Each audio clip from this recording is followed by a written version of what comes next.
Alrighty then.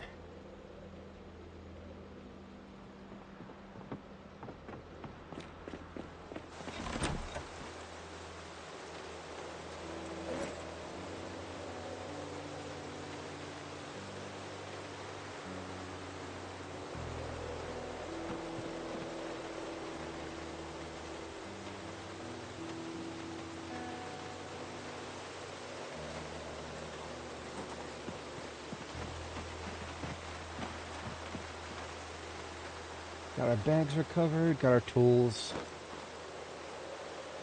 Got a couple of tasks we can work on here. It's more of a question of what order to do them in than anything else. That never gets old.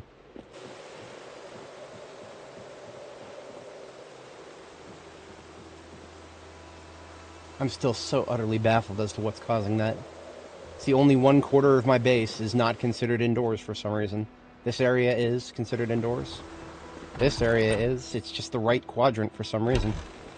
Gotta figure out why the right side quadrant is considered outdoors. It's just it's cramping my style, it really is. There's no roofing problem. The roof is 100% intact. See this? That is a 100% intact roof there.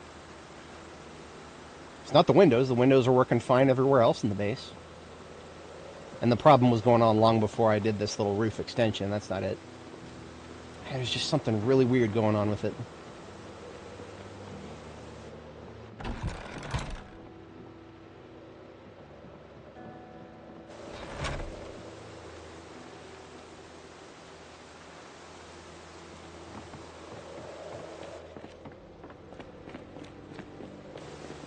I do have some planks here. Maybe I'll mess with it a little bit.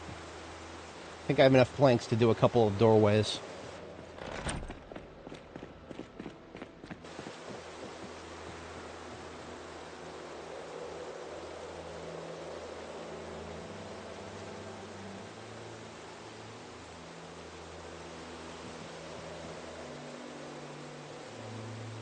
I've also recently built a sledgehammer.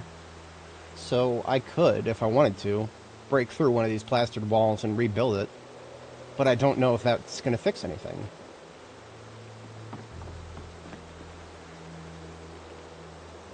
Alright, this might just be a waste of time and resources, but, I mean, I want to try to figure this out.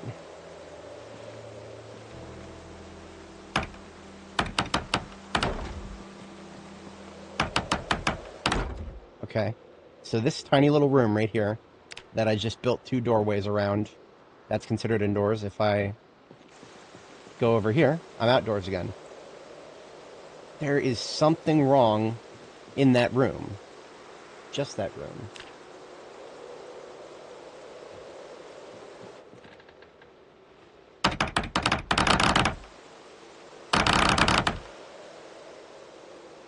Oh, I got back most of the planks from that. Just short by 1. Alright.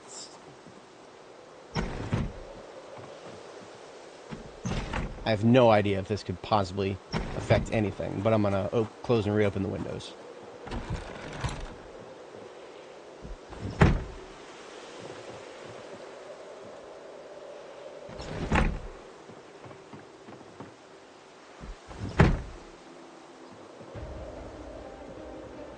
No, of course not.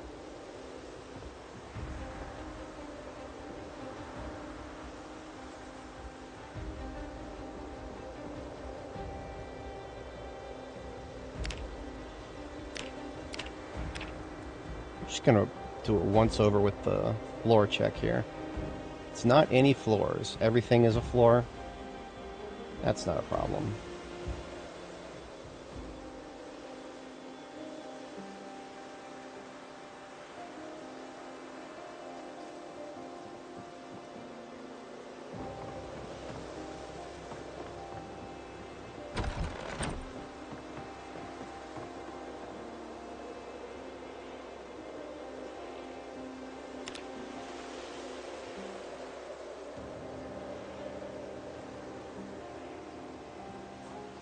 So what we're looking at right here is a pole. a wooden pole.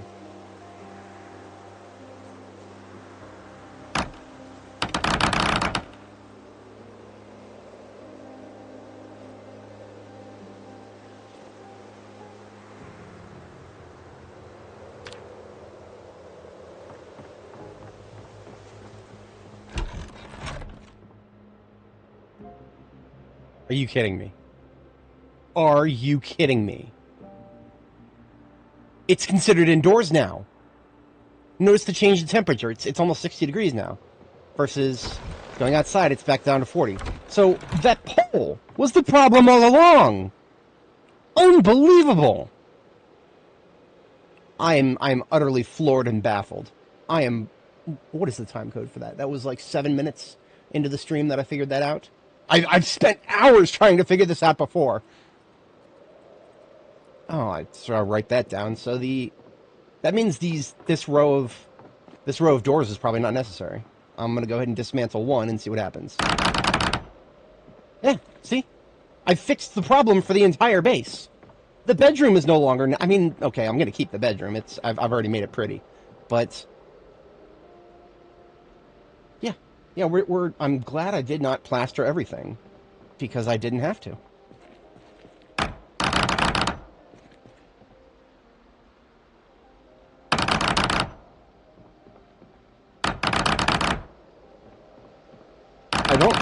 I don't regret spending the materials to try to figure that out, but I do regret not. I've seen that pole before in the corner there.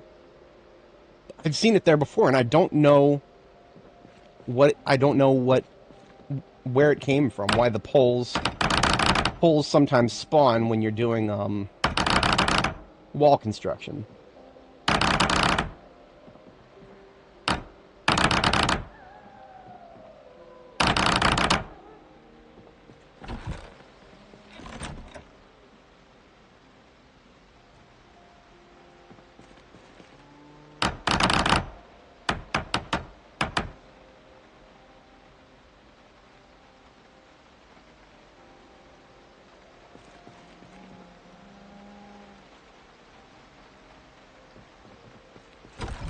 Okay, I want to get some light into that corner. So I'm going to put a window above this box area here, where the TV is. I just kind of put the TV there because I didn't have anywhere else to put it. It should fit in here.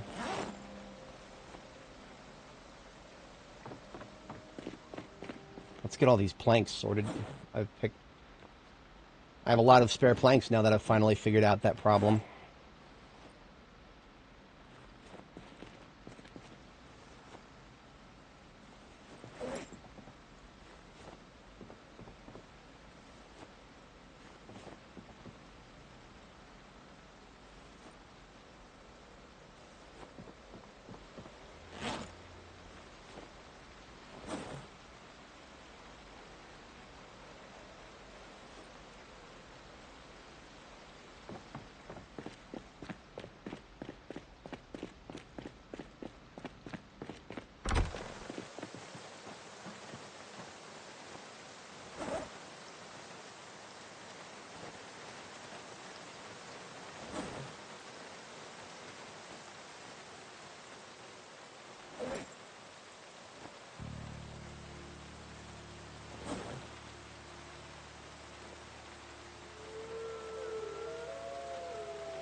Okay, so I have one of my sledgehammers here.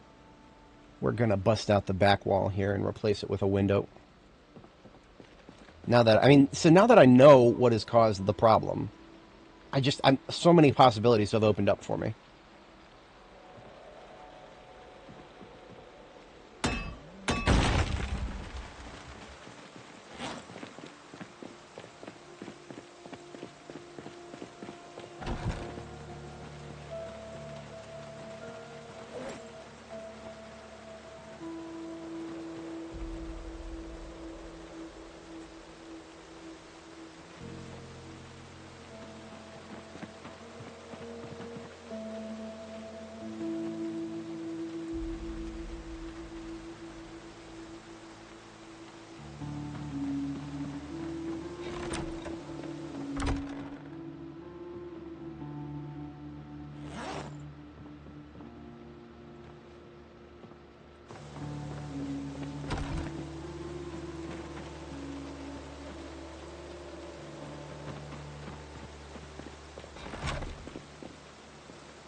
I think I had a spare window too.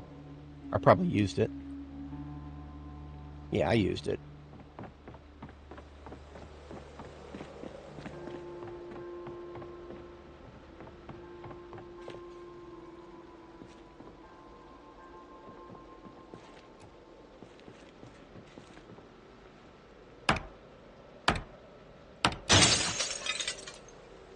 Chance to break, 5. That was a 5% chance right there.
Oh, I've had another bucket of plaster over here this whole time.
think I've already used up a full can of red paint, I think.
The tile floors are an option, but they're very, very expensive to make in terms of time and resources.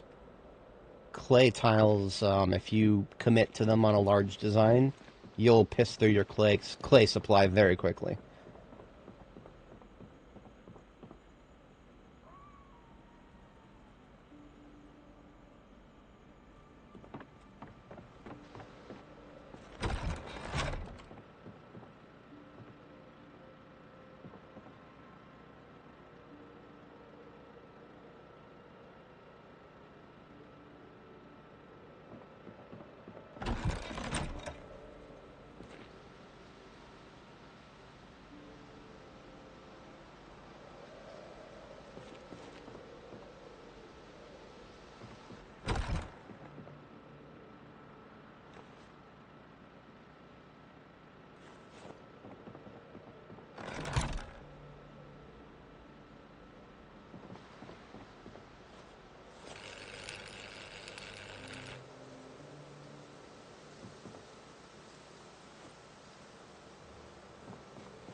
%5 chance to break. 5% chance.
Everything is indoors now. I can actually just go to sleep right here, and I'll be perfectly warm throughout the night. It's beautiful.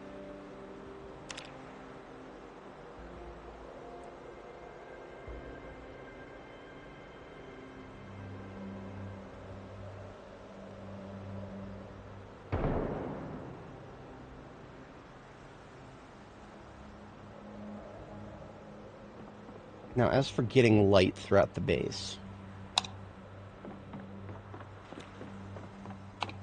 I have a couple of ideas.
Okay, so during the day, natural light gets through most of the base except for the dead center.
the range of a generator. The range of a generator is 20 tiles, I think, right?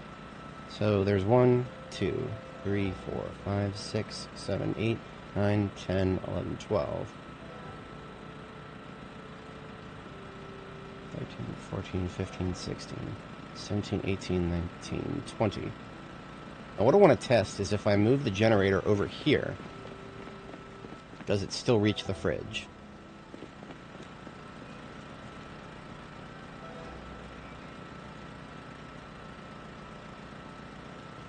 Now let's fuel it and repair it real quick, and we'll answer that question.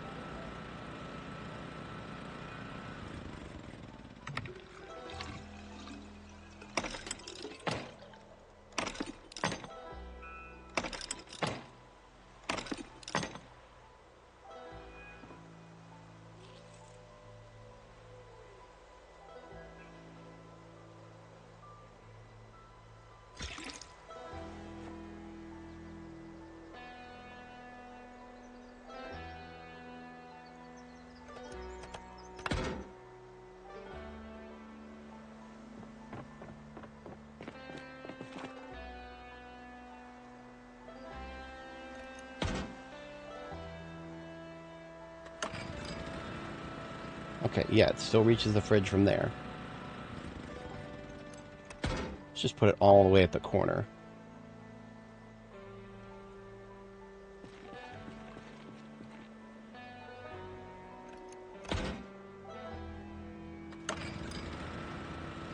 Okay, from here it does not reach the fridge. Now the reason that's important is because if I want to have a separate generator for the lights in the fridge, that is a thing I could do. I would have to put the generator for the lights, like, on the outside of the base, maybe at ground level, on this side. And then on the other side,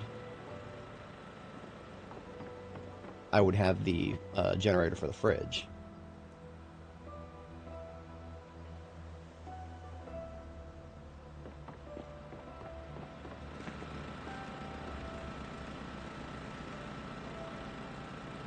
See, another reason I'm thinking about that is because in the long term, I may want to have 2 different generators for a couple different sets of fridges.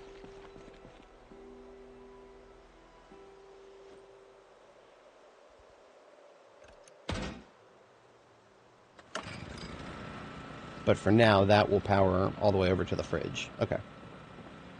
Now, the reason I moved it is also because I want to do something with lighting here, and that's going to require me to make a hole in the roof, as it were.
One, two, three.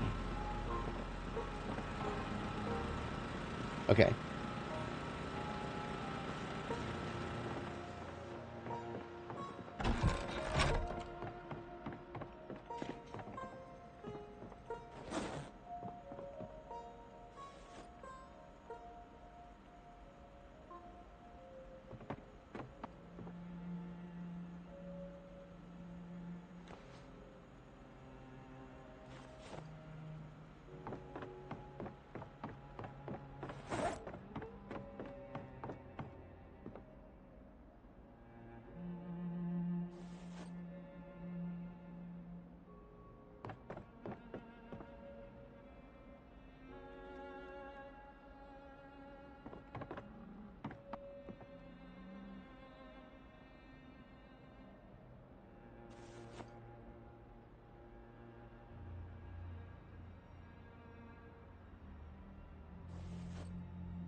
Oh, the welding rods. I'm gonna run out of those. Damn it.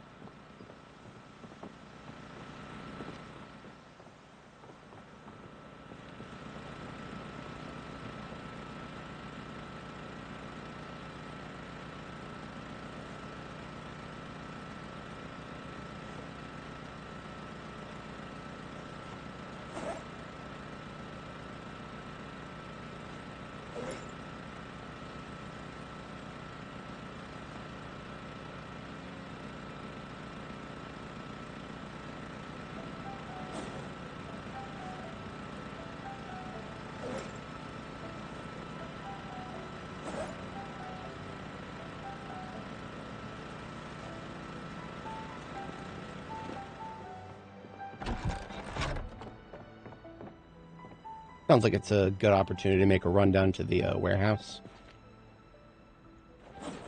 Yeah, let's just go down to the warehouse and bring back everything we can. High time I did that.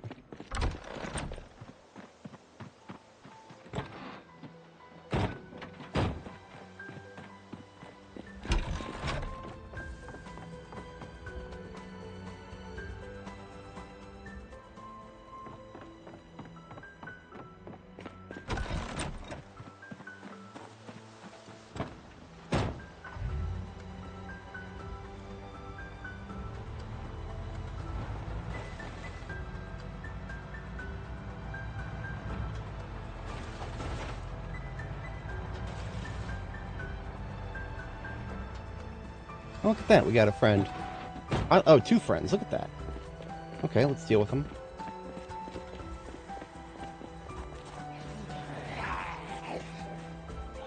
Hello. Right over here, guys.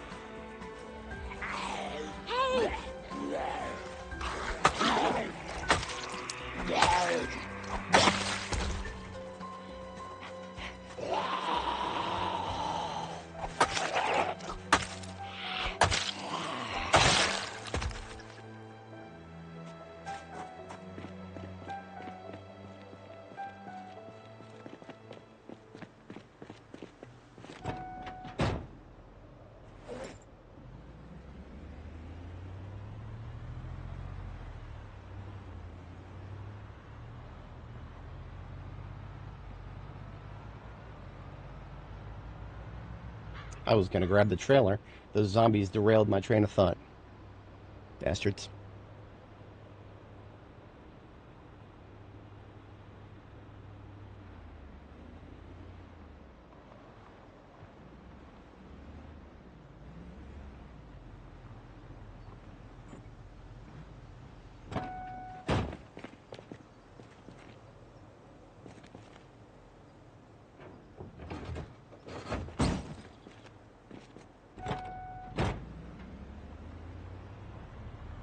I forgot to repair the the trunk of this step van, but that's all right because when we get to the warehouse, we're gonna find some welding gear there, and I'll do the repairs once we get there. To recap for anybody just joining, we are currently headed down to the Electromax warehouse to pick up a lot of the stuff that we didn't get in the first couple of times we've been down there.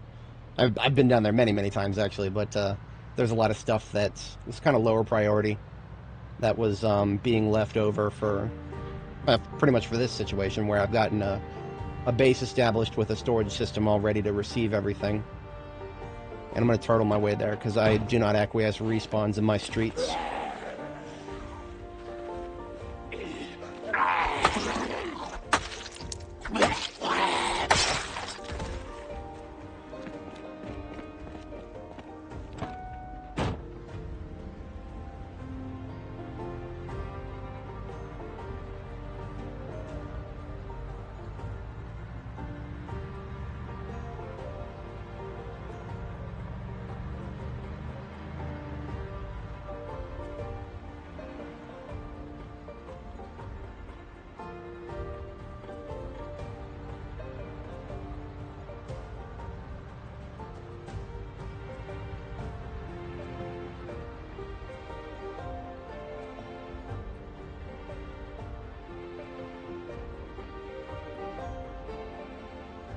I was just here the other day acquiring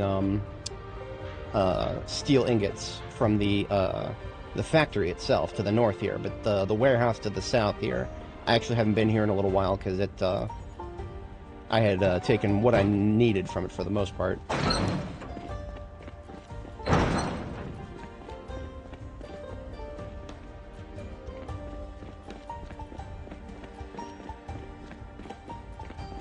Just a quick perimeter check.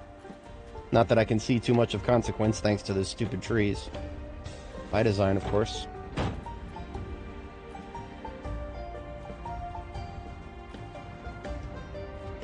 I can already see some welding rods on the ground, which welding rods are some of what I need. In fact, I've been here so many times after the power cut off that I've got a stupid a couple of campfires inside.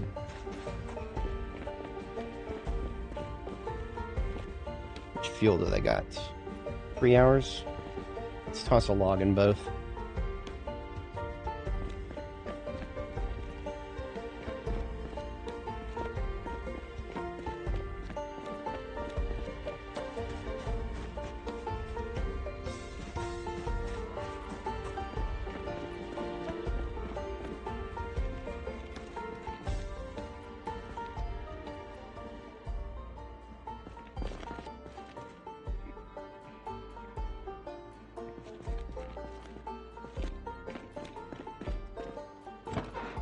Go ahead and use my field hatchet, assuming I have one.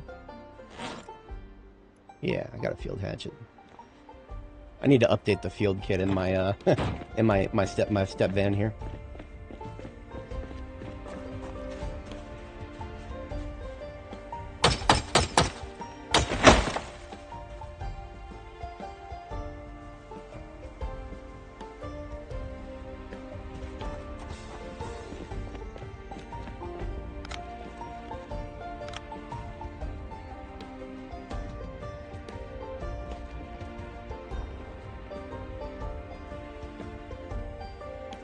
Wait a minute, do I not have...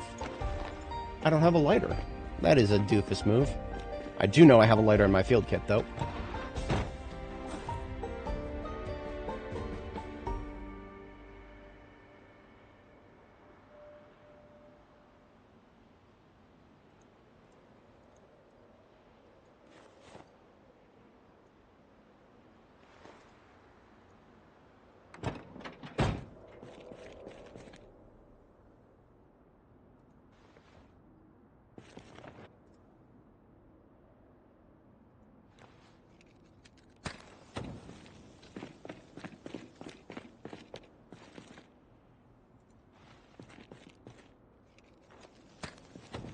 Okay. First things first, let's get ourselves more room in the trunk of our van. All we gotta do is pick up a welding torch here and a steel sheet. And they'll probably make us use a mask. I've seen some welding recipes not require a mask.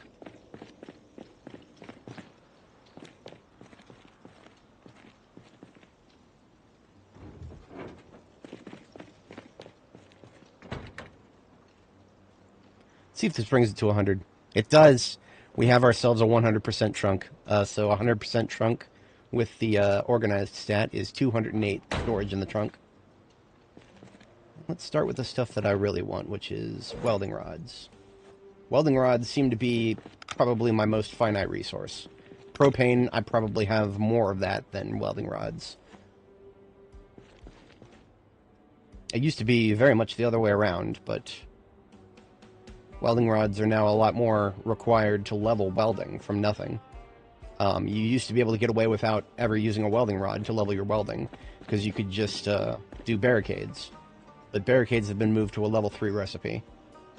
So I haven't even done a single metal barricade yet in this run, because the recipe has been moved to a place that's extremely inconvenient for leveling. I've been doing floors instead. Now, that doesn't mean that floors are a reliable way to level, because I happened to get very lucky to find the recipe for metal floors. It is hidden behind a magazine, and I do not know exactly which, but it is one of those magazines that's probably not guaranteed to be found.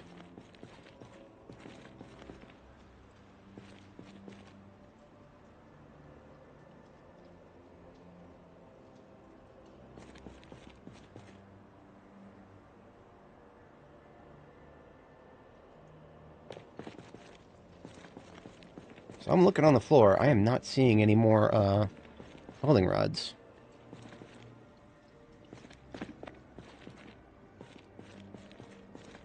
Definitely a very finite resource. And I have already confirmed there's no way to make any more.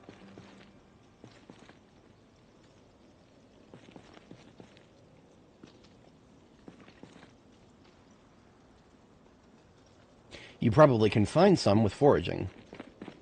That is actually probably one of the only ways that you can find more that, you know, once you've assumedly used all of them on the map, which I highly doubt you'll ever do, but I always think long term, if I can.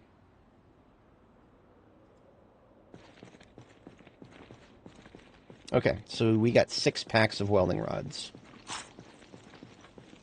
Compare that to the, what I'm seeing at a glance, 3 cans of propane, or tanks of propane, rather. That's a lot of propane.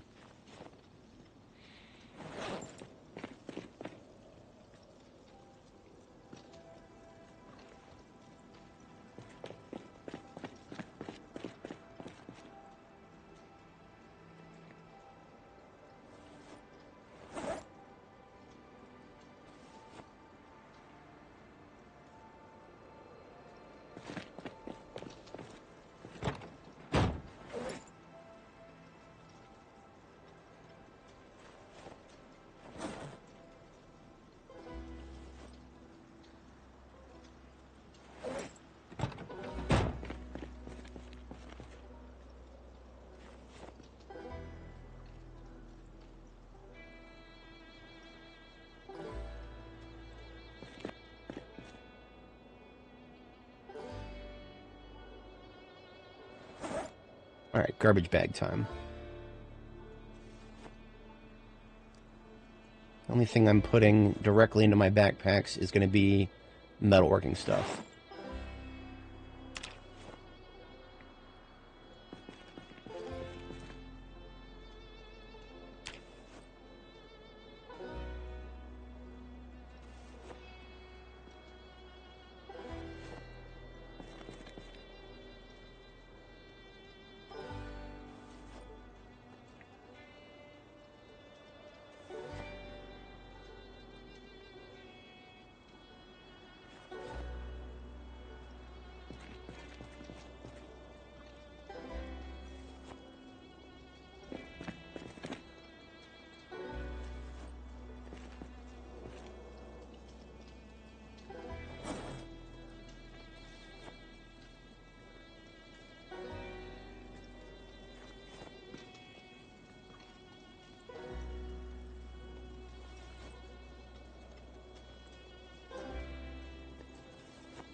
For anyone joining, we are currently emptying as much as we can from the warehouse down here at Electromax in Riverside. Loading up everything I can, bringing it back to base, so that we can help put our base back together. Not the most compelling content, but it is all part of beautification of your base. An essential part of the process.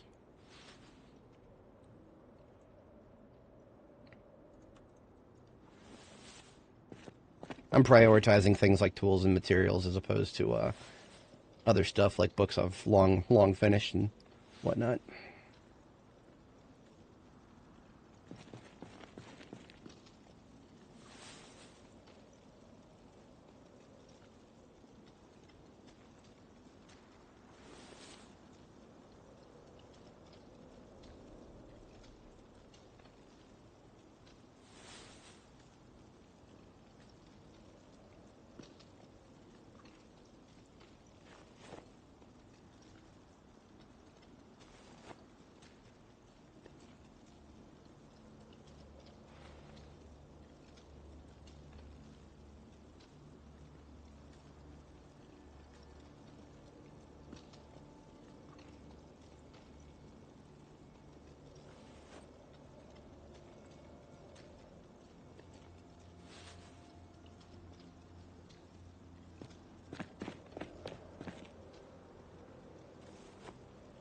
I'm also stress testing how much I can fit into my step van at the same time. Right now we've got 7 garbage bags completely full of loot.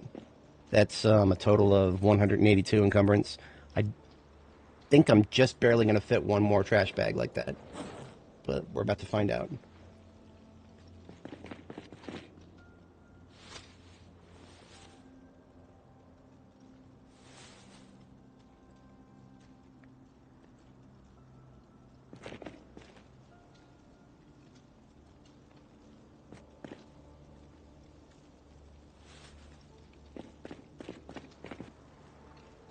Oops. Nope, can't fit quite that much. Looks like I can fit just under that.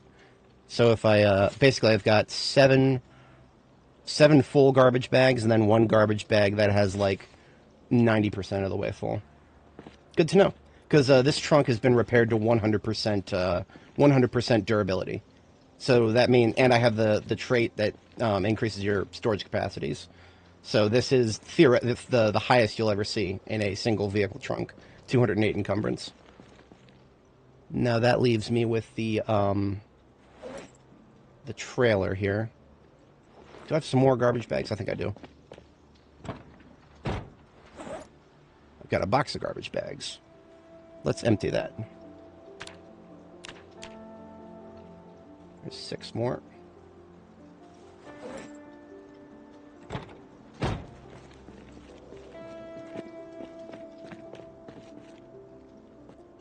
Okay, I'm just going to focus on welding stuff now.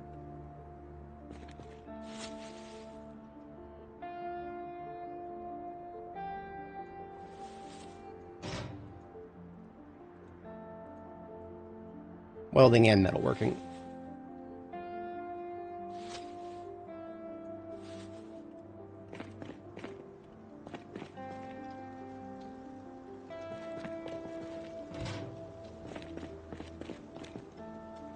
My strategy for organizing this place, if you didn't see it before, was I basically just pulled everything out of all the boxes, dropped it on the ground, and then moved the boxes into like the corner, so that I can see everything that is still here, just right there on the floor in front of me.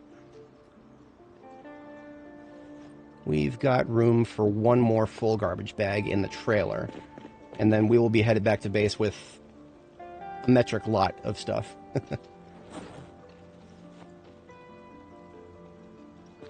I'm gonna cut 2 more logs for these campfires. Put my axe in my field kit here, or hatchet, I guess. I could use my flashlight, but honestly, logs are a lot more plentiful than batteries. And I'm playing the long game here, so.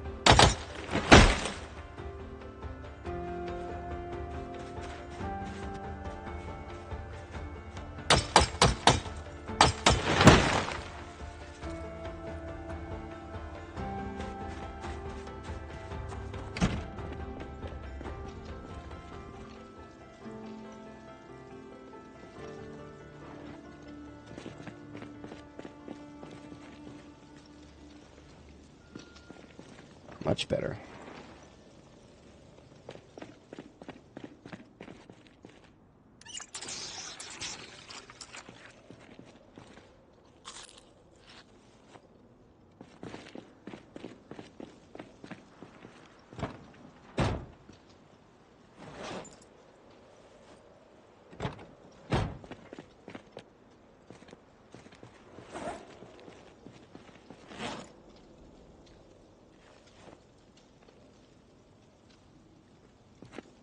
Alright, what else in the way of welding materials?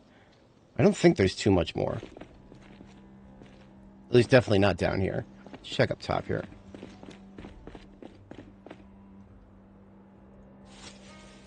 Welding and or metalworking materials.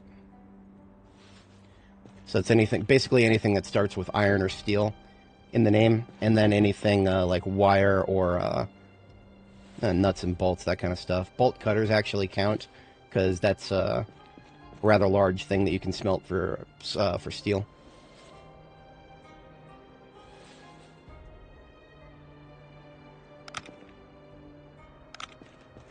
Even these scissors count, because that's a single bar quarter worth of steel there. And then another pair of bolt cutters.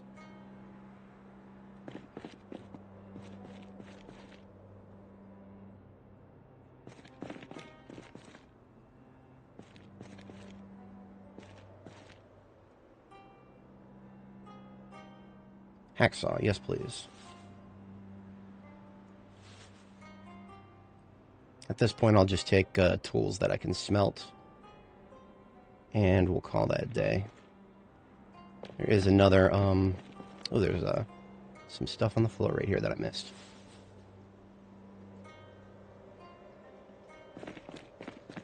Okay, that should do it for all of my vehicle storage. Now, of course, I've got hand storage. You want to carry a lot of stuff in Project Zomboid, what you do is you have a military backpack on your back, and then a military backpack in both of your hands. It's a constant staple of my live streams whenever I'm transporting massive amounts of stuff at once. This is the best way to do it right here. So you know what? I don't usually think a lot about wallpaper, but this is a base decoration phase that we're in right now. So I'm going to pick up some wallpaper. Wallpapers are usually really large. An entire set of it is worth... It weighs 10 encumbrance. So... even with both of my military backpacks, I'm only going to be able to carry a couple at a time here. So we've got all kinds of patterns. We got blue stripe, green floral, pink chevron, beige stripe, black floral, green floral. And then on the floor over here, we've got blue stripe. That is the... okay, so the most we have is blue stripe. So that is determining of our options. A roll of wallpaper will last for 10 walls. So that's a factor to consider. I do have a lot of orange. I've already taken all the local orange and black paint that I could find back to base. So now that I have a lot of blue stuff, because I also have a blue bed, that would be a nice thing to match. Some metalworking stuff I forgot in this pile. Let's check the paint up at the top here, and then let's get out of here. So we got light blue. Actually, I have more light blue than we have blue. Interesting. What about over here? Yeah, pretty much the same. There's another orange. I'm going to take that. And then I will hand carry the rest of the light blues, and then we're out of here.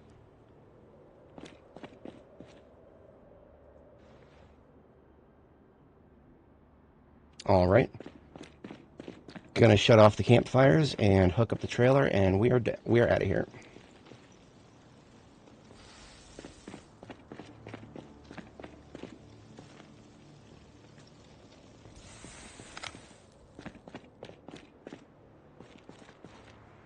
Watch this make it go boom. It is an odd angle. Okay, we're good.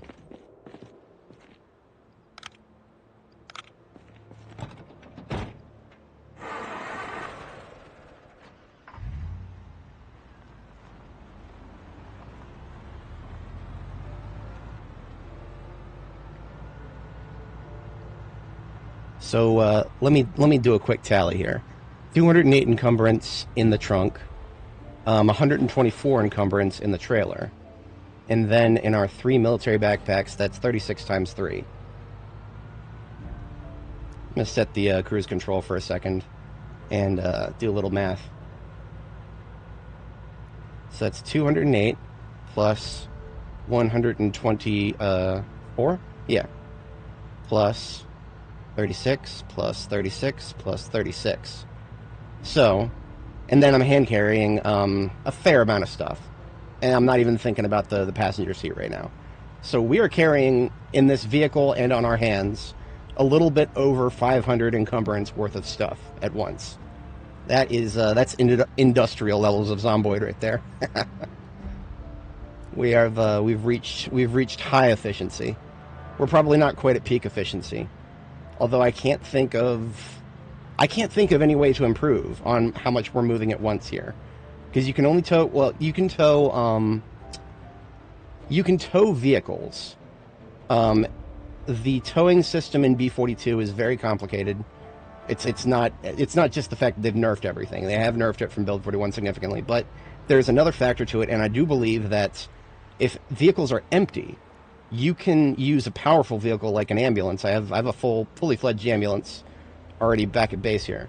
You can tow another vehicle with that forward and actually make it like in a third gear. But if the vehicle you're towing is like a heavy duty vehicle and it's loaded up and its inventory is loaded up, you're never going to make it past first gear. Or if you do, you'll bottom out into second gear. So, anyway, time to sleep. Let me just drop my backpacks here because they are weighing me down. Drop the paint, and let's hit the sack. I'm a restless sleeper, so I'm going to wake up in the middle of the night and screw around for a bit and then go back to sleep around 4. Alright, we are in the screw around a little bit phase. Let's get the lights on. I would give just about anything to be able to have one light switch for all 4 of my work lights here. The work lights, these construction lights, are already your best option for a custom base. Because, you know, if you're building on an existing POI, sure, you got the built-in lights. That's not a problem. It's these lights, if you want to do a custom base, these are your best option. Alright. One of the things I'm thinking about right now is what to paint where. See, this is the blue beds I was talking about, right? This is just my regular single bed right here, but then I've also got a couple of these hospital beds. Actually really good. The hospital beds are some of the best beds in the game because they're lightweight, but they also provide just as good of a sleeping quality as a regular bed.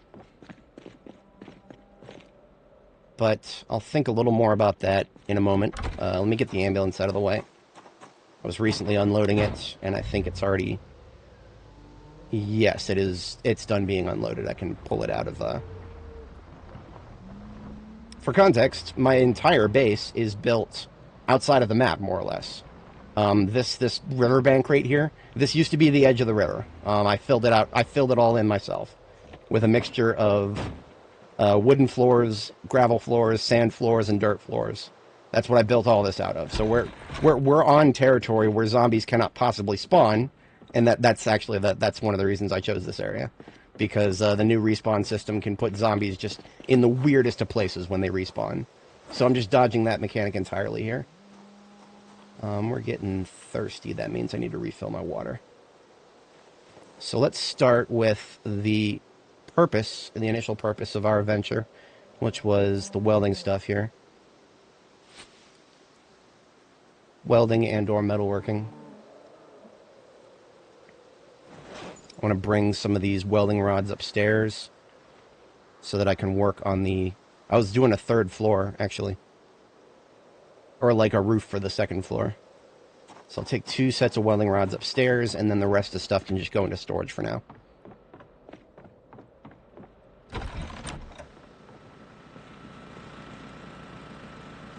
This is my little plastic bag full of stuff to...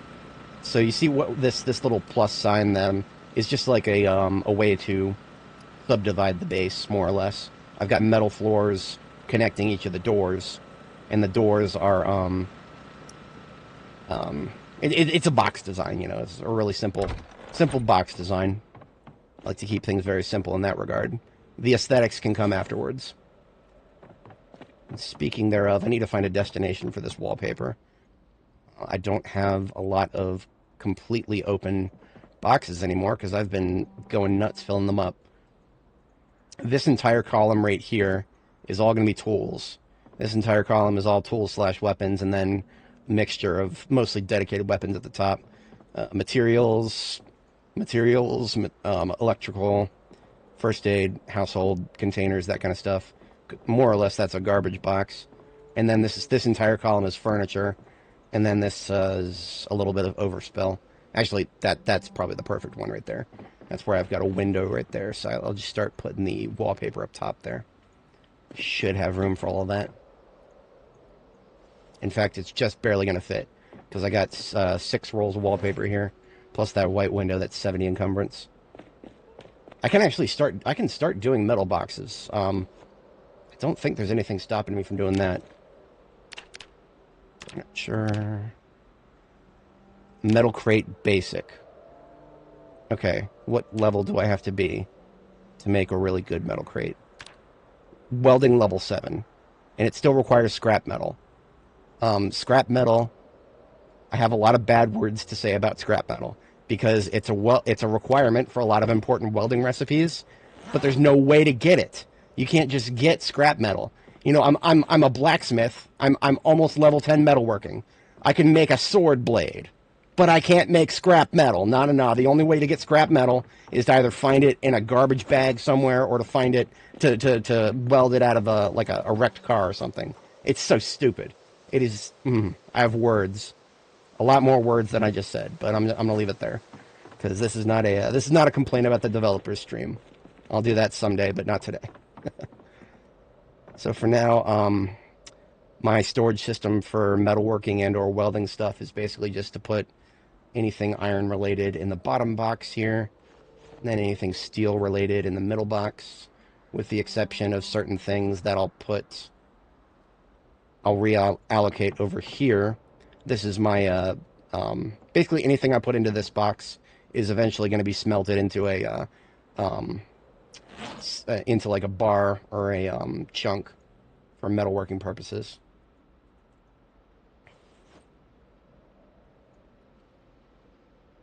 I would really prefer to keep my iron separate from my steel. Right now I'm pretty much doing everything with steel, so it's better to keep mostly just steel in the smelting bin here.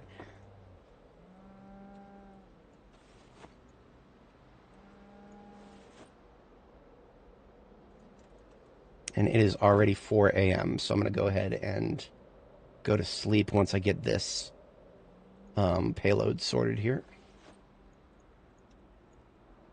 2,300 and 400 hours are the best, in my opinion, for a restless sleeper to go to sleep.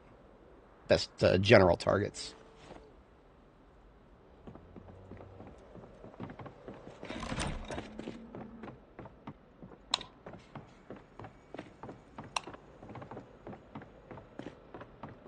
Once again, my kingdom for a switch. The most basic semblance of electrical infrastructure. Connecting a bunch of stuff to a switch so you can turn it all off at once. It's the most basic thing ever. We've got an entire electrical skill and nothing to build with it. That's okay. So during the day, I have another solution that I've been working on, I've been theorizing for natural light. I built my base. I think this design is actually a little bit too big, because what I want is for windows on the north and the south here. I want those windows to be able to light most of the whole place during the day. I failed at that. The light does not reach quite far enough. But I might be able to compensate with a little bit of creativity on the second floor here. If I'm going to finish up a...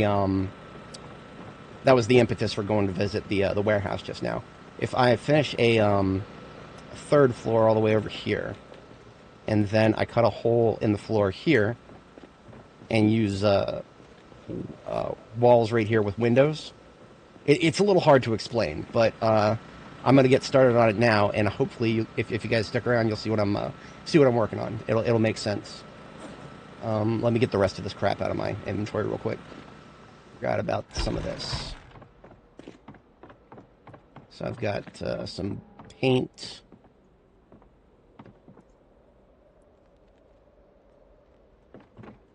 Got a blue stripe wallpaper. I'm going to keep the, I'll pull the window out of here and put the blue stripe wallpaper in there. So I've got 2 blue stripes and 2 green florals. Now, if I really cared about wallpaper, I could just go to Mashed and Fatco in Muldraw and come back with a ton more wallpaper. Haven't even sorted that place yet. Muldraw is I don't know, I'll probably go to Muldraw closer to Christmas or the New Year maybe. Oh, where should I put this window? How about just here for now? And I've been trying to keep paint just in a similar location. So I've got orange. You can already see I've painted most of the back walls orange. And this side of the kitchen is going to be red. And this is a orange bucket that I've already started using. And then I have some other orange over here. I just want to keep them all together.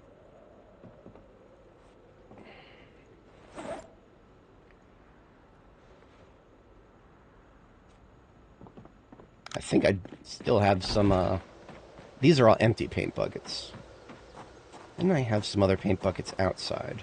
The fog is not helping with the situation.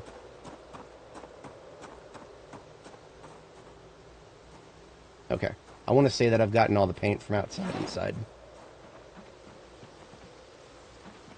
I'm sweating way too much. It's making me drain my water.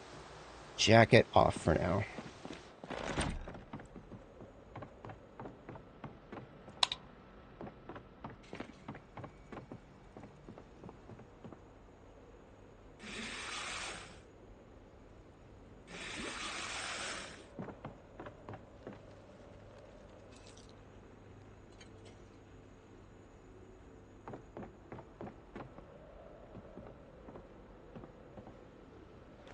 So I've got 1 can of blue paint, 3 cans of light blue.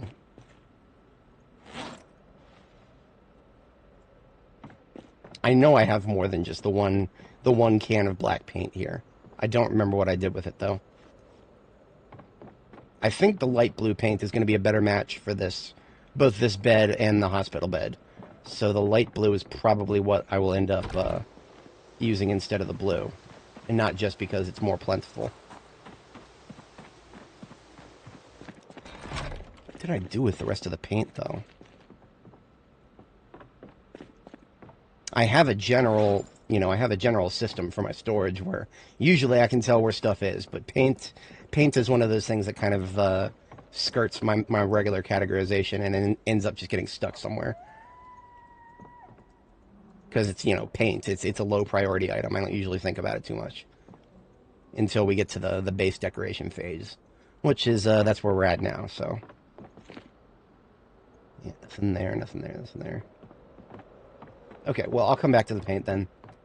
It's not high priority. And I haven't even finalized what I want the bedroom to look like. I might just sledgehammer those walls out. Fun fact, this sledgehammer, I haven't found a single sledgehammer. I made this thing myself. This is the privilege of being level 8 in metalworking. You can make your own sledgehammers. Takes a lot of work, a lot of resources, a lot of time, but it makes the metalworking efforts a lot more worth it. So let's go ahead and get ourselves get this roof put together.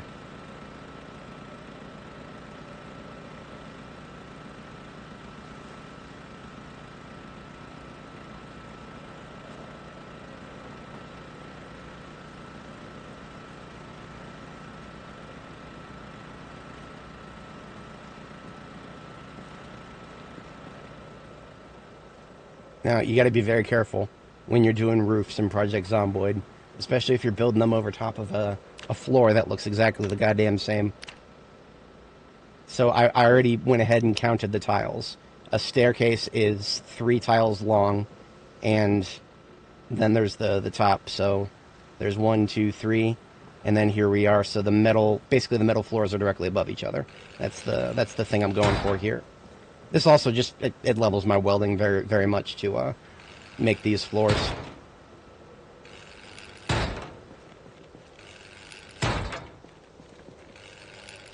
Okay, now I'm going to have to count Forgive me, I'm going to have to count tiles because otherwise I'm not going to be able to keep track of them. So we're at 2, 3, 4, 5. 2, 3, 4, 5. So right now we're directly above the generator. The isometric view does not make it easy to tell that without, like a solid point of reference, like a wall or something. So we're at 5. We need 1, 2, 3, 4, 5, 6 more. Assuming I have the materials for that, I think I do. 1, 2, 3, 4. What did I run out of? Propane. That's what I got the propane tank for. Torch refilled. Alright, and I already lost track, so... if you're ever confused, say you're building roofs in Project Zomboid. If you're ever confused about where something is a roof and where it isn't, see, like, how the hell are you supposed to tell? It's whether this is on the upper floor or the lower floor. You can't. There's really no intuitive way. Even, especially during the day. At night, it's a lot easier because the new lighting system makes it more obvious. During the day, So what you got to do is use the walk to, which you can do right-click and hit walk to, or the hotkey is Y. So I'll hit Y, and it will show you what tiles you can walk to and what tiles you can't. And more importantly, if I wanted, say I just wanted to get back to the top of the stairs, I hit that, and I can actually run, because my character is going to handle the pathing for me. So that's the safe way of doing it to make sure you don't accidentally fall down. So let me double check here. We've got 1, 2, 3, 4, 5, 6, 7, 8, 9. We're 9 tiles in. 3, 4, 5, 6, 7, 8, 9, 10, 11, 12. We need to do 3 more. And then we have...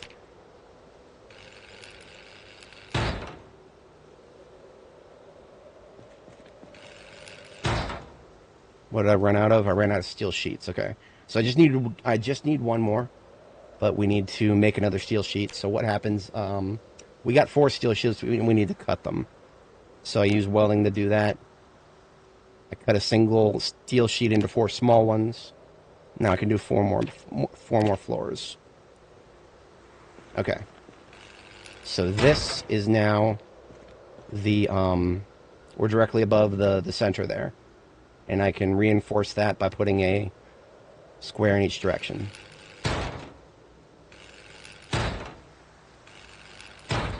All right. So the goal here is I'm going to make a light box. It's a little, like I said before, it's a little hard to explain. So bear with me, and I will show you the fruits of my labor shortly once I've finished it. So I'm only going to use only going to use welding for the ceilings and floors. So I'm going to go ahead and put my welding stuff back down on the floor up here, and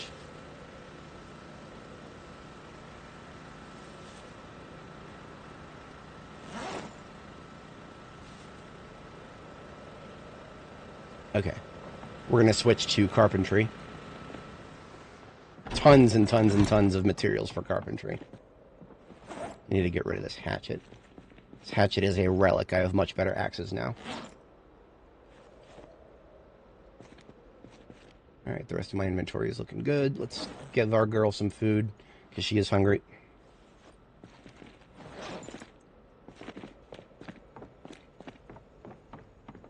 That's the last of the omelets. And we will have cow milk for the rest of today. Let's get rid of this empty torch. Into the tools bin. Okay. These are my other military backpacks. I'm going to put one on my secondary hand, and we will start filling it up with carpentry stuff. Actually, I'll go ahead and put them in both hands. Leave my jacket there for now.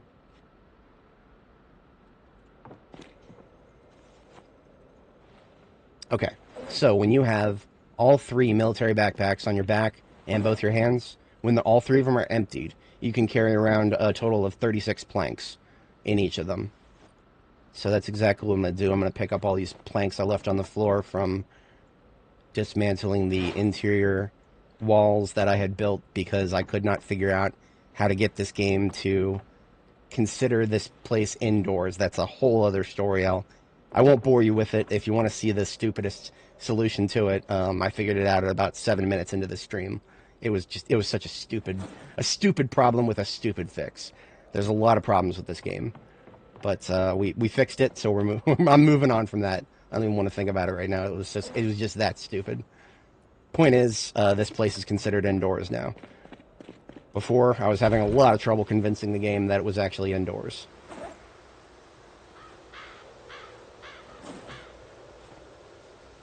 Alright, so we now have 36 planks and a bunch of nails. Hammer on our belts. We are going to build some walls upstairs. Particularly,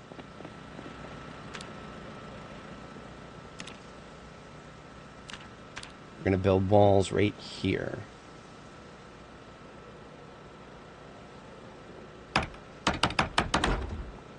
Wait, not there. I'm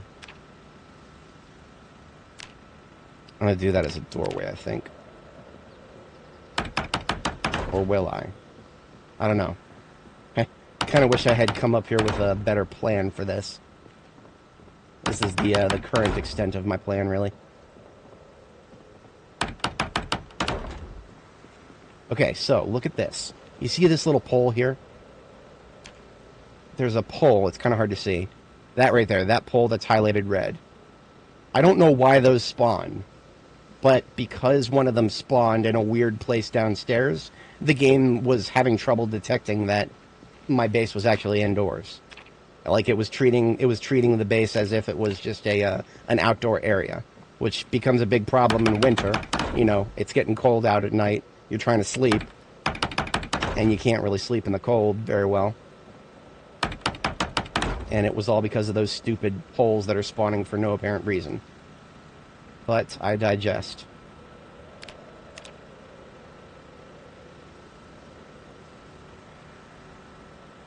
Okay. Where are we at on terms of planks? We still got a few.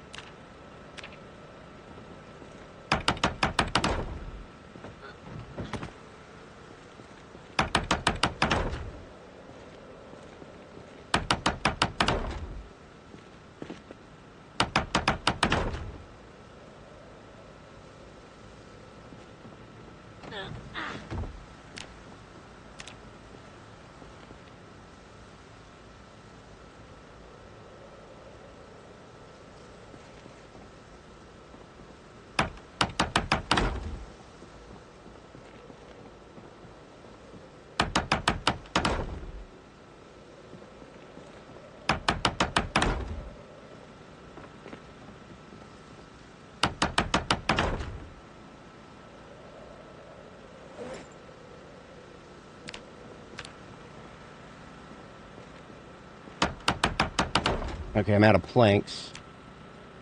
We'll go get some more. Oh no, Did I? I overestimated the plank costs of window frames. For some reason I thought they were 4. Okay. So how many more do we need? We need 2, 4, 6, 8, 10, 12. We need at least 12. And then we need, that's it for now. So I also want to put a roof over it.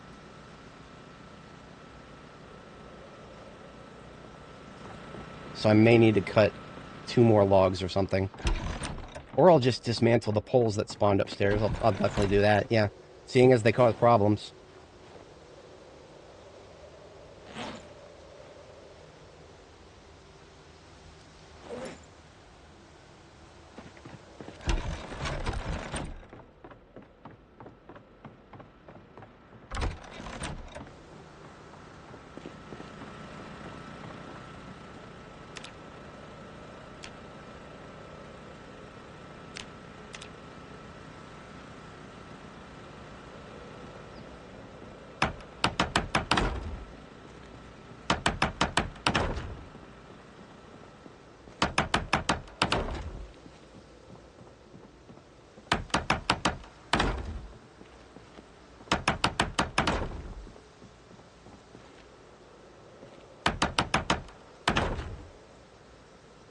Alright, so we still have a few planks left.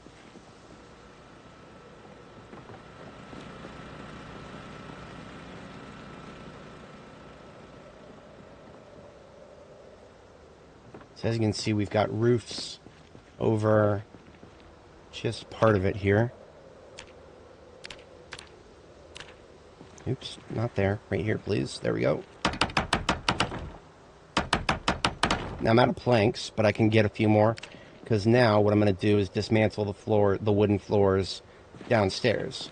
And what that should do, if my calculations are correct, that should get us basically a skylight, a very ghetto skylight. Theoretically, but let's find out. We are going to dismantle the 4 floors in here that are wood.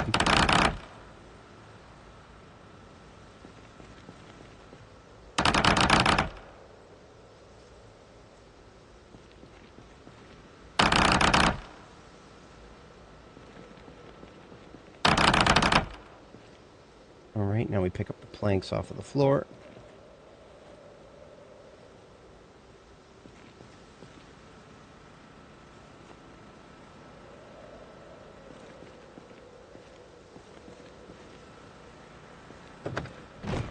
Okay, now we finish up the roof.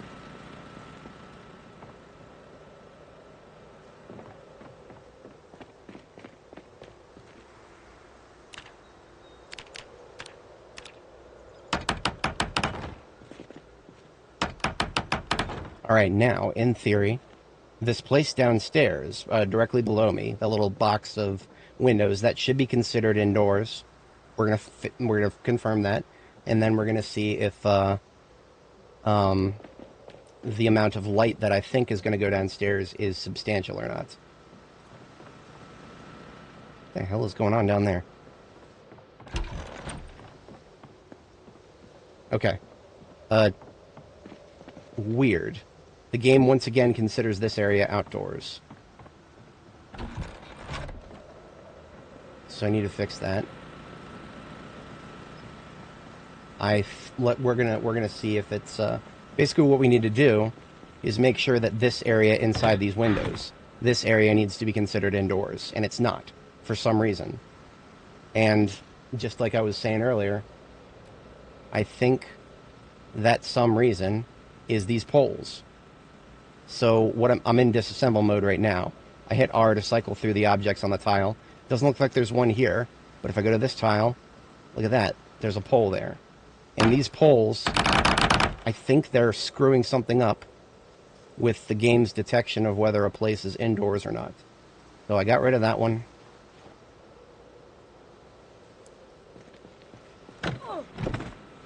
Now I'm going to check out here into disassemble mode.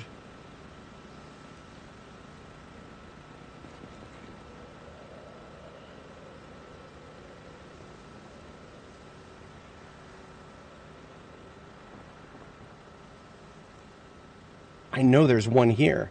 I can see it.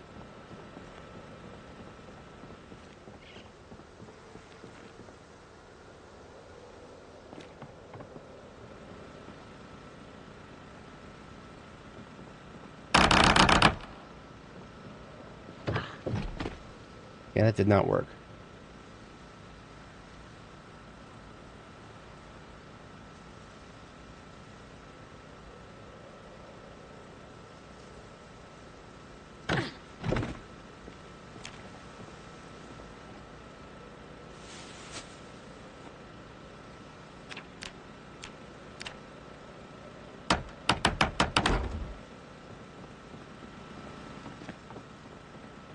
Okay, that's really weird. It's treating that wooden pole as if there's a wall there.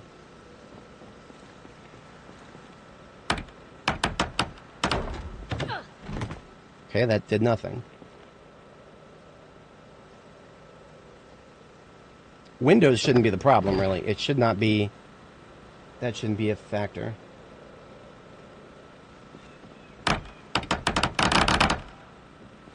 Look at me thinking I had figured this out. I haven't figured anything out.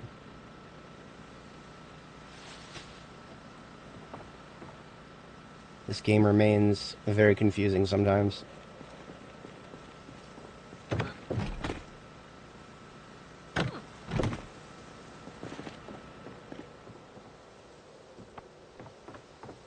Alright, so basically what I just tried clearly didn't work the way I thought it would.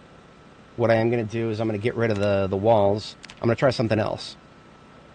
I'm going to, well, let's just dismantle the walls.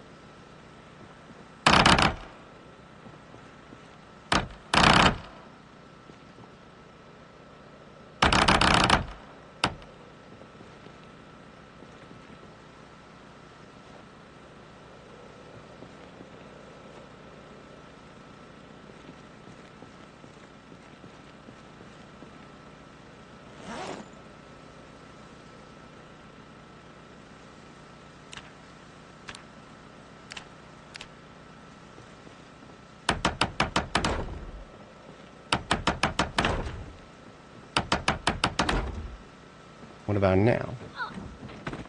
No. That changed absolutely nothing. That means that, okay, so one way to tell, right, is if you look in the top corner of the map, or the top corner of the screen here, right now it says the temperature is 63 Fahrenheit. Walking out here, you see the temperature change. It changes to outdoor temperature, 51 degrees Fahrenheit.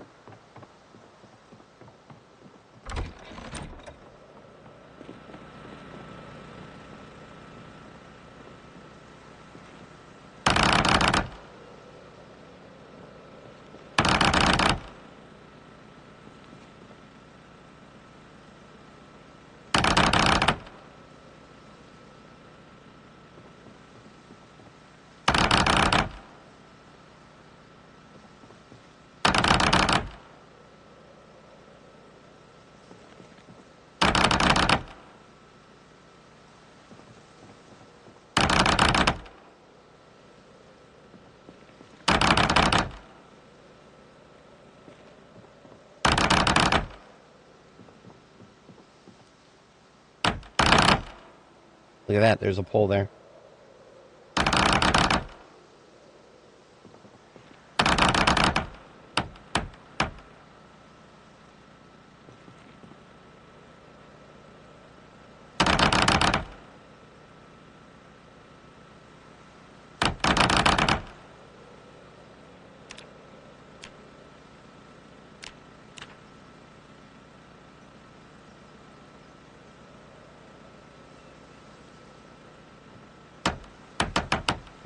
Now look at that. See that?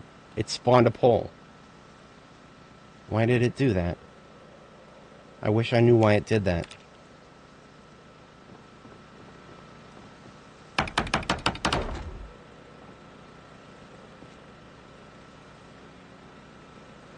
I'm going to double check the roof to make sure that it really is covered the way I think it is. Yeah, see, the walk 2 shows that all 9 of these tiles, all 9 of these tiles above where we're building the walls is covered. So that's not the issue. Theoretically, wall frames should be enough for this. Oh, shit.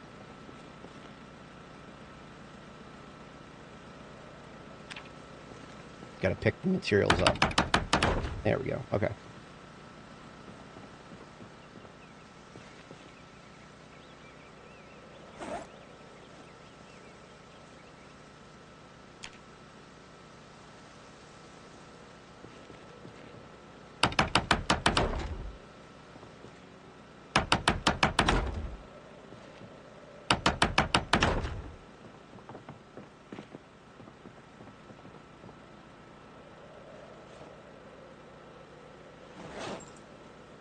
I'm going to be short by like a plank or two.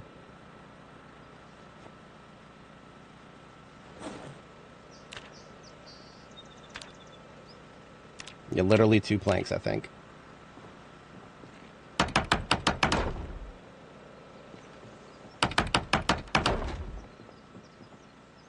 Or wait a minute, no, we're short by 5 planks.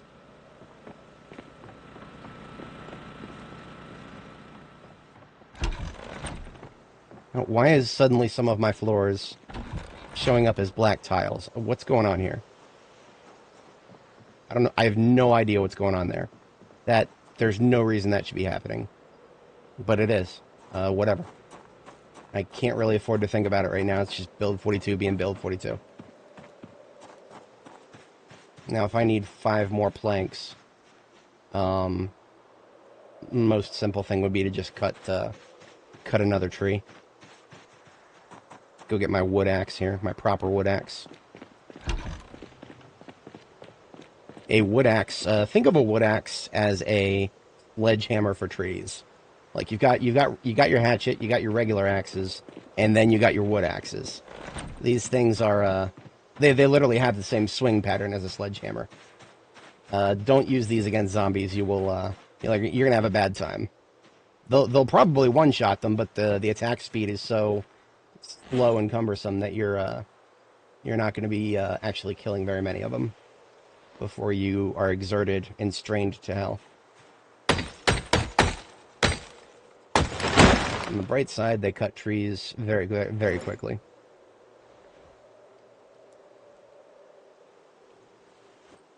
All right, there's 5 branches, or I'm sorry, there's 4 logs. We'll go upstairs, cut them, and see if I can make any sense of my light box experiment here. I'm not very confident in it. These crops I planted over here, for anybody not familiar, those are winter crops. You plant them in, the best season to plant them is in October. So I planted them about a month and a half ago or so.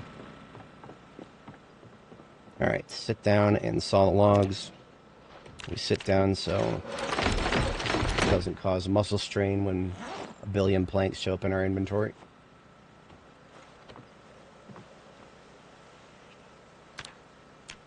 Alright.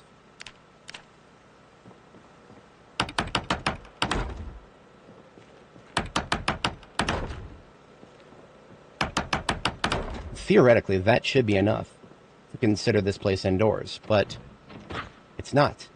The game does not consider this area indoors right now. Does it? 48.9. 48.8. What? No, that's just temperature fluctuations. Yeah, okay. So, I don't know what's going on with that, but the long and short of it is, the game doesn't like what we're trying to do right now. That sucks. I really would have liked to, for this light box experiment to work. It doesn't look like we have any hidden poles this time. That, for some reason, that proved to be the problem with my previous area there.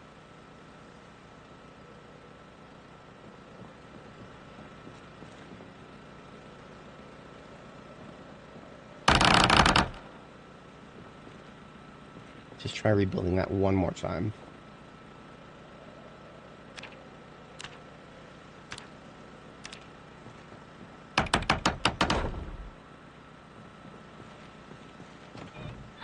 Okay. Now, that didn't work at all. However, I have another idea. It is just as stupid as all the other ideas I've had. I'm going to use door frames instead of walls. Oh, come on now. Sometimes it'll cancel an action when you start fast-forwarding. For anybody joining, the goal of this operation is to allow natural light to fall down to the lower level without having to mess up my mess up anything else on the lower levels.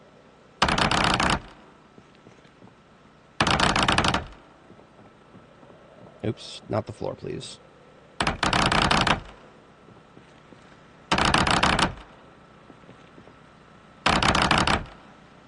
Yeah, see this pole that just appeared out of nowhere. That is whatever is causing those poles to appear. That is part of the problem here. So, but this time I'm going to do door frames instead of walls. We're going to see how that plays out.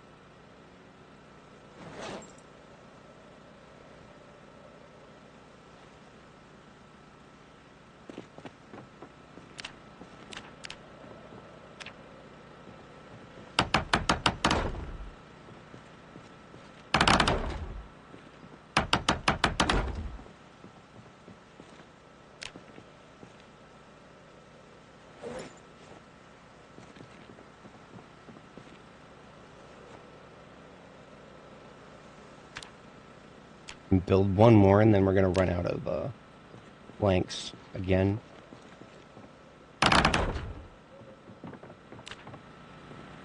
Oops.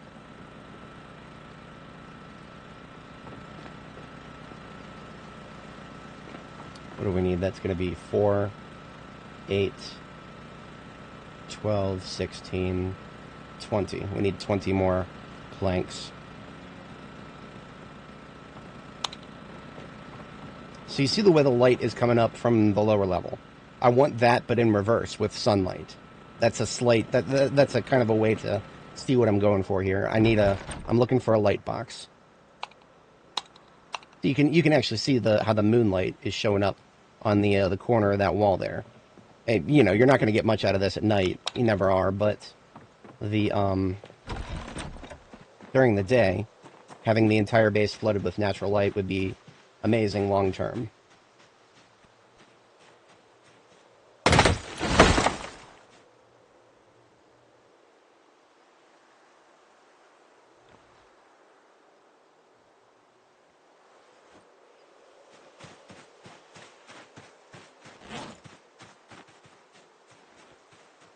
Now, if this trick that I'm trying with the door frames, if that doesn't work, then I'm going to move on to something else. I have learned not to bash my head against dumb stuff in this game for too long. That said, I've also learned that if you bash your head against it long enough, you might be able to figure it out. So there's a bit of conflicting lessons there. It is around 2200. Let's go ahead and sleep. The area is still considered outdoors for the moment. That's whatever. I'll just wear this jacket. I'll make it through the night fine if I wear the officer jacket.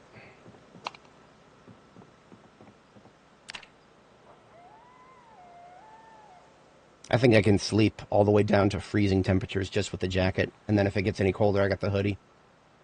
If it gets even colder after that, I got more layers that I'm not wearing right now, so plenty of options there.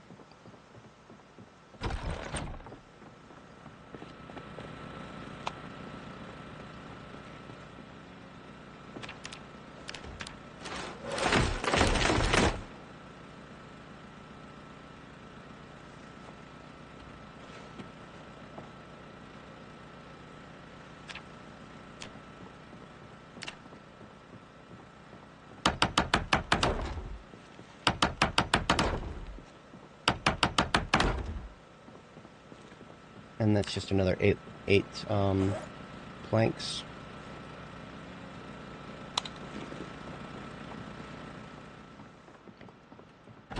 Yeah, see, this jacket is so warm that I'm sweating, just because I'm working outside and in freezing weather.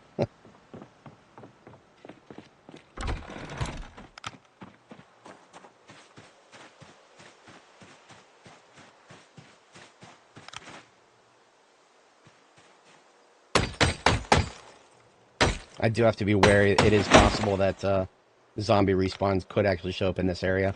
Just the other day, I had a couple show up down there at my vehicle work yard. You can still see their corpses barely at the bottom there. So I do have to maintain situational awareness. We're in a safe zone. It's just not perfectly safe.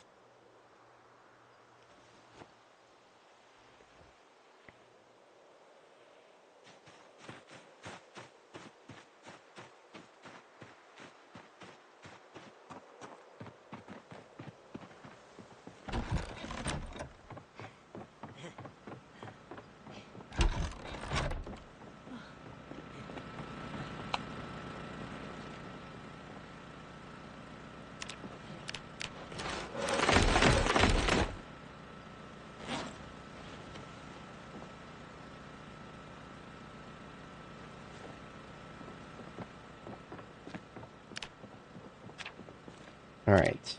If this doesn't work, then I got no idea. Nope, didn't work. I'm so tempted to try some more dumb shit.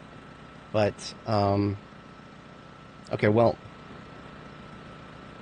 hang on. I think I have enough propane for this. What's the worst that could happen? I have to. So what I'm gonna do is I'm gonna pull up the steel floors.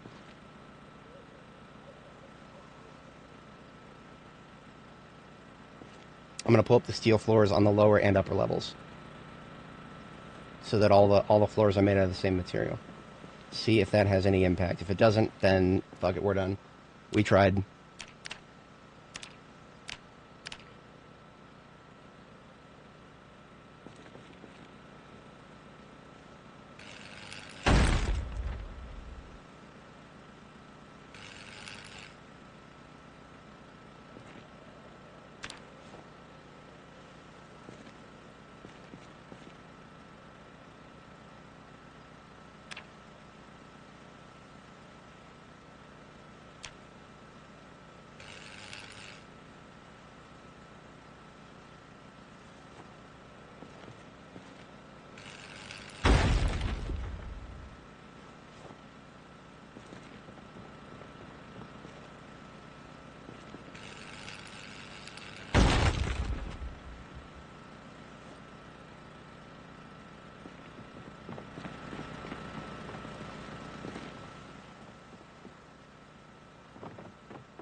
Failed to produce any usable materials.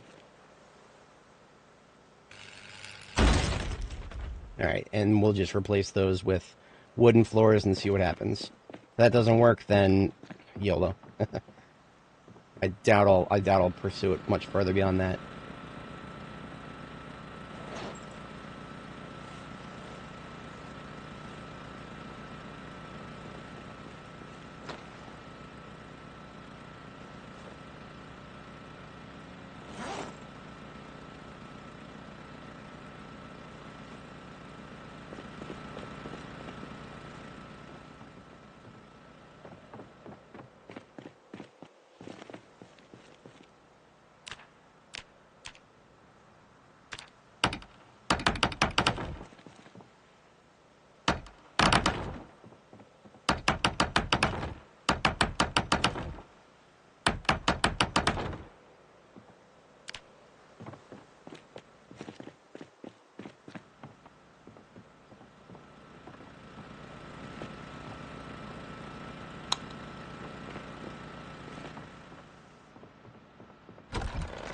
Nope, didn't work. Whatever.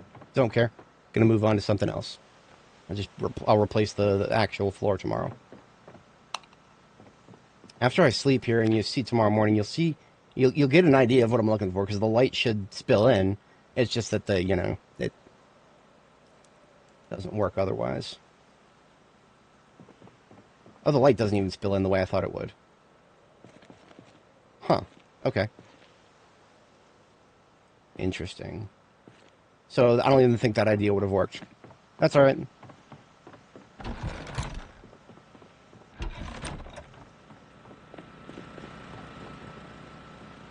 That's all right. It was a idea. Definitely one of the ideas of all time, but it didn't work. So let's give our girl some food here because she's hungry.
What the hell are those?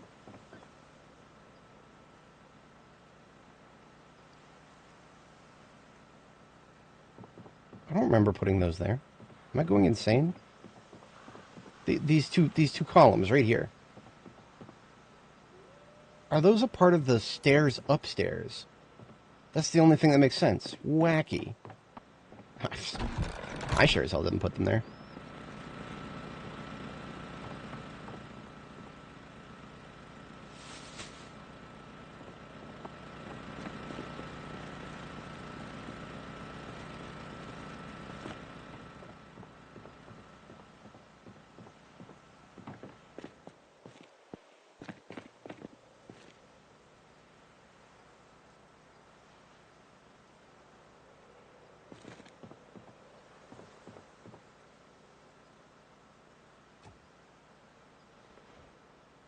Come on. Come on! Disassemble it. There you go. It cancels action sometimes if you start fast-forwarding too quickly. Literally too fast for the game sometimes. Okay.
Got to be careful using the sledgehammer too much.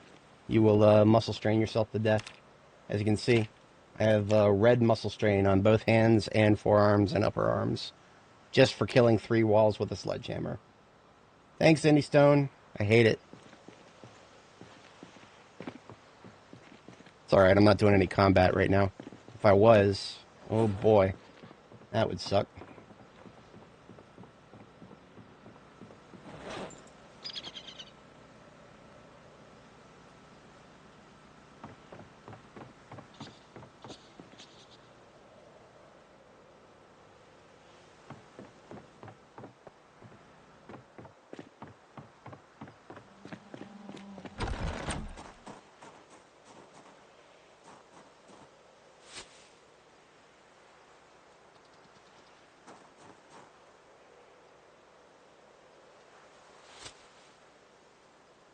I think I already picked up all the welding torches already. Yeah, definitely.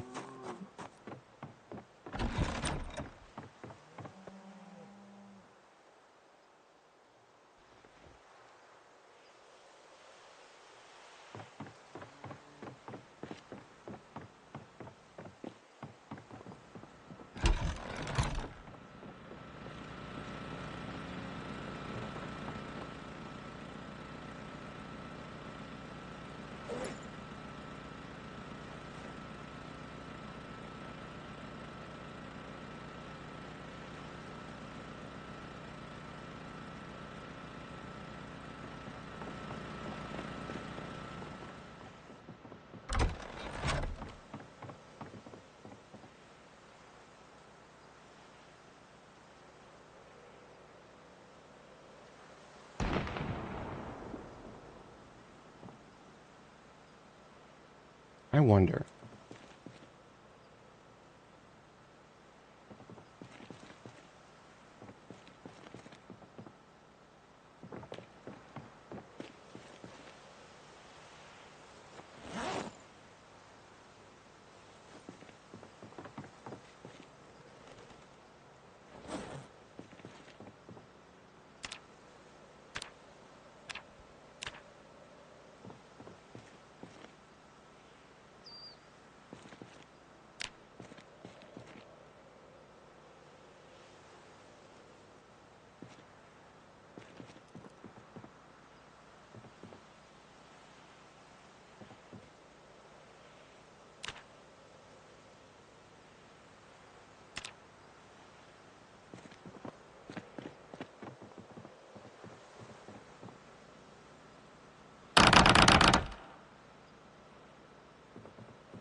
Okay. Ideas have been tried and subsequently failed. We're just gonna fix the bait for now. We'll try other things another time.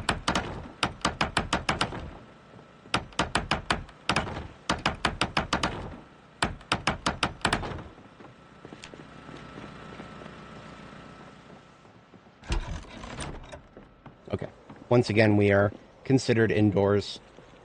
It's unfortunate that we don't have any natural light to work with, but that is just a problem we'll have to deal with. I'll just go ahead and put a construction light in the dead center of my base and leave it on most of the time. That should compensate for the lack of natural light pretty much entirely.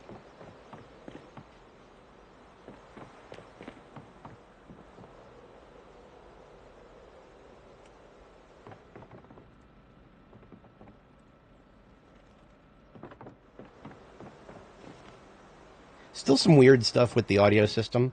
Like I start to hear noises as if I'm outside in certain places of the base. But that's whatever. I'm not worried about that.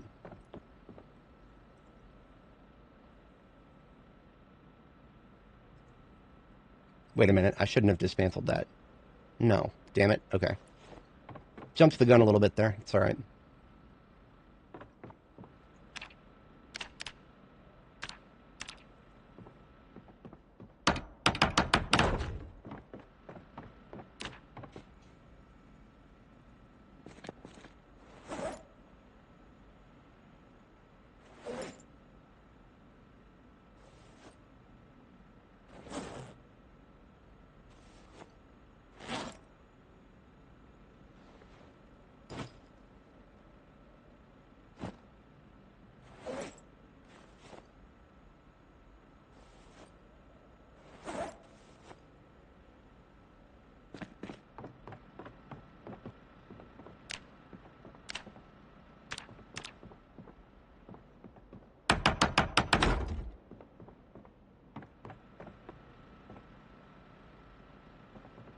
Alright, so here is the infirmary.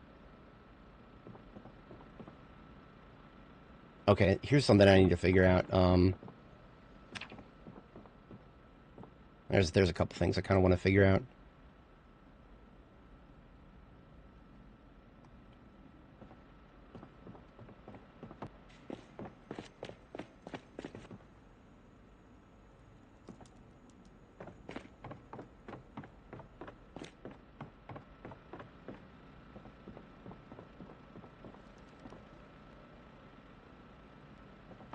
I wanted to do a bedroom. I would probably do it over here.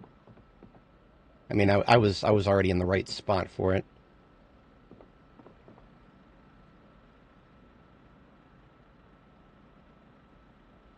Yeah.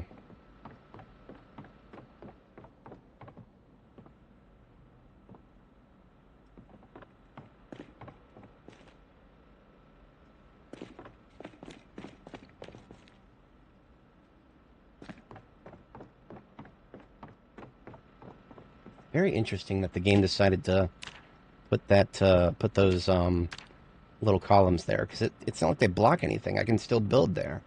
That's a very I mean, now I gotta make aesthetic decisions around that.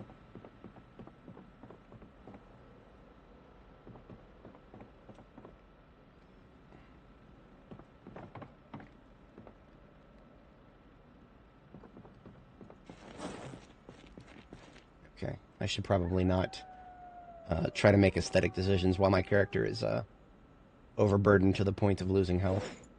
Just drop a few planks so that I can put these backpacks back down for the moment.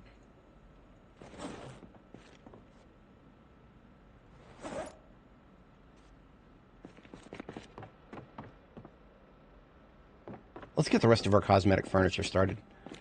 Not even cosmetic, but like partially functional as well. Get floodlights to replace the one I just moved.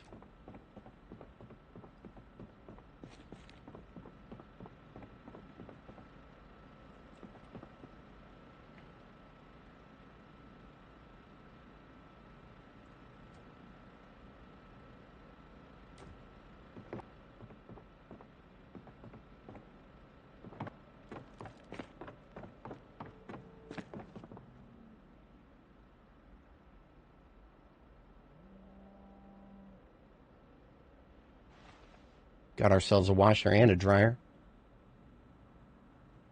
The question of where to put those, it was never quite too much of a question. They were always going to be on this back wall here. Because this is, obviously I'm going to put some sinks over here eventually, which means there needs to be rain barrels above these, which means if there's going to be rain barrels in this area, then there can also be a washer and dryer. We want to do the dryer first, so that we can have the rain barrels a little bit farther apart so that the washing machine has its own water source.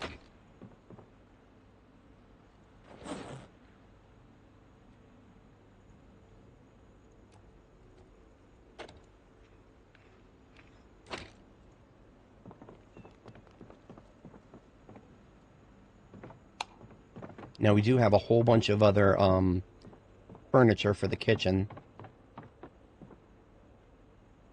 We have a couple display stands and a couple more corner pieces. For anyone watching who's not familiar with my base design, I have a little screenshot here of my previous base in 42.7. This is my magnum opus of my previous base design. Our current one is a lot bigger. Try not to pay too much attention to the conservatory down at the bottom here. That didn't come out the way I wanted it to. Long term, I was kind of disappointed in that. And this was right after a spring harvest, which is why I have an extra couple of freezers. I do like what I ended up doing with the display cases and the corner cabinets. I think I'm going to do that again. It would just be a question of where. 5.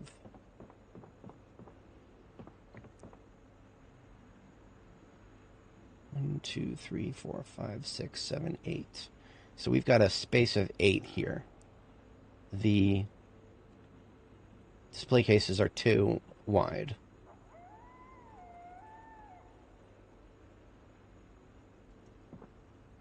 So right there, basically. I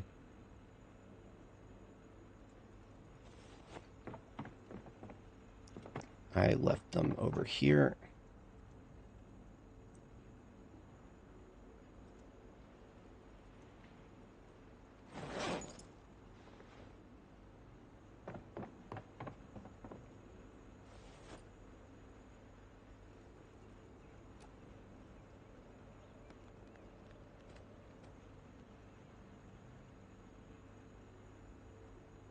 Damn it. That's not going to work. Or is it? Can I make it work? It needs to be a little wider.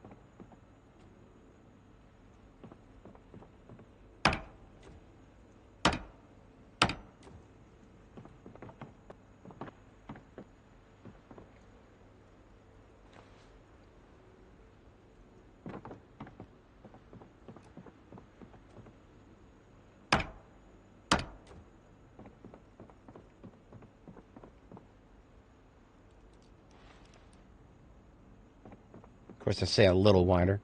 What I really mean is pretty much twice as wide. That still leaves us with a nice double wide walkway here. And on this side, okay. Of course, just imagine that I've moved the dispensers there. Their dispensers are hard to move, so I haven't moved them yet.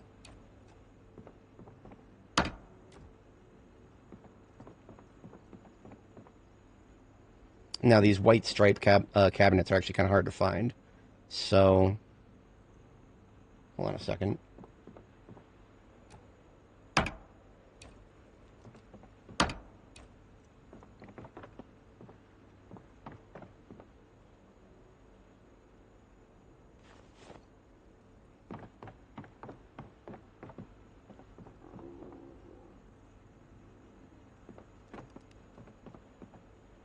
So this one's water, the other one's milk.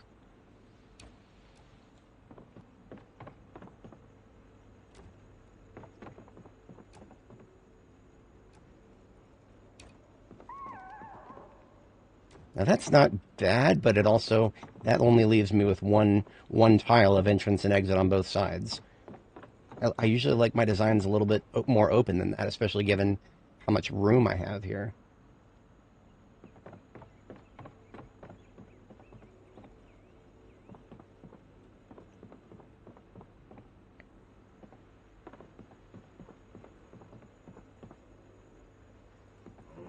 Believe it or not, I also need a table for the kitchen. These counters, as nice as they look, they don't count as a crafting surface. So if I want to do something like split a bowl of stew into two pieces, I have to go over here because this is the only, crafting surface table that I have in the area. Because none of these counters count as a crafting surface. It's kind of silly. But, that's just a quirk that I can work around that. It wouldn't be too hard to come up with a solution to have a counter. On the flip side, what if I do this? Let's pick this up. What directions can these face? Okay, these can only be in that direction or that direction.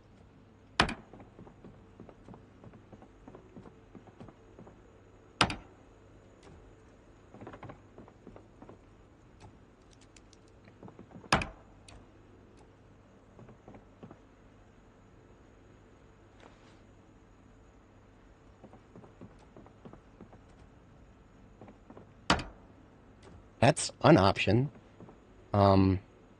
Usually I like to have things just a little more open than that. Like, being able to run around the base like that would have been nicer. But that's not that bad. Then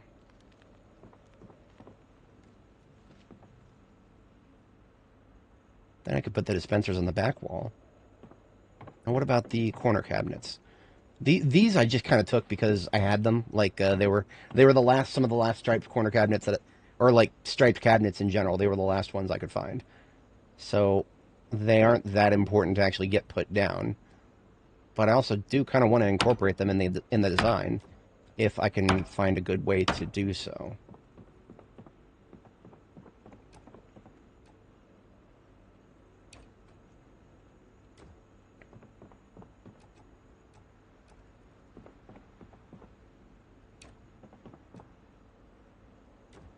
That's not so bad.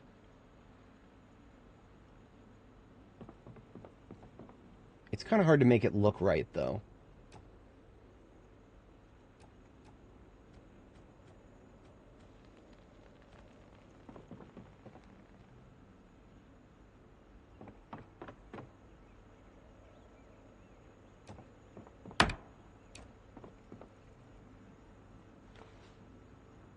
Oops. I'll leave that. There we go. See, this is what I did last time. I just had one display case, and then the corner cabinets behind it, and I really like how that worked. I had the whatchamacallit, dispensers on the bottom side there.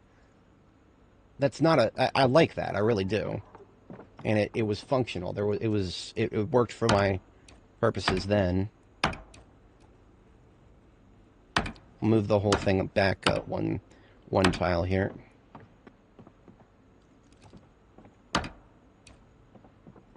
Imagine if there was a chance for it to break anytime I picked it up or put it down. That is the privilege of being level 10 carpentry right there. That's not bad at all. I do like that. I really do. Of course, what direction are those rotated? It's actually kind of hard to tell. The whatchamacallit, the placement of the coffee, of the espresso machines is somewhat intentional. It hides the fact that these are oriented in a certain way. I do have the espresso machines here. I stole them from the coffee shop. So, now you would think that the orientation of these is limited because it won't let you place it. But once you place it, you can freely rotate it. So that actually, it kind of covers up the ugliness of the fact that that's a corner cabinet. I mean, you can't tell. Well, you can just barely tell on this side. But then if I were to put something else there, it would block it. Let's rotate them like that. Now, I liked that for a different reason. But then that dead space in the middle is a little hard to cover up too.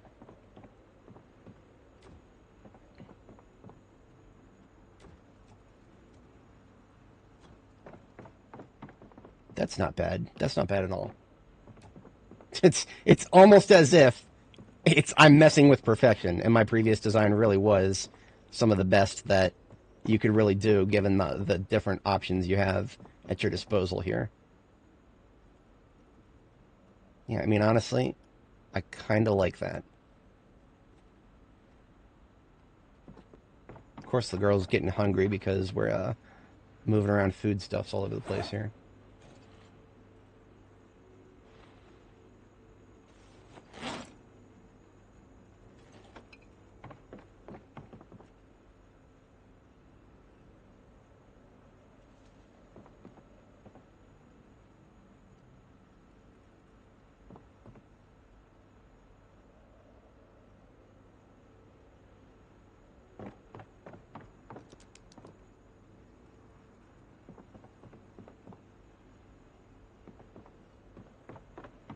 Okay. I think I can work with that. Rotate that, make it little.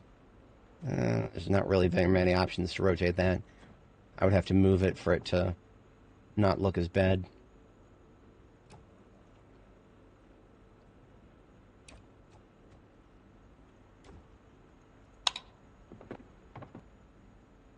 Suppose that's not so bad. Still missing a nice large American flag for this wall. I would need to go to Jametown to get one of those, I think. I don't think there's any of the very large American flags here in Riverside to find. Now, about the floor. Floor is a thing. The floor would be mostly tile in here, and then I'd probably switch it to carpet out here.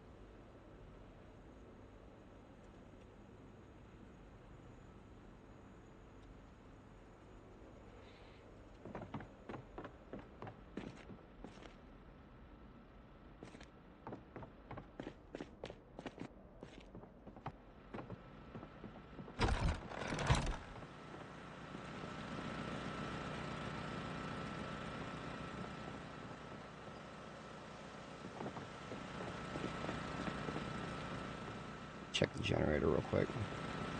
Yeah, it's fine.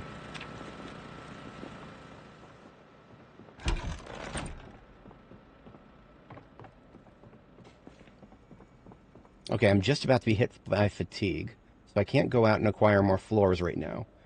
I'm going to spend the rest of the evening here getting my van unloaded. Then we can go out and go pick up some floors.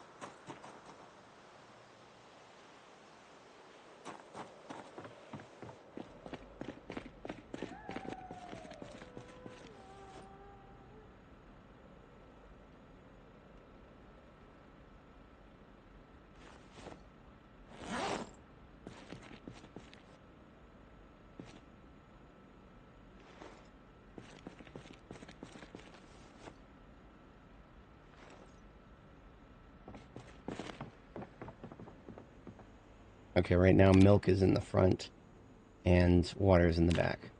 And we're about to be out of water, actually.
Scissors should have gone over here too.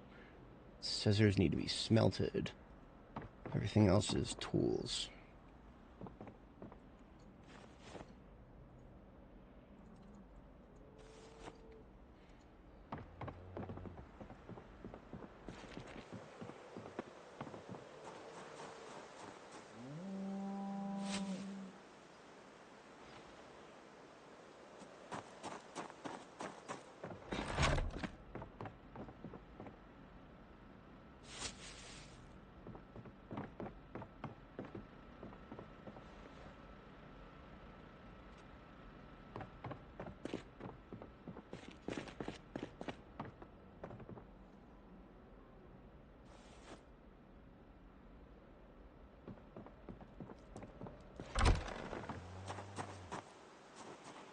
I can actually move this up a little bit because the ambulance is out of the way.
Alright.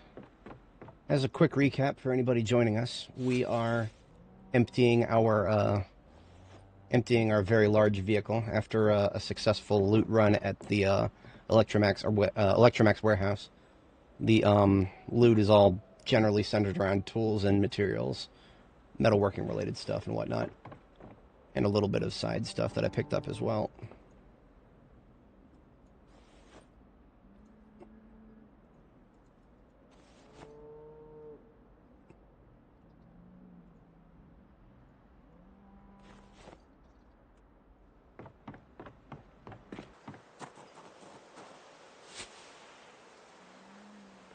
I do believe my tools box is going to start filling up, and that is why I don't think of it as a tools box, but a tools column.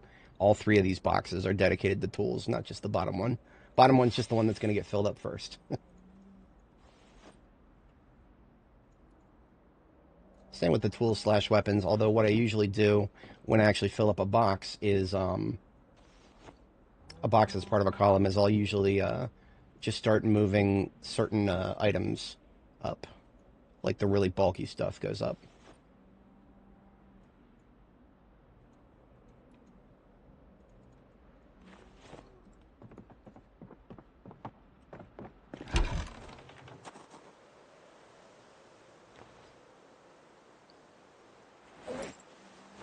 Alright. That is the last 2 bags.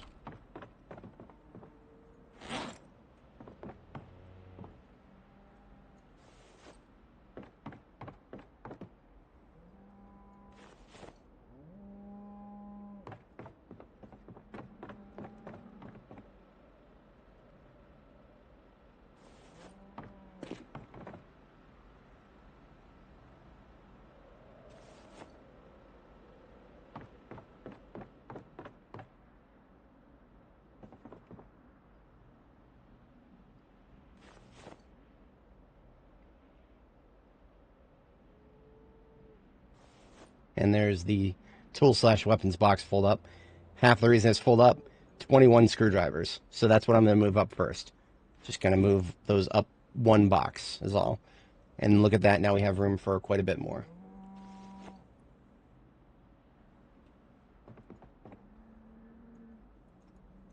Same story here. Looks like we've got a lot of everything over here. Let's start with the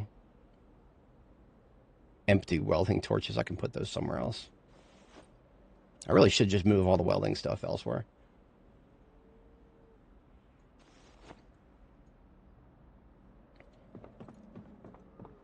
See, right now I have a sort of a welding bin here, but this is where I put the propane. But I guess it makes sense to keep the torches there as well for now. Small form materials, and then door hinge is a medium material. And the last garbage bag is right here in our backpack.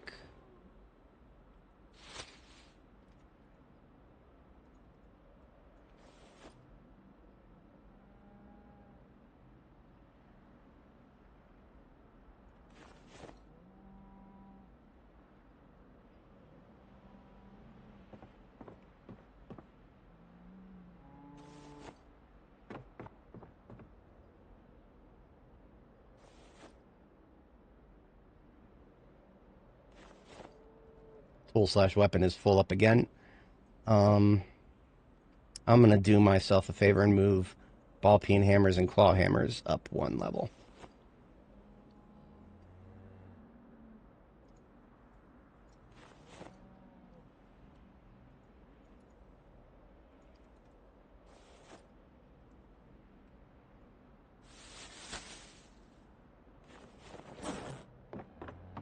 Okay. That is the vehicle emptied.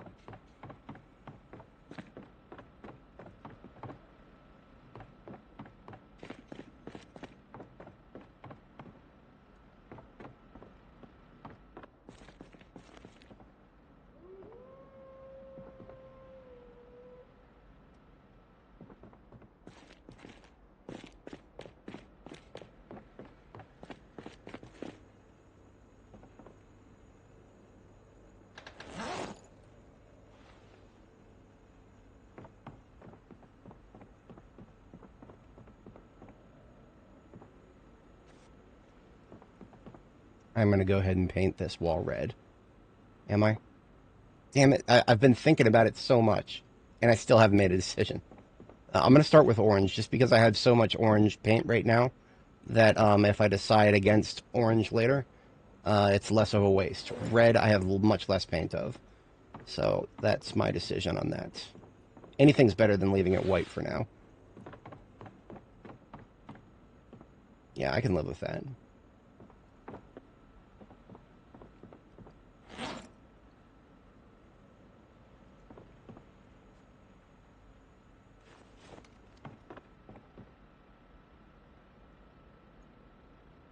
All right, and then it is bedtime. Let's shut the lights off.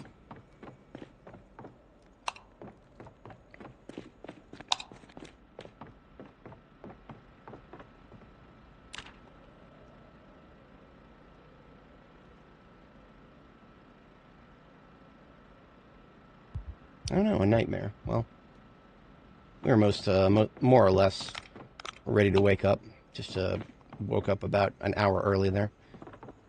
So what do I put in the display cases? Glad you asked. That is, I separate my whatchamacallit, I separate my food, my candy types and whatnot, my small form food. So starting with chips. Chips are savory.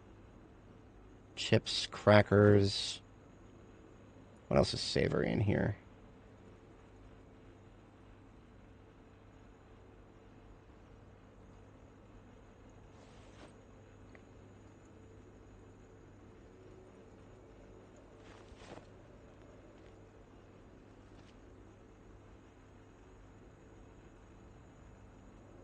All right, that's the savory for the moment. Let's do sweet. Cereal count is, you know what? For these purposes, cereal and oat, that can count. All right, anything with chocolate in the name. Cinnamon.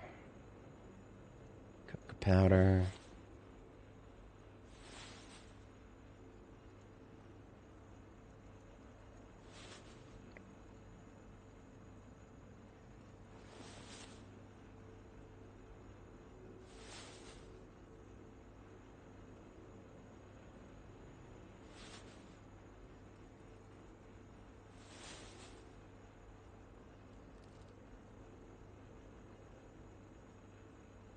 Sugar, just straight up sugar doesn't count because that's more of a cooking ingredient.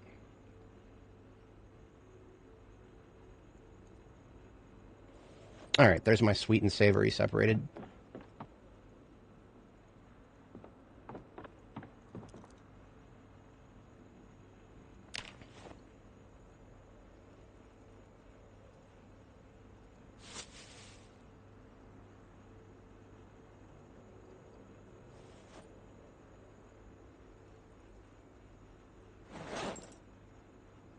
Is it really necessary? No.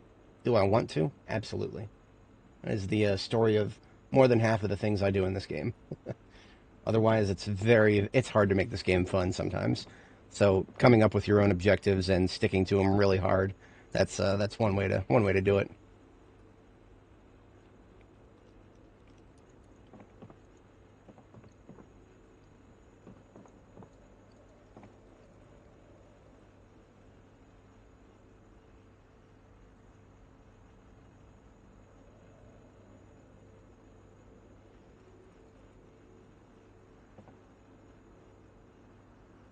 Move the pots and pans out of here now. This will remain the temporary fire storage area. Pots and pans can go in this corner, I suppose.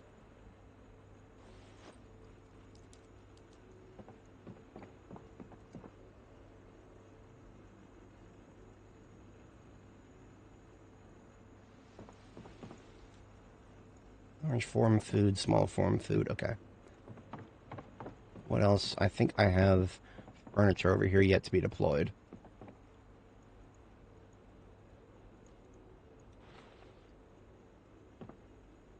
Boxes of canned stuff right there. Can I make any boxes of canned food? Yes, I can. Let's do that.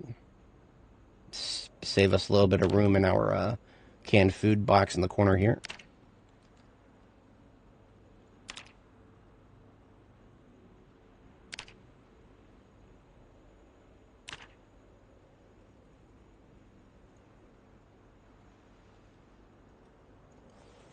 It'll save us a lot of room, actually. More than split it in half. Beautiful.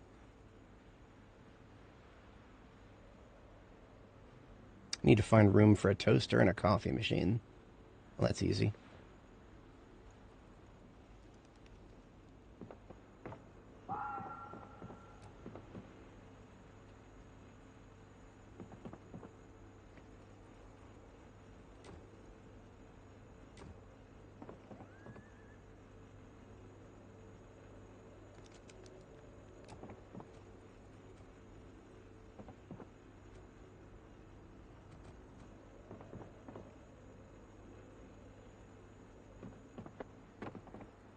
Suppose that works for the moment.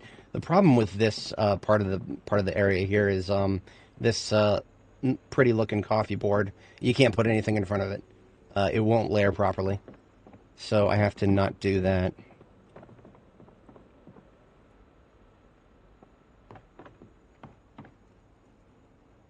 I suppose I could get some rain barrels up on the roof. That's actually, yeah, that's directly relevant. So, if I want to do rain barrels on the roof, I need to do directly over top of the washing machine for a round of them. That means the center will be or away from the corner. Okay. I believe each of those rain barrels is going to cost 6 planks.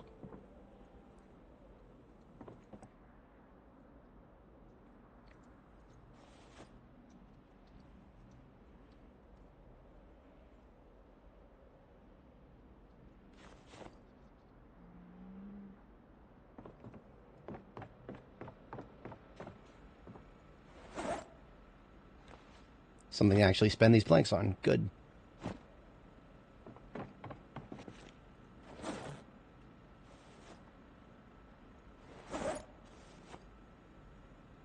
So that's 2, that's 4.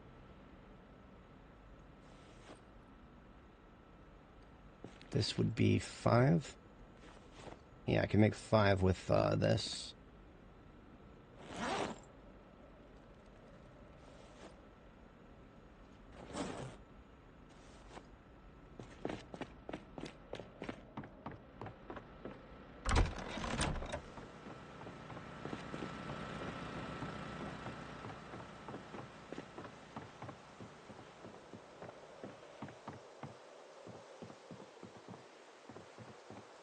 All right, this is the center of the washing machine right here.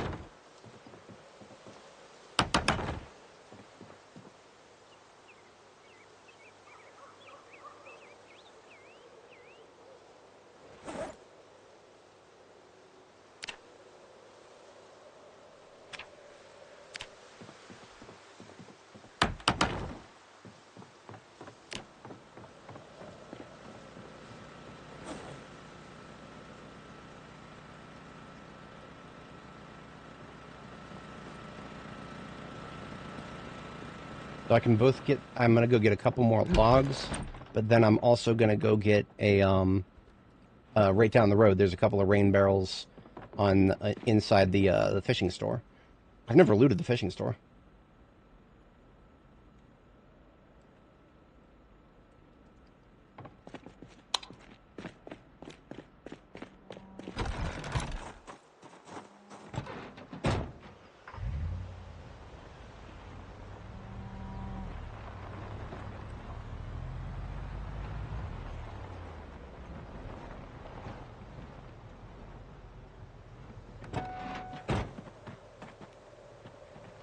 I'll just leave this attached for now.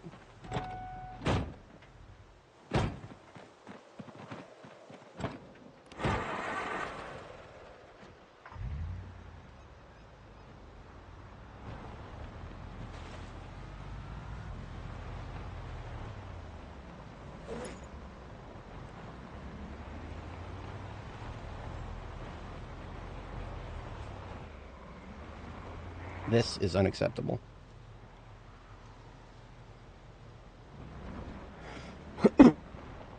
I have my machete, right? Yes, I do.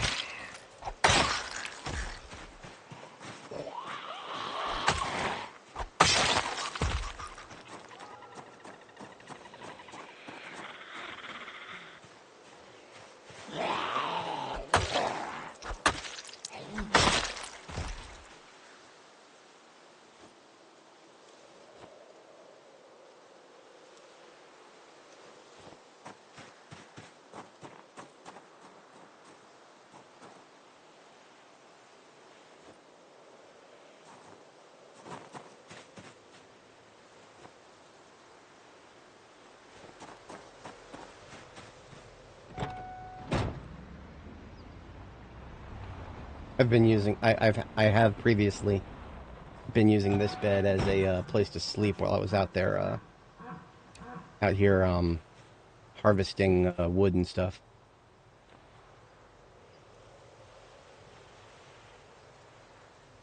No longer needed for that, so I'm gonna bring it back.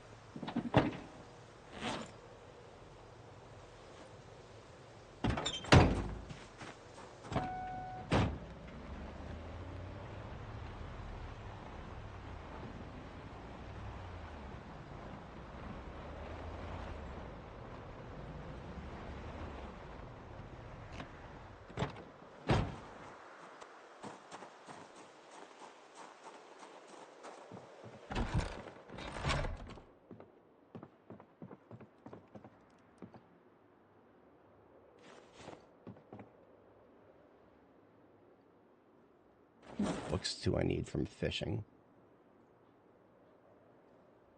I don't need any fishing books. I've already got them all.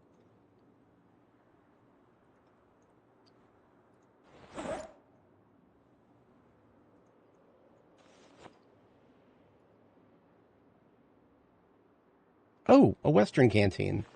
I should have come here a long time ago. Western canteen is a wearable that you can fill with water, and the fact that it's wearable means you can reduce the encumbrance of carrying it around.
This is Grandpa's house here. He's got a piano. He's got purple carpet, red carpet. A couple of really unique things, all things considered. You're not going to find purple carpet very often anywhere in this game.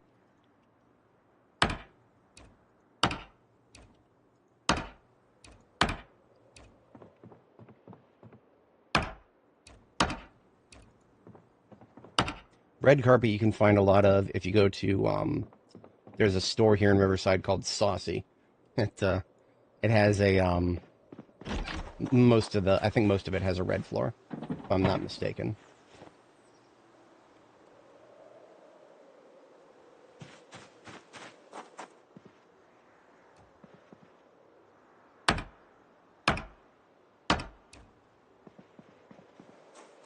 Did that pick up the seat too? Okay. Interesting. Piano seat used to be a different thing. That, I'm not sure why they would change that all of a sudden.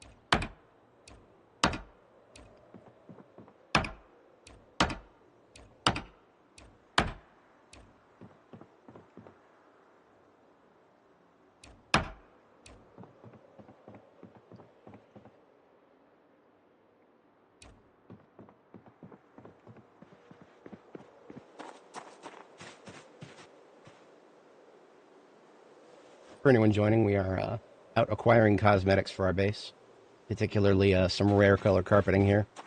There is not anywhere else in Riverside that I know of where you're going to find purple carpeting like this.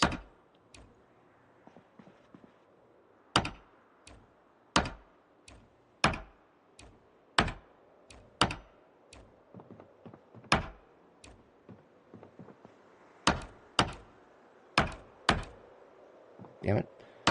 Tried to pick up the light switch. I don't see the point in that. You literally can't do anything with light switches.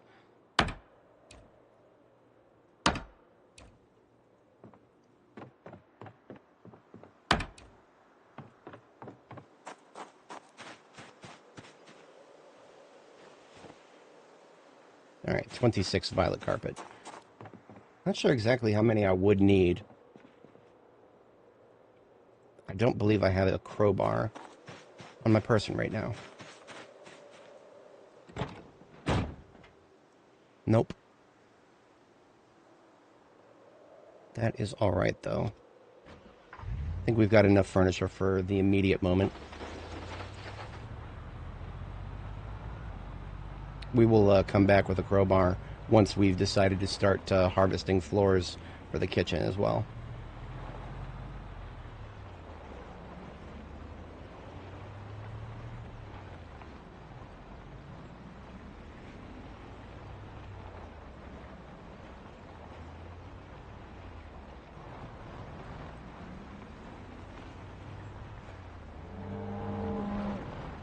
Moo.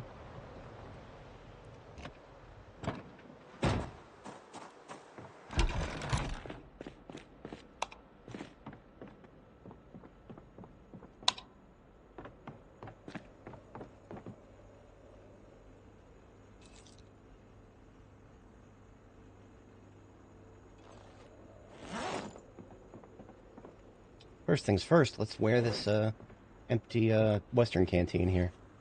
It actually matches our gear, for the most part. Stand over by the light. See the canteen right there? It's kind of, it's on my right side there. Matches my Alice kit. It's great. Love it. Should have checked for that a long time ago.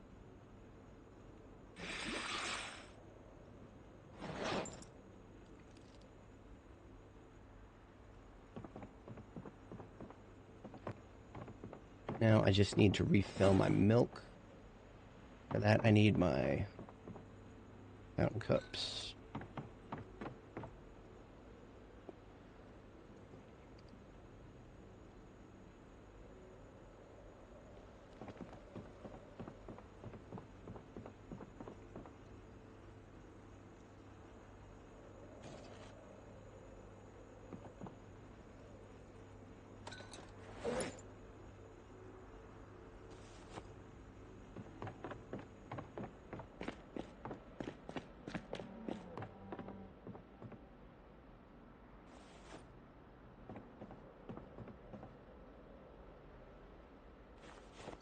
Jewelry for the jewelry bin, containers, like all these tackle boxes and fishing basket and whatnot. And I do believe fishing stuff also goes in this box for now. Electronics over here. Chainmail glove. I guess that goes in the grays for, yeah. Keyring into the fun box here. Cat's eye prescription glasses in light blue. I think I've already got a pair like that, but now I've got a second one. I was supposed to get a log while I was out. 2 logs, actually. That's alright.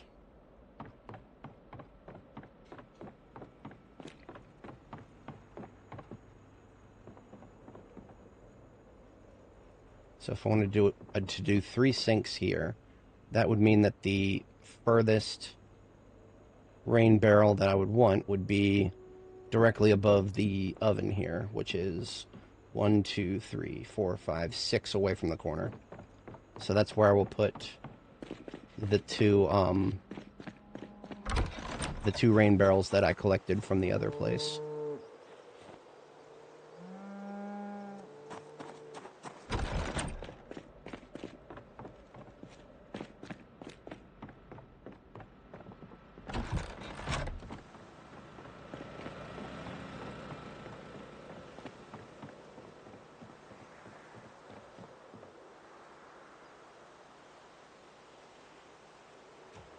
One, two, three, 4, 5, 6. Okay. So that means basically I make an L shape with the rain barrels here. That's pretty much what I got to do. All I really need is one more plank, and I can get that last of the tarp ones up.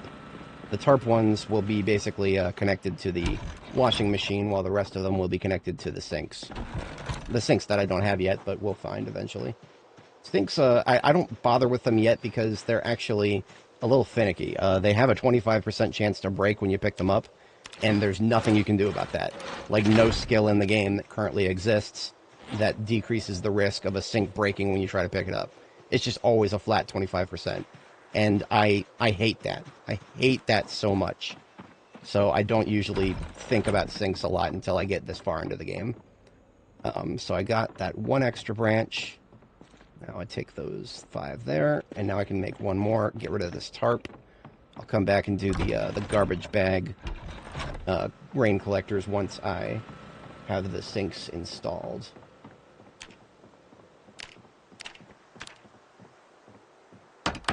And I need 2, 4, 6, 8, 10 times 6. I need 60 planks to fill out the rest of that. That's 2, 4, 6, 8, 10. That also means I need 40 garbage bags, right? Yeah. Well, yeah. 40 or 4 each times 10.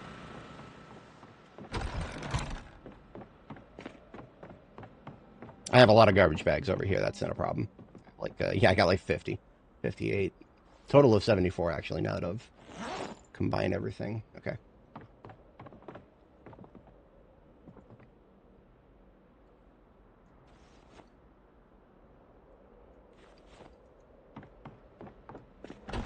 The other medical bed.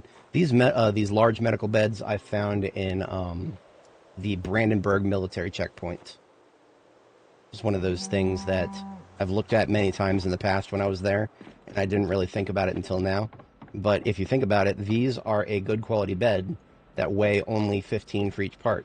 All the rest of the good quality beds in this game weigh 20 for each part. And furthermore, you don't need any skill to pick these up without a chance of breaking them. So these are actually some of the best beds in the game right here, because they're lightweight and you don't need any skill to pick them up.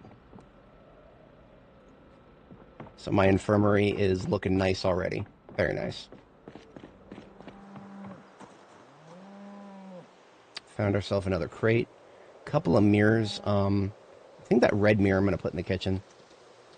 And these red carpets. I want to put those outside of the extremity of the kitchen. Right, so the kitchen will be red tiles, but then outside of the kitchen, red carpets, I'm thinking. In any case, let's get those out. We can just start putting them down now.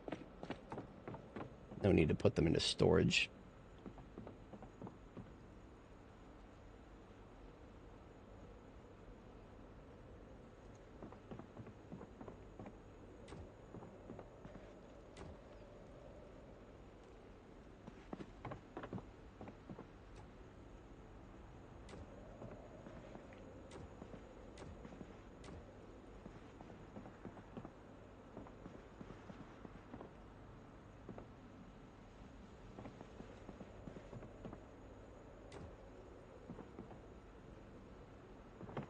Okay. In my screenshot of my previous base, you can kind of see where I'm going with the carpeting versus the tile. There'll be a little bit of an extrusion of the tile out in front of the display case there. All right. For anybody joining, we are well underway in the process of decorating our lovely, lovely base. South is going to be sort of a bedroom slash infirmary slash bathroom slash a couple of other things. Left here is the kitchen. Right is the wardrobe, weapons, firearm storage. North is basically just storage for everything else, as well as the workshop. And then, of course, outside, we got winter crops planted already. That was a October thing last month. And then we got our animals off to the right here. All right, so we recently picked up a piano. Don't ask me how we picked up a piano just by ourselves. We're magic like that. I'm gonna get this violet carpet and put it down under the wardrobe here. See, I've got 1, 2, 3, 4, 5, 6, 7, 8, 9, 10, 11, and my total is 26. So I can at least make a nice line for now. Now, there are other places to find violet carpeting, but the most plentiful that I know of currently is a church all the way back in Ekron. Now, we are going to go back to Ekron, but what our goals will be when we go back to Ekron is an open question, because there's actually a lot there. We could go there and come back with literally hundreds of encumbrance worth of rifles if we wanted to. There's a hunting shop in Ekron, specifically with tons and tons of 223s and 308 rifles, all semi-auto kind of stuff. Our aiming is up to level 3, so we're not quite really at the place where we can make a lot of good use out of that, but I suppose it's the thought that counts. And we got 4 left, so I suppose I will put them here. Yeah, I guess that works. At least it looks somewhat even. It's not perfect, but I'm not gonna think about it too hard. Now, in order to pick the piano up again, we actually have to drop some stuff, because you can only have 50 encumbrance in your inventory at any given time. So if you want to pick up something that weighs 40, you got to have less than 9, or less than 10 rather. So I'm just dropping some weapons, dropping the water, dropping the book, and I guess the machete as well. All right, we're down to 9.47. We can now pick up the piano. And we're up to 49.47 now. Like I said, this is going to be a bedroom slash conservatory slash... I don't yet know if I'll put the theater in the bedroom side or on this side. That's an open question. But I do know for almost 100% certainty that I want the conservatory over here.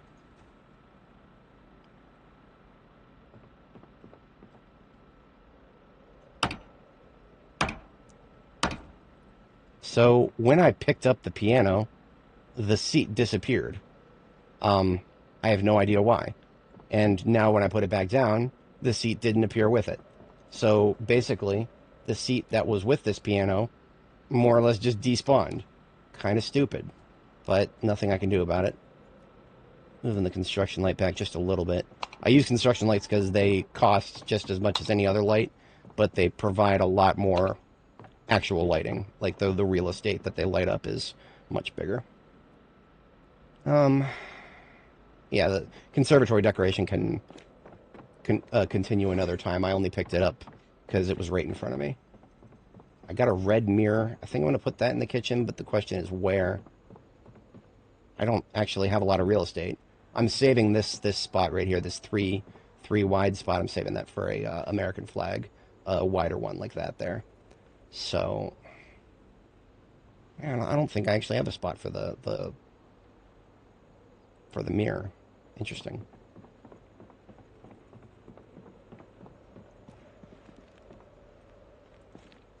I will put it into storage for the moment.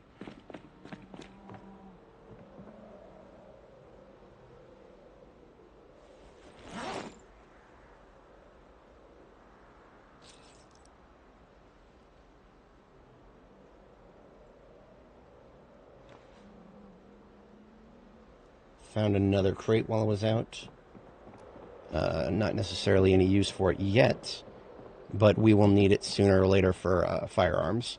We cannot get away with just a 3x3 storage for firearms. We will need more eventually. Jamietown trip is in the cards. As for when, order of operations and everything.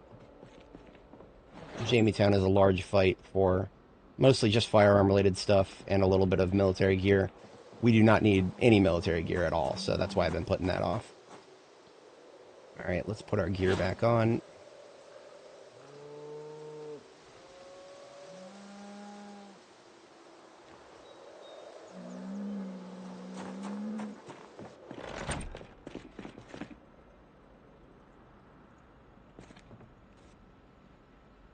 Suppose I could use another, I really should get to work making my maces.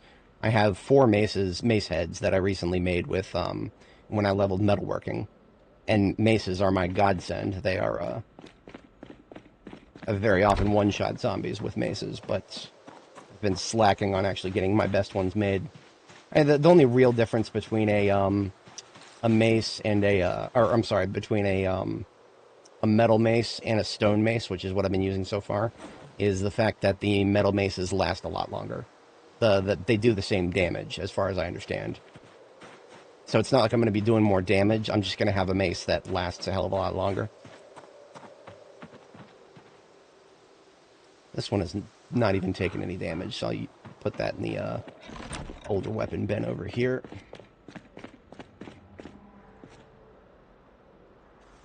And I got 4 tree branches. I'm going to go ahead and cut those into short bats over here. I'd rather not use my machete for everything. I don't know why the game automatically defaults to using your machete for carving activities when there's like a dozen other knives you could be using. Whatever, game. I know I can remake my own machetes now. That's not really the point. I'd much rather save their durability for something else. In any case, we are now assembling our maces. 2, 3, 4. Some of them are not in perfect condition. Huh. And here I thought I was making perfect bats at this point. That's fine, I guess.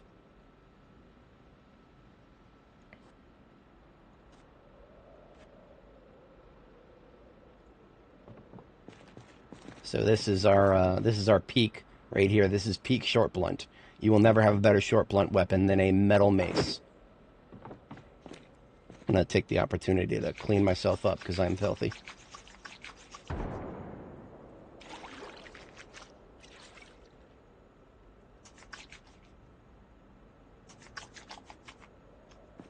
This, by the way, is this is just an exposed river tile, is all this is. So basically, it's just a floor tile that has infinite water. We literally built our base on top of river, on top of the Ohio River, at the edge of Riverside.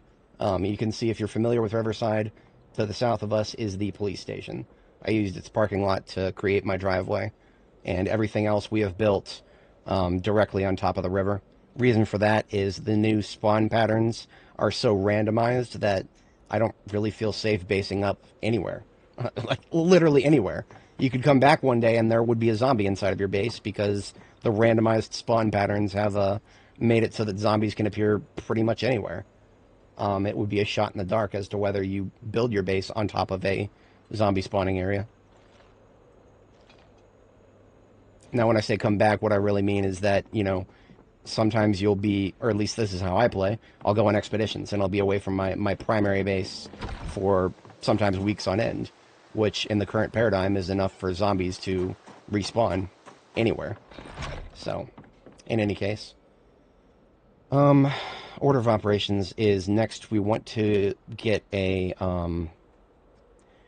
want to get our kitchen tiles. That is just going to require a trip to the east side of Riverside. Going to be a fair few zombies there, which is why I was talking about getting my mace put together. Suppose we can work in preparation for that. Get my machete sharpened back up. I'm working on several different weapon types at once. Short blunt is my reliable. You know, can one-shot most zombies like that. The one I'm working on now, though, is Longblade, because I can make machetes pretty much freely over at my forge there. And short blade is, I got a hunting knife on my webbing there.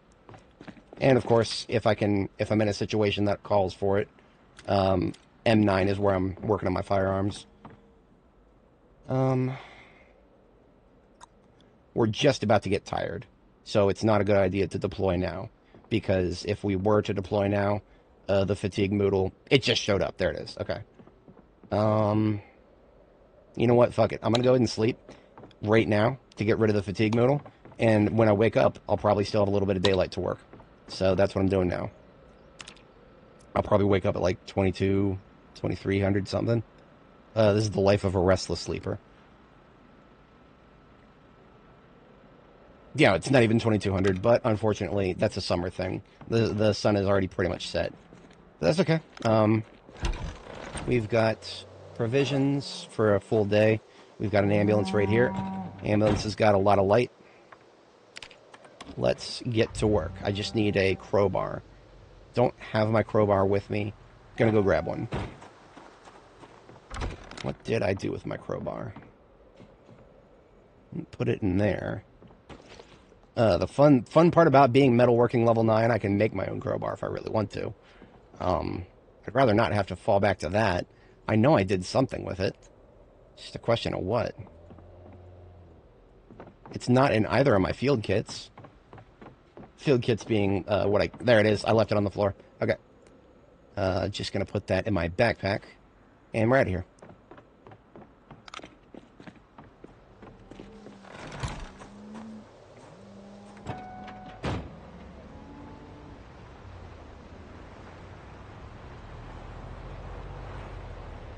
I am not sure what kind of respawns we're going to see as we move to the east. Could be a lot.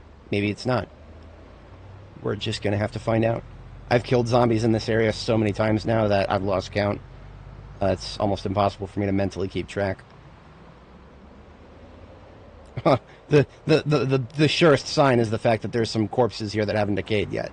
So I want to say that this area is going to be alright. But I'm going to do a nice thorough sweep.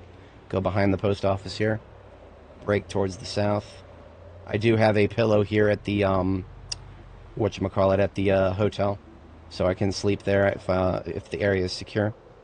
Looks like we got a few spawns in front of the hotel lobby area. I don't see anything to the south. Doesn't mean there's not anything there. Alright. Parking with the headlights facing that direction. Let's get killing. What's up, losers?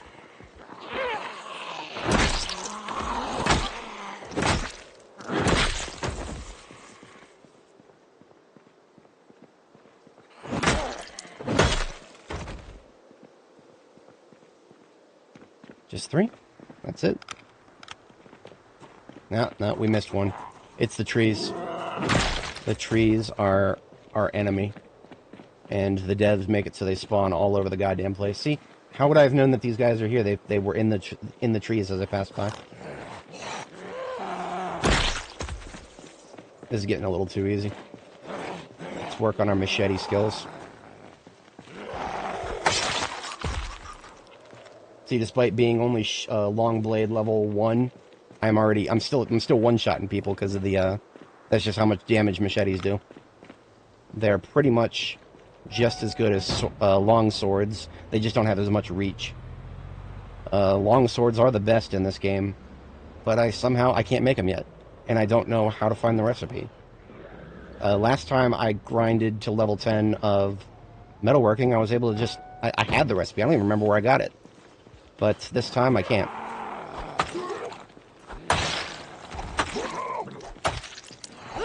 It already kind of looks like I'm doing a wind slash. There he is by the...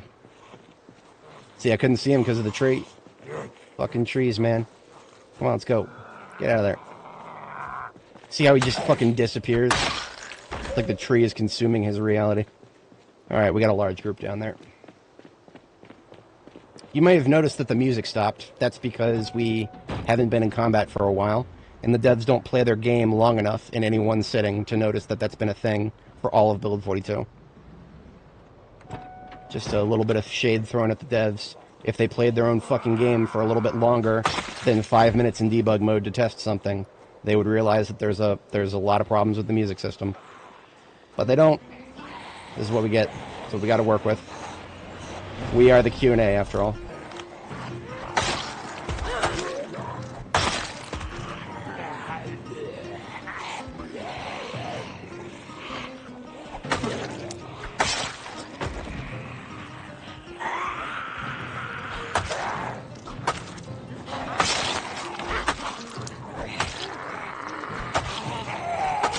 Left, right, left, right.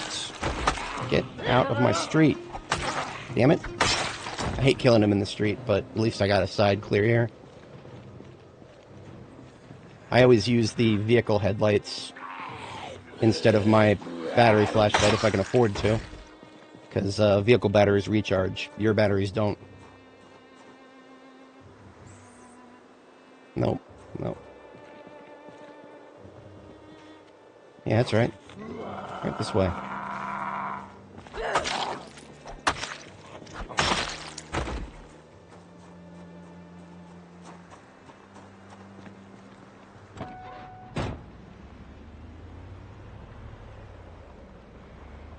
Just going to kind of pull forward a little bit and let the sound of the engine draw out anybody who might be behind trees or inside window areas or whatever.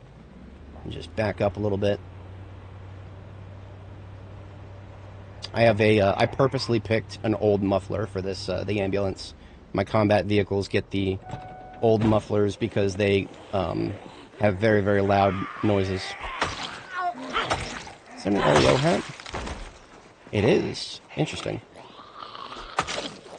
I don't know if I have one of those yet. Trista Straight, thank you for your hat. See how far the headlights reach? And yet they don't reach right in front of the van. Kind of weird.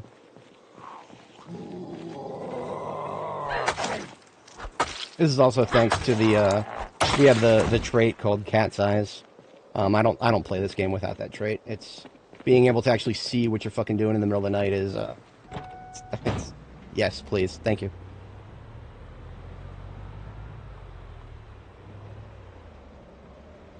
Alright, so we take a turn towards the north here, and then we swing back around, and what do we have here? Hello. Phew. Don't have the cone to tell that they were right in front of me. So this is our destination for the floor tiles.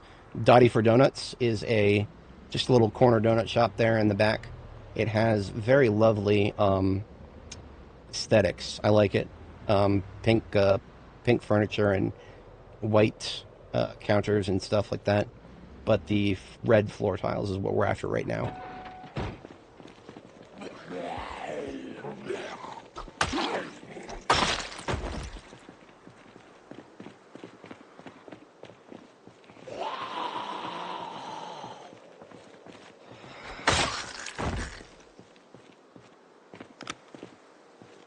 As you can see, we've already extracted the all the counters, so we have returned for the floors now.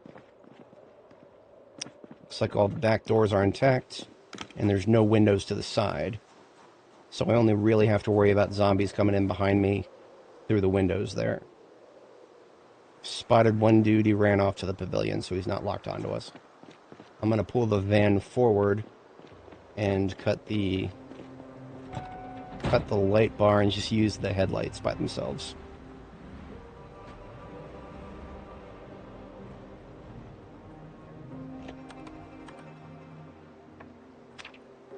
Heard somebody smacking a door over here, but I don't see anybody on the outside, so they're inside.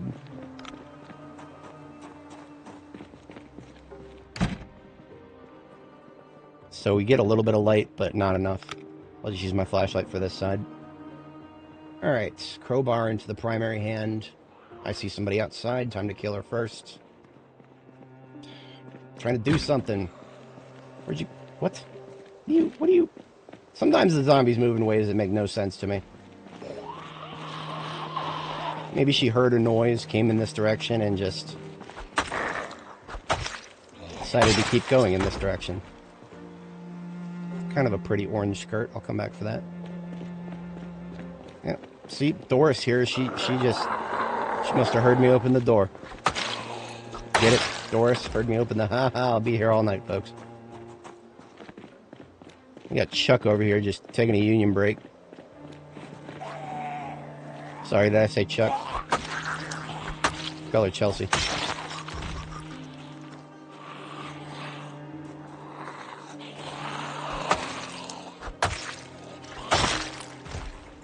You see me doing those little orbits around the zombies. I do that intentionally. As long as you're moving around in the combat stance, you're getting experience in nimble. Nimble allows you to move faster in the combat stance, so it's basically there's no point in not moving around if you're gonna be killing zombies. Just constantly move around. Alright, let's get our floors. That's what we're here for. Where'd my crowbar go? Crowbar in the primary. Secondary backpack in the secondary. Let's pick us up some floors.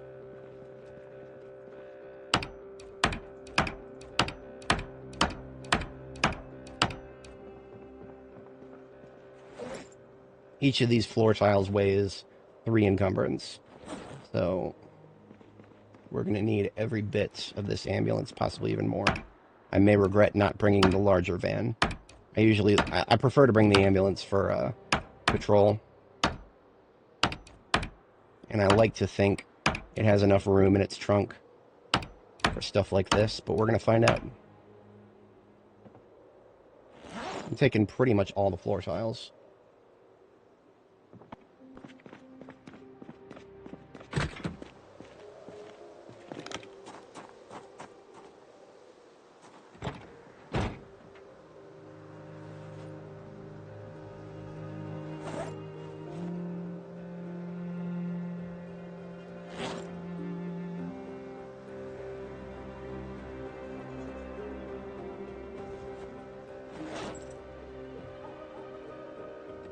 Yeah, plenty more room.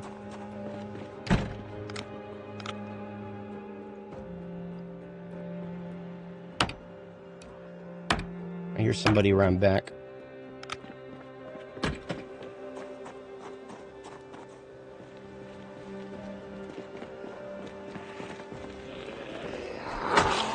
God bless my hearing. If you ever want to know how to get good hearing, my method was... Oh, Jesus Christ. Fuck you, asshole.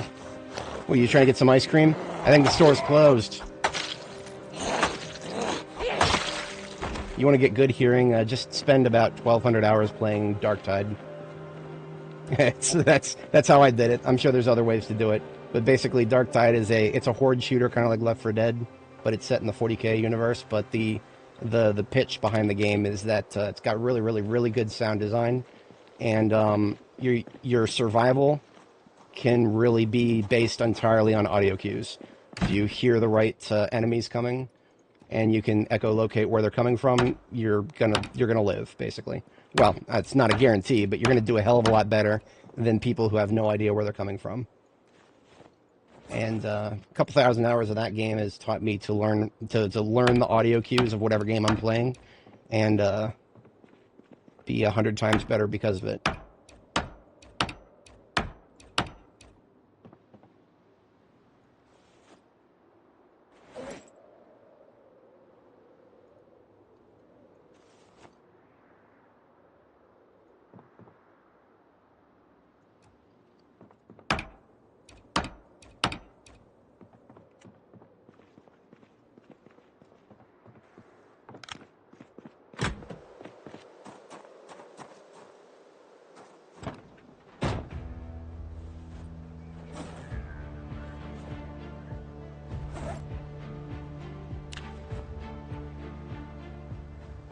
I think we'll be able to get most of them. Do I even need most of them? Probably not. But I have a much bigger kitchen than I did last time, so I'm gonna take plenty.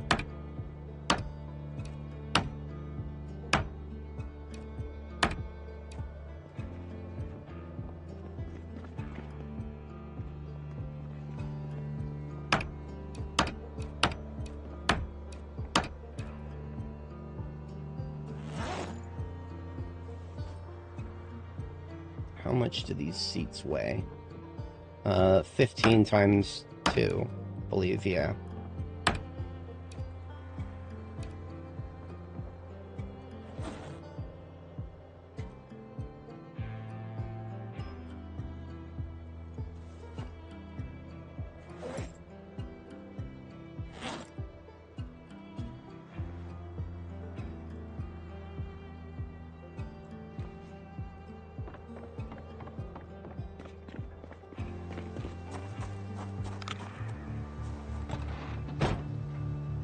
Sorry that this part of the content is not very amusing to watch, but it's all part of the plan here. If we want to decorate our base, we got to go get things to decorate it with.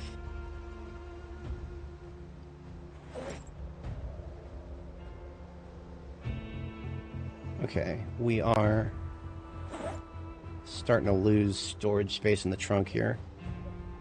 Can I recover any of that? Enough to put just one piece of seating. That's all I want. Perfect. That is a perfect fit right there.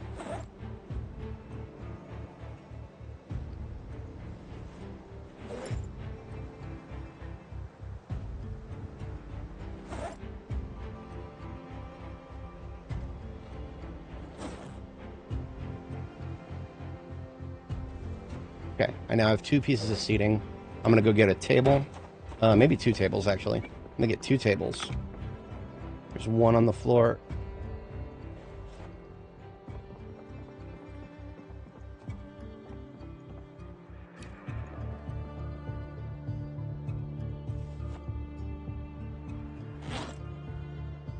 Third straight into my primary hand. And we are now super encumbered. We're out of here. Should be back to base by 4 a.m. hopefully. That's when we go to sleep next as a restless sleeper.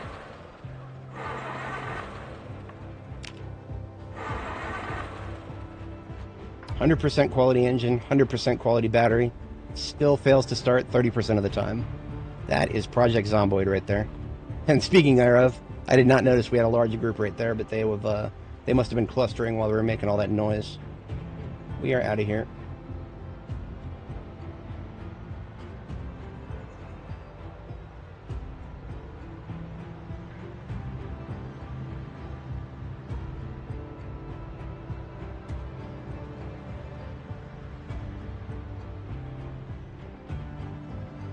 I've learned my lesson about trying to take the small road there because I never did finish it. So this time I'm going to park in front of the kitchen because that's where the vast majority of the stuff that we just picked up is going to go.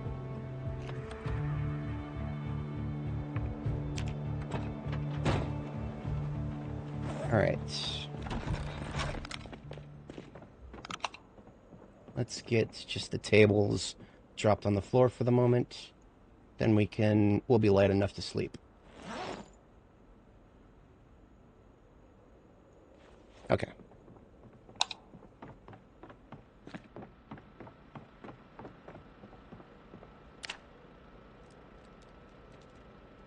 And when we wake up, we can finally start getting placements. Now, would you look at that? Even though we're technically indoors, I got cold in the mid 40 Fahrenheit. Interesting. All right, got the work lights on. Get this old red seating out of our inventory. Got some stuff for the tailoring bin over here.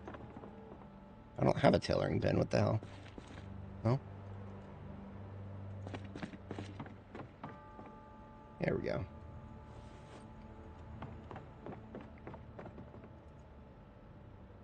Badge. Watch for the bin for the electronics.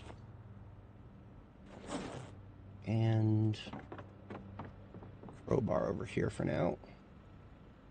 Let's see if I ever did find a police hat. Yes, I did already have one.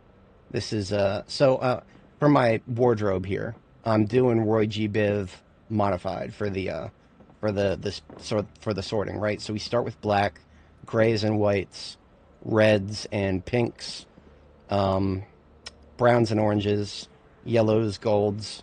I have 2 for greens, so we got regular greens and military greens, forest camo greens. then dark blues, light blues, and purples. So it's a little bit like a rainbow spectrum, but it's not perfect because I mean, you know, rainbow doesn't have space for shades. You can't have black and white in a rainbow. So that's yeah, it is what it is. It works. It makes sense to me. And I'm sure if I explain it hard enough, it'll make sense to other people, but I'm not going to waste too much time trying to explain it. It would make sense if you watch for long enough, I guess is the best way to put it. So let's put our other pair of red seating on the floor. Then we can put our actual tiles on the floor.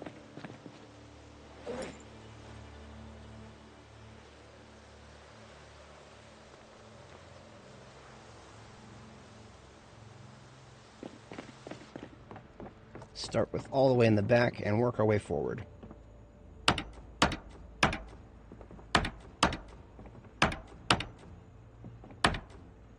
Alright, so that was 8,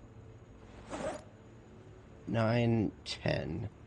So it looks like we're doing a 10 by something. Hello. Yeah, see, it's kind of brilliant. The floor is not visible behind these cabinets, so I don't even really have to worry about it for now. Like, basically, the floors back there are low priority. So I actually unintentionally did that perfectly. With 8 in the inventory and 12 in the bag. That's 20. So we can do 2 rows at a time, basically.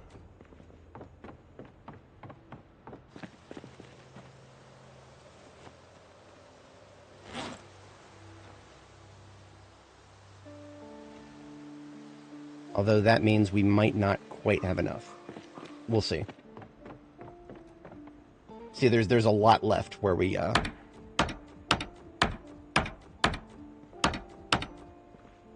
there is quite a lot left.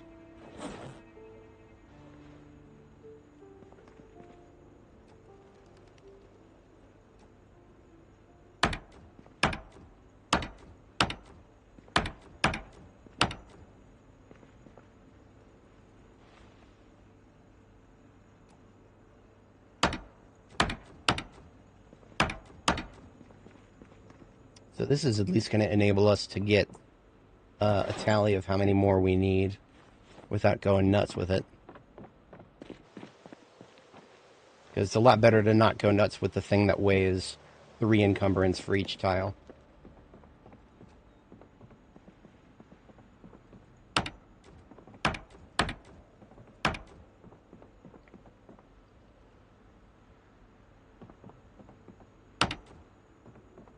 Okay, so let's just count it out manually. 1, 2, 3, 4, 5, 6, 7, 8, 9, 10, 11, 12, 13, 14, 15.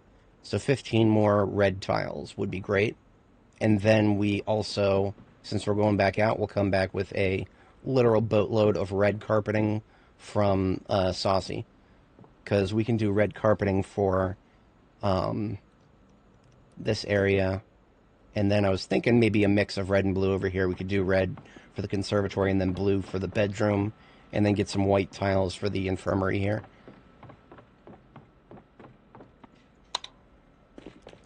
But this, now that we've more or less cleared the way, we still have that last group to worry about. I mean, worry about, we don't really have to worry about them because they're not close enough to pull unless they've migrated, and if they have, it's one group. We should be fine. I'm gonna take the large van for this. Let's get ourselves some more food to eat, and then deploy.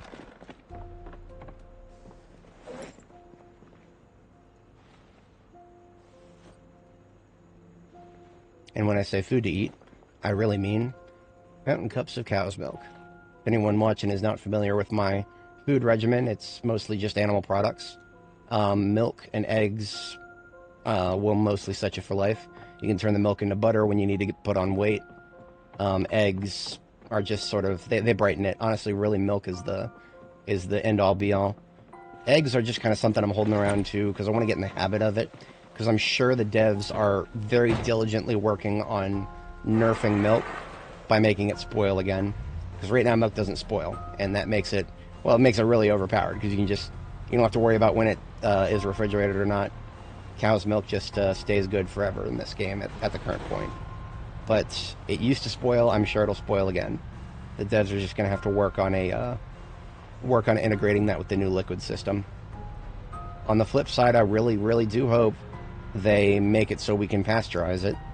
I'm not 100% familiar with the process of pasteurization, but whatever it involves, I'm pretty sure it can be done at home. You know, just kind of, I think it's a temperature and humidity thing, I think.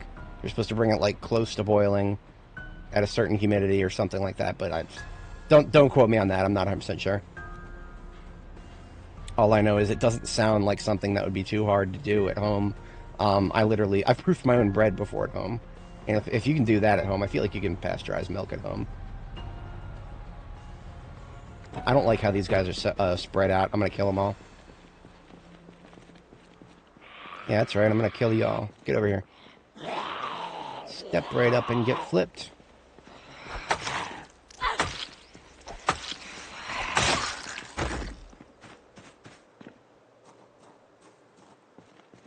See, look at this. Why is she running all the way over there? What could have possibly made this zombie want to come all the way over here? I don't fucking know. I don't think she knows. I don't think the devs know. I think their movements are just... There's an element of randomness to it. It's possible she was trying to group up with the zombie that's behind that door that we just heard pounding, but that doesn't make any sense. Why would she come from all the way over here to group up like that? It's weird. It's weird. I don't understand it, and I hate it because of it. Oh, hello.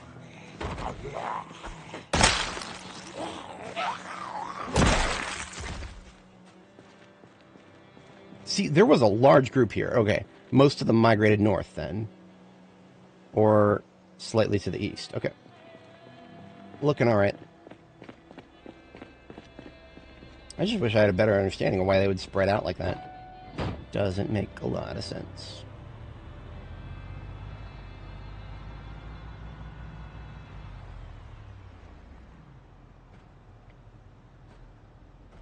Okay, I already forgot the number. I'm pretty sure it was 15. I left the crowbar back at base because I'm a stupid doofus. I'm a stupid doofus who left his crowbar back at base. Came all the way the fuck out here for nothing.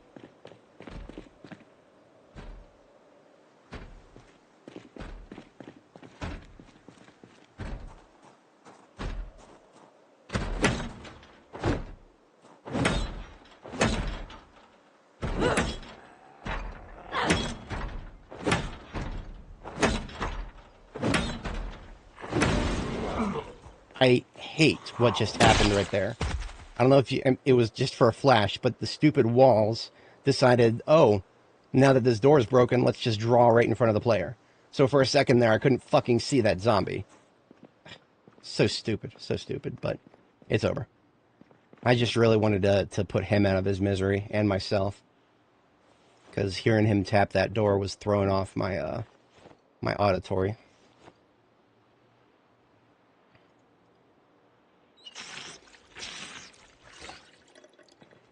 My goal is to find a crowbar.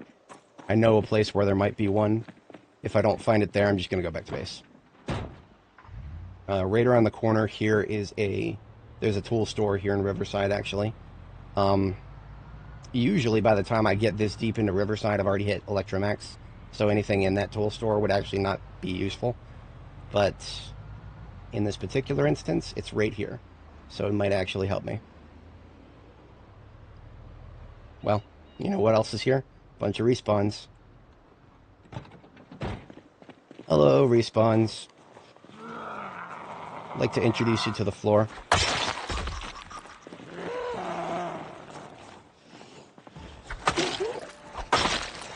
This is a nice gravel floor here. It is, it's not asphalt, because I don't like corpses on my streets. Right this way, please. I kill them in piles to make sorting their corpses easier, but I also sometimes forget to sort their corpses. One of the reasons I would be sorting their corpses is to get clothes to work on my tailoring, but I ain't got no tailoring books. And I recently fought a ground war to get into Ekron to get a ton of books. 84 bookshelves in Ekron, in the community college. Zero tailoring books in the entire library of the Ekron Community College. I don't know what the fuck is going on there, but the devs, that was something that had to have been on purpose. You don't get 84 rolls. You know, some of those bookshelves had, like, 10 books in them. So the math on that just doesn't add up for not a single tailoring book to have spawned. That tells me that there's some weird shit going on. Of course, there's other books that didn't spawn, but that makes a little bit more sense. Here's my crowbar.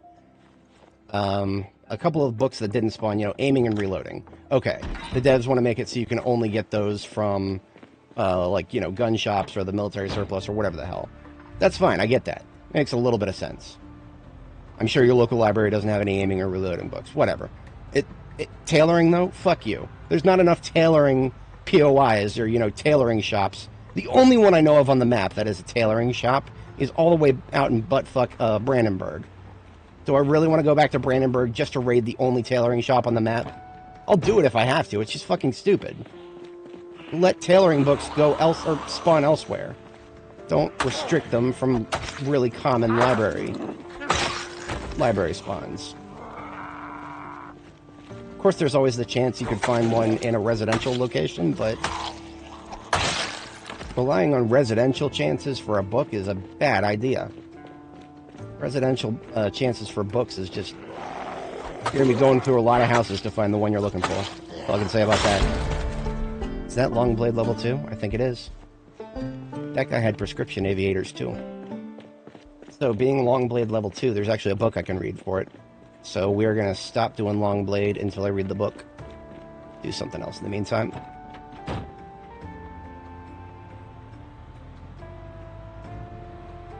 And my proteins are starting to get a little low. So when I get back to base, I need to make something with rabbit meat in it. Rabbit meat has a literal shit ton of proteins in it. Something like 50 for a single serving. It's kind of absurd.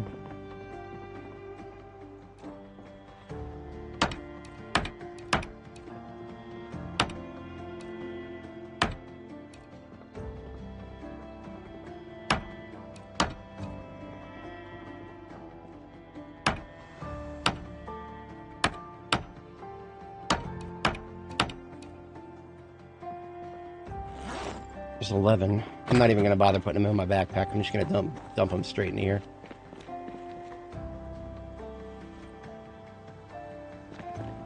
There's 11. We need 4 more.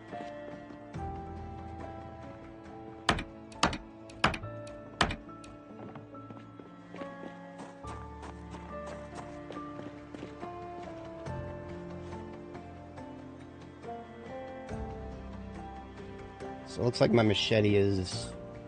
Yeah, I'm just going to toss it out for now. Honestly, when my weapons start getting damaged now, and they start losing, weapon damage because they've been worn down, you can just break them apart and reuse them at the forge.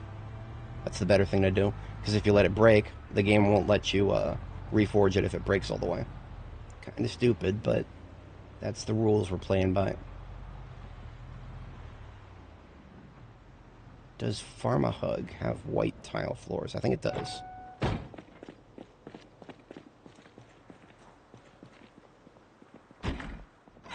Look at these pretty tile floors. My infirmary is at least a 3x3, so let's get 9 as a start.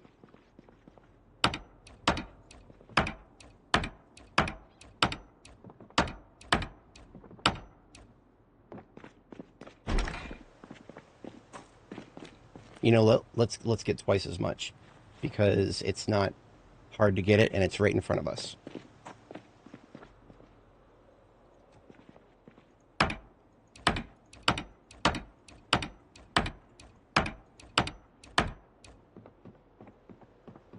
I like how the game calls this a bathroom rug, even though it's a doormat for a pharmacy. Whatever you say, game.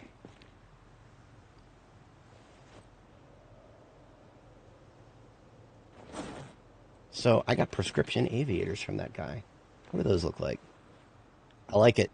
I like it The aviators go better with a beret, because the beret is has got curvature to it, while these prescription sunglasses are square. They go better with the baseball hat, because the baseball bat has harder edges. I like it. It's more edgy, as it were. Anything I care about here, I'll always take a couple boxes of garbage bags. Some magazine rack, always worth a parsing. A birthday card, that's it.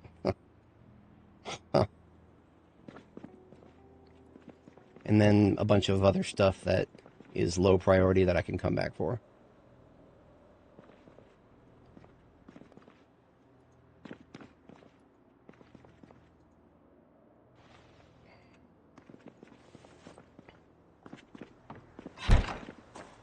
Okay, so we've got some very nice, pretty looking floors so far. What color of carpeting is this? This is this is one of the, actually I don't remember what POI this is. It's just a generic office, I think. The political office is down the street there. Green carpet. This qualifies as green. Okay. A very interesting aesthetic naming choice on behalf of the devs, I suppose. Don't care about light wood. Here's the political office. Funny thing is, you can tell it's a political office. I don't know if it's Republican or Democrat. I believe the game canonically has offices for both of them here. But not in the same cities. Like, this is Riverside. So one of them will be here. One of them will be elsewhere. This is called dark gray? Really? That doesn't look dark gray to me. Maybe it's an artifact of my HDR monitor. I don't know. Wacky. But, Saucy over here has red carpet. And we've already started putting down red carpet, so that's what we're going to collect next en masse.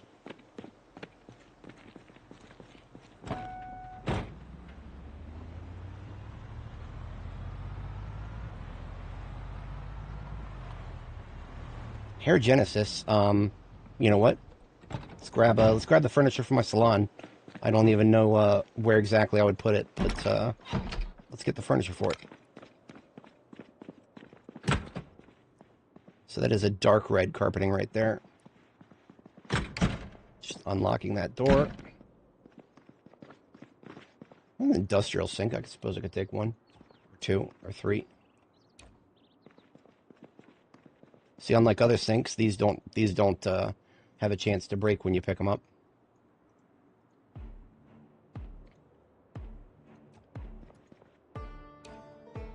So, hair dye in this game is something you can find in a barbershop like this. Hair dye can be mixed with the liquid system, and it's strange how it works, because it's not it's not the kind of mixing system I was expecting. It's not like a dye additive or RGB additive, but there is an additive element to it, because if you mix red and blue, for example, you'll get like a hot pink magenta, which doesn't really make sense. It's not how dye works in real life, but whatever.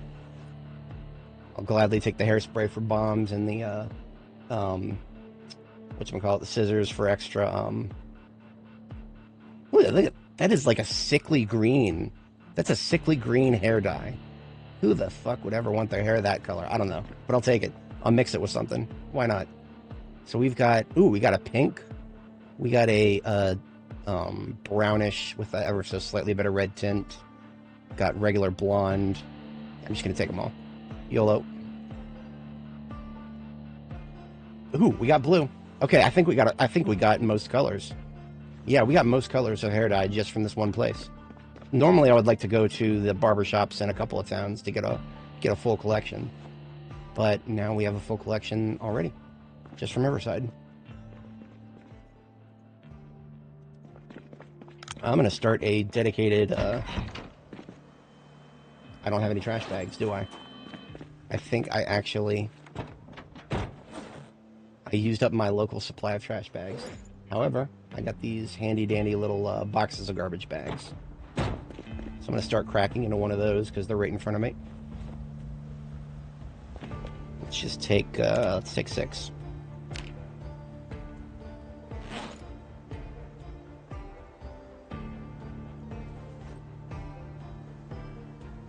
And all of the hair dye related items shall go into this garbage bag.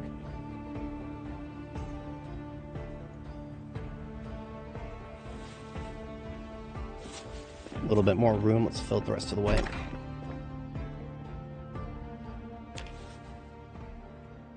Ooh, another pink hair dye. Fascinating, very fascinating. I feel like a character whose name is Annie Mae deserves a pink hair color. I think that might be in our future.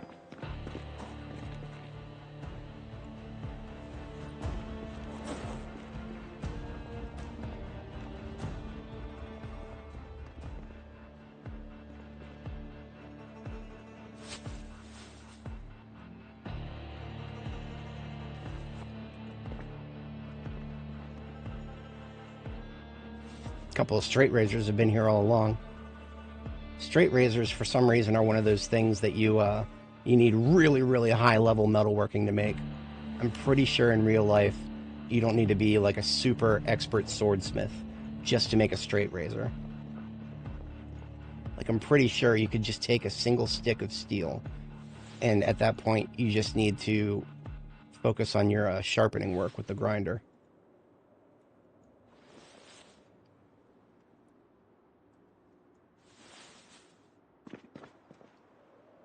Okay, and there is another bottle of hair dye on the counter here. 2 of them, and they're both the sickly green color. I don't know who would ever want that, but YOLO. In here we got another pink, some more gel. Oh, another blue. There's a lot of hair dye in this world. In my previous run-throughs, I never had anywhere near as much hair dye in one location.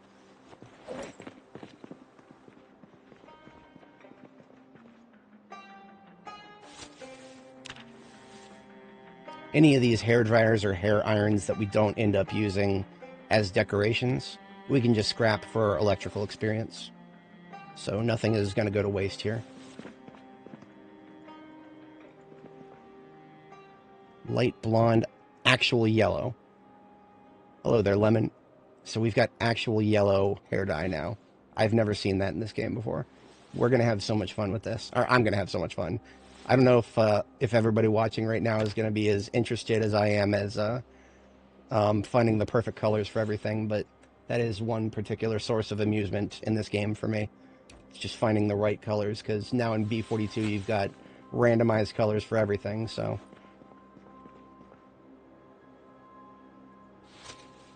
23. I think we've emptied all of the containers in here. Just going to do one more double check across the containers, then we can focus on furniture. Why would there be a back door to Saucy from the hairstyle salon? Some possible collusion there. Yeah, we've got this bag full. We're out here. We're doing. We'll grab a couple pieces of furniture.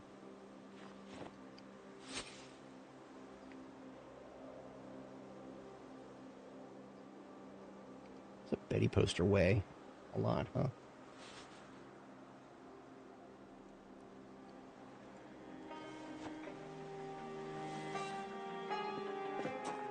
I really wish I could pick up the little swirly thing here. It's the little barbershop sign swirly thing. Wish I could pick that up. Can't. Sad. All I want is... the game won't let me pick up the, whatever the hell this thing is. The hair dryer thing. Or, the hair baker, the hair fryer. The hair fryer. I don't fucking know what they call it. But, the game won't let me pick it up, and I'm sad about it. But we can get a salon chair and a couple of tool counters, and I do like these big mirrors. I really do like those big mirrors. I'll probably pick up a couple of those.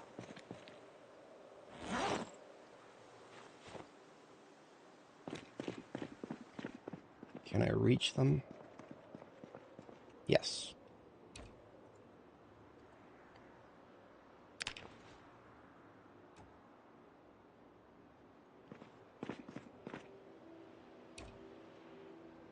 For anybody joining, we are working on collecting cosmetics for our base, if it wasn't sufficiently obvious. But sometimes it can be hard to tell what I'm doing in these insane streams of mine.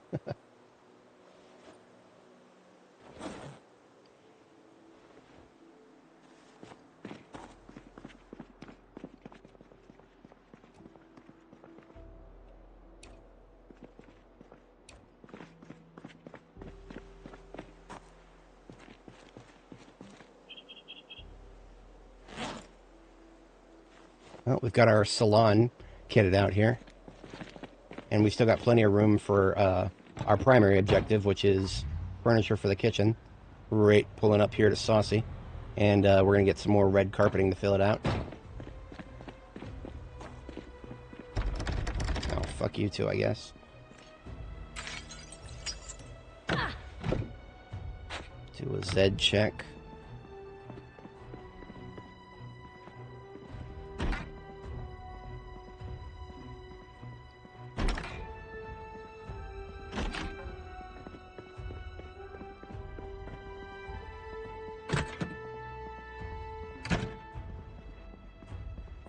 Alrighty then. Parse quickly through the storage shelves. Ooh, fancy shoes in dark purple. Why not? Lumberjack shirts, no thanks. Not my style.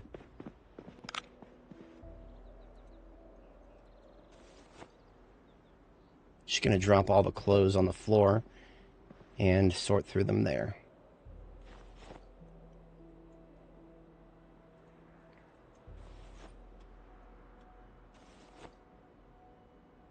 Now, an interesting thing about these shelves, if you try to pick it up, something weird happens.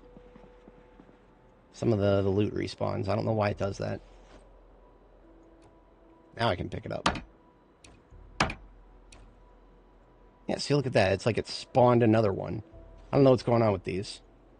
I was going to file a bug report about this, and then I forgot to. You can see that there's shelves that were not here before, and it only happened because we went to pick these shelves up. And I'm trying to pick them up so that they're out of my way so that I can see what these clothes actually look like on the floor here. Okay, that sweater is a light purplish. There's a lot of formal shirts. Are they all? Two of them are white. I'll take those for tailoring. Color is this one. This looks like a... That's a green right there. It looks like it's slightly too yellowish of a green for my military gear, though. But that might almost match desert camo. I'll hold on to it and see what I can do with it. Definitely taking the black hoodie there. The black hoodie and the white hoodie. They both look like good shades there. See, the black hoodie is probably... It's more of a gray hoodie, really. See, it doesn't match the black of my pants, but whatever. I'll toss it into the clothes bin. Anything else that jumps out at me here? I'll take the swimsuit and that long sleeve t-shirt and the formal shirt there. Hawaiian shirts I always want to pick up because they are they have like their own layer that they go onto, and they're very lightweight, so you can slap some padding on it, and that's more chest protection right there. Shell suit jacket. Yes, I actually do want that. That looks grayish. Ever so slightly green.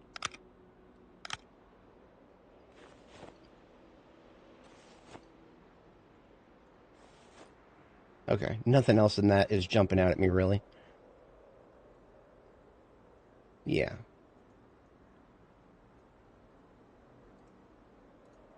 It's a really light blue one. Okay, I'll take the light blue one. Everything else, I don't really care about.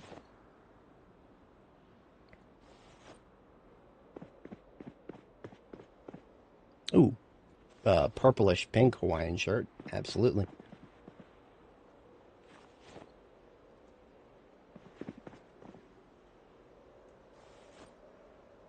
Okay, we are now picking up carpeting, which is what we really came here for. You're not going to have me walk right past a bunch of clothing shelves and not check for something that may be a nice match. Not going to happen. It's not how that's not how we roll here. Always on the lookout.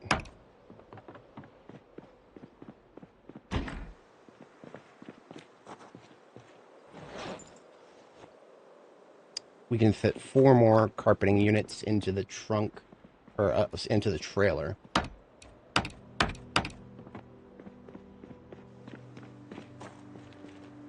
Now the trailer is full.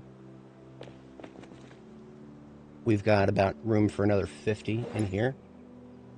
Let me actually go ahead and start another garbage bag and put the clothes into it.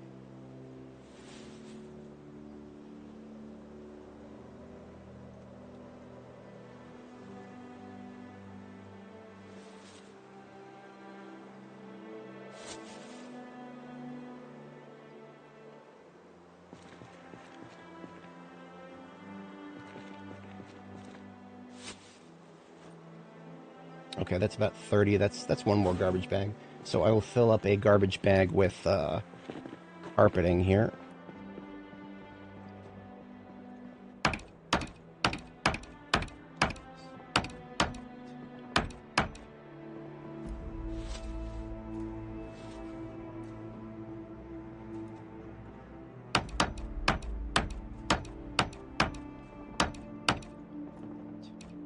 Oh, that picked up a clock. Oops. Threatened me with a good time. Something to decorate the base with, I suppose. Alright. 5 more for this trash bag.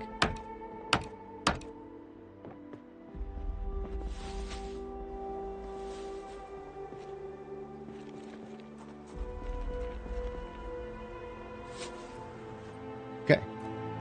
Only room for 10 left in the trunk. That's fine. It can take a couple things here.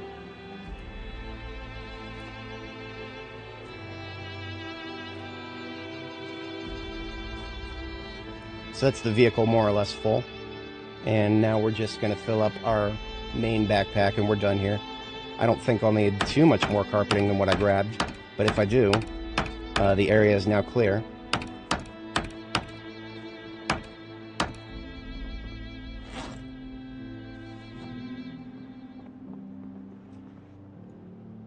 The mannequins are something I'm considering. They do kind of weigh a lot, though.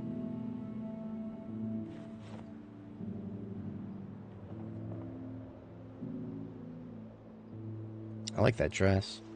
I've already got a summer hat. Suppose the second one wouldn't hurt. Leather coat. Why not?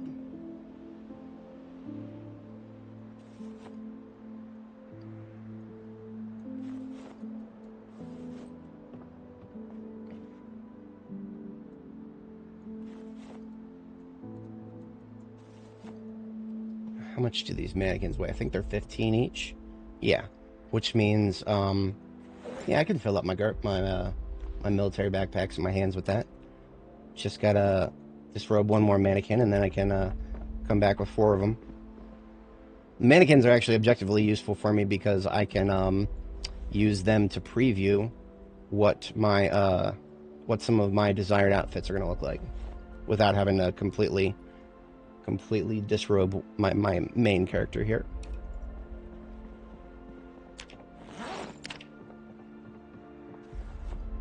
So because they weigh 15 and I can fit 36 into each military backpack, that is basically that's 2 for each backpack, which is how I know I'm bringing back 4 with me here.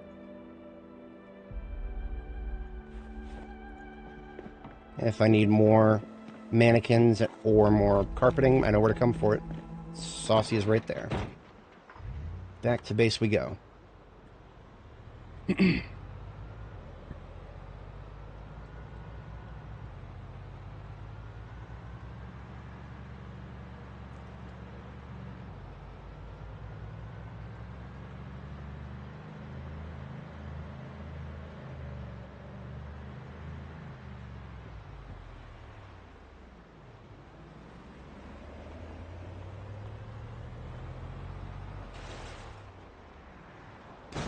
Oops.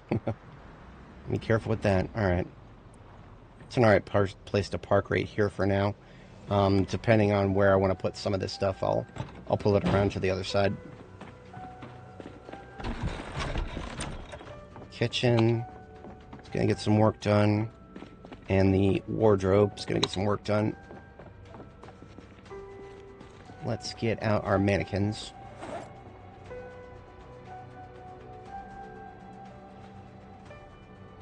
Oh, look at that. 4 mannequins with 4 extruding tiles of carpeting.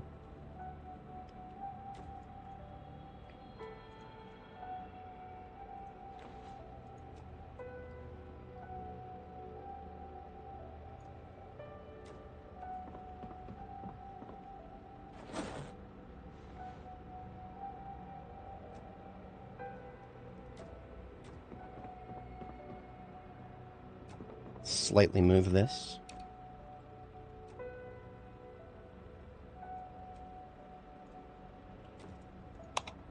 There we go.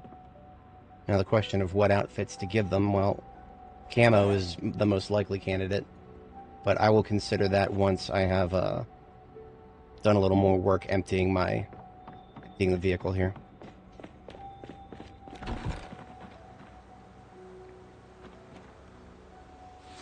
Start with the garbage bag full of clothing, because that'll probably require the most brain power to figure out where it goes.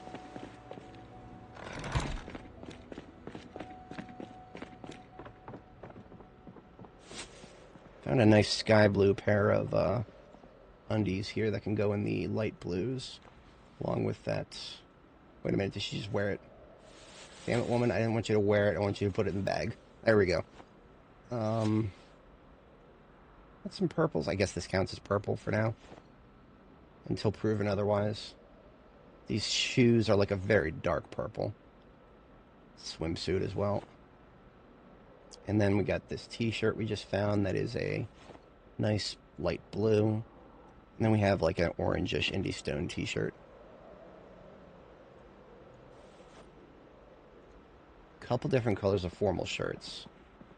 I can't remember, did I class this one as purple or blue? That's a tough one, actually. Let's wear it and find out. Okay, is this purple or blue? That's, oh boy. That's, huh. Well, it's not the shade of blue that I'm looking for. So I'm gonna go for purple for now. If only because it kind of is resisting classification. A couple of white formals, and then this other formal is like a greenish yellow almost. Here's the grays and the whites. Another Hawaiian shirt, a couple formals.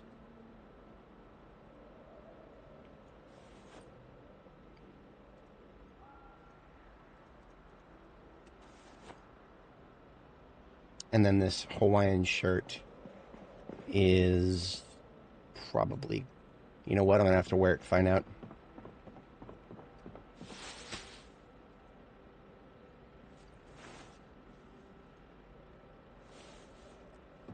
That is closer to purple than pink. Okay.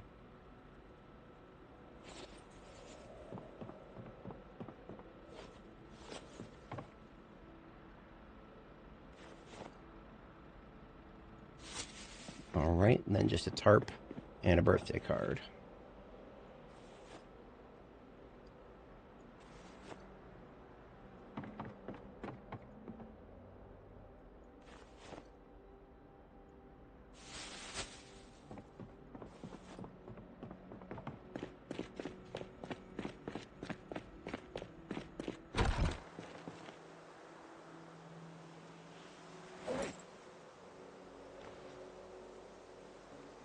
Well, there's a couple of things in my main backpack I should sort next.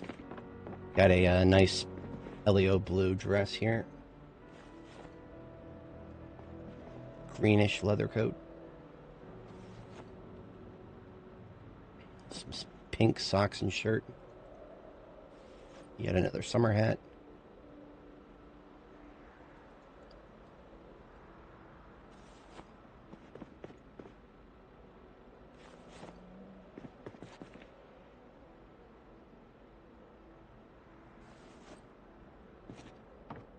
Bunch of seed packets.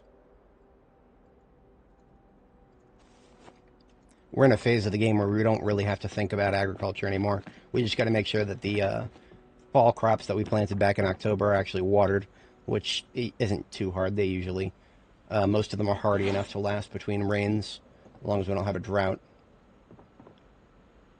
So it is 2,140 hours. Let's, I'm going to go ahead and get the red carpet that's in my backpack out of it. I'm not going to worry about filling out the entire place yet.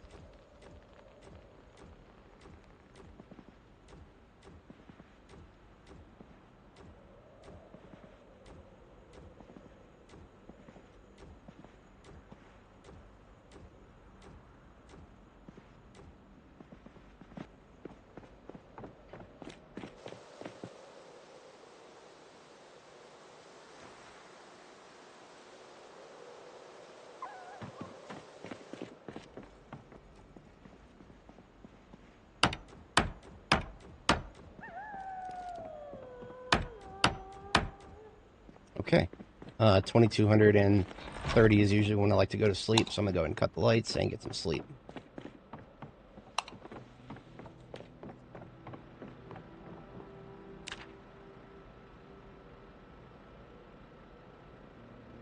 Forgot to put the jacket on.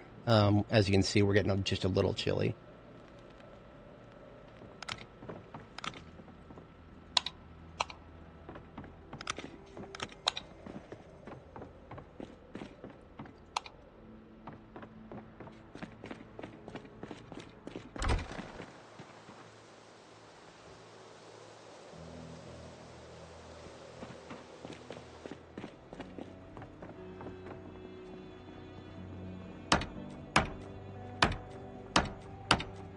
Now, I don't like this. I don't like the fact that it looks lopsided. The extrusion is going to be a little different this time.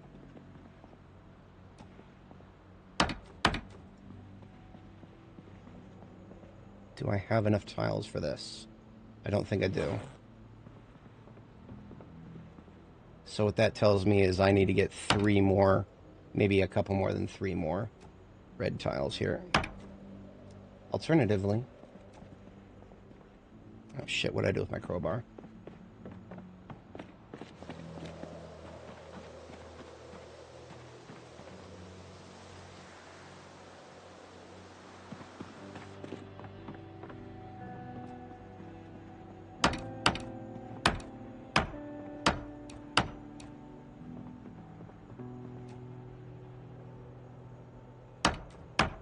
That works. Yeah, that works for me.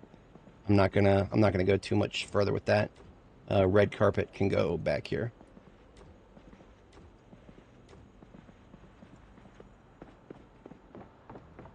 Yeah, I'm okay with that.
Okay. There's the kitchen and dining area, nice and tiled up.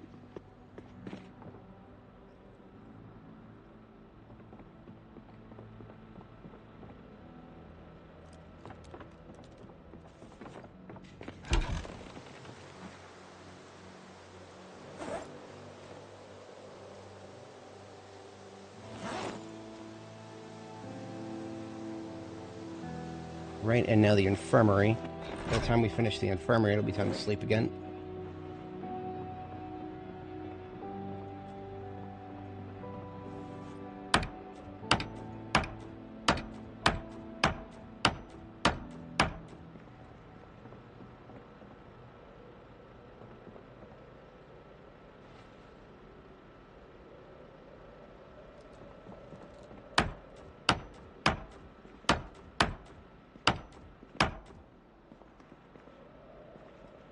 Got left two, just two. I'll hold on to those last two. Because I don't think I'll be able to make it look even beyond that.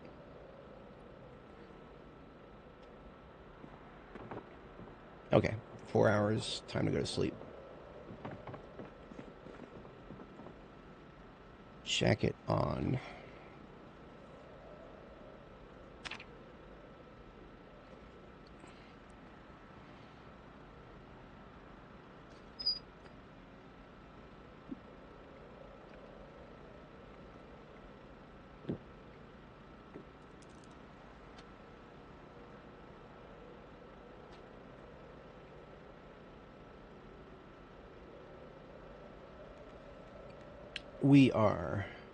I haven't decided yet exactly what I want the parameters of the bedroom to be.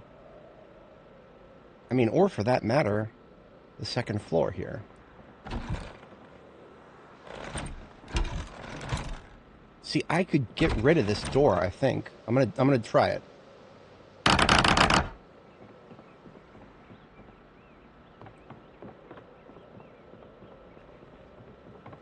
Because you see, I never had like a doorway to the upper floor in my other design. It's kind of hard to see, but the stairwell is just right down there at the bottom there.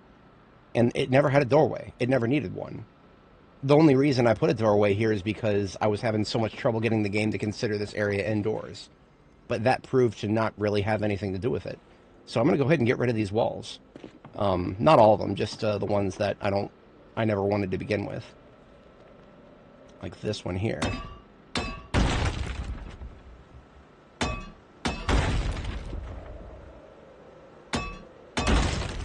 See, everything is still considered indoors here. So those walls were never necessary. And I now have extreme muscle strain because this game hates you. This game hates people who want to have a sledgehammer. If you use a sledgehammer, your hands immediately... it's... I mean, I get it. You know, you try to use a sledgehammer in real life to break down a wall. Yeah, of course, your hands are going to be tired, but I'm character strength level 9. I'm a third of the way to strength level 10, and I got fitness level 9. It's like I don't really need the game to pretend like I'm a weakling right now. But that's not having weapon skill for you right there.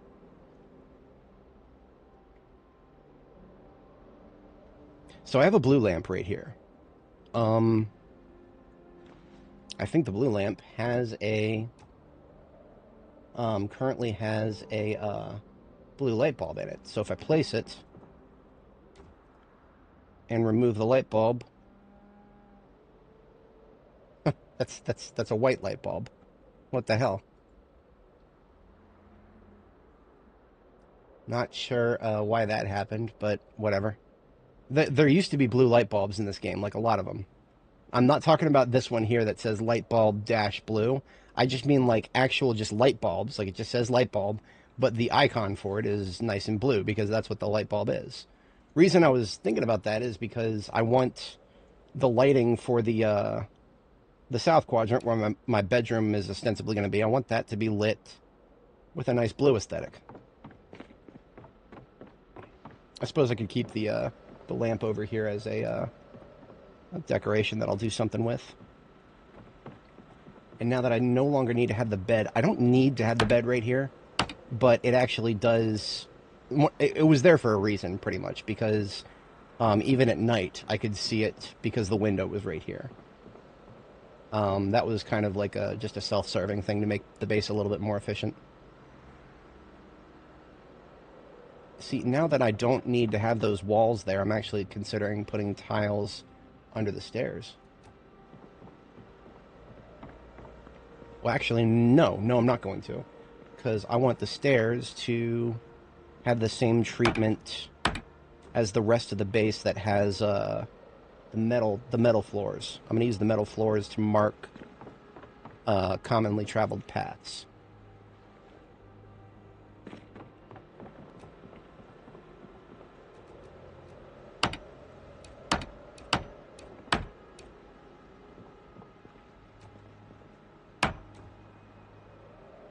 And that actually comes out to an even number of white tiles, so I could extend the infirmary out to there.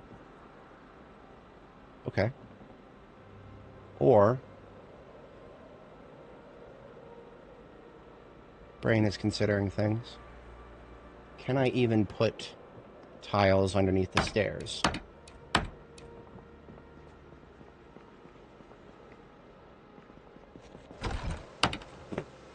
I just have to do it from outside, apparently.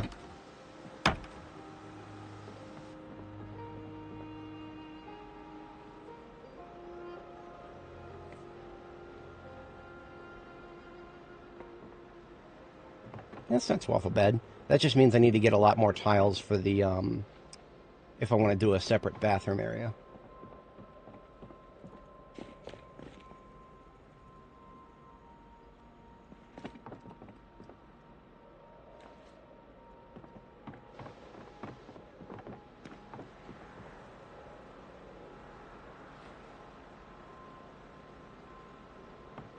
Do I have any loose planks sitting around? It doesn't look like it. Well, I'm going to build another wall here. I've got one more plank. I don't need the hinges and knobs right now. I'll leave those over here.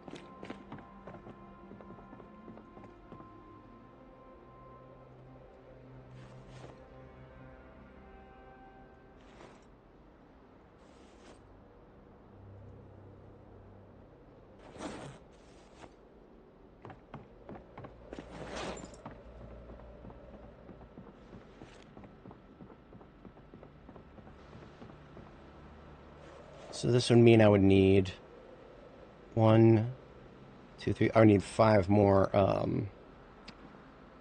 planks. And yeah, okay.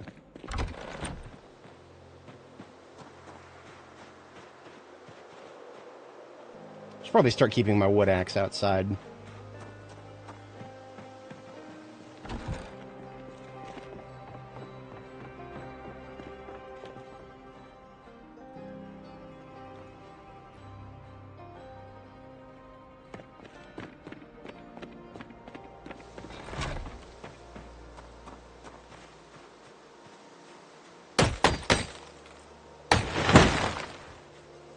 Yeah, I'm just going to leave my wood axe outside. There's not much of a reason in not leaving it where I'm going to need it.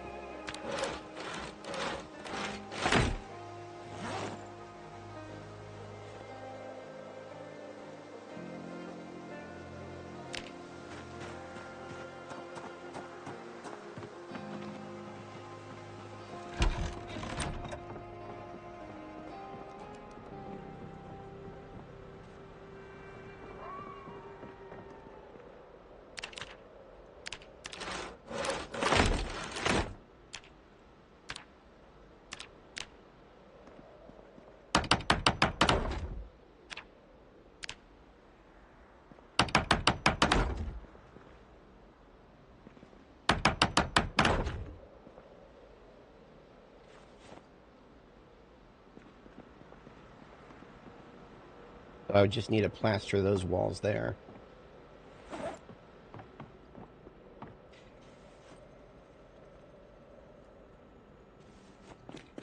Got some plaster left. I think that might just be enough plaster. If not, well, I'm overdue to make another bucket anyway. Or no, I've actually got another bucket sitting around.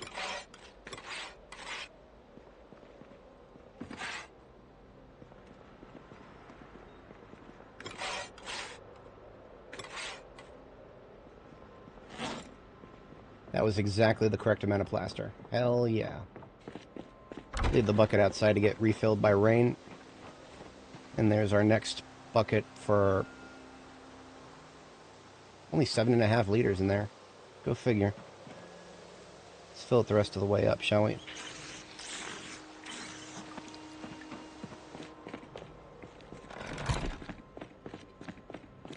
Put it over here with our collection.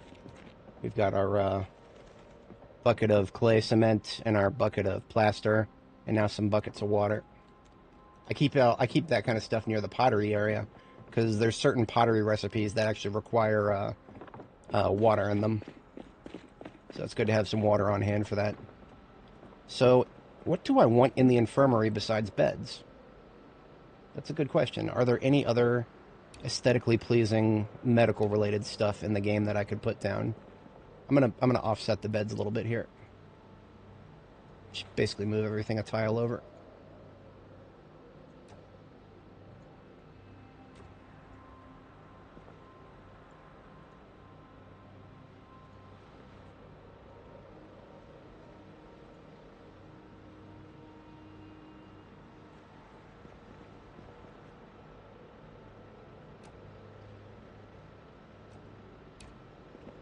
So you've got beds and an IV stand, but surely there's more than that.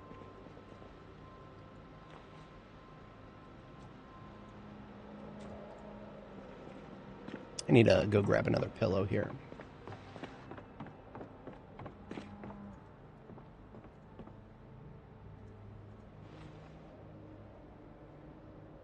Plenty of fire extinguishers for decorating the place, and in the extremely unlikely event that I actually need a fire extinguisher, well, plenty of them, and strategically located.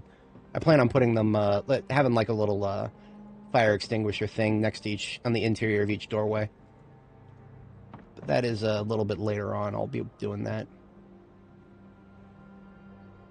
Oh, I know. Some of the hair salon stuff actually would look all right in an infirmary. Like the tool cabinet.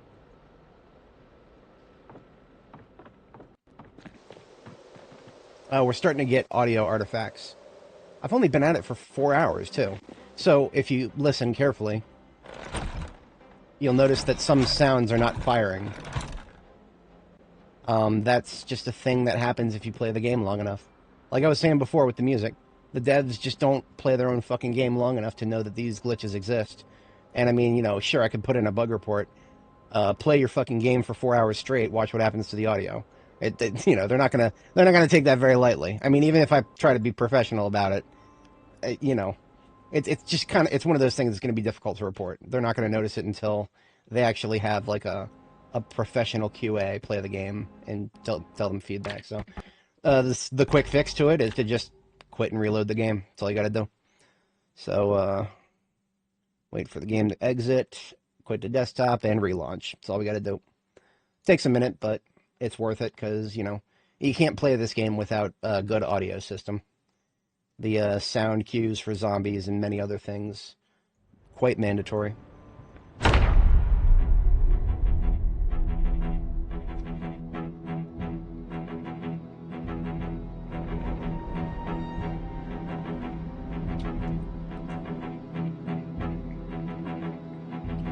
Wish I had auto drink IRL.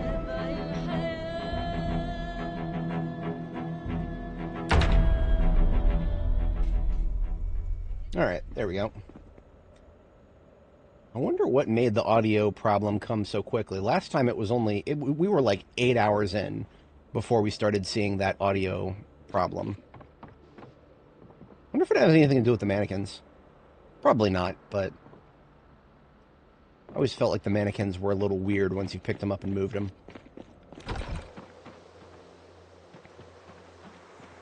So, we have a whole bunch of... got a couple of sinks we could just use for a decorative purpose.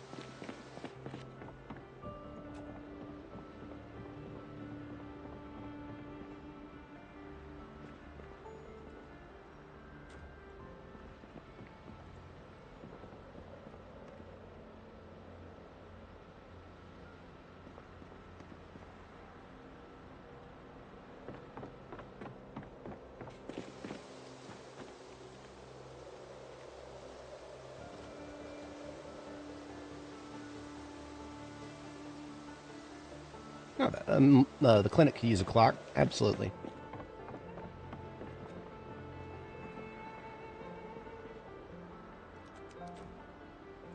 If there's a generator nearby, the clocks actually show you the time. It's a nice little touch. I like it.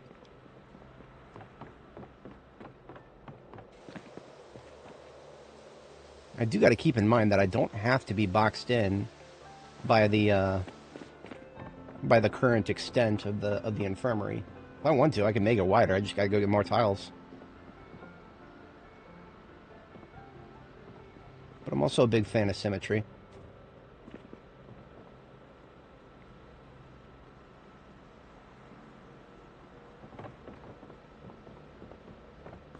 The IV stand does not block movement, as it shouldn't. Does that mean I could put it... No, I'll put it there. I'll go grab one of those mobile tool trays and see how that looks. So I think you can walk through these as well. Yeah.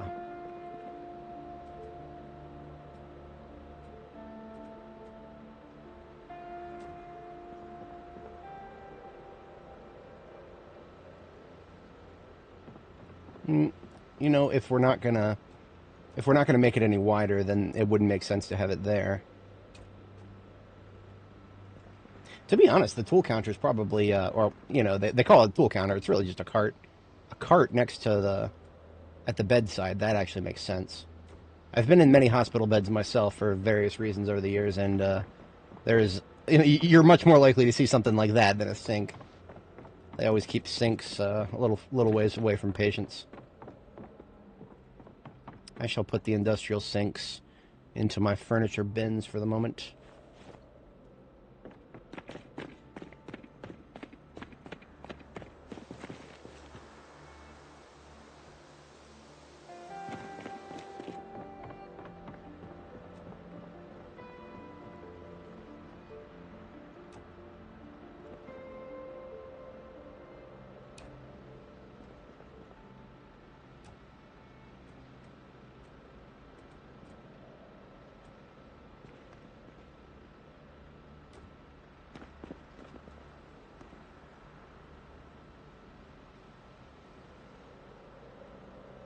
Okay.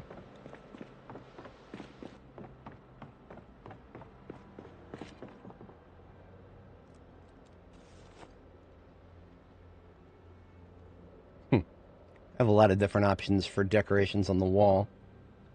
Can I put a ham radio on top of the tool cabinet?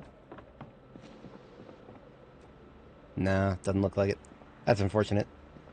The aesthetic of the premium tech ham radio, it matches very nicely. It would actually look pretty cool on top of that counter, but I don't have no, I don't really have a way to make that look nice right now. That's fine. I'll leave it over here for now, and we'll find another placement for it eventually.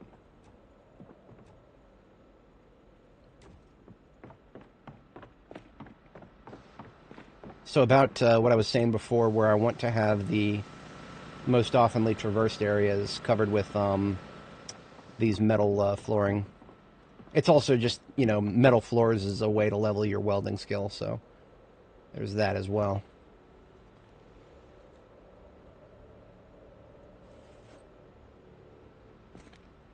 I don't think I have any more small metal tiles, do I?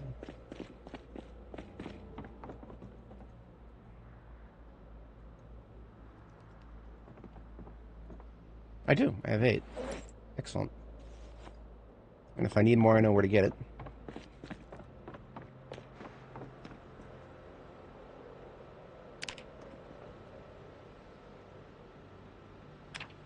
I need welding rods, of course. I almost forgot about those.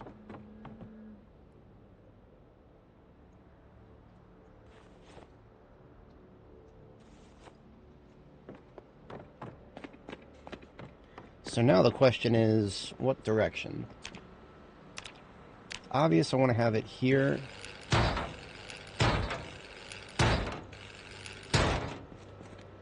What have I run out of? Propane. Let's dump the empty torch and refill the one in our hand.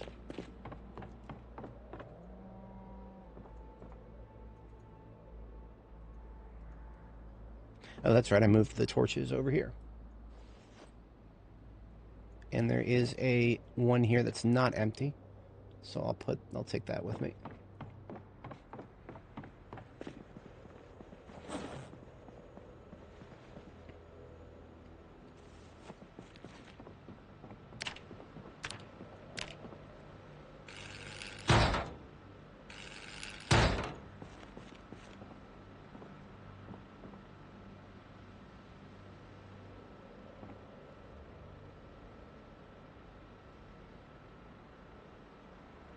See, okay, if I split the infirmary off from like the in fact, if I move the piano, I could have like maybe a bathroom in the center here. Or I don't know. It feels better to have the bathroom off to the side because it's, bathroom in this game is just decoration really. So if that's the case, then I don't have to think about splitting the infirmary really.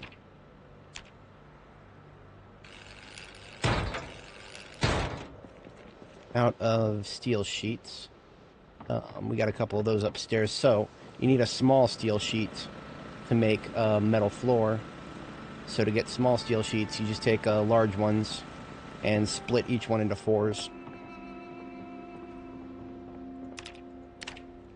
As needed. You could do this without spending as much propane with blacksmithing, but alternatively, I'm getting welding experience by doing this. I need welding experience more than metalworking right now.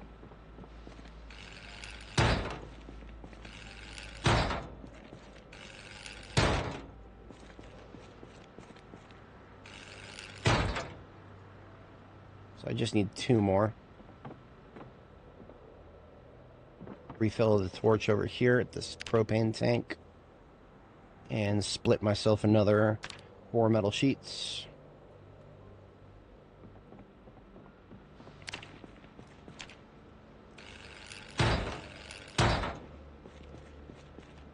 Okay.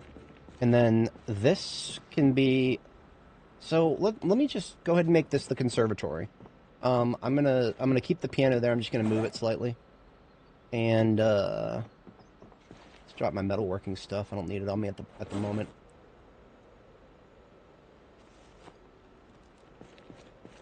I need to put a crowbar into my field kit so I stop having to worry about whether I have one with me or not. Field kit, crowbar, donezo.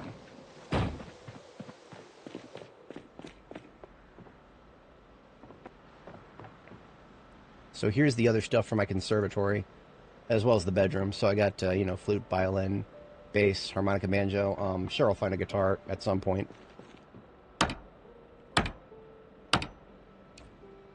The hell? Okay. I picked up a piano, but the piano is still there? Is it? What the hell? Okay. Do I have a double piano? Okay. Do I want another piano? I'm not sure why that happened. It probably has something to do with the fact that when I first picked up this piano, its fucking bench just disappeared.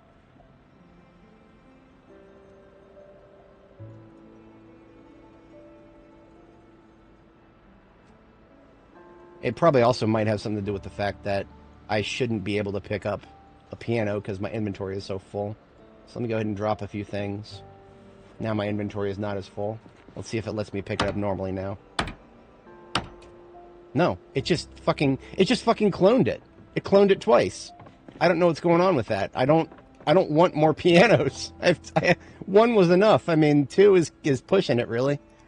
I don't have any storage container that I could really fit that in right now. Maybe the one I just put down. Yeah, I can put a piano here temporarily. But you know what? We're gonna fix this problem with the sledgehammer. It's a good thing I have it.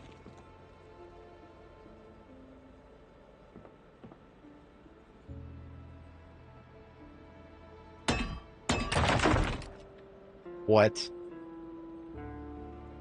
Are you kidding me? Um, Andy Stone. Andy Stone, what are you doing to my game right now? Guys, I think we have a problem with the piano. God damn it.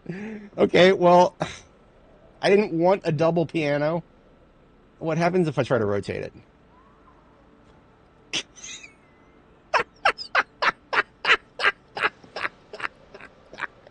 It clones it anyway. Oh my god, okay.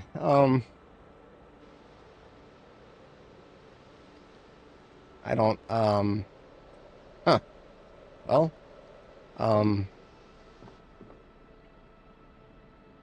I'm trying to parse out what to do with this. I've tried the sledgehammer, I've tried picking it up, I've tried dismantling it with carpentry. Nothing is working. The piano won't go away. Tell me that applies to all of the pianos. Good God, if that applies to all the pianos, I might need to, I might need to go into debug mode to fix this.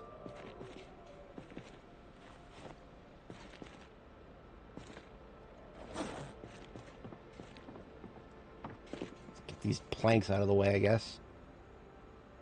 Okay, I have enough room to pick up the piano. Let's see if it's just that one that's broken.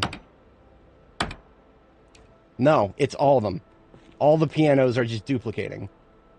Fuck. I mean, the only way I could fix this possibly at this point would be to go into debug mode. I really don't want to go into debug mode. It messes the game up if you do. This save has never been in debug mode, and I don't ever want it to be in debug mode if I can avoid it. But at this point, I mean, what the fuck am I gonna do? I've got cloning pianos now. I got another one in my inventory. What happens if I drop it? Okay, it's just on the ground, but that doesn't solve the problem. Like, this is this has got to be one of the stupidest problems I've run into in Build 42. Okay, you know what? Here's just one thing that I'm gonna do that I have no idea if it will help the situation. I'm just gonna quit to main menu. I'm not gonna quit all the way to the desktop or anything, and just reload the game and see if maybe that fixes the problem. If it doesn't, I suppose I could go into debug mode and manually delete it.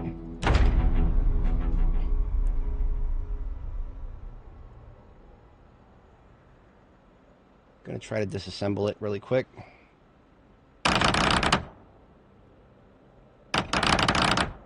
Nope. Okay. Fuck. I really don't want to go into debug mode, but I also don't want a triple piano stuck smack dab in the middle of my base. Okay, so we're gonna learn how debug mode works. I don't, like I said, I don't like it, but we've got no choice now if I want to still do this base. So first thing I'm gonna do is back up my save. I want to make sure that if debug mode fucks with something, that I can just do a full and complete total rollback. So what this means is it takes about 5 minutes to back up my save. My save file, because I've explored most of the map, with the exception of Louisville, is 211,000 files, a grand total of about a little over half a gigabyte, like 600 megs. It would barely fit on a single CD-ROM. I'm going to step away for approximately 2 or 3 minutes here. Don't pause, please continue. And I will be back in about 3 minutes. I will be right back. When we get back, we're going to open up debug mode, and I will show you how to operate debug mode, assuming I haven't forgotten how to. But, this is an unstable build, so sometimes you got to do it. I just would prefer not to. All right, be right back.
Alright, so I'm back.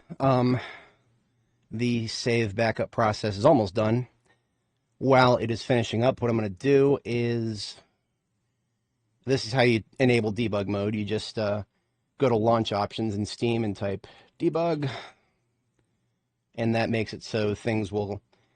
This is what the devs play the game like. I think I can safely launch the game while it's still copying the save into the backup here. We just got to make sure not to try to load the save until it's done copying, because the moment you click the load button, it will start changing files or open handles or whatever. So, and we timed it all right, I guess. So the first thing you can see to know that it's debug mode is right here in the middle. It says scenarios. This is what the devs do when they want to test something. They have like a pre-made scenario to load up. Like I said, the devs don't play their own fucking game. They just open up debug mode and fuck around for a few minutes and then go back to writing the Java slop. But, alright, we're going to hit continue. And the moment we get loaded up here, we're going to be assaulted by a bunch of extra menus that weren't there before, as well as a bunch of key bindings. I'm going to pause the game as soon as we're in. The F2 button is supposed to be the pause button, but it got hijacked by a menu. Alright, the debug button is over here, and my stupid cameras are blocking it. So you're going to have to forgive me. I'm going to have to shut off the pretty YouTuber face camera thing here so that I can see what I'm doing over here. How did I do it before? I can't 100% remember exactly what I did before when I needed to edit a map tile. Items list, entities. I don't think it was entities.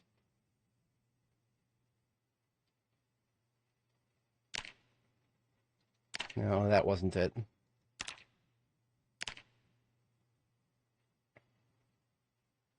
Okay, one thing I want to keep in mind, we have 6,100 fitness experience. There was a bug for the longest time that caused your fitness experience to reset just because you opened the game in debug mode. I think they fixed that, but I need to keep an eye on that. It's not map editor, is it? Vehicle editor, world flares, that's none of that, is it? It can't be map editor. It's not global objects.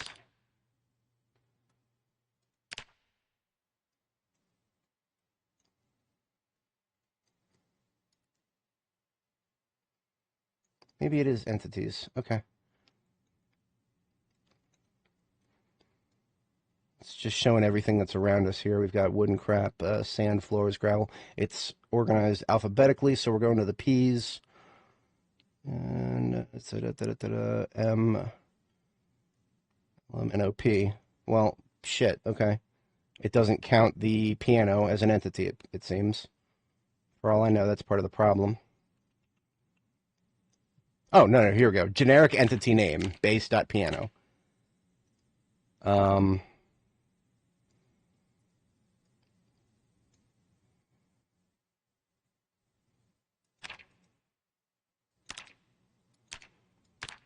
You can see it even highlights it there.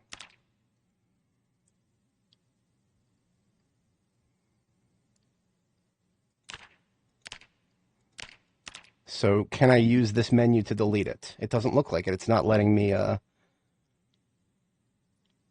view entity and object runtime dump? No, that's not it. Script? No, that's not it. That's not it.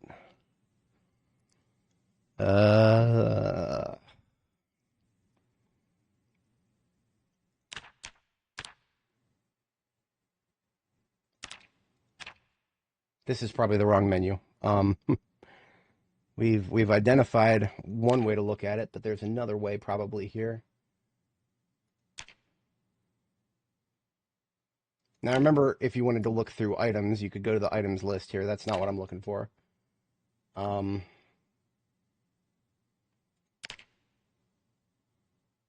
don't think it was chunk debugger or anything like that. Well, Let's take a quick look at Steam discussions. Um, it's not the best place to find something, but um, remove item debug mode. Remove furniture debug mode.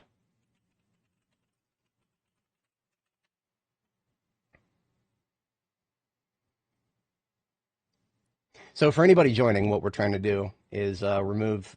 Oh, look at that! Look at that! So a couple of folks reporting the exact same problem.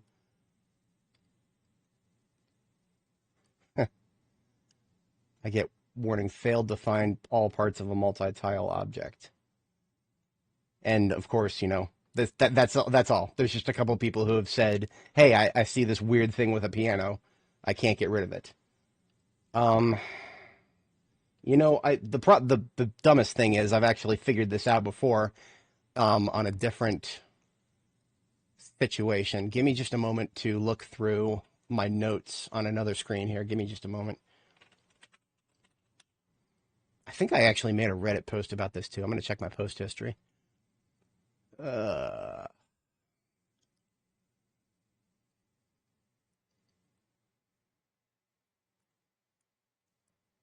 that's not it. No. Uh.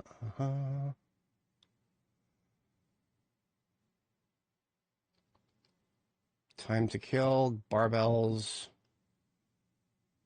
Uh,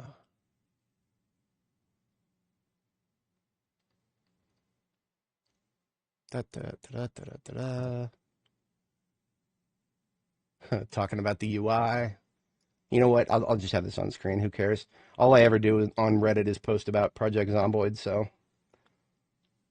Da, da, da, da, da.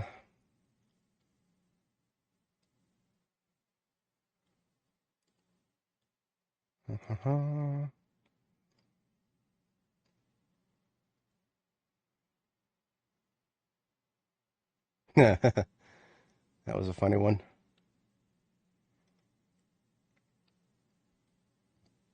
Come on now. So what I'm looking through my post history because I had a problem with a map tile in debug mode, and I found a way to get rid of it at first, and I told somebody about how to do it.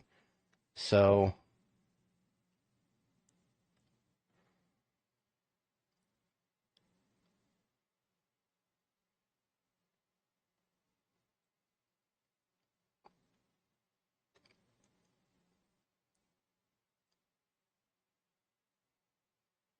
oh, and that's when I switched to posting about Darktide. Come on now, surely I have it in there somewhere.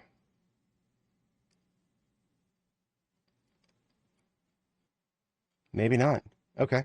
Well, that sucks. Maybe it was somewhere else that I posted it. So basically, what I'm trying to do, just as a quick recap, I'm trying to delete these fucking pianos, and I don't remember exactly where to go in debug mode to delete it. Guess I'm just going to keep looking around for a minute here. I'm not going to acquiesce to having these stupid pianos stuck in the middle of my base. I am going to get rid of them. However, whatever it takes. I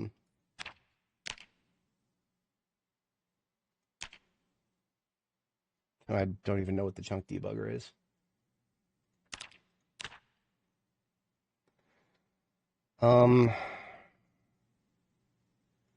Movable cheat. I don't know what any of these, I don't know what more than half of these mean. Brush tool. I think that was it. Brush tool. Okay, brush tool. So I unpause it briefly here.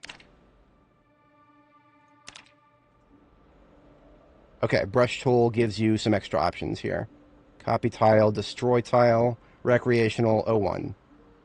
Are you fucking kidding me? Even the debug mode destroy tile doesn't get rid of it? Holy shit. Okay, so even the debug mode tools can't get rid of it.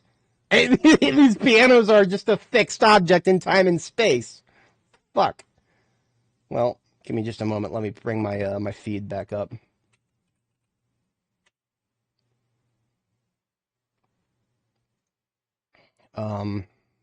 Shit. I don't know what else to try. This debug mode can't get rid of it. So what was this script here? This script was ISOObjectUtils safely remove tile from object square. Do we have any methods aside from ISOObjectUtils?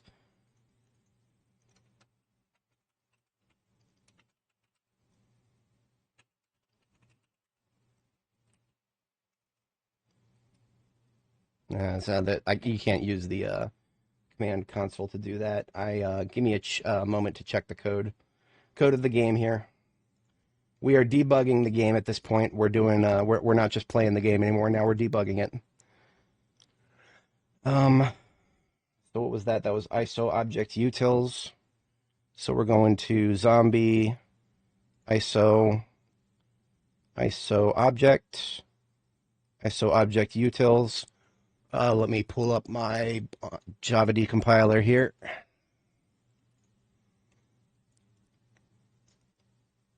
Imagine imagine locally debugging this game. Nah, fam, I ain't like that. Download this shit. Open it in my text editor of choice. Instead of minimizing it, please open a new window.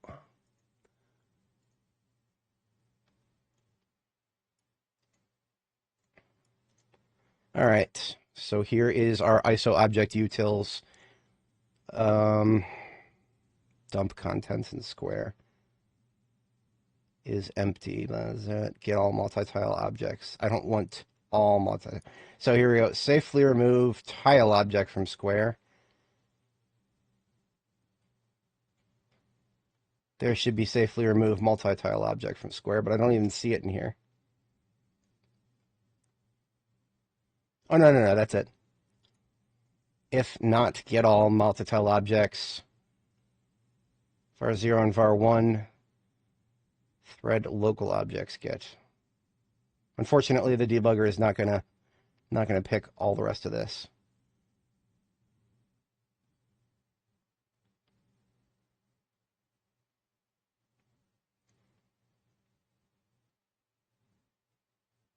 Sprite grid multi-tile objects. Verify objects. So I don't even see a way to safely remove tile object from square. Is there an unsafe removal? Can I just can I unsafely remove it? Because clearly safely removing it isn't fucking working. I'm gonna unpause it briefly. And did that open the brush tool manager? I can't tell. My stupid face is in the way. Sorry, guys. Here we go. Okay, decor, furniture. What? No, this is not what I'm looking for, is it?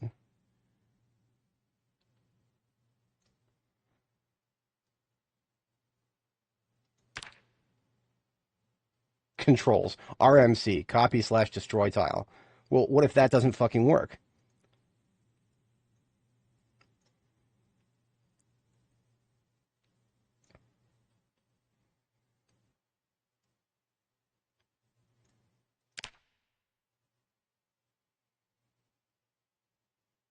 Okay.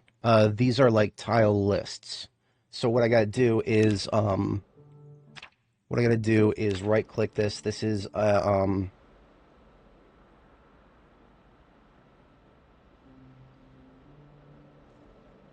recreational 0112. So decor recreational, is that it?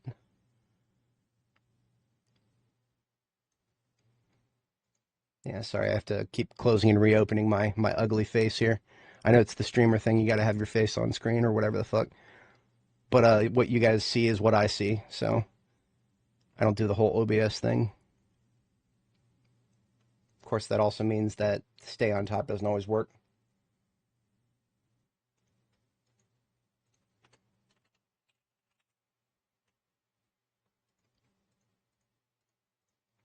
Whatever, I'll fix it in a minute.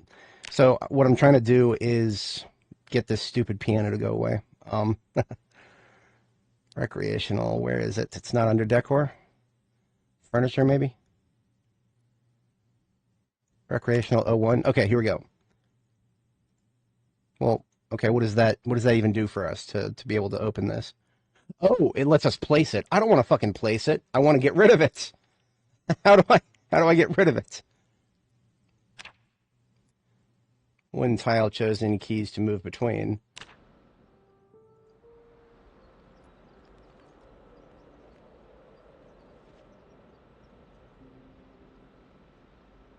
Remove item tool. That doesn't seem to do it.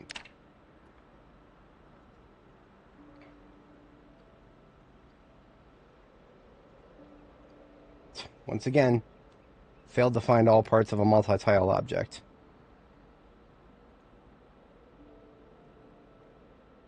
Like, is it even possible to get rid of it at this point?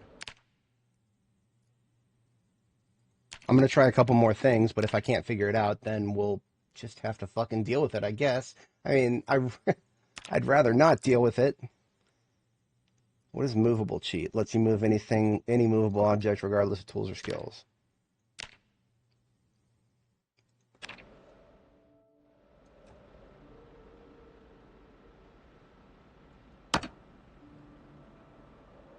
Okay, hold on a second. We got a different error that time. Game entity factory transfer components cannot transfer components from multi-square objects. So the wackiest part about this is it worked the first time we tried to pick it up. Um,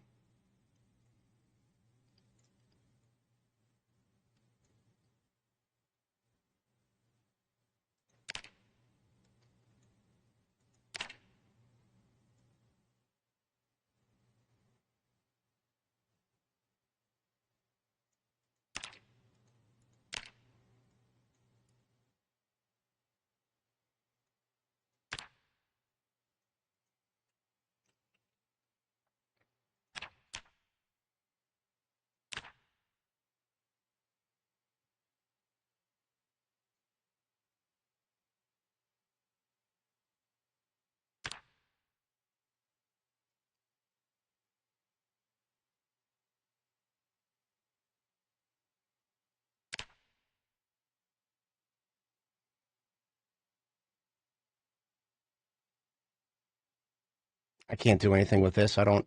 There's no methods in there. It's just a definition file for the piano. So that's not going to help me. Let's try.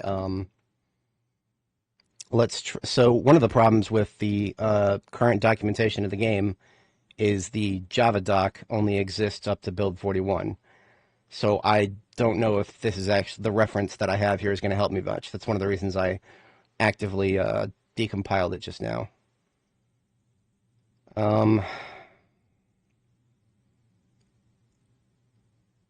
See, I don't even see an ISO object utils in the previous game. Zombie.iso. Yeah, it's ISO.objects. Objects interfaces. No, so much has changed between build 41 and build 42 that this reference here from build 41 doesn't even seem to seem to have the same ISO object utils. So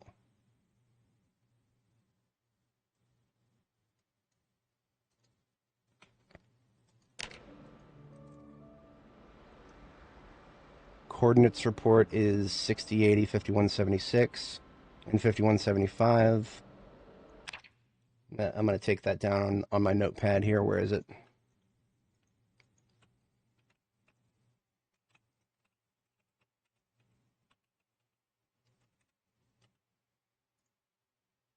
And that was 6080 and then 6081.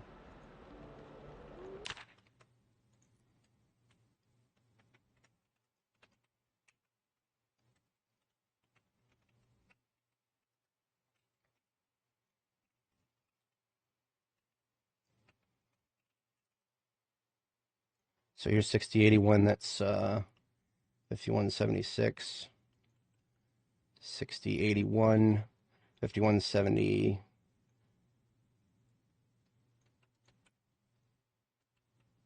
Okay. So those are the tiles of those two pianos, and then there's this one right here. That is 60, 82, 51, 75.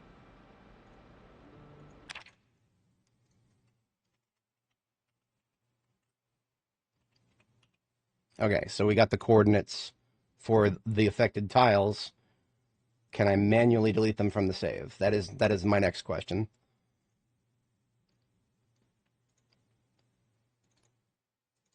Here's our latest save. We got chunk data right here. I don't know what chunk I'm in. That's another problem. Um,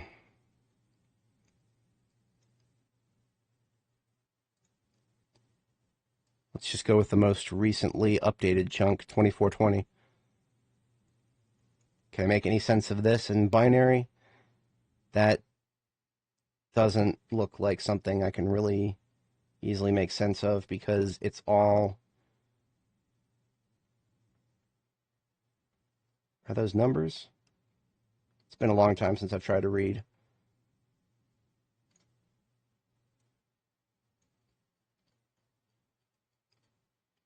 Yeah, no, I can't make any sense of that.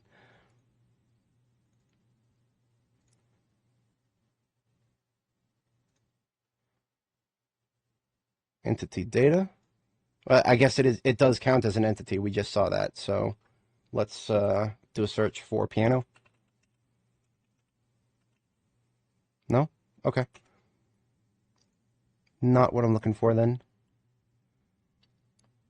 Map animals, map meta, map symbols, map visited.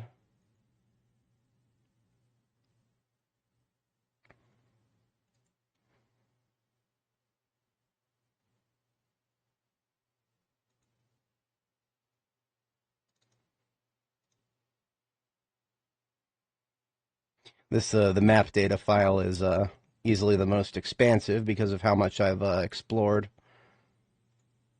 Any one of these here could be the area that we're trying to work in. And yeah, see, the problem is I don't 100% know what we're looking for here, or where to look for what we're looking for. I know what I'm looking for, I just don't know where to find it.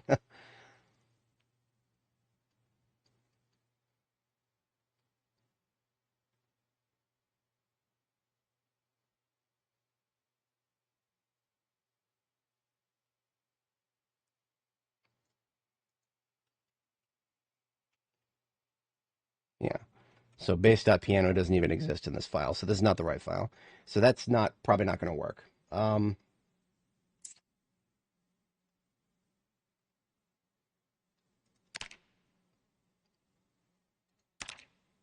Oh, there's one other thing I can try. I can't believe I didn't think of this before. No. So what I was thinking just then was to try to copy the tile, but that's not going to work either.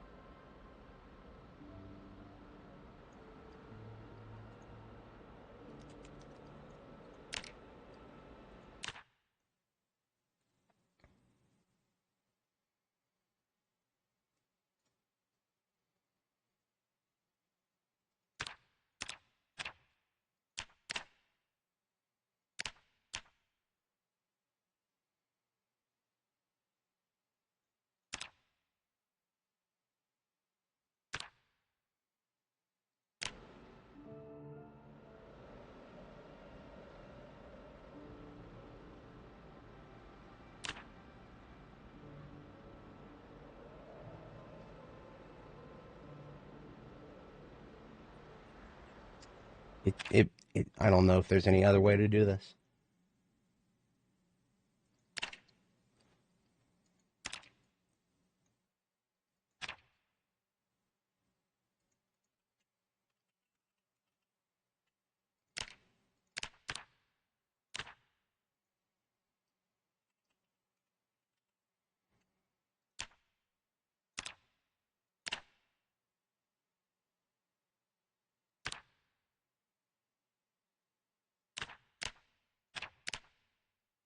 Well, we know the titles of the entity.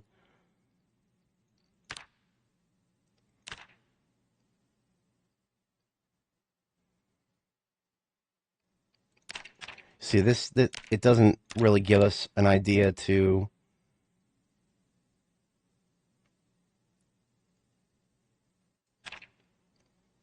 See, I think we have unique identities for the entities that we want to delete. We have unique identities, or I'm sorry, IDs. We have unique IDs. It's these longs right here that we want to delete. But I don't know if there's like a manual way to delete those. I've already checked ISO object utils, which is exactly what the brush manager uses, and that doesn't work.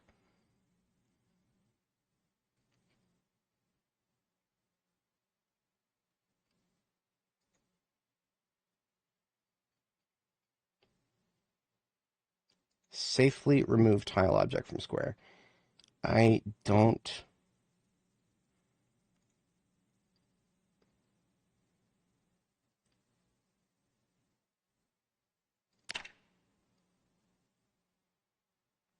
Zombie.iso.iso object. Let's try ISO object by itself and see if there's anything I can do to remove that. I should probably, if I keep this up too much longer, I'll have to update the title of the stream to let's debug Zomboid instead of let's play it. But the thing is, unfortunately, sometimes this is what you have to do if you want to actually play the game when it's an unstable. Okay, that's ISO object utils. That's not. I've already uploaded that. Damn it. Okay. ISO object.class. That's what I wanted. Okay.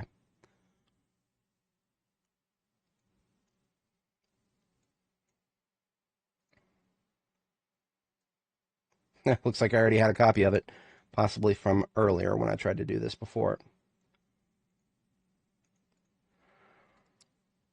Shit, there's way too much in here. Under floor tile. Let's do a search for delete. Nope. How about remove?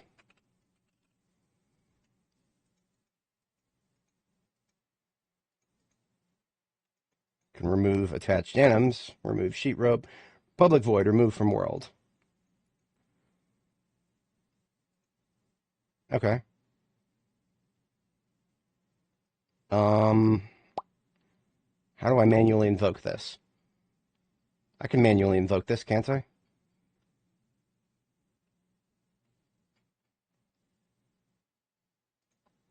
Let me actually write down the entity IDs that I need to use. Sorry, my stupid face cam is busted. Let me fix that. Hopefully I won't have to shut it down again. All right, so what we need to do is make a copy of those entity IDs so that we actually know what it is we're trying to destroy. 10998 507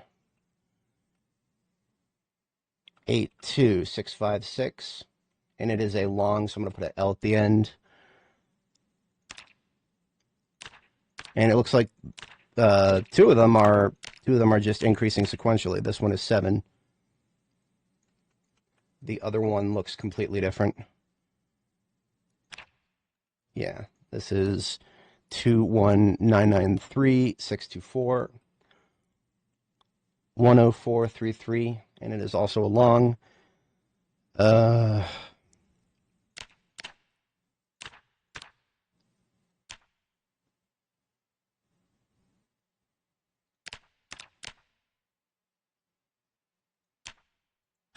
Okay, so I can get rid of those.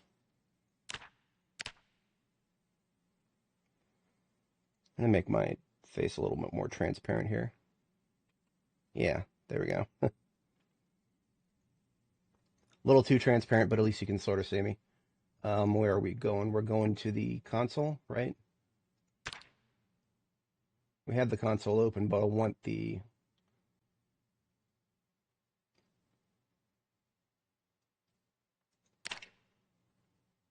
Wasn't the script manager.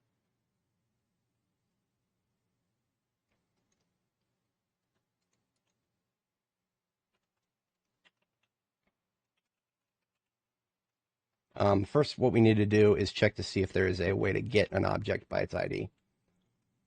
Because we've already got remove from world. That's what we need to invoke once we actually find the correct object. It's ISO object.remove from world. But we need to find a way to actually get the instances of ISO object that we're trying to remove.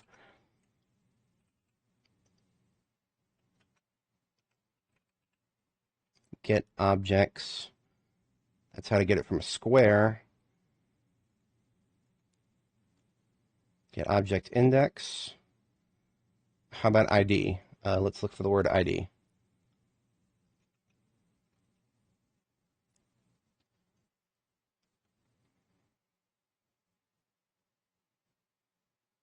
It's going to be a long as an input. Long var1. That might be a way to find it. Get entity net ID. I don't want to get the entity net ID. I want to get the entity by its ID, right?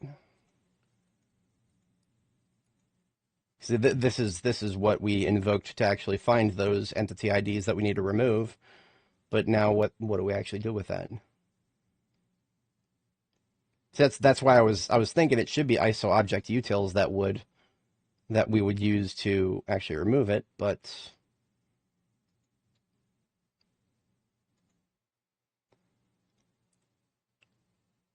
game entity manager, is that it? Maybe, yeah, yeah. That's what we should be looking at. What is game entity manager in? Let's go back to our. Where's JavaDoc here? Here it is.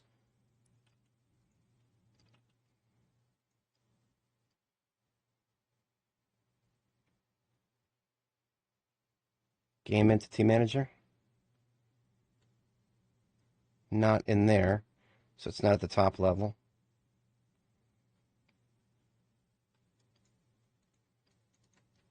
Let's see if there's an import at the top. Zombie.entity.game-entity-manager. Let's see if I can invoke that. Yes, I think, right? Well, I'm going to have to check. I'm going to have to decompile it and check the method. So it's zombie.entity.game-entity-manager. So we're in zombie. We're going to entity game-entity-manager.class. Let's decompile that.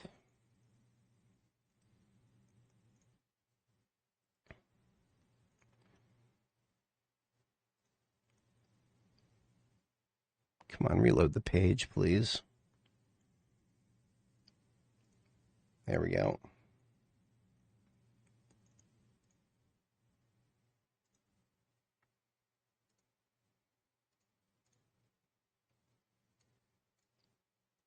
All right, here's Game Entity Manager. So does the Game Entity Manager have a way to remove it by its unregister entity? I don't think unregister is it. Unentity removed from engine. Check entity ID change by buffer save. Save to buffer map. Load. Array list. Reload debug. I don't think this is it. Damn it.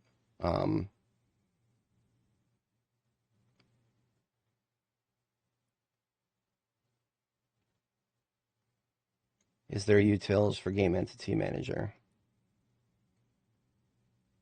Game Entity Factory? I don't think so.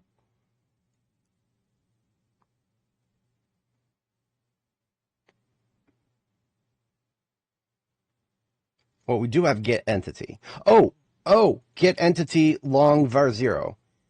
And it's going to look, yes, I think this is it. Okay.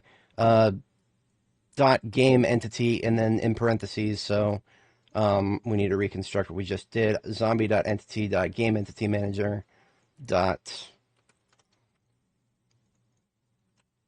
zombie.entity.game manager dot get entity. And then here's our long. So let's try this here. See if this does the trick. Okay, we got a little further that time. This opened what I was looking for. The object stack. I don't remember how to open this manually. Um, it didn't give me anything that I'm looking for here. Maybe I ran it at too high of a level.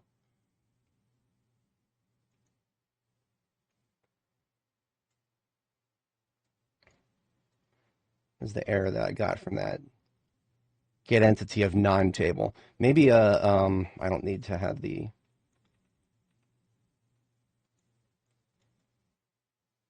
No? No, that's not it.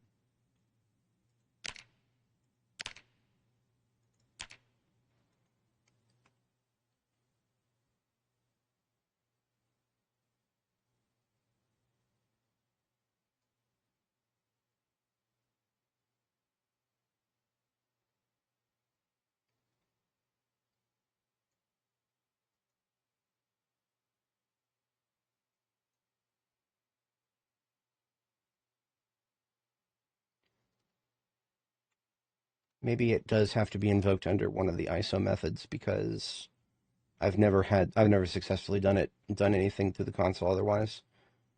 ISO cell, ISO chunk.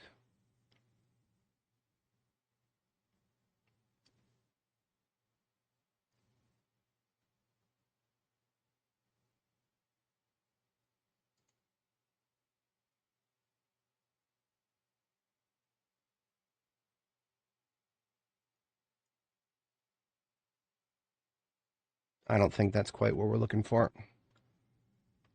So that didn't quite work.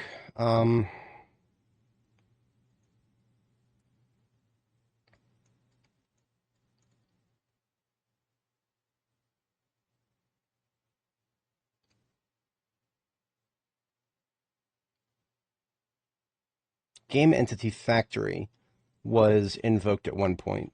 Let's take a quick look at game entity factory and see if there's anything in there.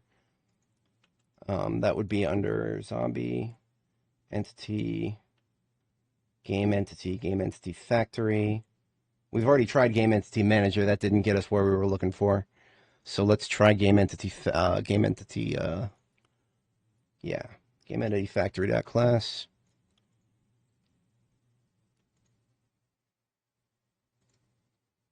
Decompiled.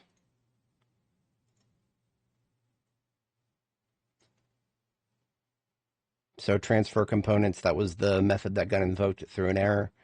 Transfer component, create ISO entity from cell loading. We got creations. Do we got removal? Create entity, remove component type, remove component types, remove components, add components. Come on now, give us remove components by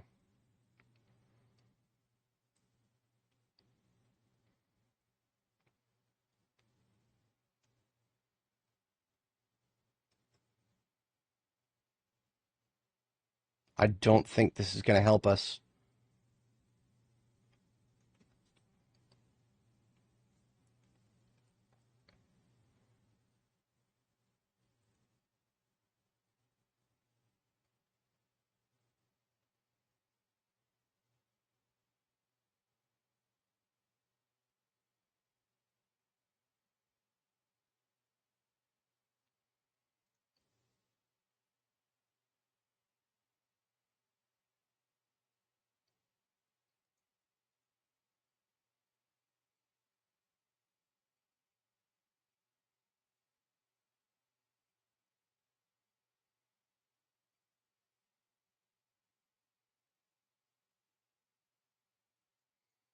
I suppose we could go for broke and take a look through debug in the classes here. Debug options.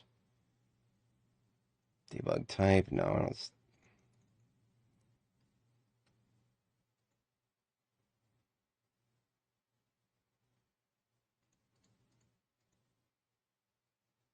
no. Oh, there is a subclass entity debug test. I don't think that's going to help us. There's a util object map, quick select. Snapshot array, predicate,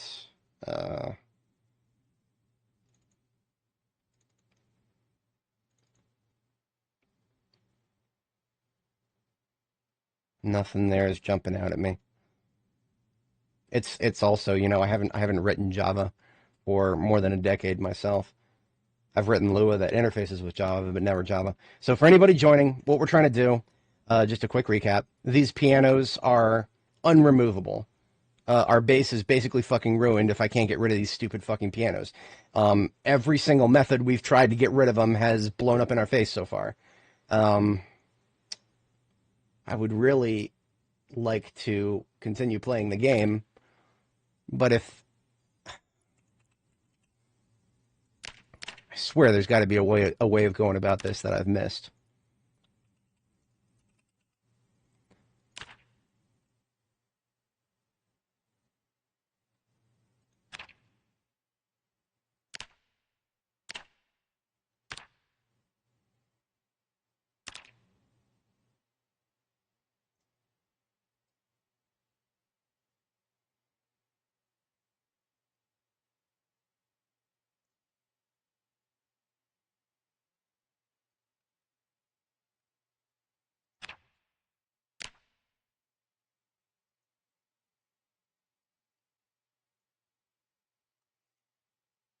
Maybe I should back up a little bit on the Lua and see if there's another way of going about it.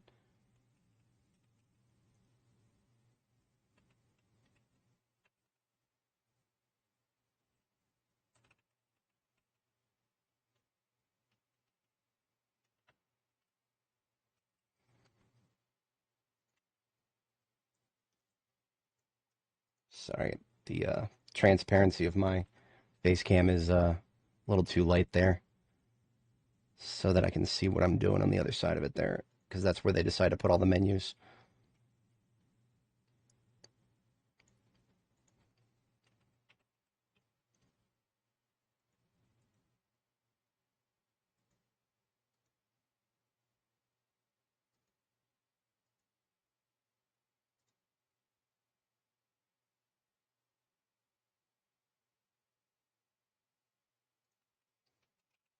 Because at this point, I would prefer to just destroy the tiles.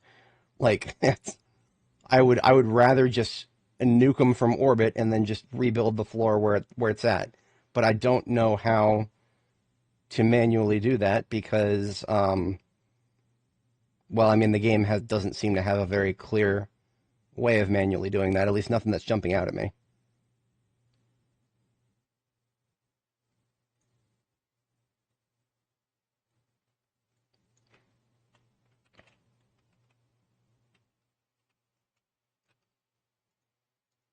No, that's nothing like that. Well, wait, a dot removed from world.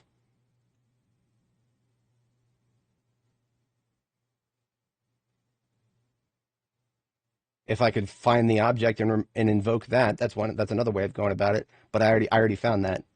ISO object dot remove from world. It's getting the ISO object that we're trying to target into the Lua script window that we're having trouble with here, or at least that I'm having trouble with. I'm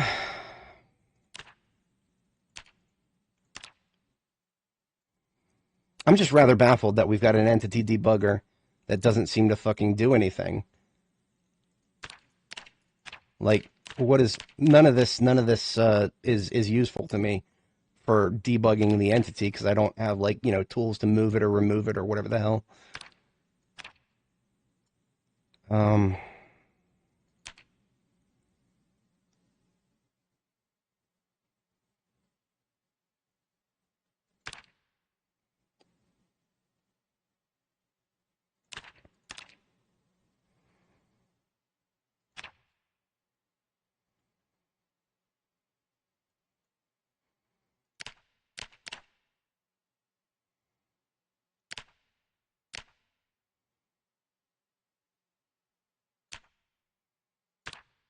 See, just a quick recap. We've tried the sledgehammer. We've tried picking it up.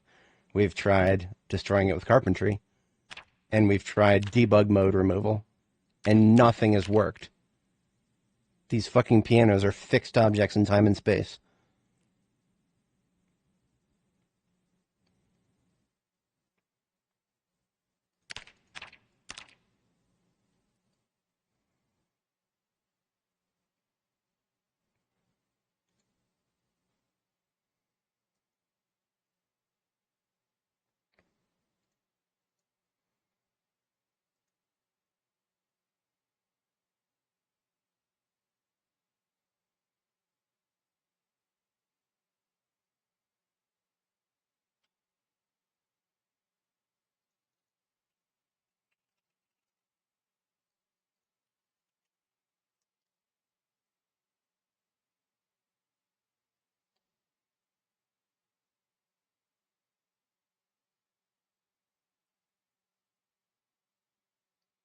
So I see a lot of people in the Steam discussions talking about the stupid brush tool in debug mode, but that's what we've already tried to do. Brush tool has failed us.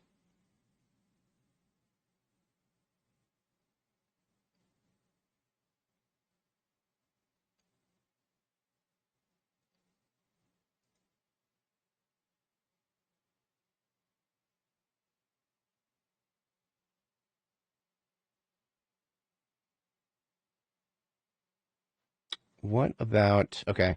One other thing I want to try before I go any further with that, I'm just going to try see if there's a way I can just copy another object and overwrite this. Can I do that? Brush tool manager, copy tile, main carpentry 16. God damn it! That just made the problem worse. It did not overwrite the tile. It just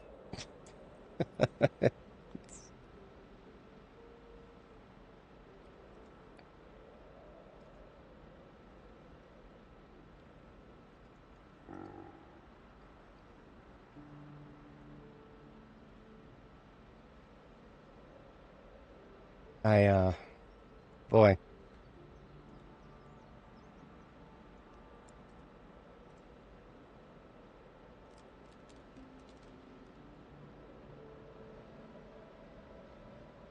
Wait a minute, hold on. Debug main remove item tool? No. We've already looked at that. It doesn't do anything. Well, I mean, clicking the select button doesn't fucking do anything.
Okay, hold on a second.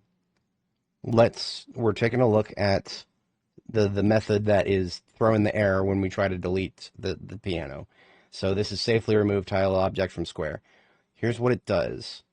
If not get all multi-tile objects, then failed to find, and then it returns. Okay, so this is the problem right here. This line of code is the problem. I don't fucking care that you failed to find all parts of a multi-tile object. Just fucking delete it.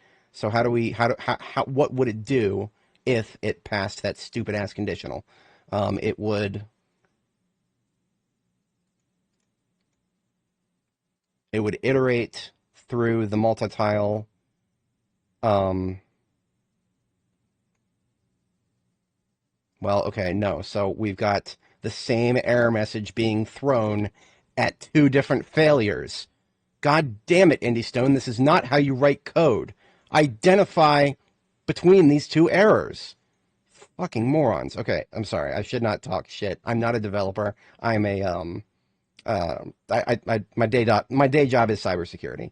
But I've seen what good code looks like, and I've seen what bad code looks like. This is bad code.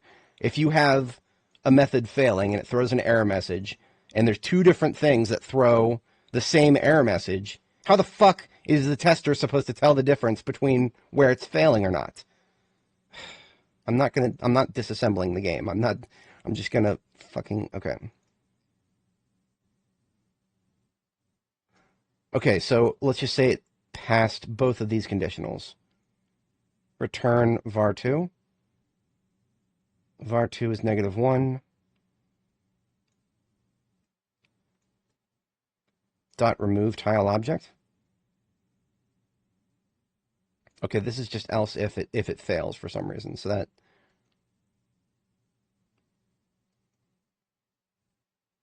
var0 dot square dot remove tile object. What is var0 in this instance? It is an ISO object, right? So ISO object utils.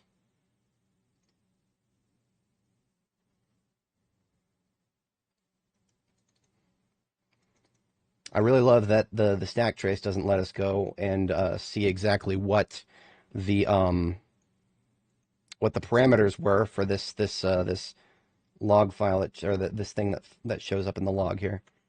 Damn it. Okay, can I just invoke ISO object by itself? No, that doesn't do anything. Get out of there, please.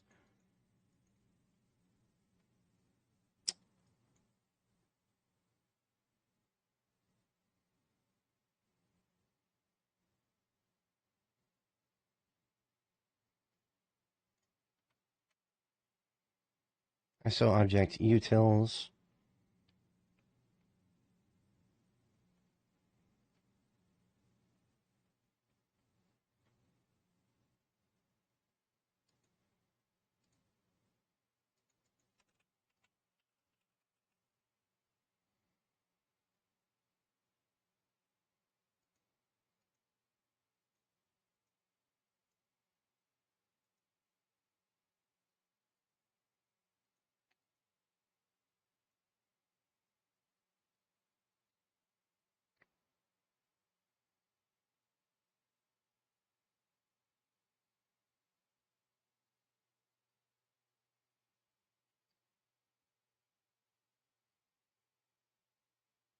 Okay, before I dig through this any further, I'm gonna try to see if Reddit has done this before. So I've already looked on I've looked on Steam discussions. I'm gonna check through Reddit really quick.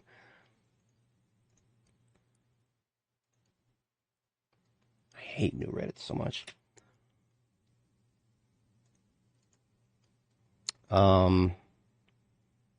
Remove piano. Let's see if anybody else has reported this. No.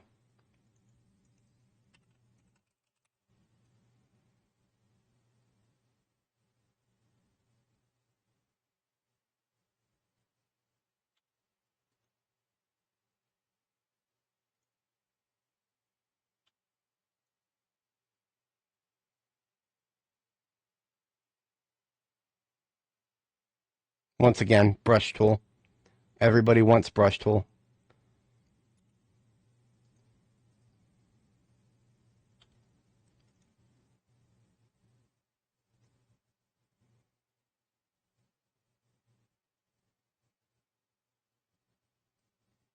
Everybody's try a sledgehammer. Yes, I've already tried a sledgehammer. It doesn't do anything. It just throws an object, or it throws an error. And the worst part is, most of what we're looking for is really old.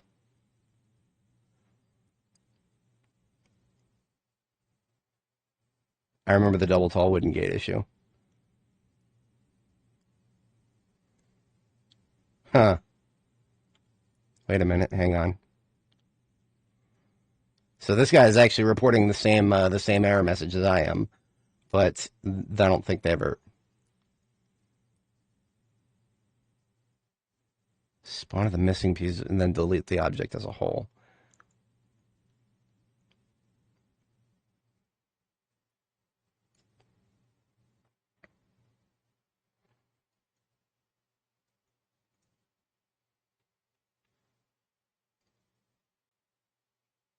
Forgive me once again.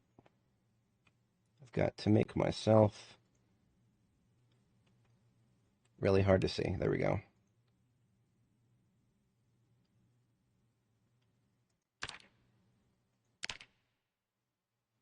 Global object, clicking that doesn't even fucking do anything.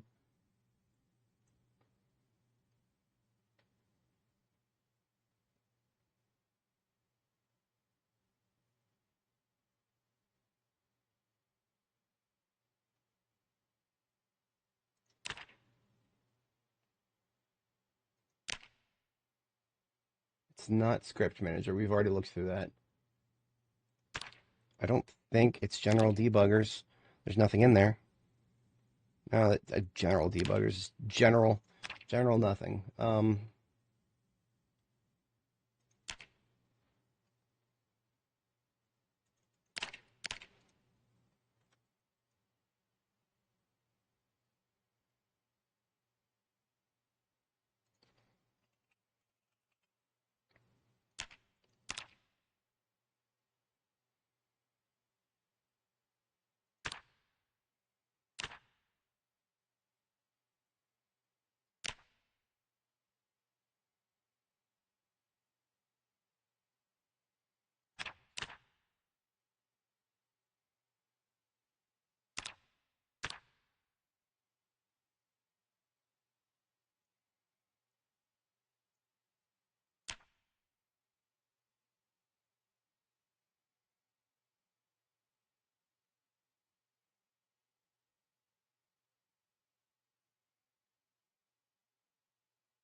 No, we've already been through this, and that's the most annoying part.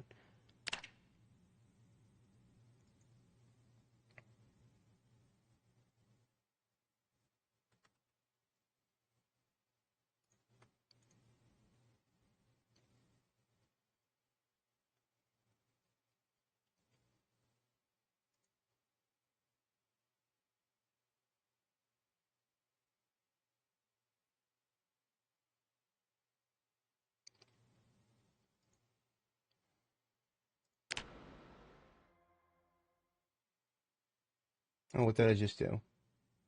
Oh, hang on a second. Here we go. Global objects.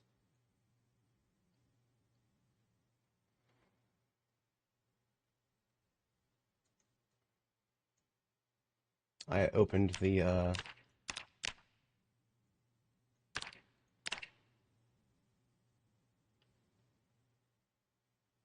huh. Okay, so I opened the global object debugger thing, but it's not showing me anything that I'm looking for here. Yeah, it's only showing like campfire, farming, feeding trough, traps, and rain barrels. Like I'm sure there's a little bit more than that in the game.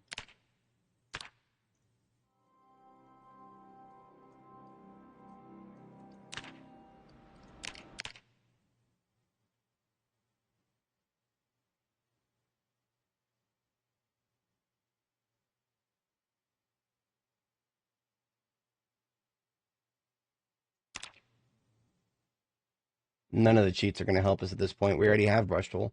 Brush tool is not doing what we need it to do.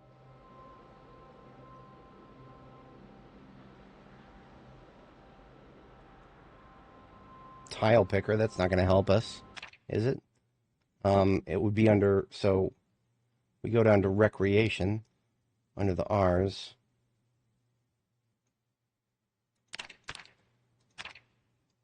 Yeah, see, what do we do with the tile picker? Can I delete objects with this?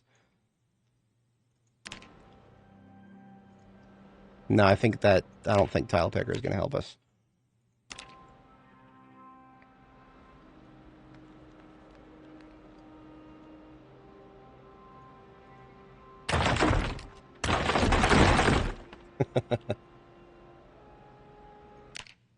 See, I even tried it a bunch of times there.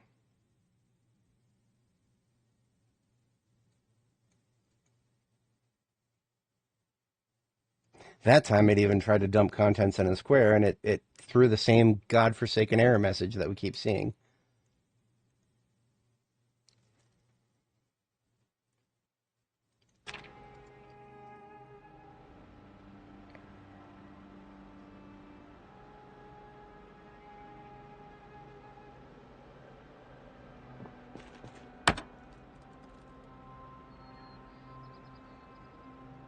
I really wish I could get more information to work with here, but I've got nothing.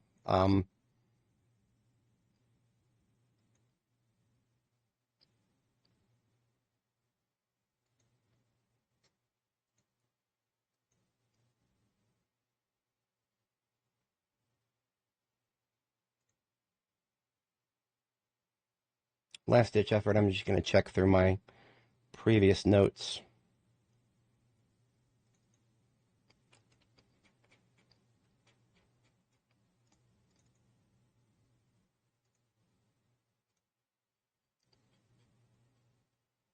I didn't take any notes on that, did I?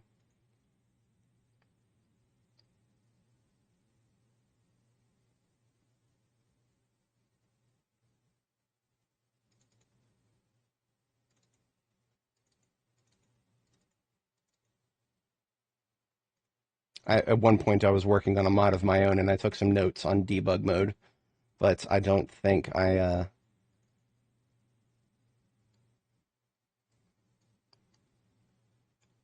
No, that's not it. That was just one of my stupid posts.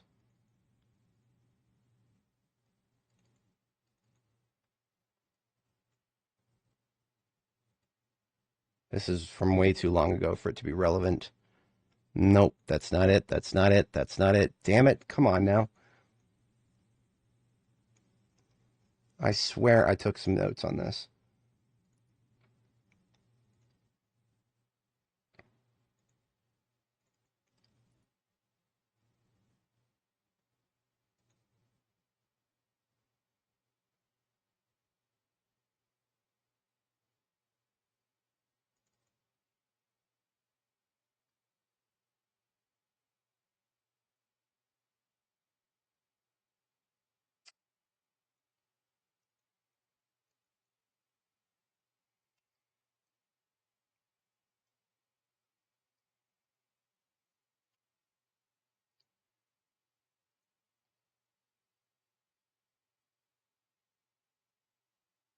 If I still had it, that's where it would have been.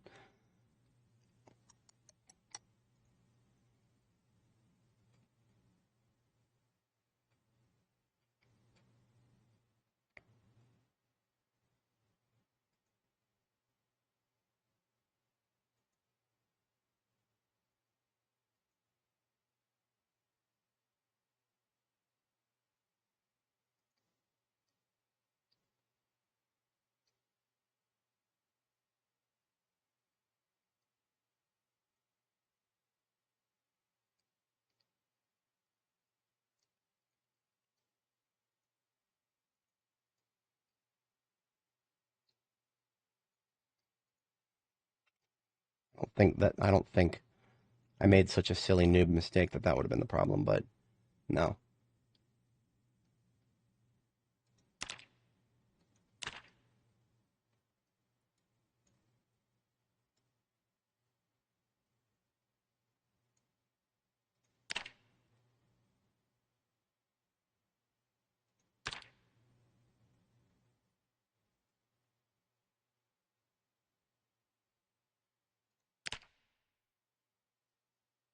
Oh, maybe this will help. I will set objects to trace, and then I'll try that again.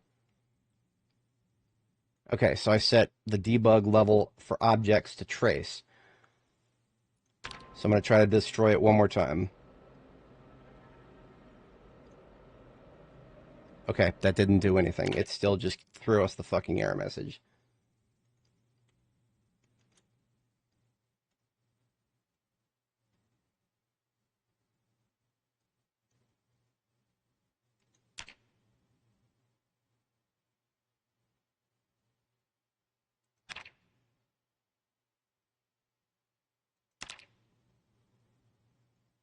Hang on a second, I have to see what I'm doing here. So we're, entity, got debug UI on. Doesn't look like there's any options for objects here.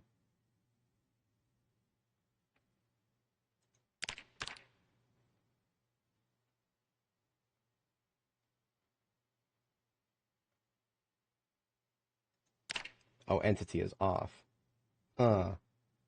It may be very dangerous to set the log level for entity to trace. But I've done that now.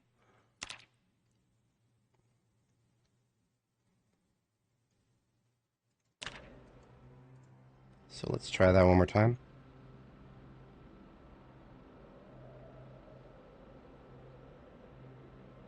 That did not help anything.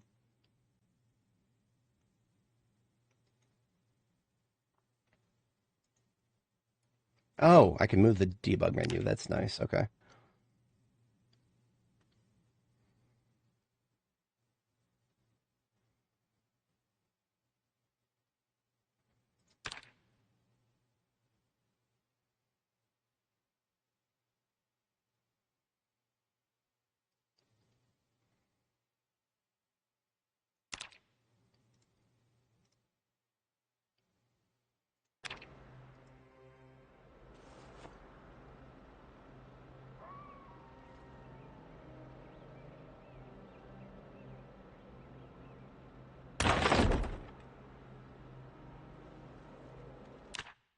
We got a little bit more that time in the menu.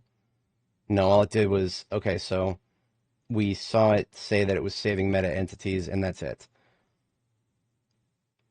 Destroying stuff new, that doesn't tell me anything. What if I set the log level to...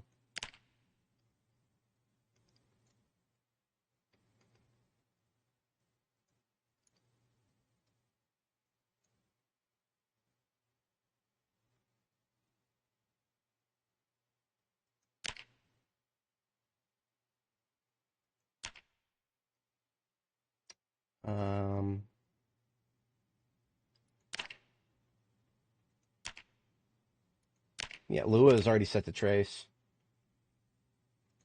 Input is not, and I'd probably not want it to be set. Script is at debug. Let's set script to trace.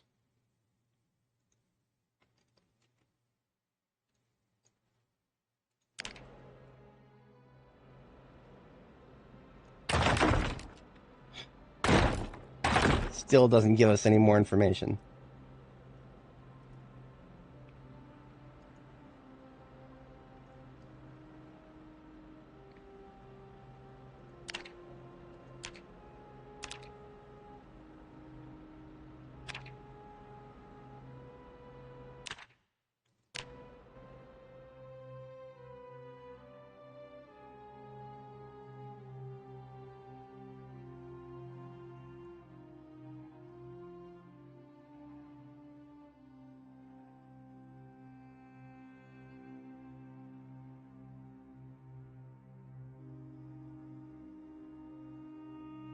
For anybody joining, we're just trying to figure out why the pianos in the current build are impossible to destroy and will in fact duplicate themselves if you accidentally pick it up and try to put it back down again. I have tried many, many things so far to get this stupid one of these pianos to just go away, and I've had no success whatsoever. I'm not even 100% sure what my what the F2 button is opened here. But on the right hand side we can see that the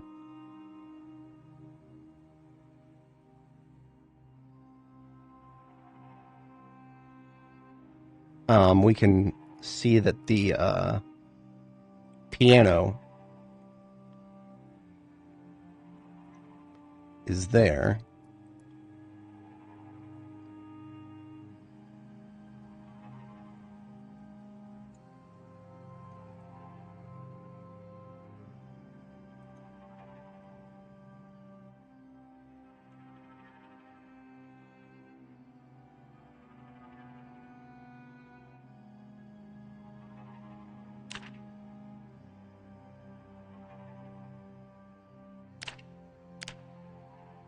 See, can I do anything with it here? Can I delete it? If I hit the delete key, does it do anything? No.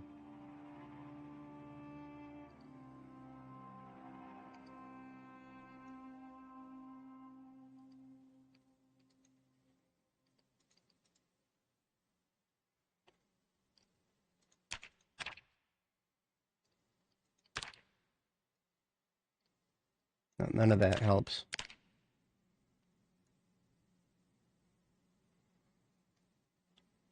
Object at cursor? No, that doesn't help.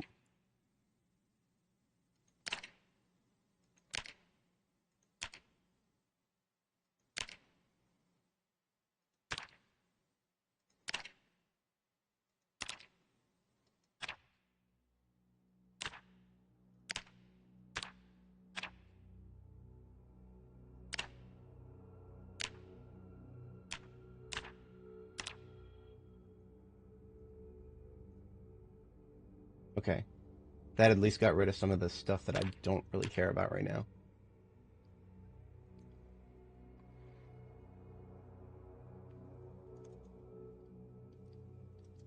But I don't think there's anything I can do here. It does not look like...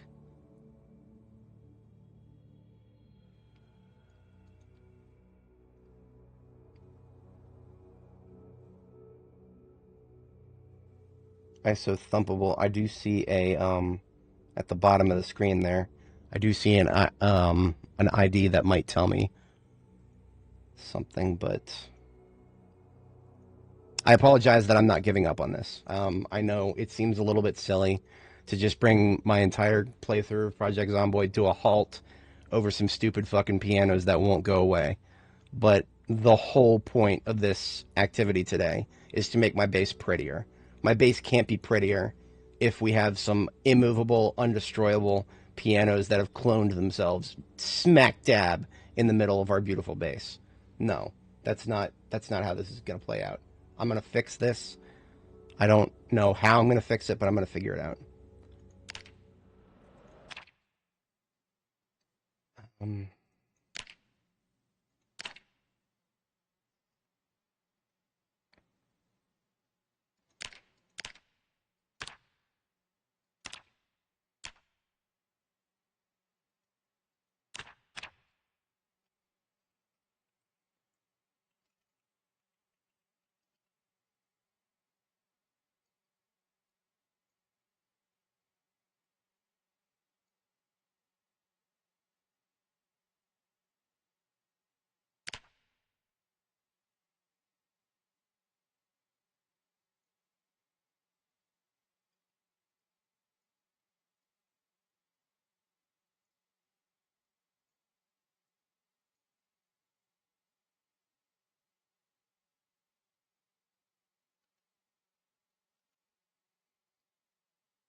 Okay, so we can get an ISO object from its cell.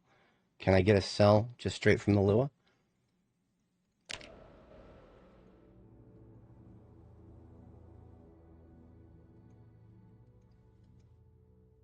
Well, no, actually, cell doesn't seem to help. Tile is what I'm looking for. See, we're in cell 2320, but that doesn't really help us right now.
Let's take a quick look at ISO thumpable.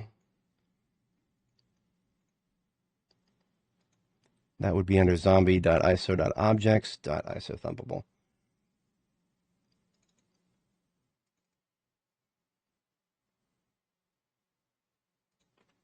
Probably should have looked at this a little earlier, but better late than never. Decompiling isothumpable.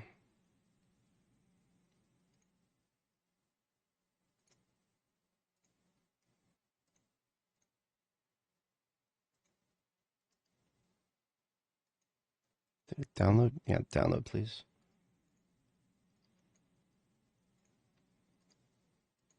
All right, here's isothumpable. It extends ISO object. So this is an extension of the object that we should be looking for here.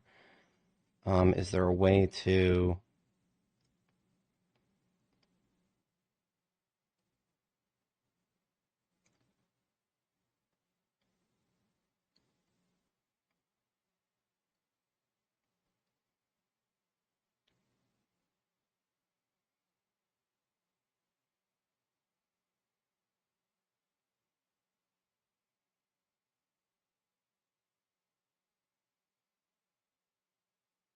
Oh, there's a remove from worlds right here.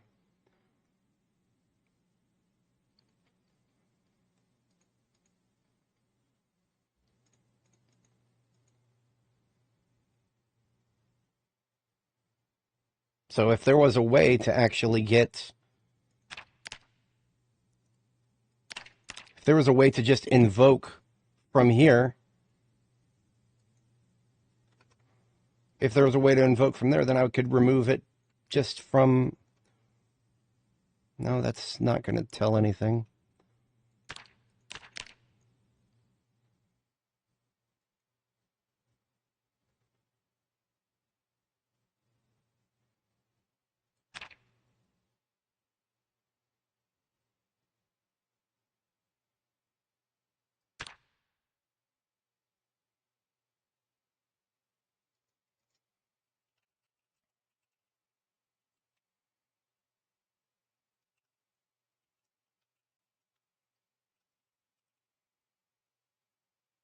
Okay, hang on a second. We might be onto something. At 135 CBDC. Oh no, CDBC3.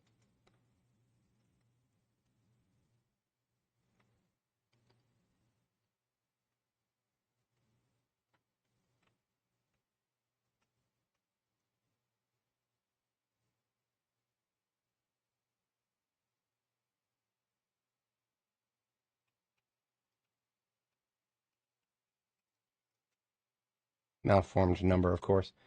Can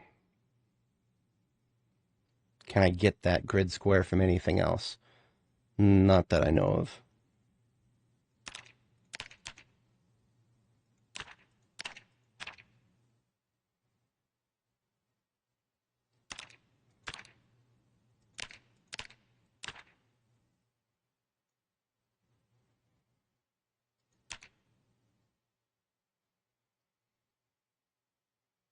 I appreciate the folks who are watching who have not given up on me on this stream because I'm losing my mind a little bit here.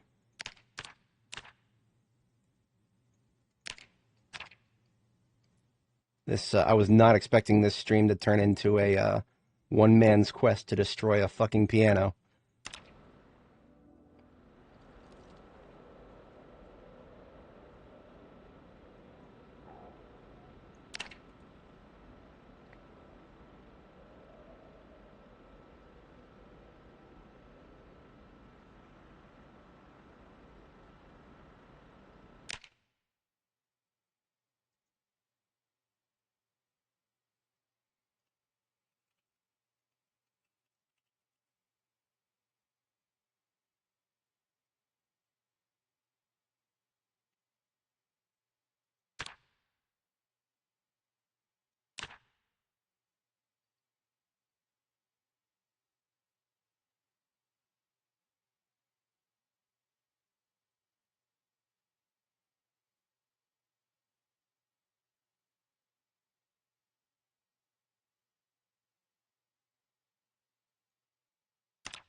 This is why I didn't go straight to the wiki, because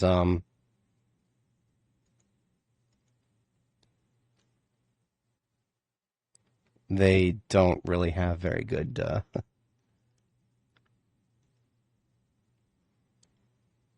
F11 to open the Lua debugger. But that's all that does is open up what I already had open there. Yeah.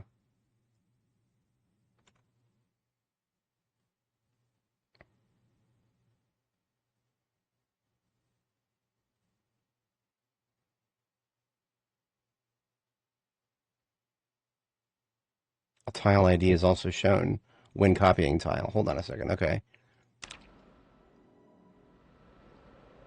Well, no, I mean that.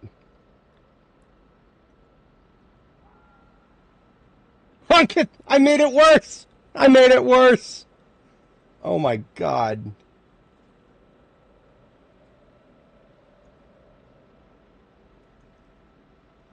I can't believe I made it even worse.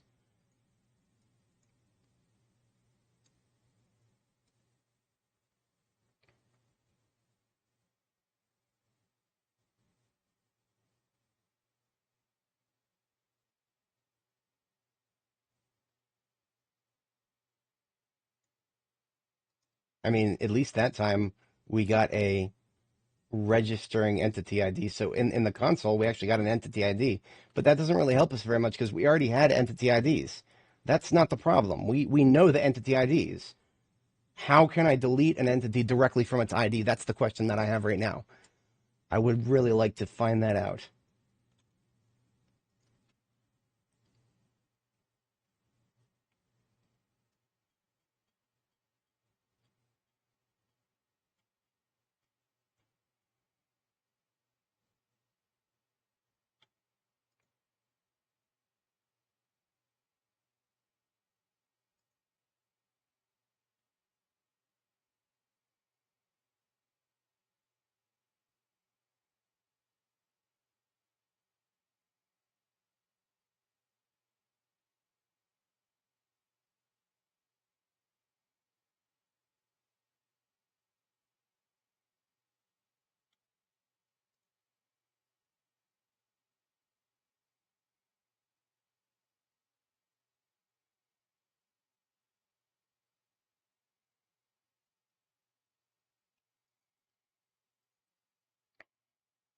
It's a miracle that this game has it is an absolute miracle this game has as many mods as it does. I guess people just figure out what they need to do on their own or something.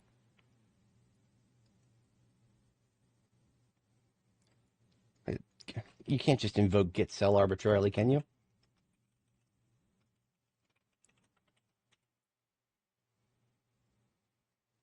But it doesn't return anything.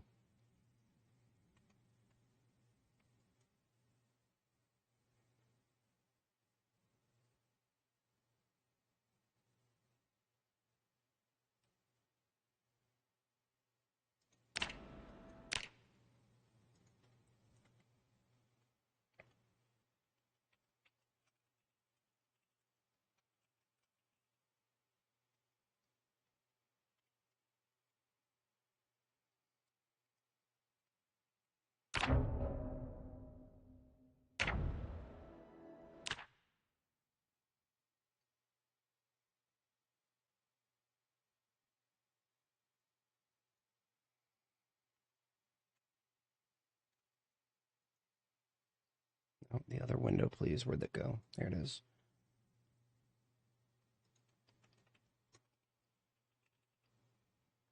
There's get sprite. There's get text. Get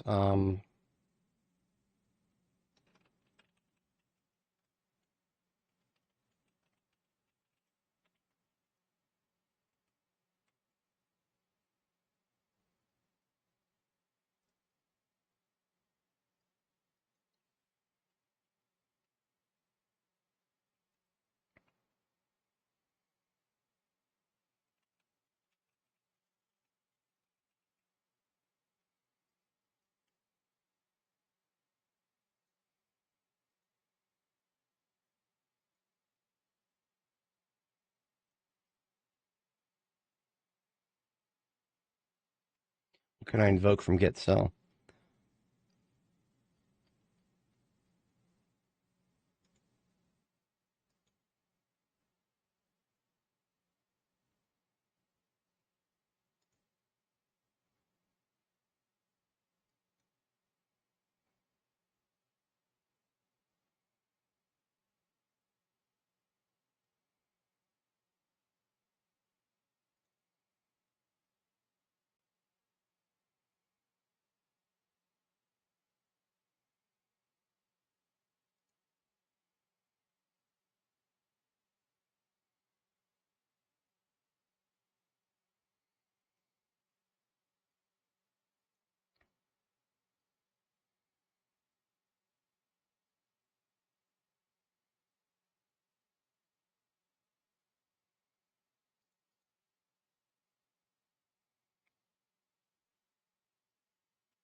I don't even see get cell and isocell in here.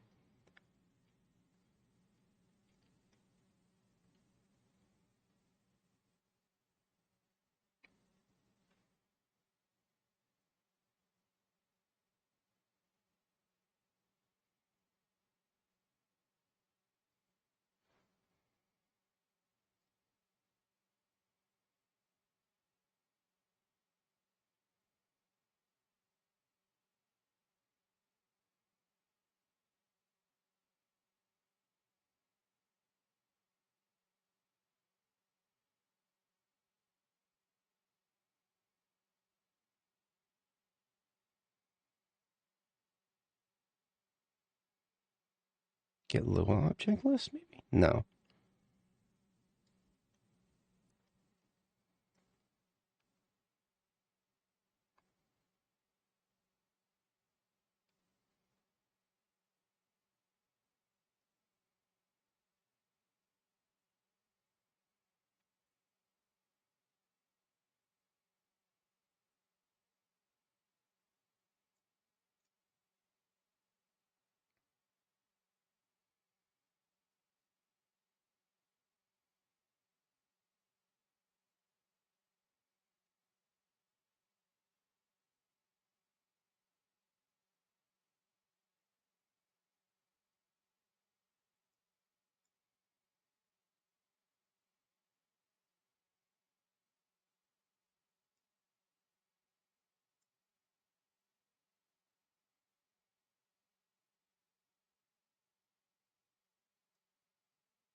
There is a removal.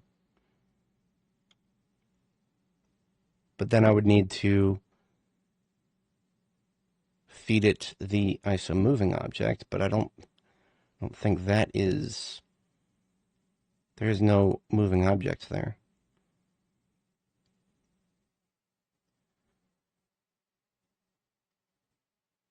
Get process ISO objects, get process ISO object remove, get object list.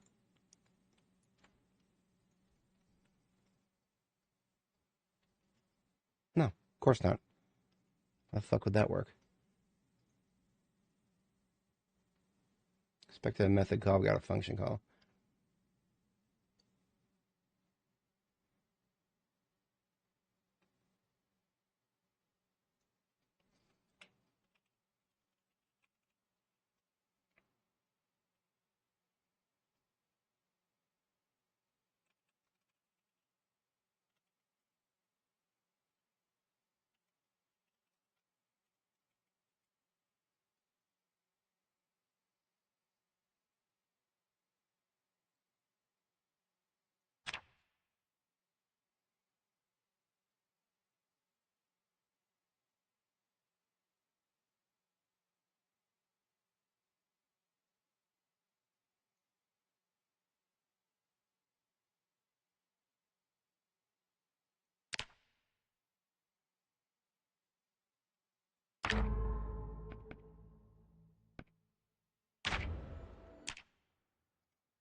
No, I can't just read the fields from there. Get object list didn't work. I already tried that.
Okay, you know what? I'm gonna go for broke here. I'm gonna do a deep search through my save file for pianos. I did not want to open that. Damn it, go away.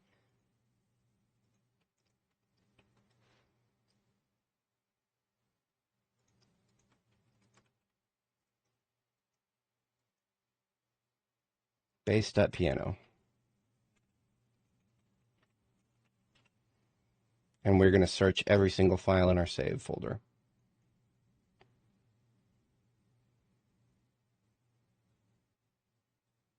World Dictionary readable. World Dictionary log.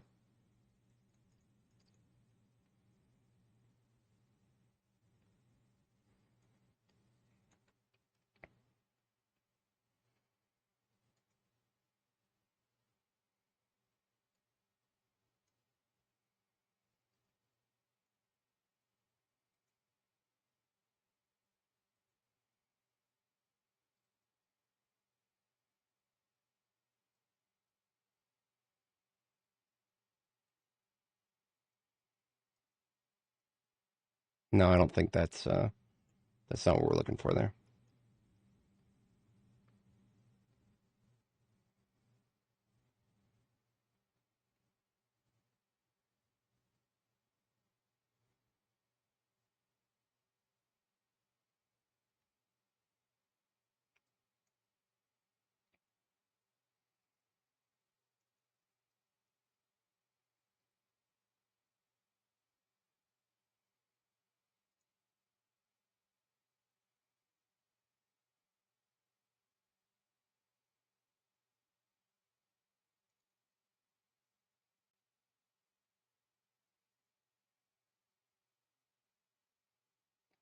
So this is actually showing every piano that's on the map, I think.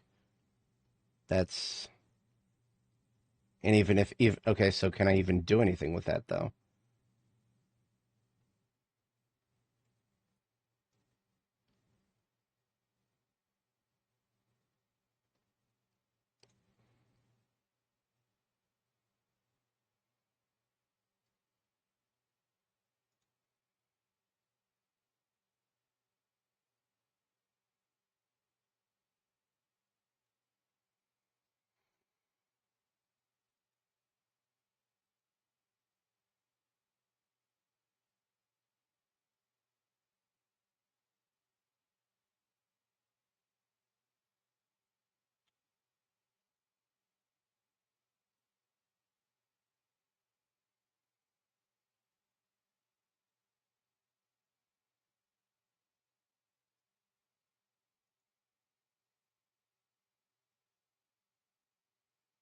I'll let this search keep running, but I don't think there's anything I can do with that.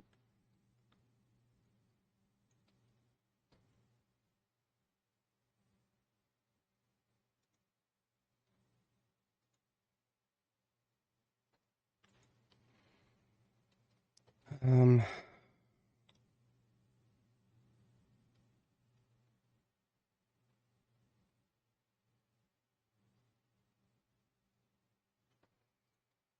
Try one more time in F2 mode, see if there's anything else I can make of that.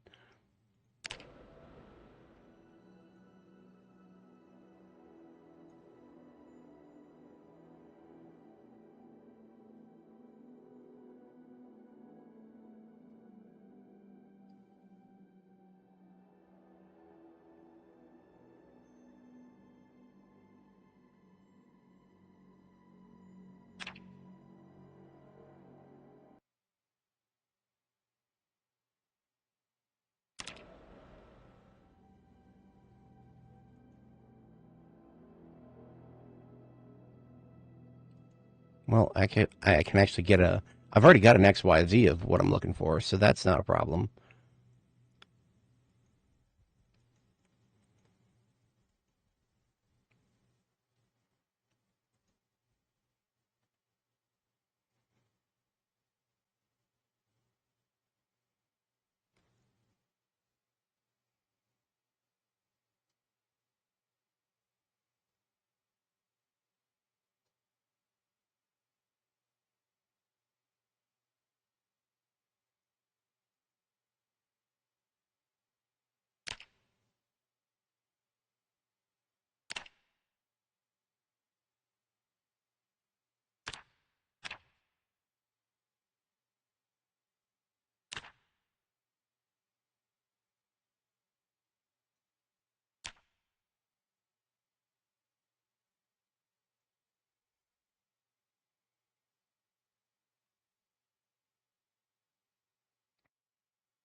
There's something I want to try really quick.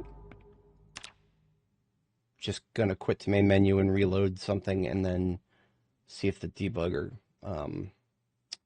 the Lua debugger comes back. Yeah, the object stack. That's what I'm looking for. I don't know why it disappeared last time.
Okay.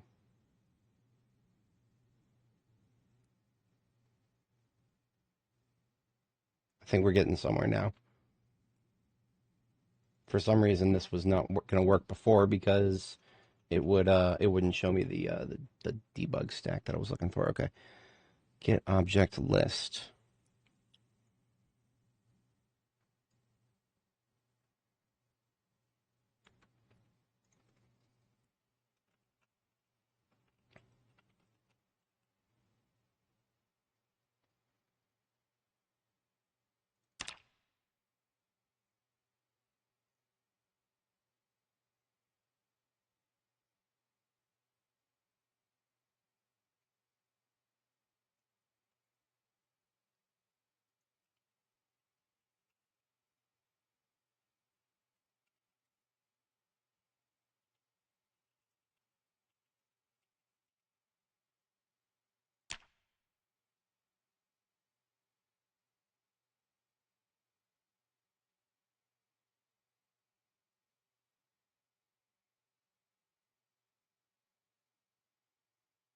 Wait a minute, I might be able to do something with this. So one of the only things I know how to do in debug mode is get player and then run things on the player. So if I move the player onto one of the tiles,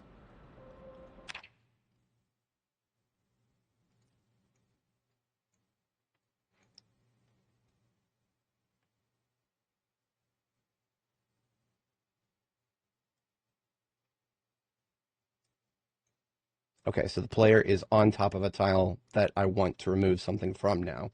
So if I run get player again,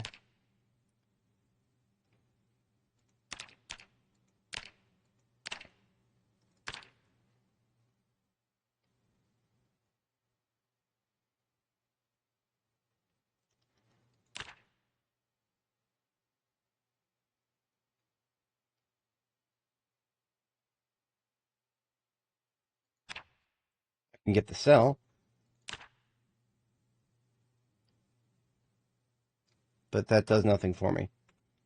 I'm not after the cell right now.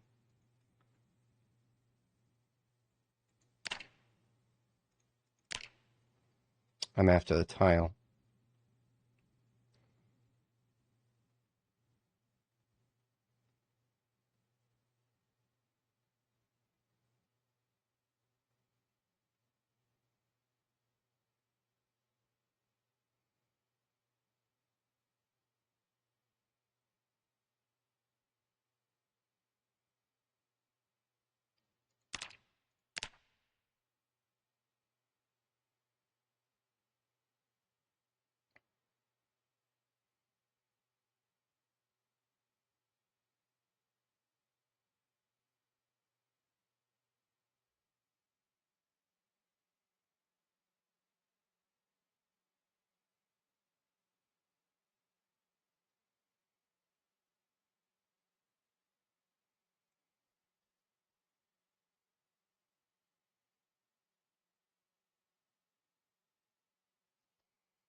Yes, there should be get tile. There should be a get tile in here somewhere.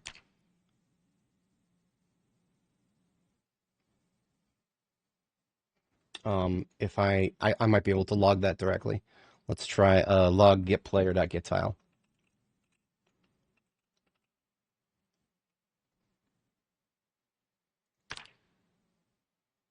No, that didn't do anything. Or do I have to use do I have to use a colon to invoke that?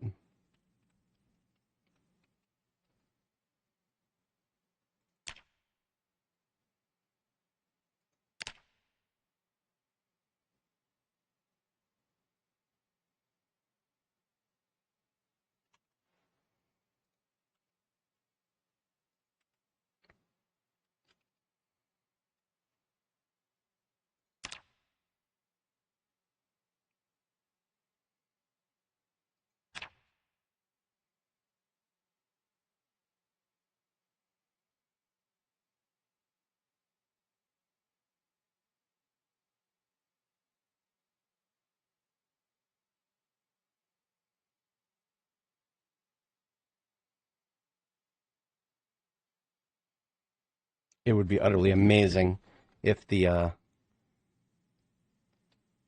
list here was actually alphabetical, but it's not. It's just all over the goddamn place.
Okay, I've got the cell here.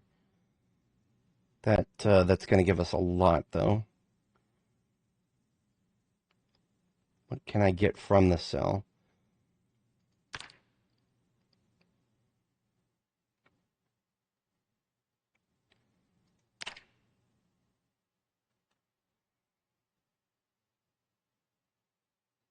Building list? It's a null array.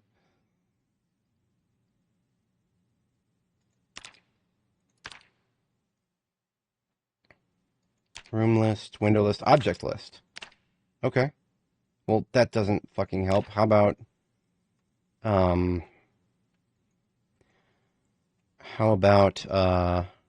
log get cell dot get object list?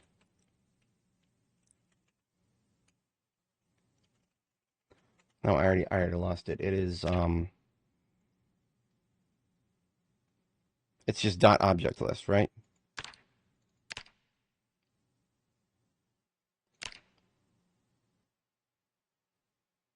I think.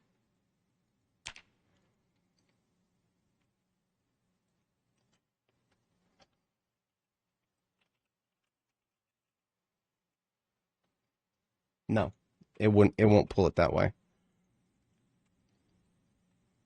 Do I use if I use a colon, does it do it? No.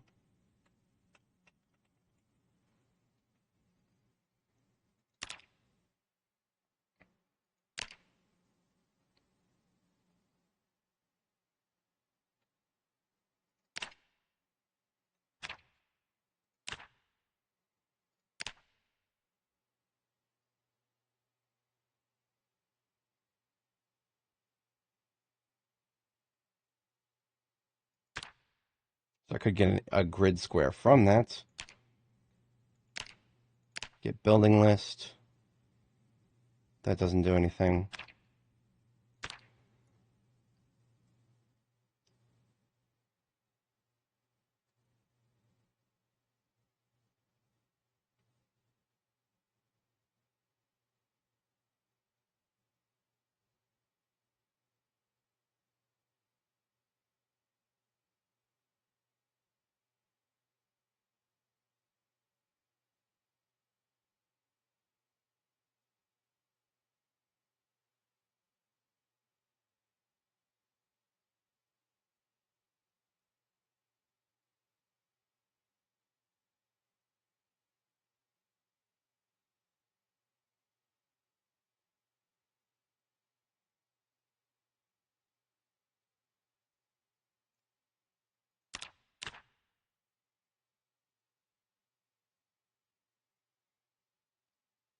Get buildings.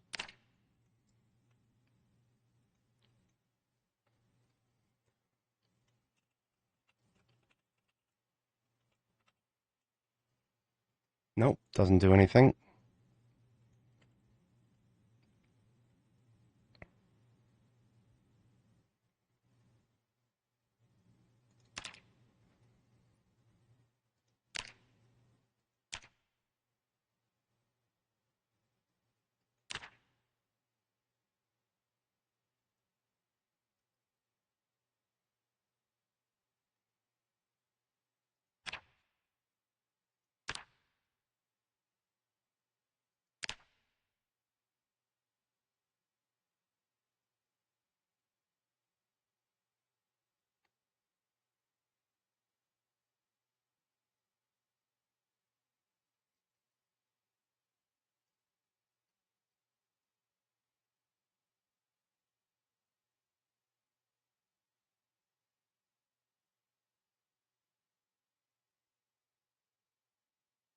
Huh. I could call a removal from there, but it would have to.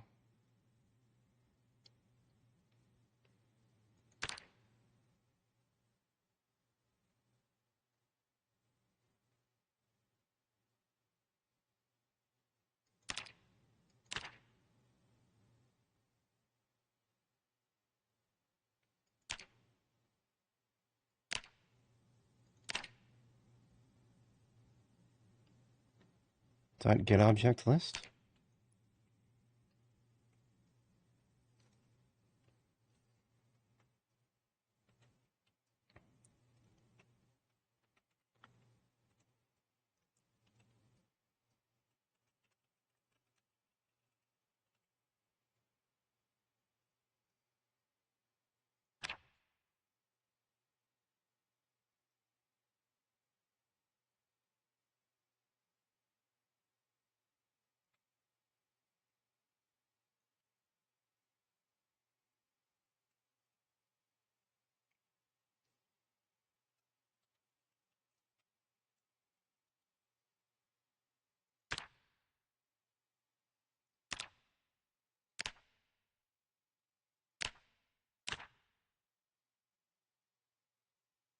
Well, that doesn't even open it up.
Last player square.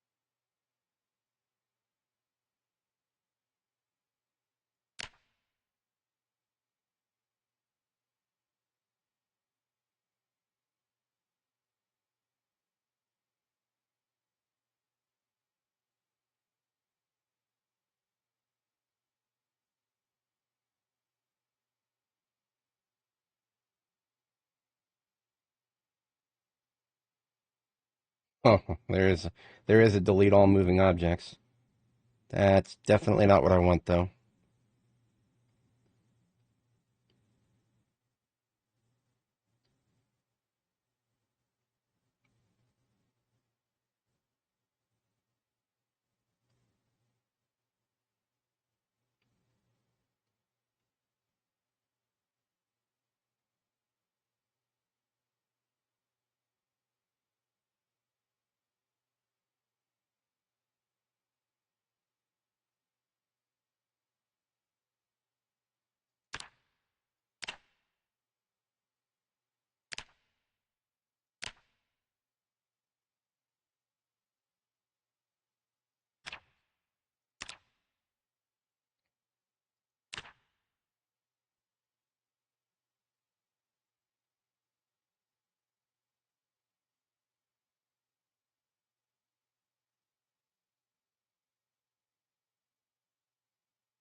Let's try get buildings. I don't know. I don't even know what that does.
Okay, I may have gotten it to log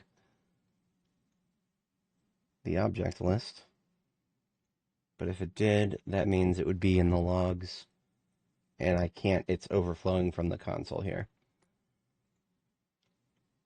Zomboid logs debug log, already 4 megabytes large.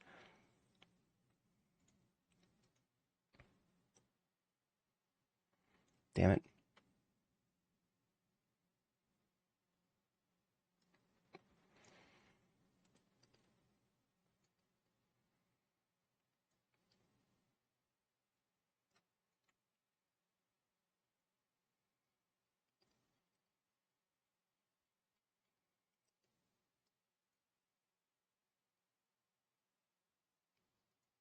Okay, that's not what I'm looking for. All it does is animals, vehicles, and the player.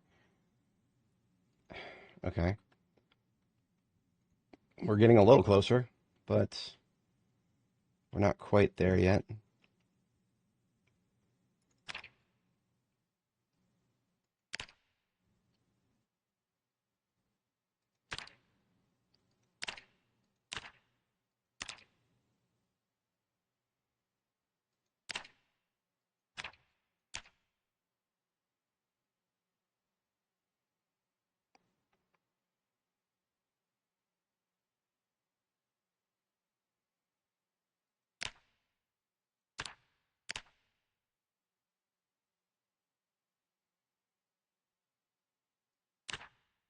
Static uptuner object list. Process ISO object.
Get closest building accept. If that worked, that would be a godsend.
Last player square, maybe?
Okay. I think that printed every single I think that printed every single object in the entire cell. So that might wait a minute. That might be that might be something I can do something with. I don't know though.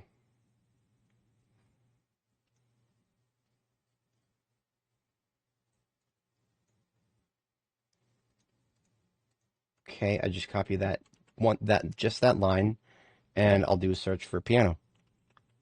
Nope, it doesn't tell us. Hang on a second. Recreational 018. That's the piano.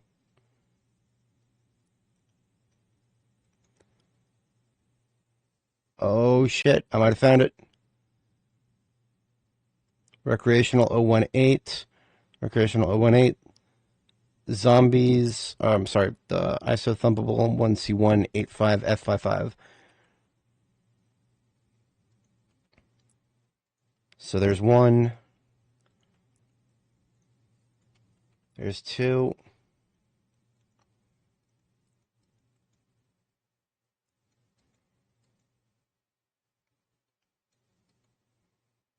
That can't be everything, can it? Possibly. 018, 019.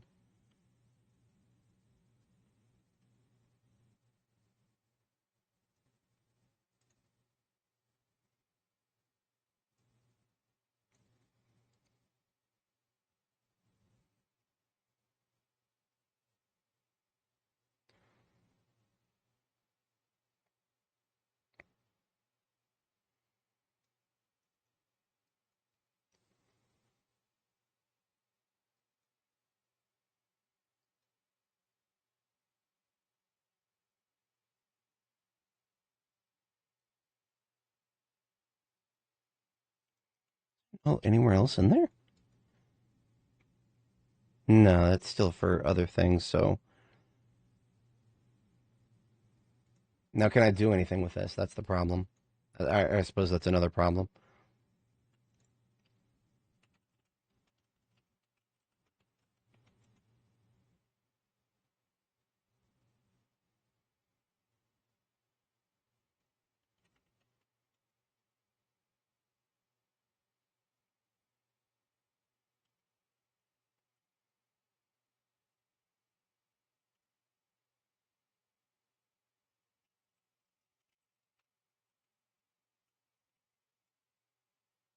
No, I don't think I can do anything with that.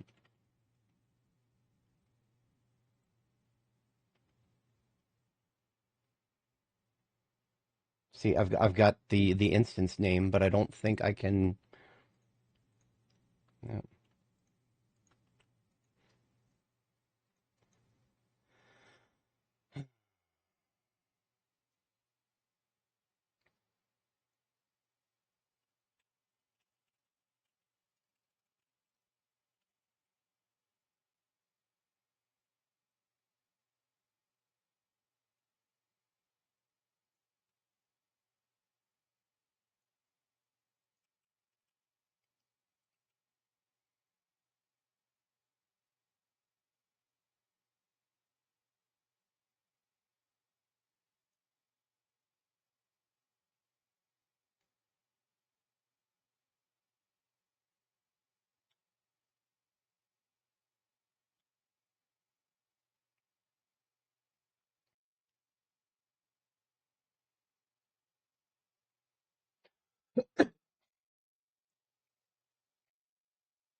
We're getting closer. Wait a minute. No, that just brought us back to the cell. I need the tile itself, and I need it in not the form of a string, because that's all it returns in this one.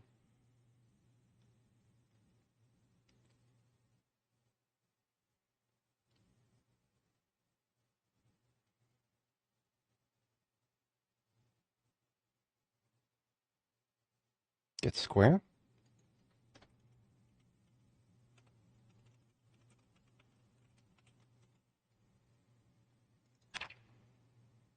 Okay, I think we're getting closer. We've got the grid square right here. Is there something I can run off of this? Objects! Yes! We're getting closer! Oh shit, we're getting closer. Can I get objects? Can I get the objects? Get objects. There's a get objects right there. Okay. Oh shit, we're getting so much closer. I can actually get square, get objects.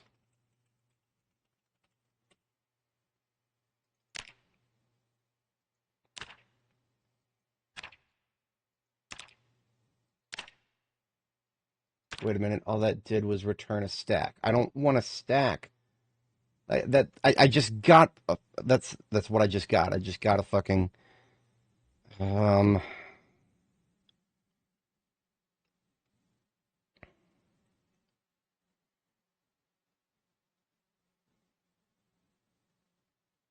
what can I do with ISO grid square? That's we're gonna chase that down next. Um ISO grid square methods. I could burn it,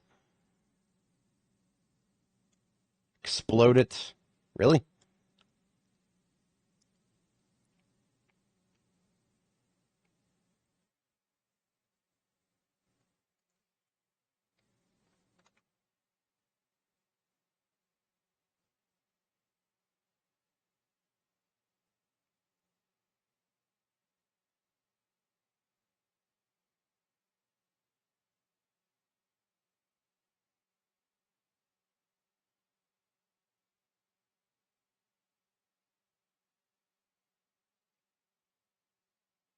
Remove all world objects? That seems a little dangerous, but I'm gonna put that in my list of things I might be able to try. Where's my no, I don't need the debug log right now because I couldn't even make use of that.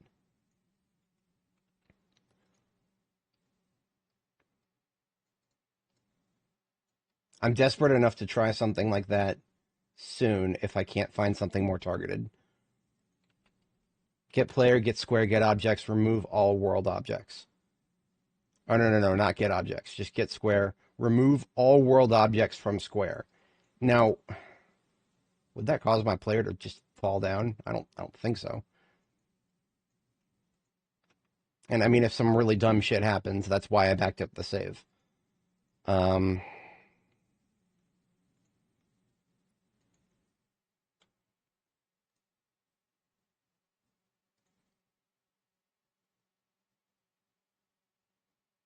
wait, there's a get world objects.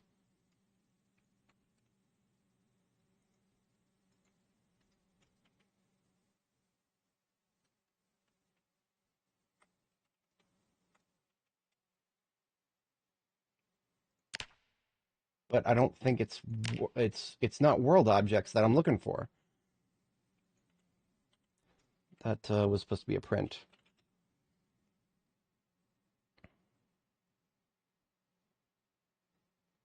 Yeah, that's it's not world objects that I'm looking for. It's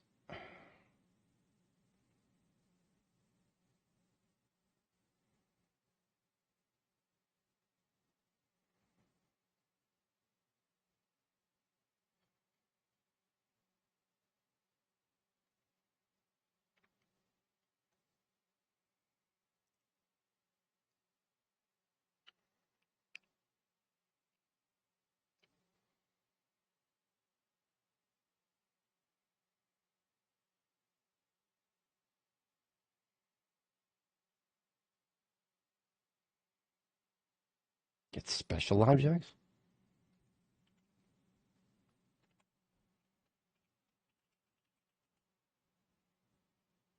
Oh. Okay. That's it. Get special objects. Now, can I do anything with that?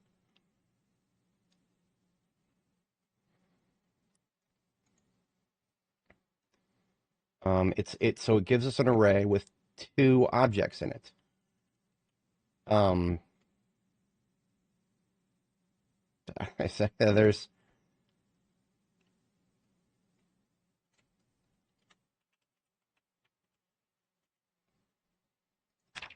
it's just an array with 2 things in it.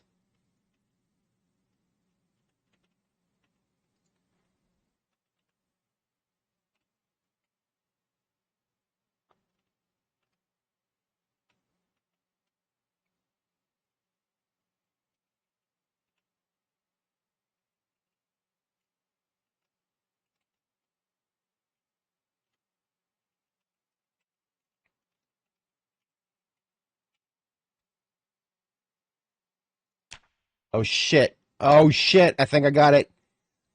Oh shit. Okay, I think I might have got it. How long did that take us? 2, 3 hours? Um, okay, we've got the ISO object, and I can tell it's the right one because it has recreational 01 underscore 13 in the title.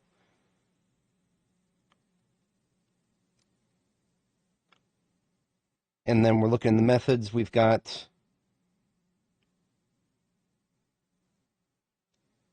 I'm going to laugh so hard. I'm going to laugh so hard if I find a removal.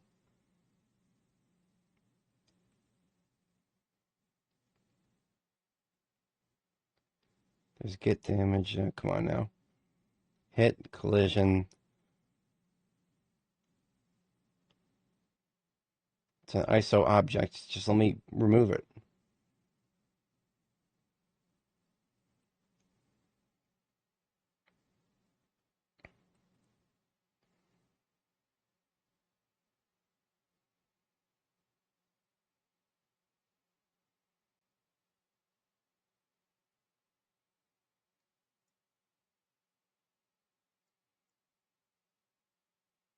I absolutely despise how this is not alphabetical. We've already got ISO grid square open. We want ISO, just ISO object. I've already got ISO object open.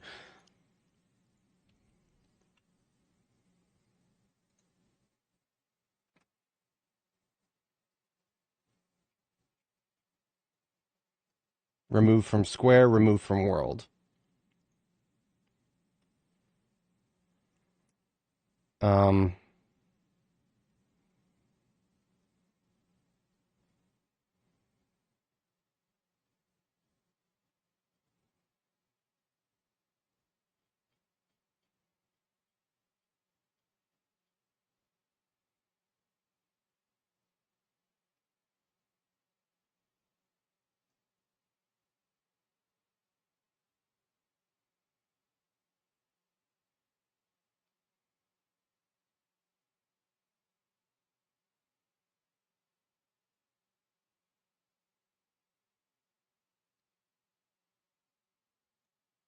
I don't know what the difference between those 2 methods are.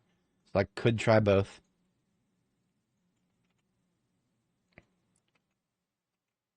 So the thing I just ran was get player, get square, get special objects, get 1.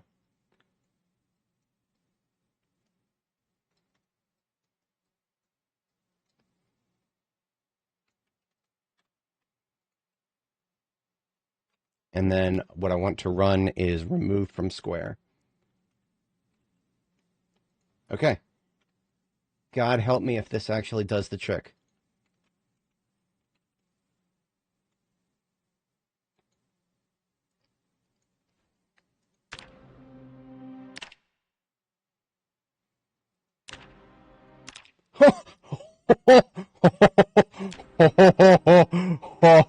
Oh, boys, we did it. Holy shit, we did it. Okay, I need to repeat that process for every piano tile, every single individual piano tile. Okay.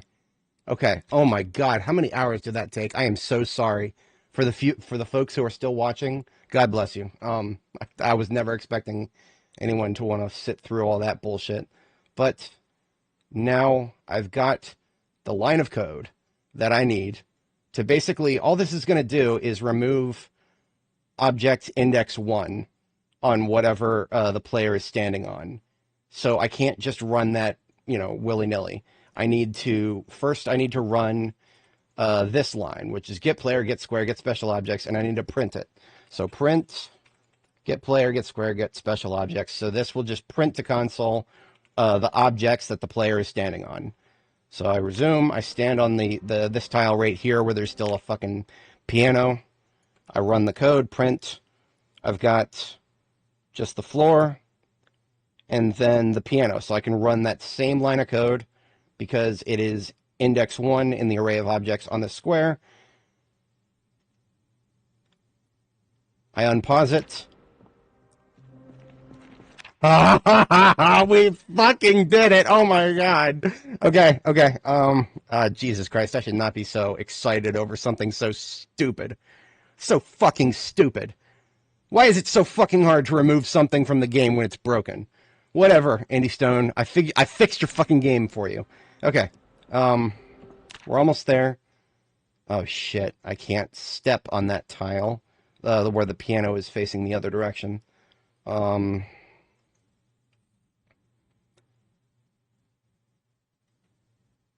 Okay, same situation here. I remove array index 1 from this square. I'm now on a different tile. Wait a minute, no, the game hasn't registered how about now? Okay, no, the game doesn't seem to think that there's anything on the tile I'm standing on.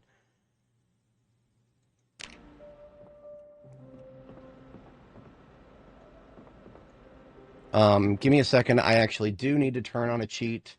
No clip. I need to turn on no clip. So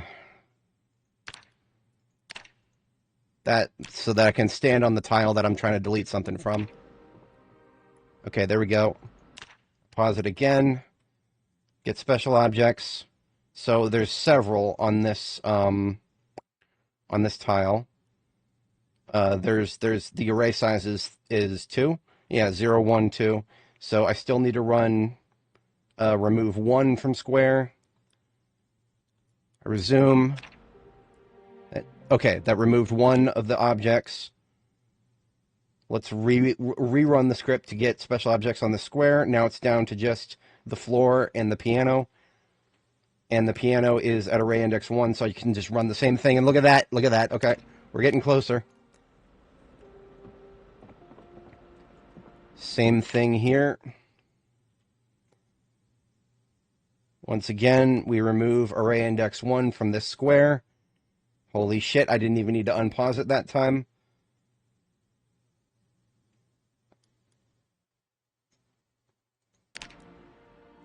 We're almost there. We're almost there, folks.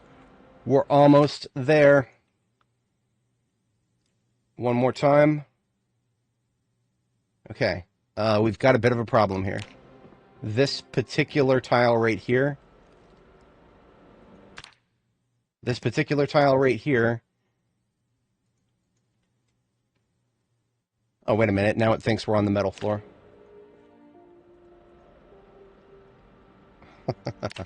Okay.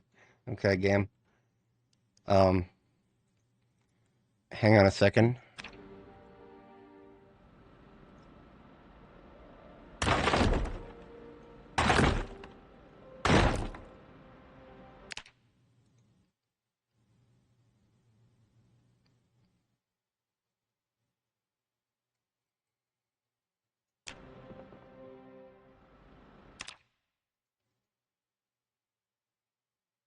Okay, so now it's not working properly. Or at least I'm no longer seeing anything on this tile. The game seems to think that there's nothing on this tile.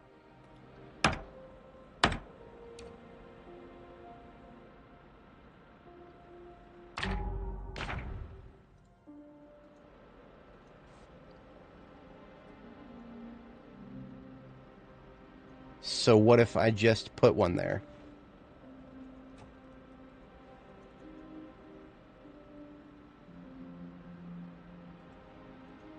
No, I can't do that.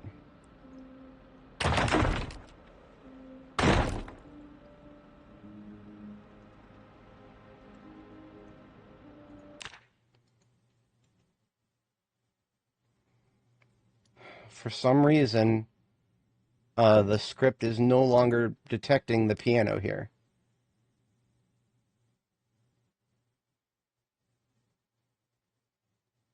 I don't understand why it's not doing that.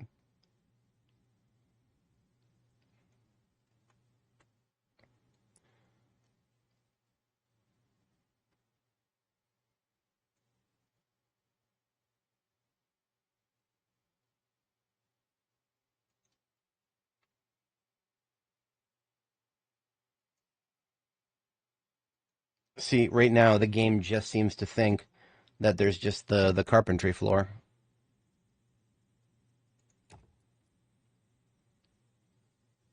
But we know better if we use anything else.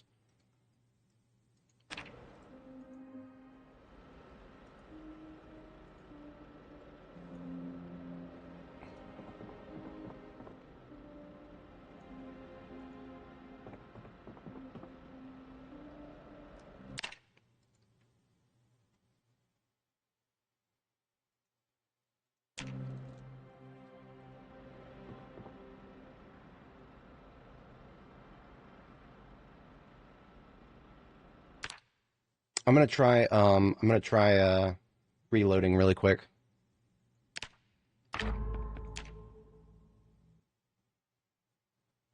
We're so close. I mean, we've gotten it down to just one piano. And honestly, I'm gonna be honest with you guys. If I can't get rid of this one piano, it's a hell of a lot better than like 5 pianos that I can't get rid of. So.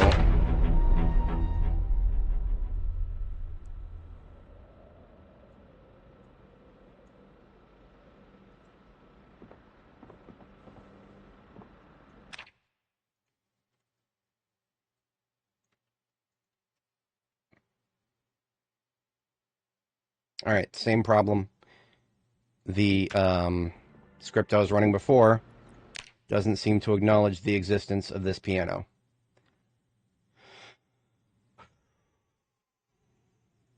Wait a minute, what if I try this?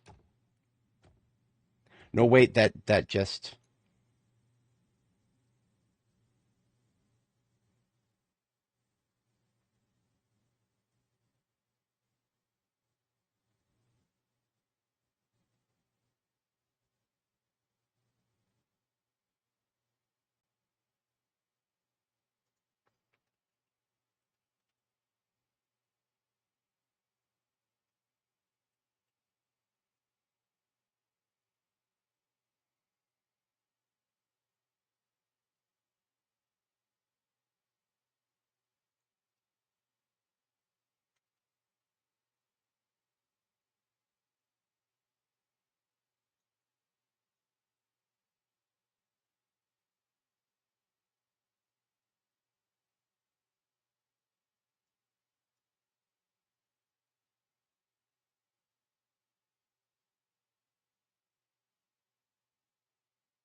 What about just get objects?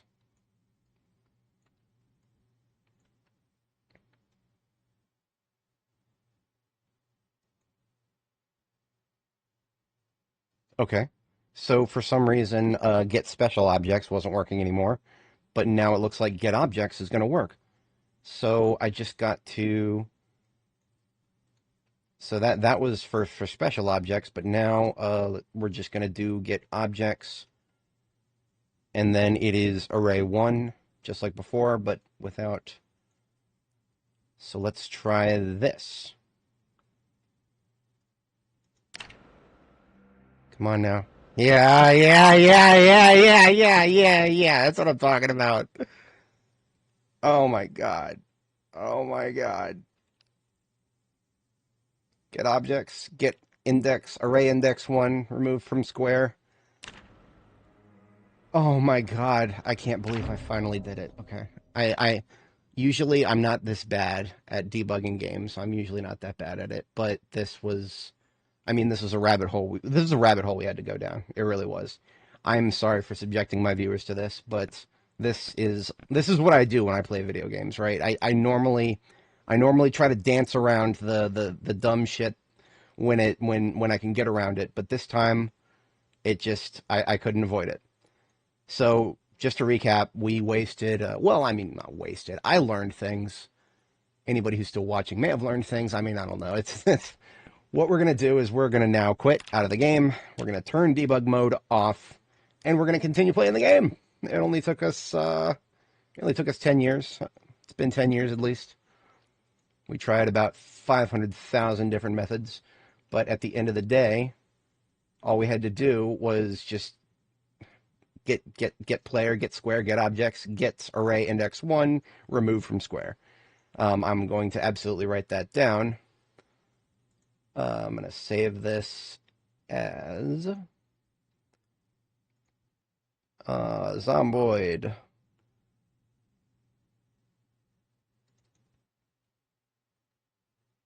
Live _ remove object on tile .txt so that I don't forget it next time. All right, let's pick up where we left off. We've just got to turn debug mode off now. Manage our properties, remove debug, play. Hey guys, we're playing the game now.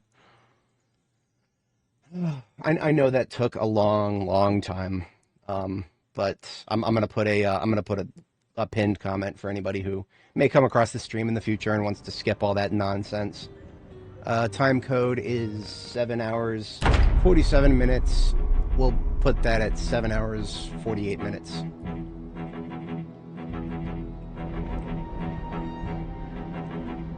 .minutes and how many seconds? We'll find out after we load here.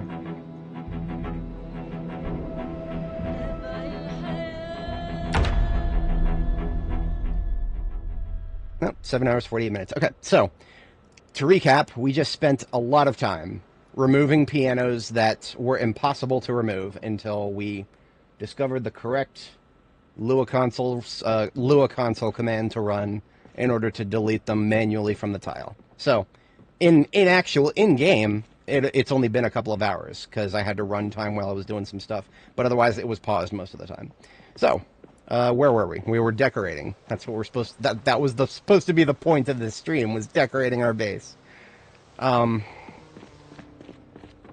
I was doing a conservatory here with a bunch of and I still have pianos, so I actually have multiple pianos now. I'm just gonna put the pianos out of the way. So really, at the end of the day, pianos are not like, they're broken, but they're not unusable. I just need to be very. Hold on a second. Oh shit. God damn it. Okay. Sorry guys, I have to restart the game one more time. No clip mode is still on. We shut debug mode off, but no. This is why I hate turning on debug mode.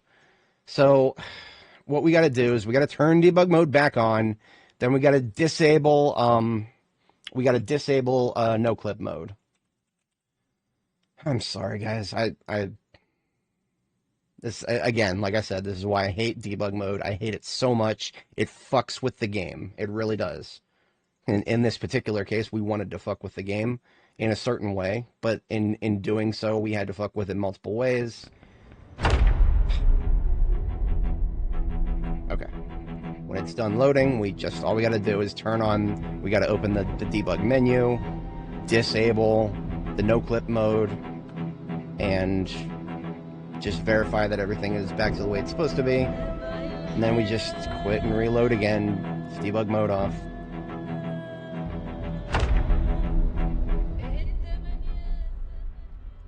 Alright, debug menu, cheats.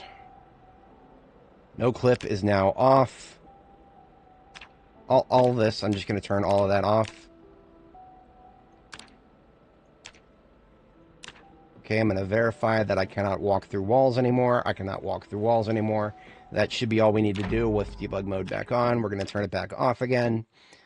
Man, this is debug mode right there. It does dumb shit that you don't want it to do. And again, like I said before, this is all part of the reason I hate turning on debug mode. But we had to do it this time. We got it cleared up.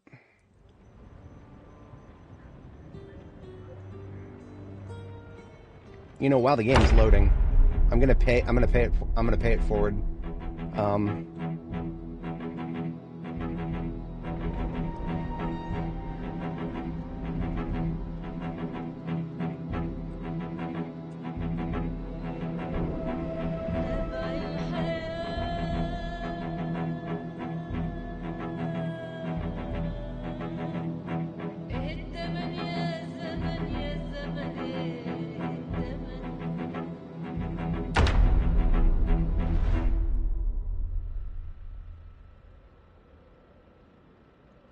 You know what? I'm just gonna, it's gonna take a while to explain this, so I'm just gonna copy the thread ID and make a note to come back and explain to the folks in this thread what I did and how to replicate it. So just to recap, I noticed some folks are joining. For anyone who's just joining, we just wasted, well, not wasted, but we spent several hours figuring out how to manually destroy a piano from a tile. And then afterwards, we had to turn debug mode back on again and disable no clip, and then we can turn it back off. So the game should now be normal, right? Why is that layered in front of me? Oh, okay. So these planks, the game still thinks that they're on top of a piano. So I'm just gonna pick those up, and that should fix that. Just drop them over here. Okay, that problem solved. So basically, there's a glitch right now with pianos in the game. If you try to place a piano, make sure you place it in the right place, because you're never going to be able to move it again. It's going to become a fixed object in time and space. But yeah, we ended up accidentally duplicating the piano a few times, and it was just a mess. Long story short, we have successfully gotten rid of the pianos we didn't want. And now we just got to think very, very carefully about where to place the piano that we do want in the future. Yeah. Doesn't look like we broke anything else in the process. Everything else about our base looks unblemished. And I need to make a note that it was 7 hours and 52 minutes, approximately. There we go. 7 hours, 52 minutes. That's approximately when we finished all the dumb debug mode shit. Okay. So where was I? I was in the middle of decorating my base. I was designing a conservatory. That was the reason I put a piano over here in the first place. And what did I got rid of my machete. Maybe I'll come back to the conservatory, because honestly, I spent a lot of time thinking about it, and let's just put my bed back down for the moment. This is not the final location for the bed, but it is a functional one, because our character has been, let's just say that she had a fever dream just now. She had a very crazy fever dream about pianos, and that's all sorted out, though. There we go. We got ourselves something to eat and drink there. And I suppose I could think about the kitchen, or I'm sorry, the dining room. We got ourselves a couple of maple tables, a couple of red seating.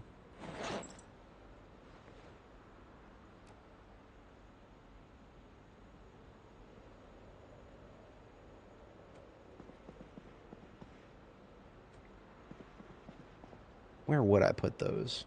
Let's actually start just with the tables for a moment here.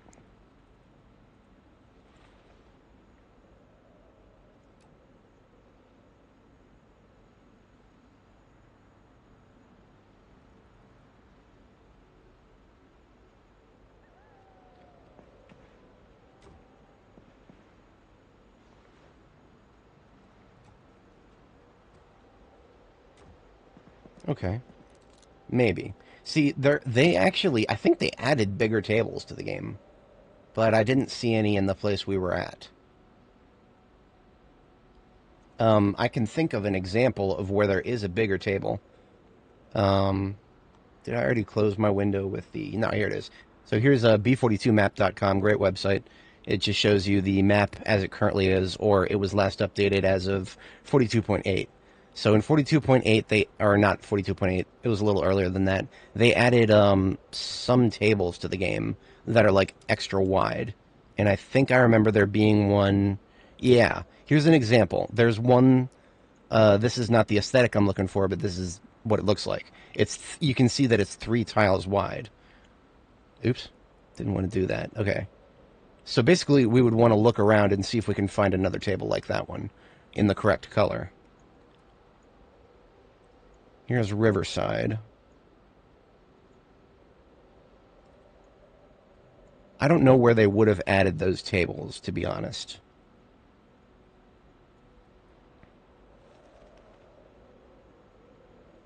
Got plenty of counters. Counters are not what I'm looking for, though. Ooh. It's true that I wasn't looking for counters, but I found some. Good to know that those are there. This is a POI that might have some bigger tables.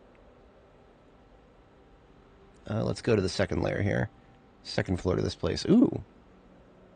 So I don't see any bigger tables. I do see bookshelves. I didn't know there were books in there. Huh. Well, I guess we could take a peek in that area at some point. It's also pool tables.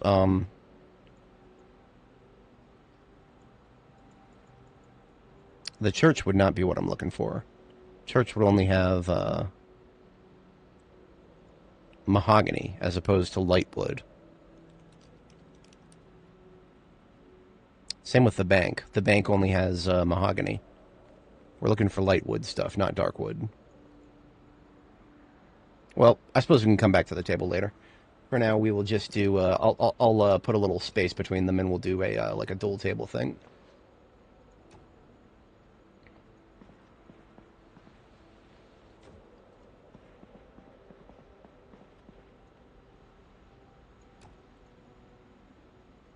So I do not want. I basically the way I always think about things when I'm decorating aesthetically. I don't ever want there to be anything completely blocked. Like I want to be able to enter from this doorway and get to the kitchen quickly. So I don't want there to be anything blocking me if I just want to run to the kitchen from the entrance here. So it is wise to keep some gaps. So if I wanted to do red seating with these tables,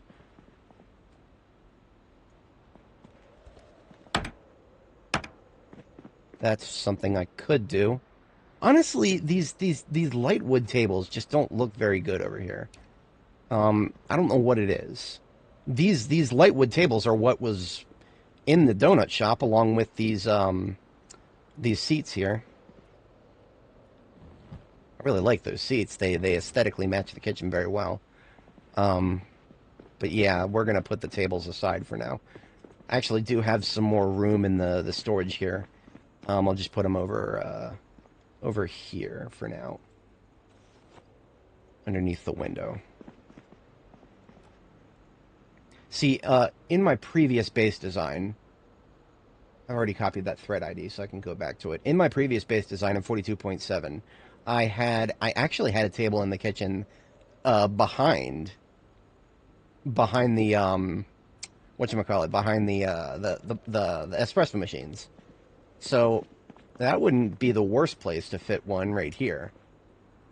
It wouldn't be the worst place because, you know, it would block access to the pots and pans though. That would be a problem. That's something to think about, I suppose. See, I could always put something. I could put something right here. It would just have to match the aesthetic of the of these counters here. So maybe just something, a white painted table, that would work. Now the table I was looking at, that I first showed you guys, the triple wide table, that I don't think. So these, you can't change the orientation of them. So I would not be able to rotate that. Which means if I wanted to put it right here, it would have to go in this direction. I wouldn't be able to do any other direction. So that's a factor of consideration. Let's go ahead and put down the other seating.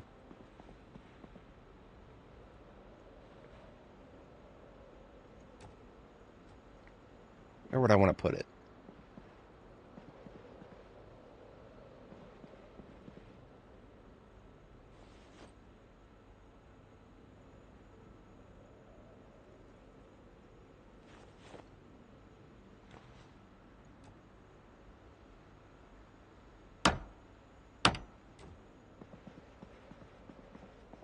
It wouldn't be too awful bad. I would need a really nice looking table to go with that, though. So that's something I'll definitely think about. It is coming up on bedtime here, though, so I'm going to go ahead and get the other table put away for now and get ourselves wrapped up for bed. Under the window here. There we go.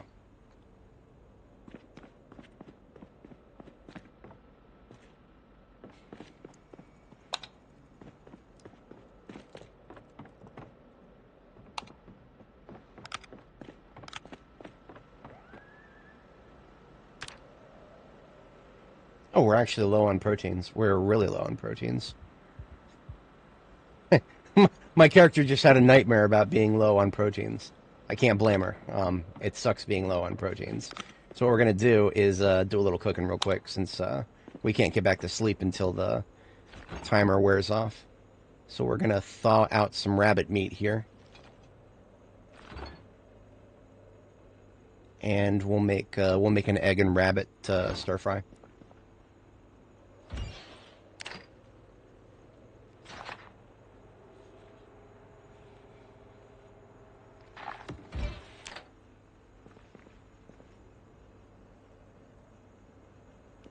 Just grab ourselves up a frying pan here.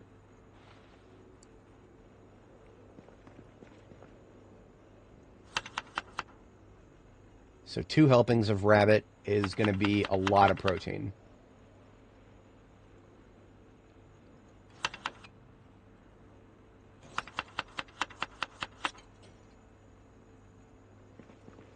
Emphasis on a lot. Toss some butter in there to spice it up a little.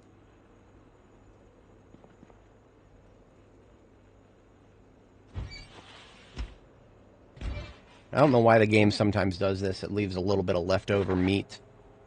I'm just going to toss it in there as well and cook it on its own. And doing so gets me a little bit of cooking experience, so why not?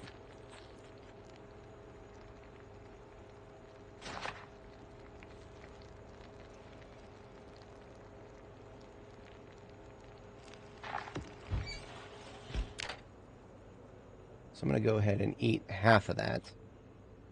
And that put our proteins like up by 100.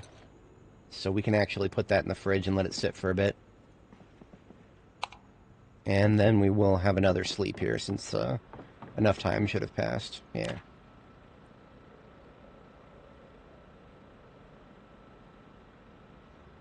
And we just got to screw around for a little bit, basically until the game will let us sleep again. I'll just pass a couple of minutes, try again, can't do it, pass another couple minutes. Oh no, you know what? We've already shed too much fatigue. We're down to 26. The game won't let you sleep again until you're back up to like 30 fatigue. So let's just refill some water here, and we're out of water. Let's get some more water.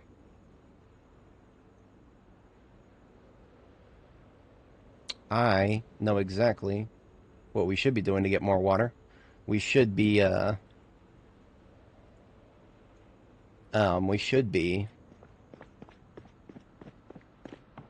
rain barrels by now. But there hasn't been any rain since we put the barrels up, and we don't have any sinks to plummet to.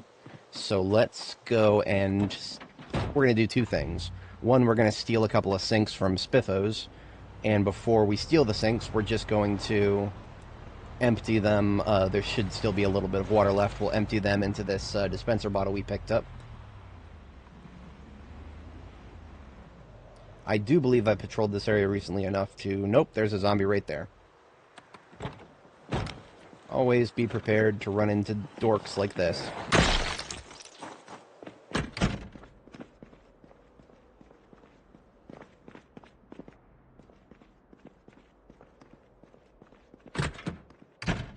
Alright, we can see there are 3 sinks here.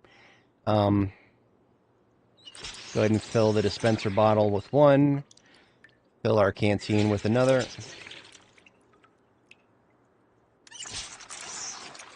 And now, we're going to try to pick the sink up.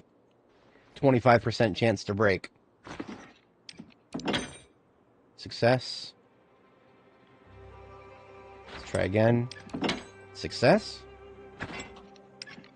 Holy shit, we're 3 for 3 on our sinks. That is, I am extremely impressed. A 25% chance to break is, in Project Zomboid language, that's pretty high. But whatever. We've got our sinks, we've got our water. Let's hook the water up, let's put the sinks in, let's plumb them. We'll do all that actually after we sleep, because the game should let us sleep in just a moment here.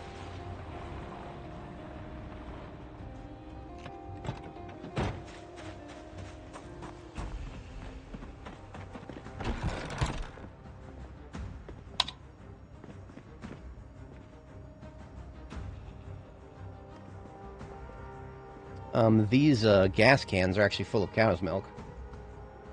Let's move those somewhere else, because we're about to have...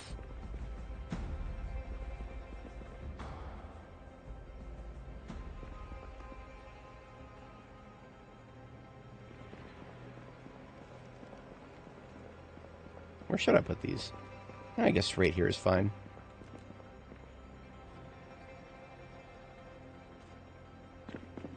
Alright, sinks out.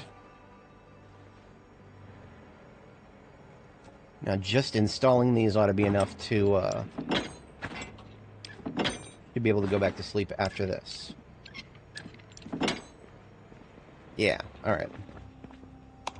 Let's actually see if we can get to sleep now.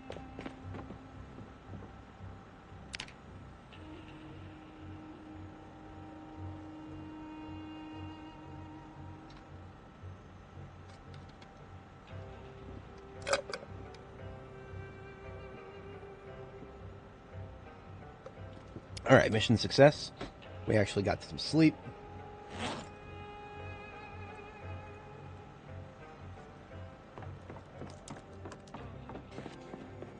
See, during the day, we almost don't need too many lights. Just work light in the center. That's why I spent a lot of time earlier on trying to get a light box put together so that I could get away with even less powered lighting during the day, but whatever. Alright, we gotta get the rest of the rain barrels up before we can plumb those sinks, ideally. So let's cut, we did the math on that already. We need 2, 4, 6, 8, 10 times 2. We need 60 wood, 60 planks. Divide that by 3. 20. We need 20 logs. That's 4 trees. 4 large trees, rather.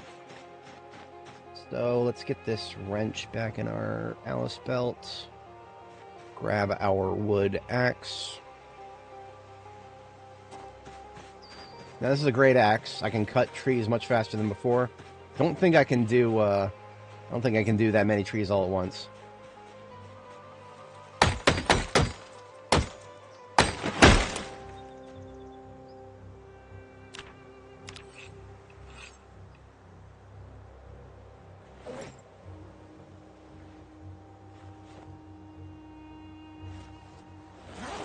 Yeah, I still get a lot of muscle strain and whatnot from chopping wood.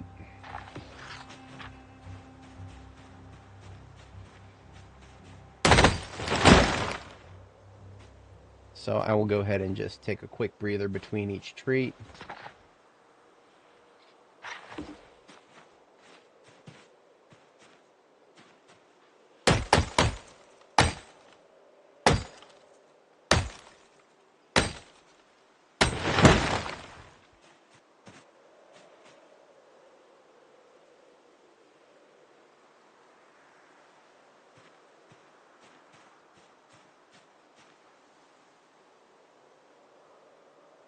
I heard something. I don't know what it was though. You know, every once in a while, my pattern recognition with sound will just go nuts, and I'll hear things that aren't even there. To be entirely honest, I'd rather have it that way than not hearing things that are there. I'm okay with a little bit of hypersensitivity when it comes to sound. Because, I mean, this is prime respawn territory right here. The chances of a zombie just shambling through these trees in, like, you know, a one-off, actually kind of high.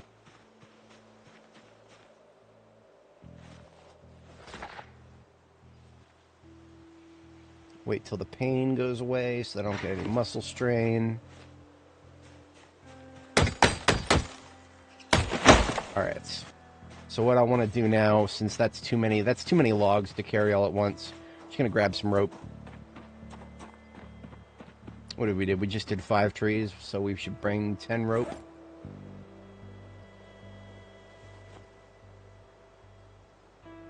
That was luck, by the way. I just happened to select exactly 10.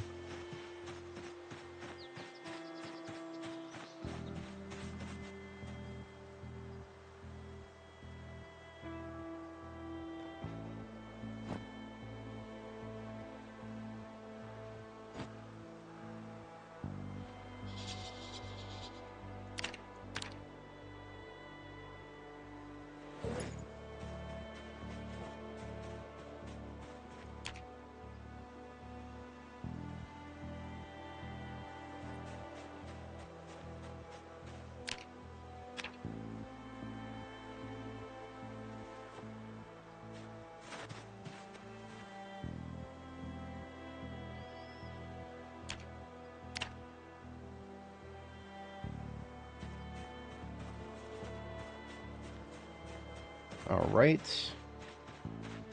And I'm going to need, what was that, 40 trash bags? Yeah, 40 trash bags. And a whole bunch of nails. To be honest, I probably have a lot of... that's a lot of planks, but not enough for too many of them. 54 nails, that'll get us started.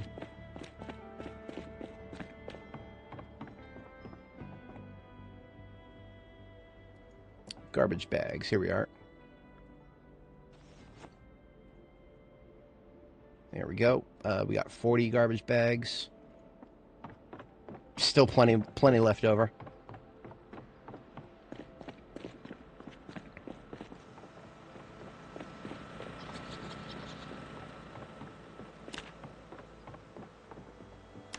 Hell am I missing? Oh, I haven't cut the logs yet. I was gonna say. Felt like I was missing something there.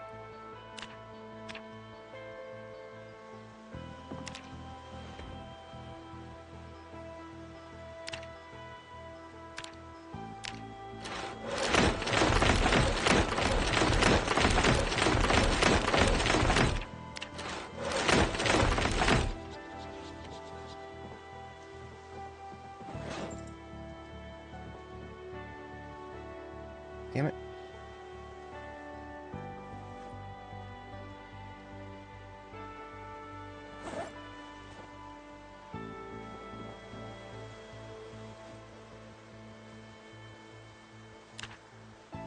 Alright, that's more like it.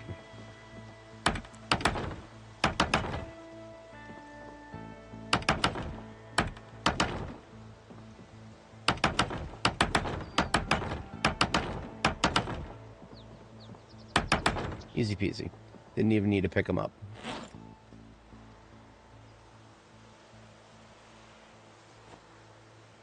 So now all I gotta do for the most part is wait for most of those to fill up with rainwater. However, I can accelerate the process by just dumping that 20-liter barrel, or I'm sorry, the 20-liter bucket of water in there if I really wanted to. But I don't need to because I have my dispenser for now. So all I gotta do is grab a pipe wrench, something I haven't even used yet on this character. And we'll get these plumbed up. We have sinks now.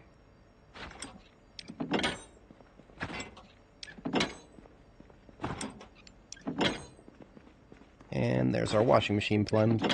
So basically all we got to do now... I had a pipe wrench over here this whole damn time. Because I knew I would need one eventually, but I forgot that I left it here. Whatever. So now all we got to do is wait for it to actually rain, and then we have a washer, dryer, and kitchen sink to work with.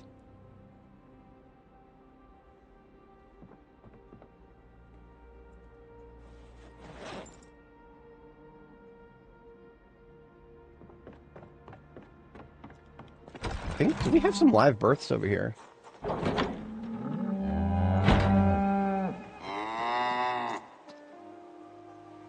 It is the new calf is a female, so we should probably give it a name. Is it Beretta's daughter? No, it's gonna be...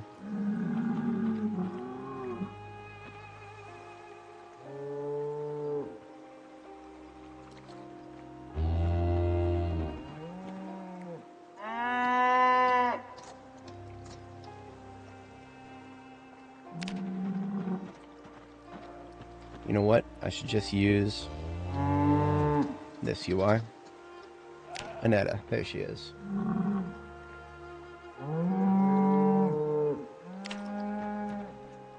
Alright, so the calf's name is Annetta II.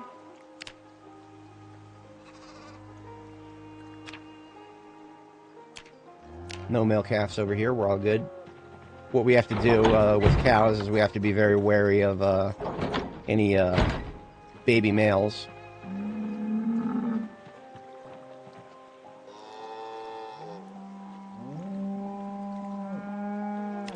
So this calf right here is a child of Anita, and this is a male, which is okay because we actually lost. I don't know what happened to our Simmental bull, but he never made the cut from coming back from the other animal zone. So we'll give this one a unique name. How about, I'm looking for a Latin name that starts with A. Alcoba. Yeah, Alcoba, that works for me. Bella is not pregnant. So that is going to be Alcoba's job when he grows up.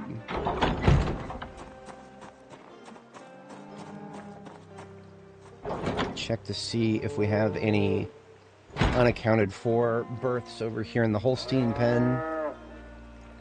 Nope. Just, I need to change the lamb's name because Rambouillet is way too long. I shorten it to Rambo. Rambo Amanda II. Okay. Everybody over here is accounted for. I don't yet have a male, a rooster. I don't have a rooster yet.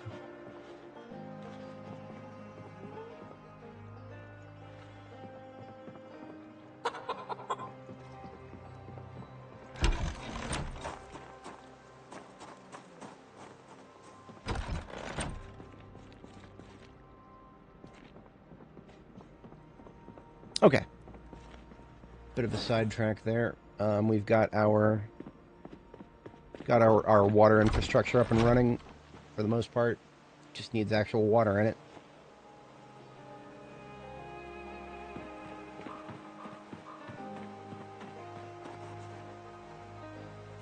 Let's check my crops, I guess. We have, it almost seems like we're in a drought right now. Yeah, see, it says water level fine. I don't trust fine. I don't trust that. For wheat, actually, I do. So the flax, the barley, the rye, I'm going to go ahead and water those. The wheat, I'm going to give it a little while longer. Wheat is really, really hardy, so you don't have to baby it for the most part. The rest of these winter crops, I don't know off the top of my head, so I'm just going to go ahead and water them up. This large bucket holds 20 liters, so it is my my biggest water container at the moment.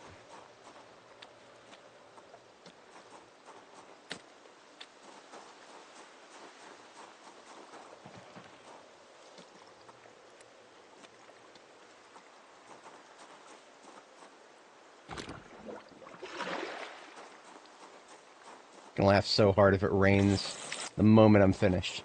Knowing my luck in this game.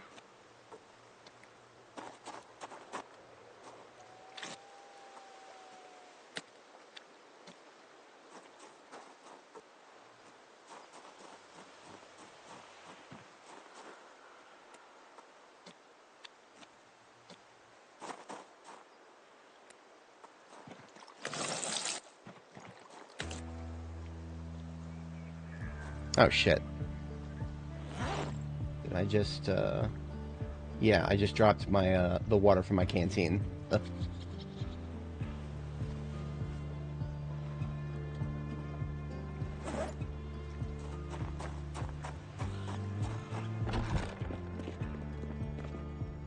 Girl's pretty hungry. We're gonna have the rest of the stir fry.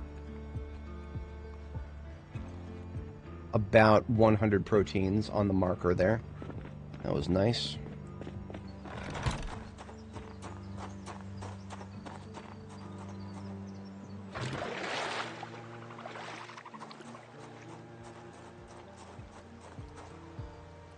Oh, what the hell?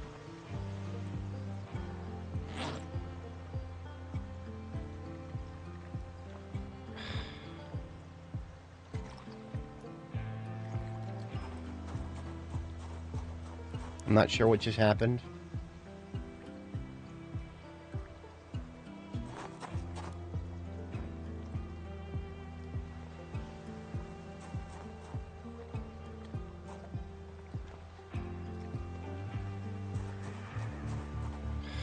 Okay, so the bucket is now glitched. I don't know what happened to it. We can't put it in our inventory. Can't put it in our hands. Is my bucket just broken now? The hell? Whatever. Got a million other buckets over here.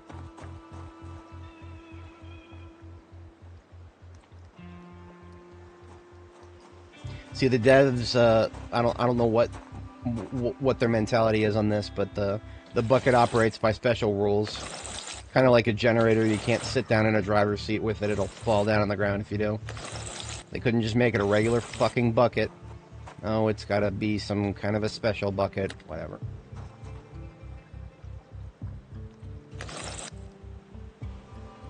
Okay. That's all of our rye, flax, hops, and barley. Just want to get the flax over here, and then everything else is winter wheat. The winter wheat should be fine for another few more days.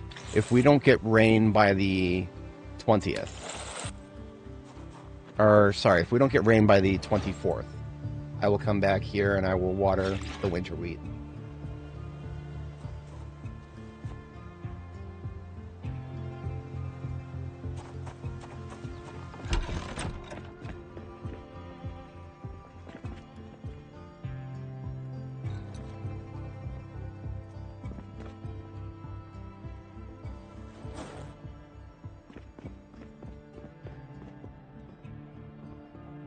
All right.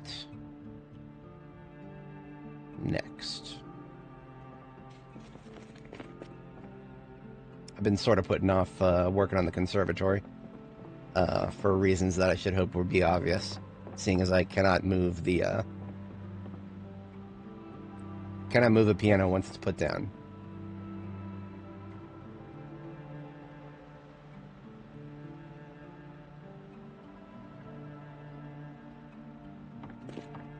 Let's take a look through my other furniture and see what I have.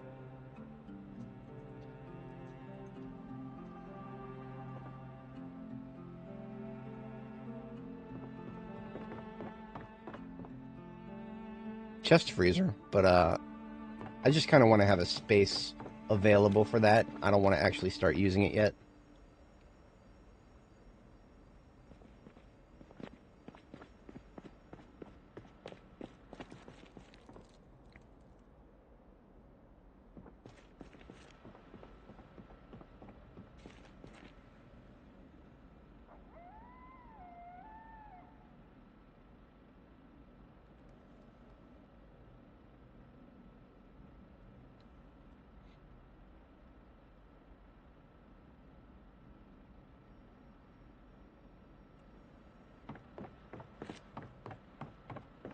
I do kind of need a palette cleanser from base design. I have a lot of fun with base design, but the piano problem kind of caused us. It caused me problems. Let me put it that way. I never even got a chance to empty. You know what? How about we do some? How about we do our salon? That feels appropriate.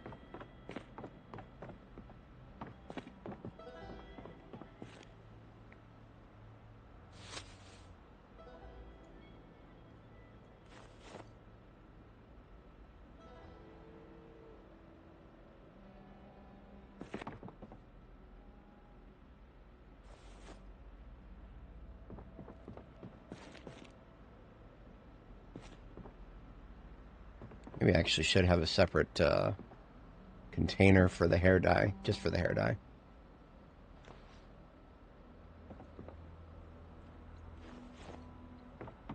Until I figure out where to put it as a final location. One of the things I did with hair dye in the past was I actually made my own bottles for it through glass making. Glass making enabled me to make prettier bottles to store it in.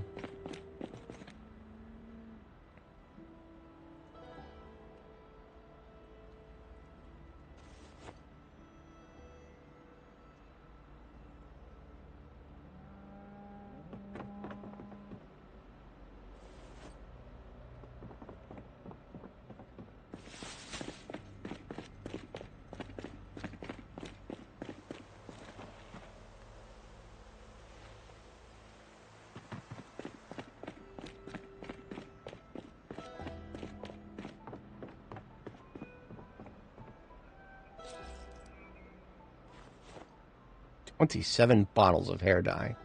That's a lot for one salon, but it's closer to reality. Previously, the game had a comically low amount.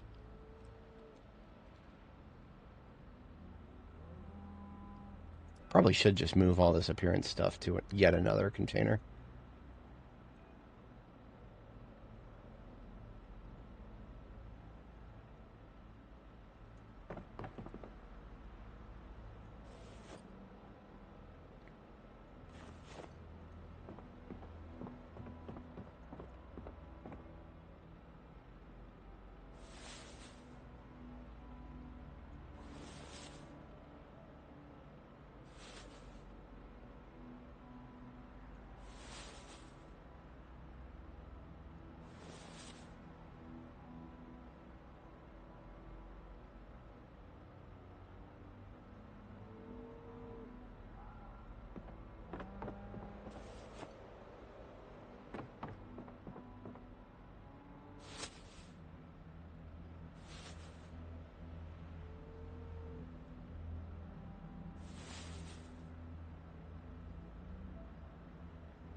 Maybe a hair salon and bathroom hybrid. That would make a little... No, not really, no. That would make sense if it was just me, but I kind of want to build the base as if it was more than just me. Almost as if there's room for guests, even though there never will be. A sad commentary, but a thing, nonetheless.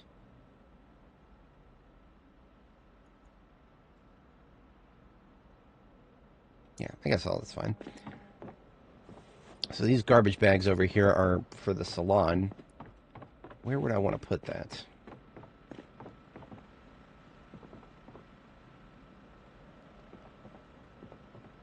See, this quadrant of the base to the south is pretty much where I would put silly things, fun things.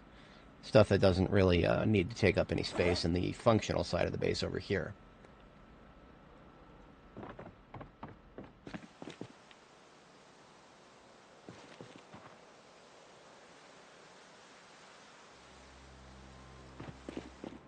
As fate would have it, have a bunch of planks over here.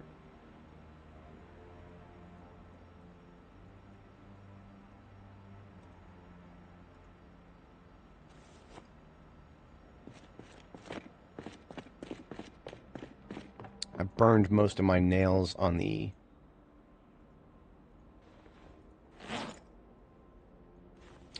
rain barrels, so I need to get a little more there.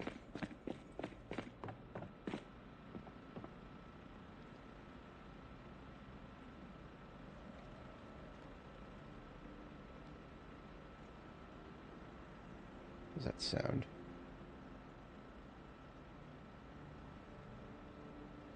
Nothing. Okay.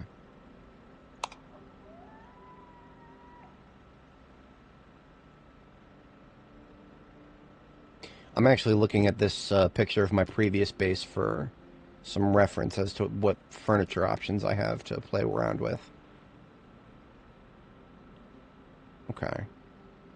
Interesting. I remember where I found some of those pink seats. The best source I know of for those is going to be at Phallus Lake. And if I have a 2 couch and then 3 individuals, or sorry, a sofa, like a love seat sort of thing, I could put that here.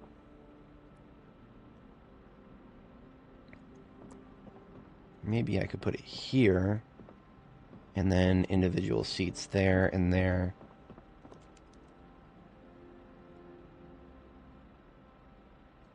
And there?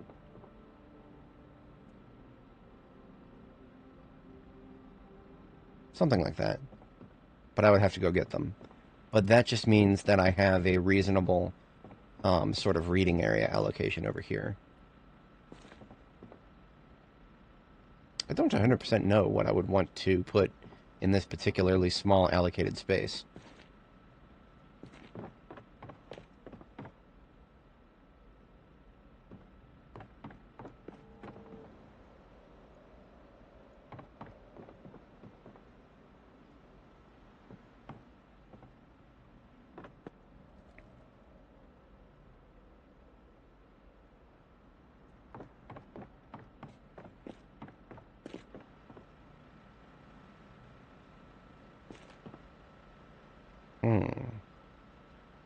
I could think of a few other things I could put here.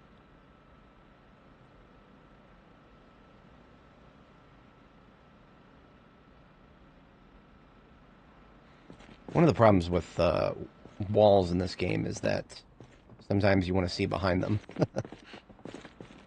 And the game doesn't always give you like a reliable way of picking one or the other. It's not like The Sims where you can change the way walls are displayed.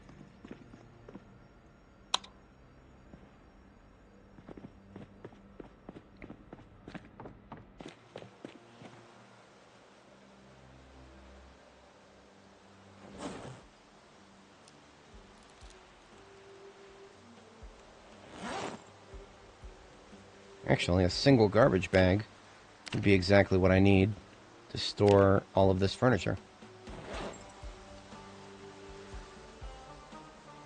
8, 16, and then 10 is 26.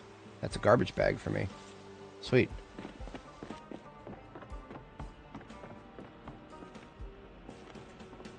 So maybe I will put the salon somewhere over here.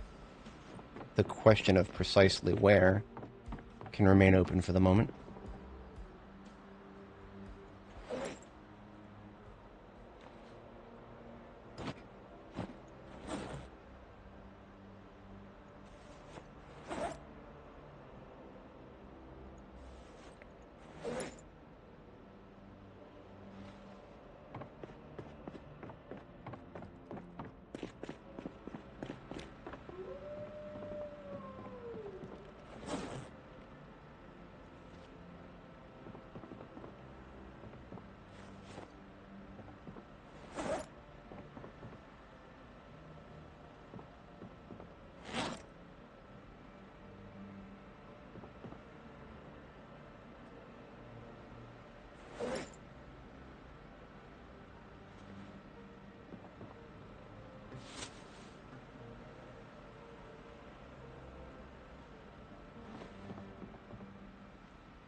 Okay, the conservatory stuff is now all put together in the same area.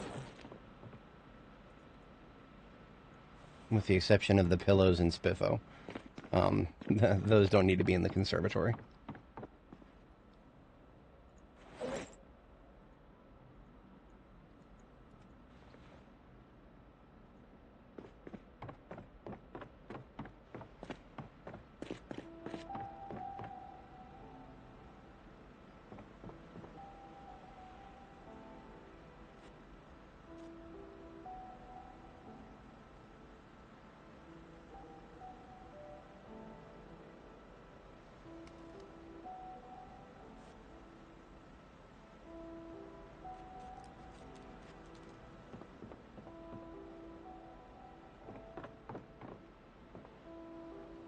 There's also the question of a gym. Actually, that might be it. That's what we're gonna put there. A gym would be great.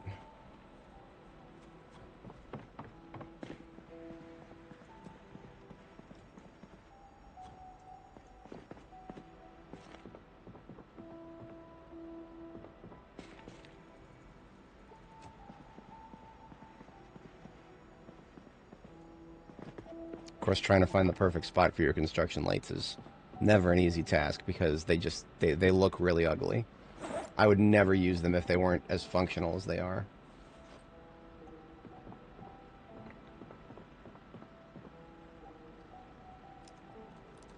Yeah, this will be the gym.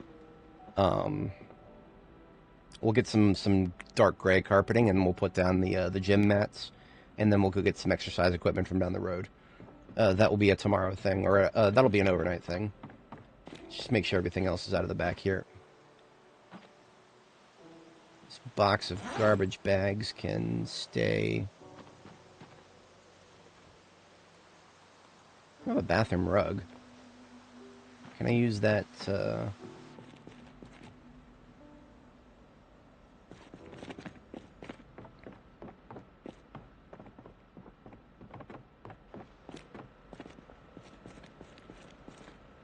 about right here? Actually, that's not a bad idea. For now. Maybe I'll find another place for it later.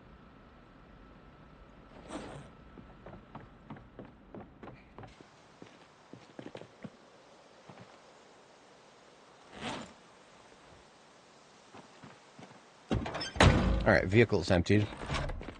Took a little longer than expected, but I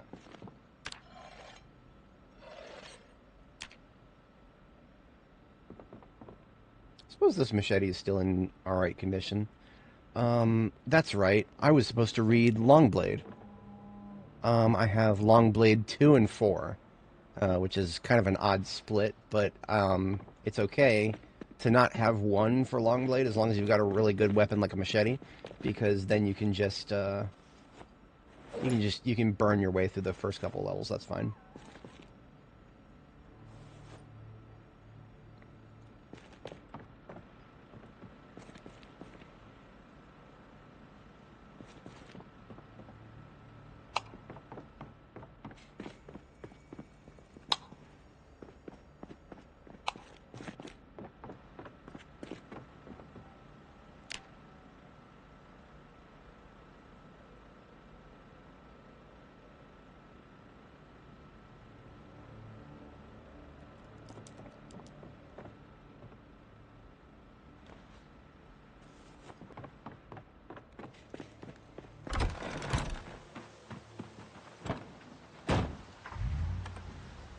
Alright. We seek stuff for the workout area.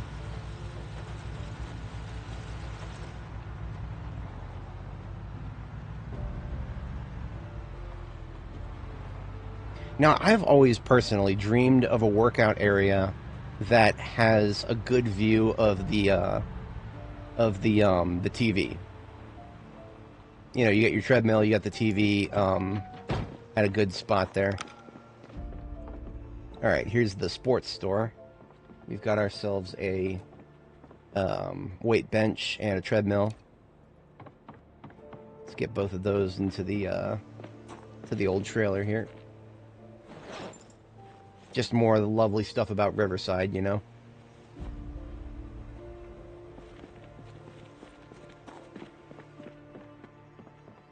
Treadmill doesn't really do anything. It's just decoration. There's mods to make it functional, but I don't do mods that change the game. It's unstable enough as it is. I have 2 UI mods. That's it. That's all I need. I'm gonna go ahead and steal this clock.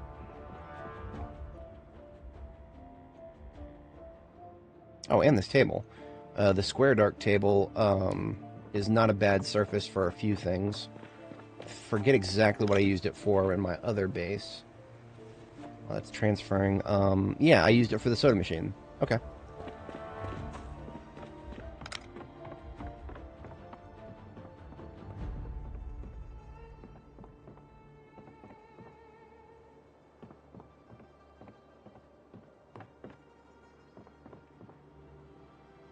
Wait, elbow pads. I don't think I have those yet. Yes, please.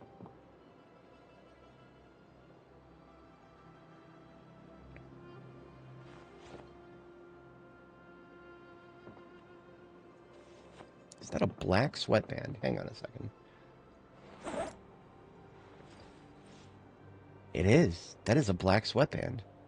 Hell yes. That'd be great for summer.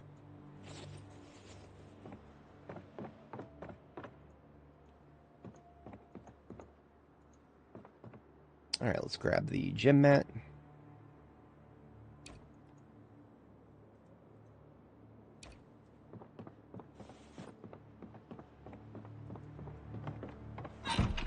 Gym mats are really lightweight.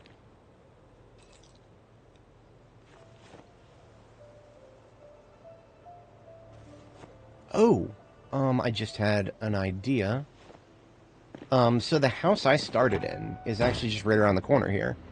And I think that house had a recording artist area in the downstairs.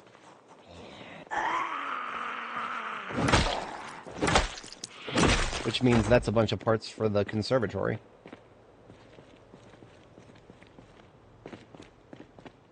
I deleted this fence as a shortcut, and then trees happened. Fuck this game and its trees, man. I hate everything about the tree growth mechanic in this game. I hate it. I hate the trees. I hate the growth. Hate and hate and hate. That's all I have for that. 100% hate. This means I gotta drive all the way around here. Okay. This is the house I started in right here.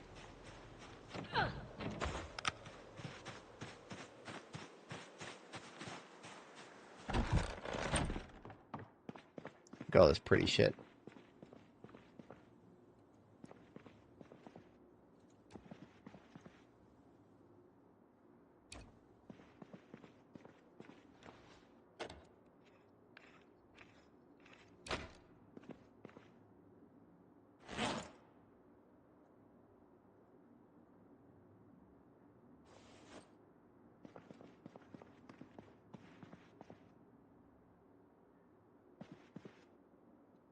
I'll come back for some of the other stuff.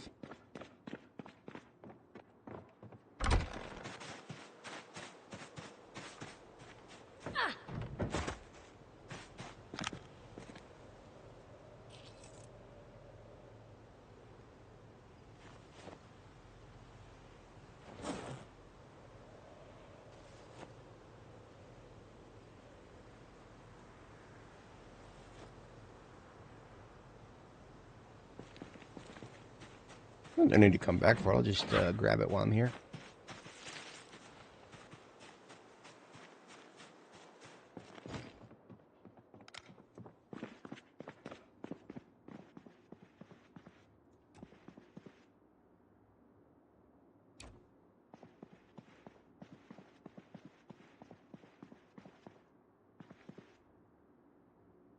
So we got a 20 for the speaker cabinet and a 15 for the tom, kick, and then snare. And then the stool.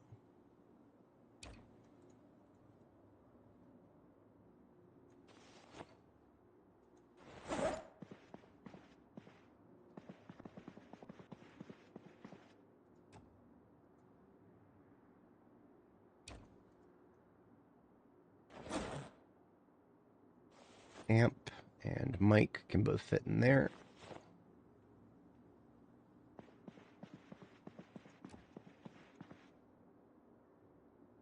Speaker and Betty.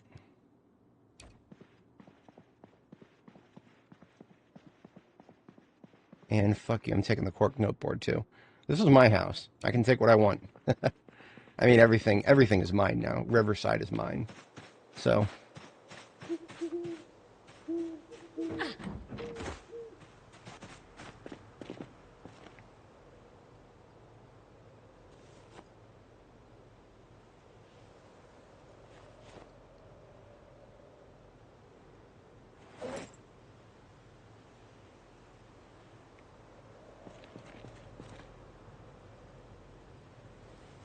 Oops. Into the trunk, please. There we go.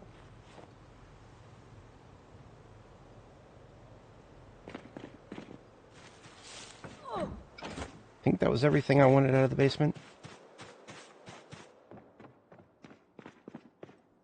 YOLO, I'll take the chair.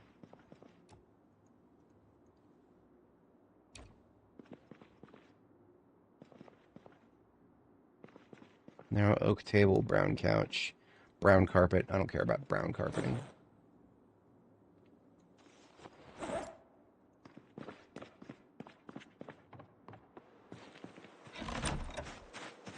There wasn't anything inside the house itself I wanted.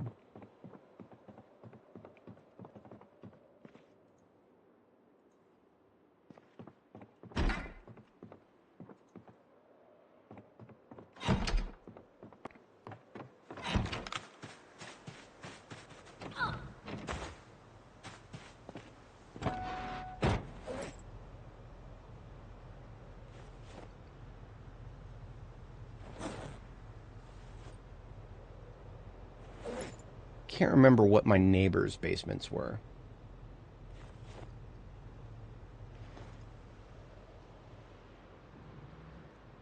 There was one over here.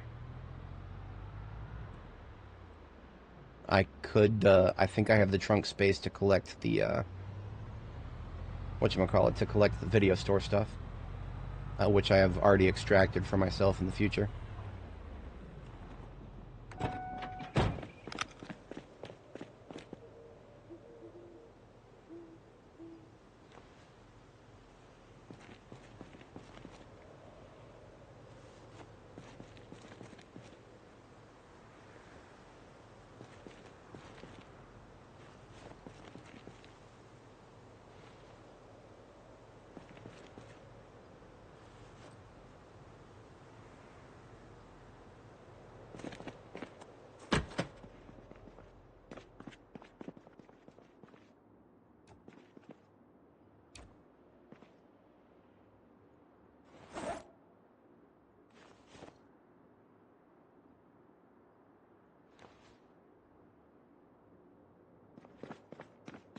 Alright, rental shelves acquired. I have a feeling there'd be somebody out here. Multiple somebodies.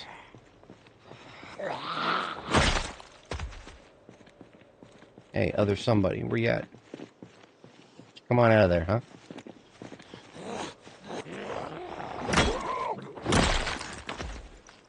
Park ranger asshole, like you.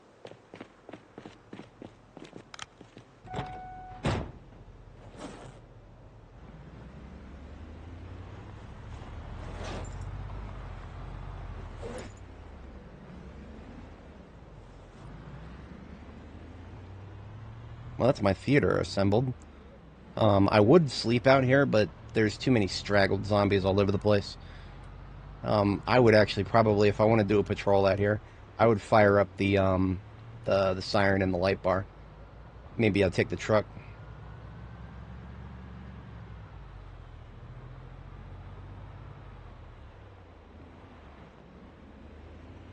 See, look at this shit. Right in front of my goddamn base.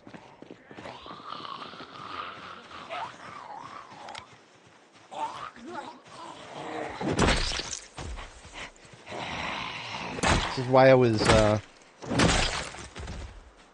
kind of freaking, well, not freaking out, but just, you know, That's why I was thinking deeply about the sounds I was hearing when I was cutting wood, because this is a place for respawns here. This is also why I built my base in the fucking river, because that's the only place that you can basically just be guaranteed there's no zombie spawn zones. Everywhere else, there's just fucking zombie spawns all over the place.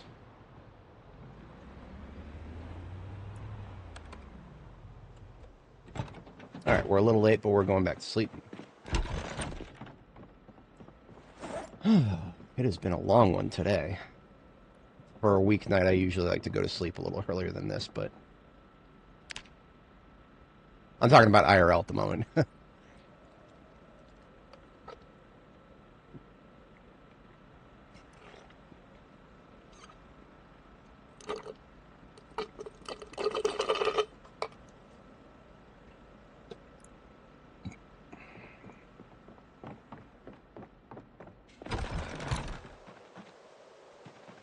That's a lot of furniture. Possibly more than I have room for at the moment.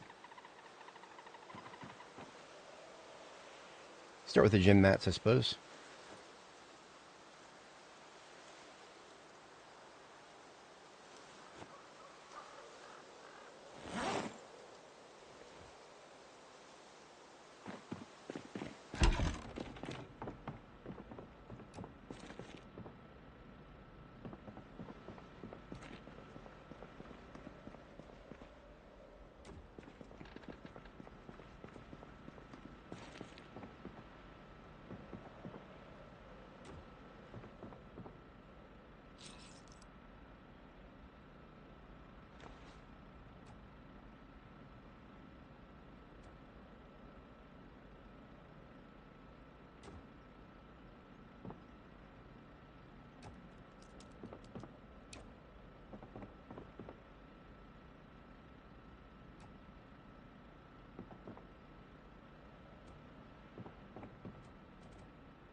I'm definitely feeling like I should get more gym mats.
Okay, I could live with that. Then I just want to put down some gray carpeting underneath it, maybe. How many of that would be? That would be 9, 10, 11, 12 units of gray carpeting. Okay.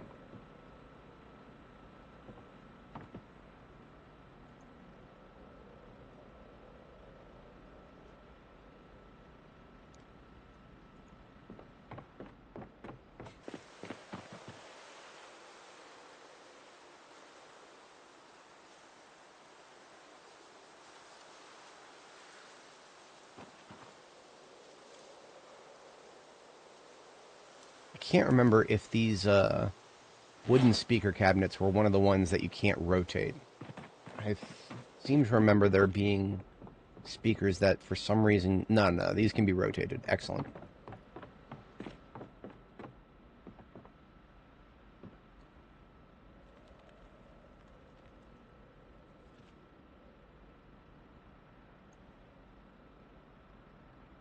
Okay.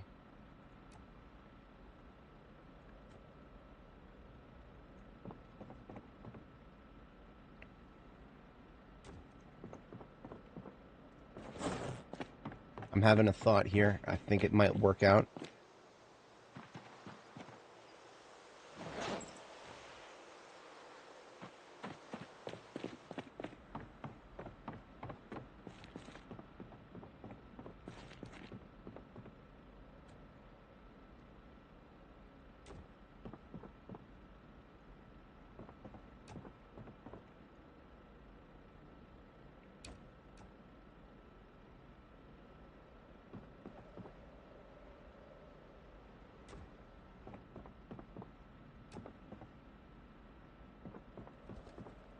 So I'd want to put the TV cabinet right there.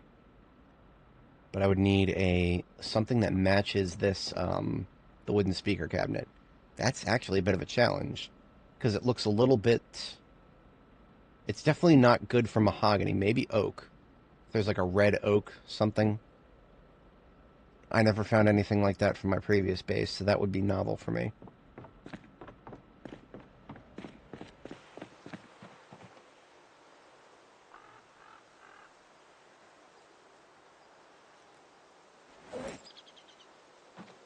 I'm gonna get some more trash bags so that I can separate the conservatory stuff, like the drum kit and whatnot.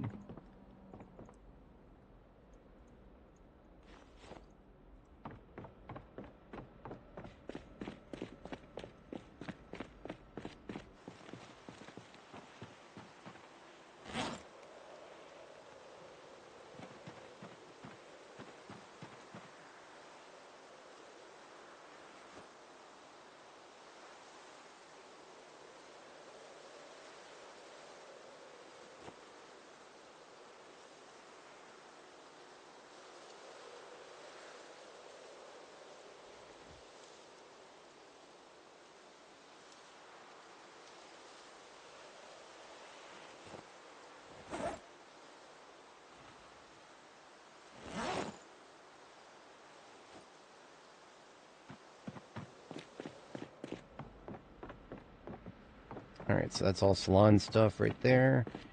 And this garbage bag and these pianos on the floor over here are both conservatory stuff. I suppose I could put the conservatory over here. Although it would be better served over here somewhere. So many options. None of them are perfect. None of them are too awful bad.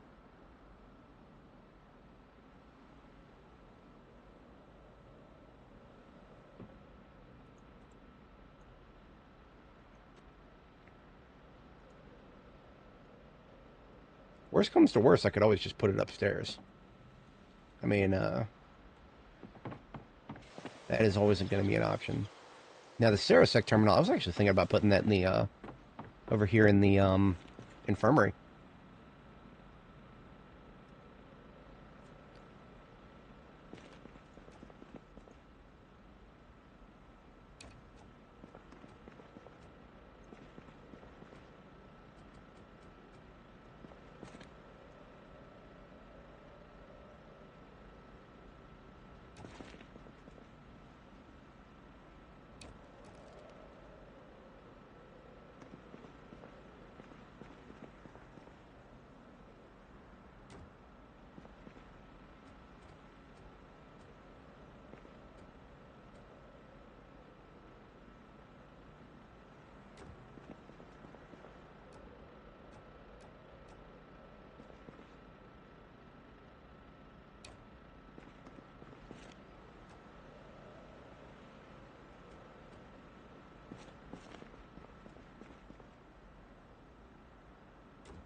I can actually put it there.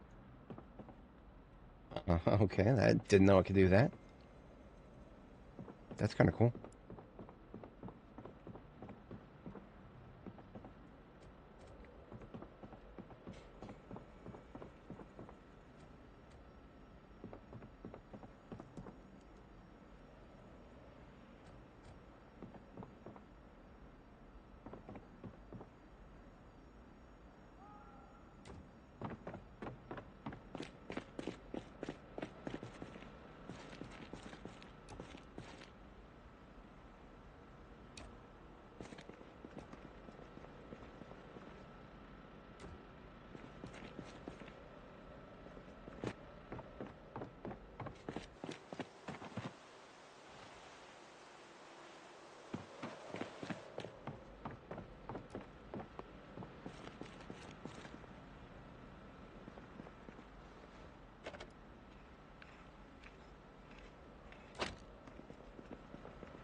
Okay.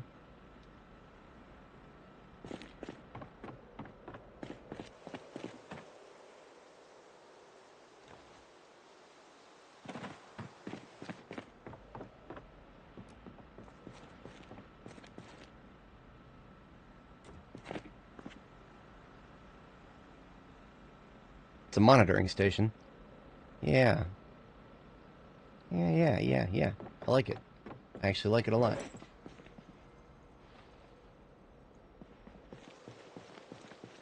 And I'm already thinking of something that would complement it. I could acquire nearby.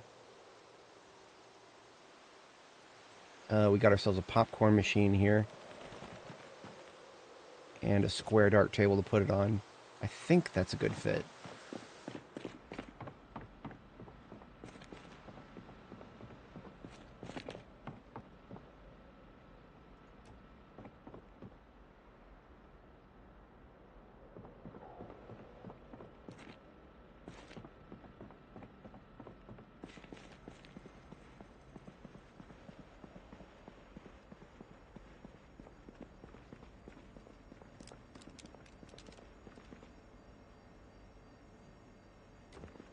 Yeah, so you can't even see the dark table there, unfortunately. But also, somewhat fortunately, you can put the popcorn machine right there.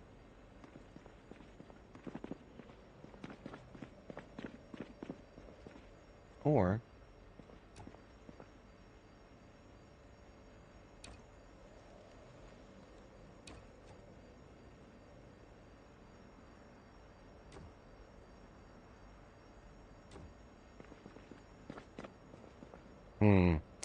that doesn't. If the popcorn machine is finicky, you need to find like the perfect surface to put it on. Otherwise, it looks like it's kind of going over the edge there.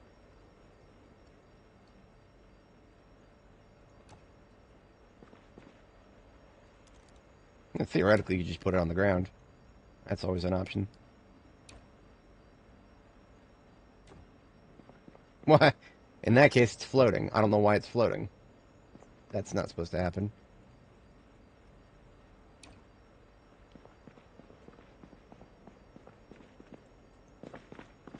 See, it actually works well enough on top of a crate, but crates don't match a lot of other things, these wooden crates. Let's go ahead and put the popcorn machine in here for now. I'll figure something out for sure.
I don't really have a good spot for the square dark table right now. Well, that actually is not a bad match for the red seating. That's not a bad match at all.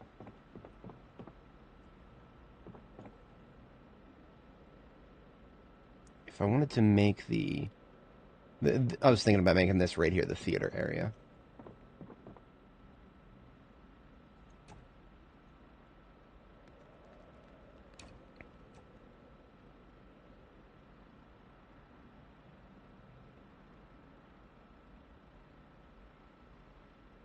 Never is a good spot for these fucking construction lights. Never is a good spot for them.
It is a good match, but at the same time, feels a little weird.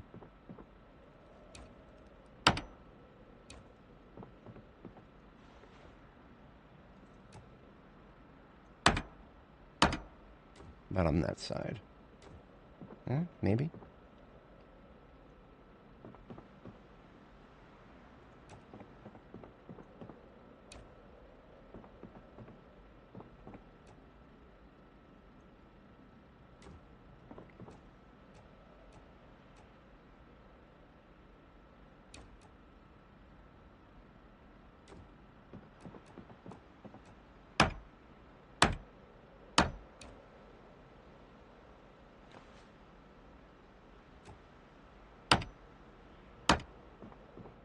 So I put another dark table right there, and then the TV goes here. I could get behind that.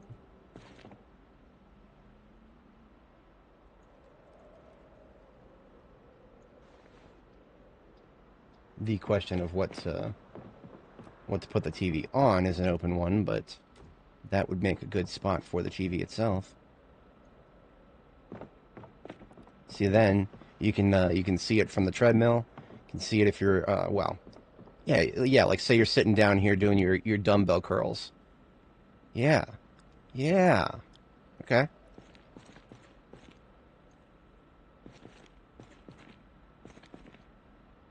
Okay. Okay.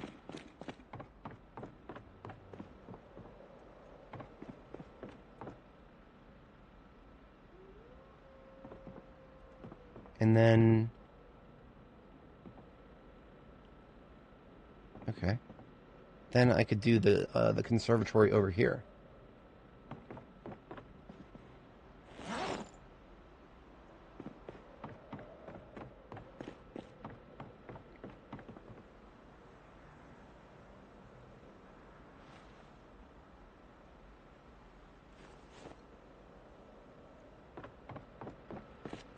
Possibly. This is not at all in the slightest confirmed.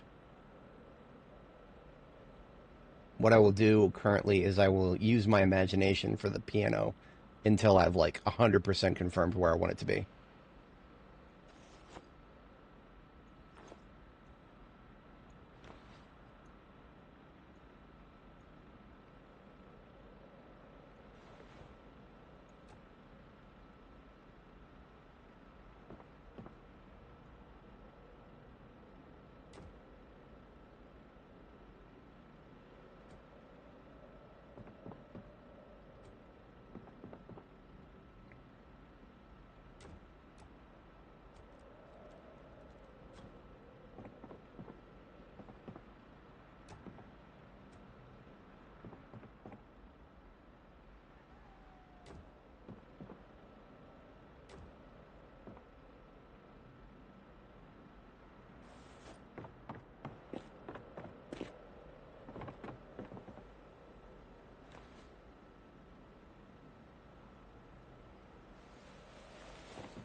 And that leaves the last 2 trash bags in there are just tapes.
Oh yeah, I like it.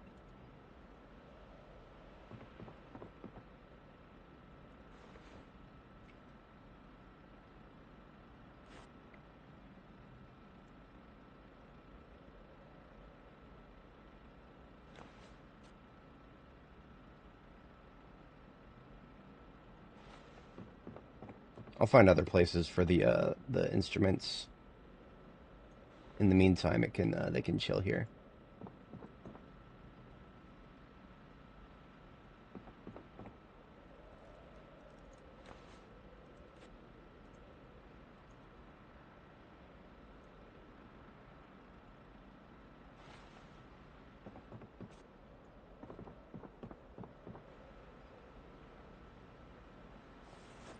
It's all coming together.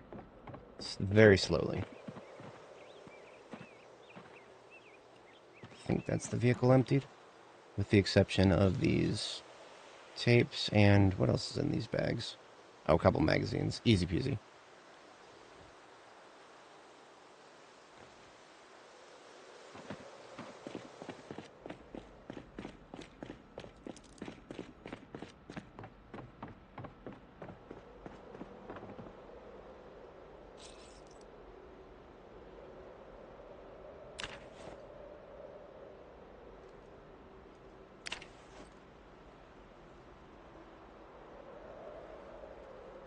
Beautiful collection.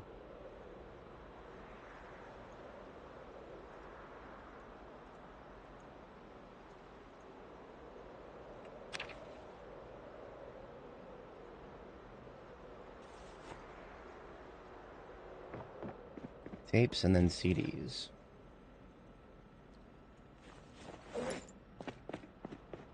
And these magazines at the bottom need to go into the magazine bin over here.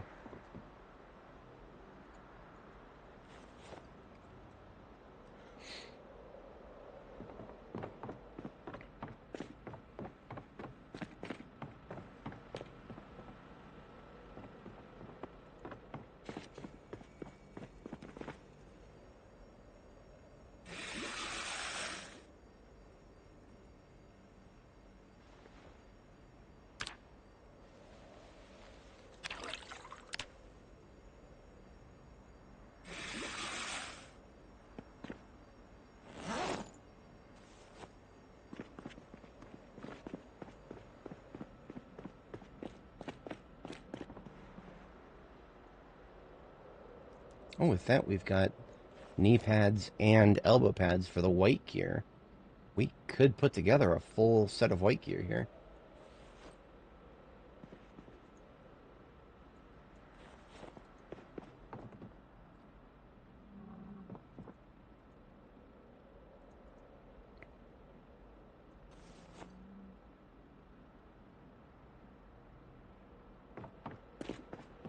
Might be a little early to gear up my mannequins, but why not?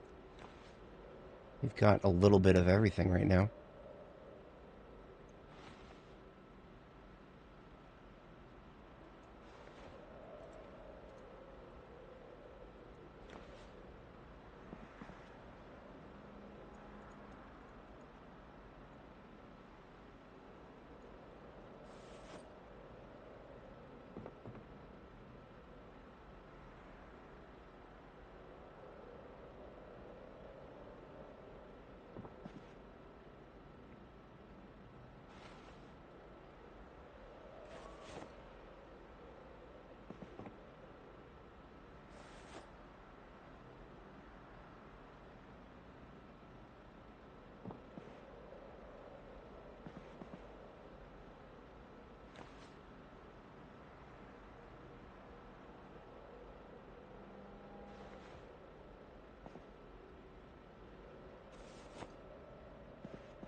No, I can't do the military jacket. It's got a big hole in it, so we'll skip that.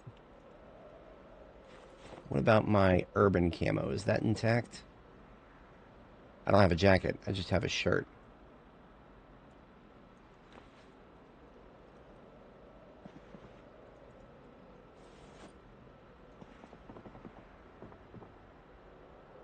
I really do like that, though.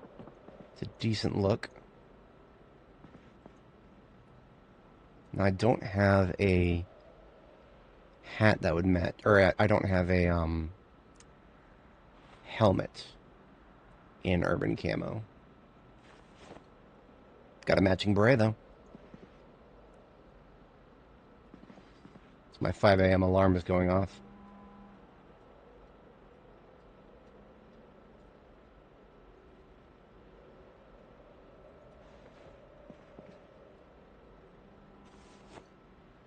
Oh, I like that. I like that so much. I'm going to change the gloves, though. This is not going to be formally a white set. Not a fully white set. The gloves and boots can remain black.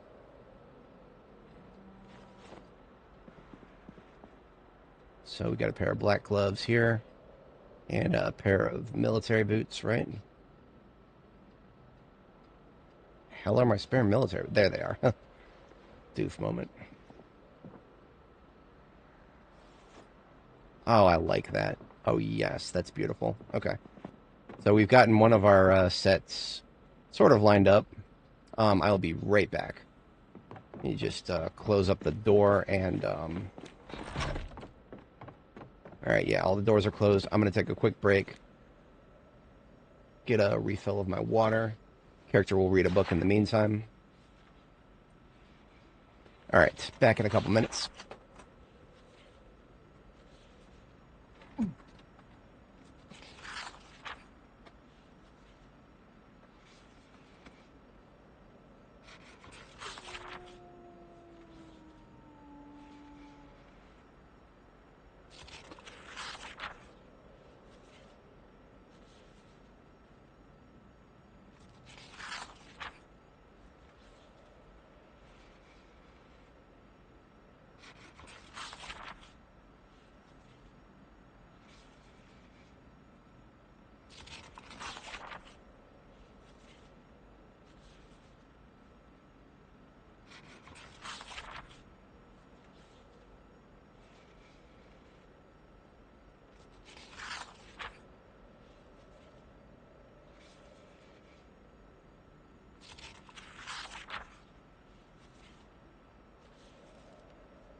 Alright, I am almost back. I actually have to tab over to my other computer real quick and do something.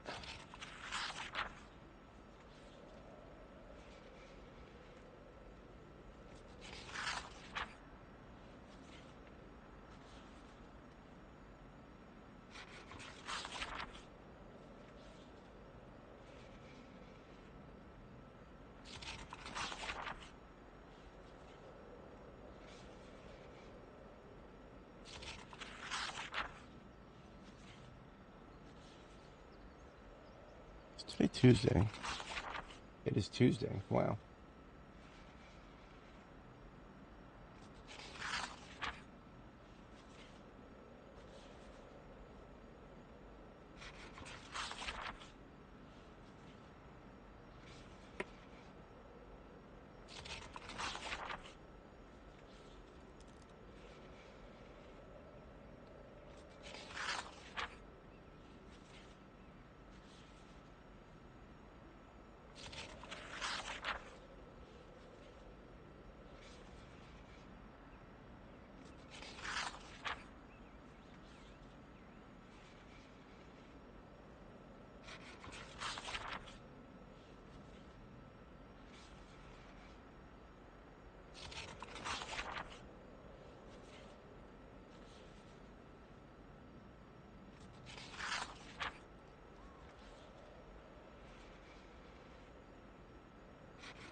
Okay, interesting.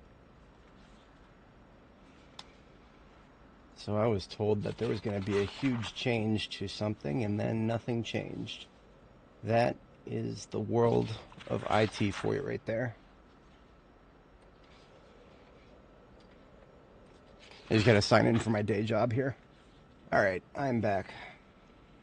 And my character is quite thirsty. Let's give her something to drink, shall we?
Alright, so you know what? I need I need to take a screenshot of my field kit.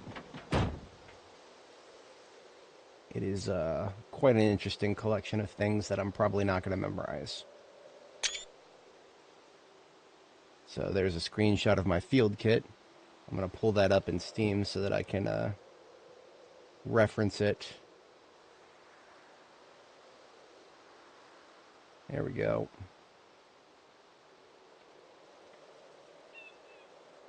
Because I want to rebuild it. I want to have the same field kit in both vehicles. Because I'll be using both vehicles a lot for different things.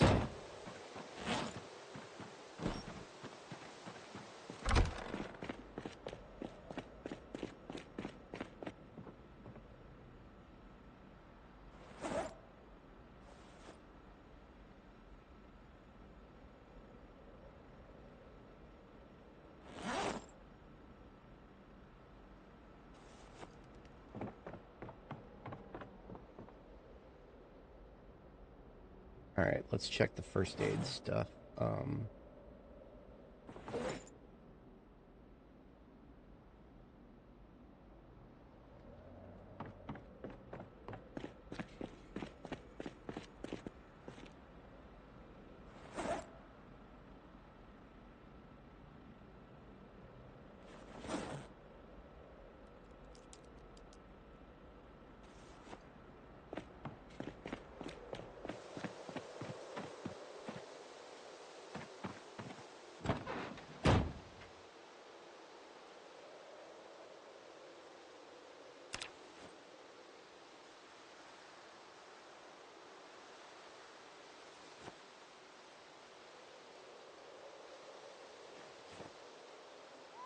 Van's got the black crowbar. Ambulance has got the blue one.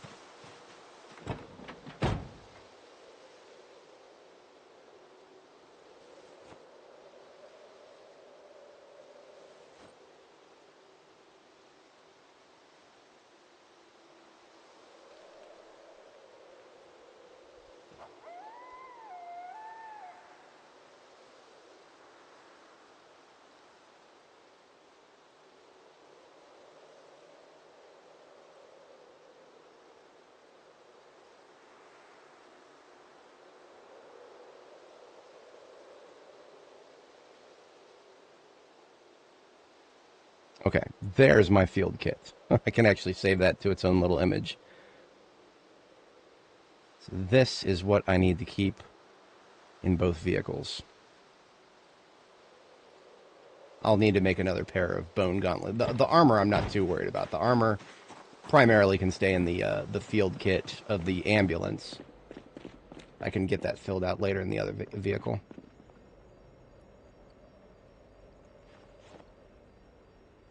What was that? The 5 packs of chips? 1, 2, 3. This one will have sour cream and onion. We need to stop by the spare later. Yeah, spare later. Stop by the first aid area over here. We need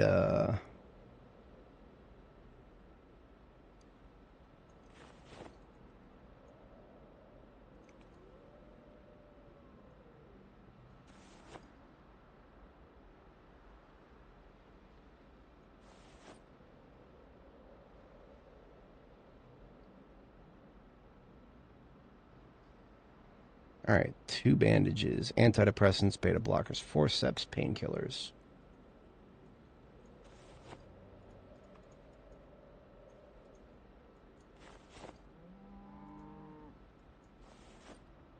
Why are there not alcohol wipes in there? Okay, I gotta fix that.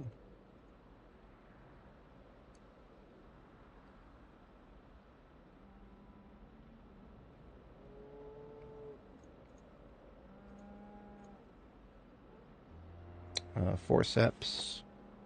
Suture needle? Yes.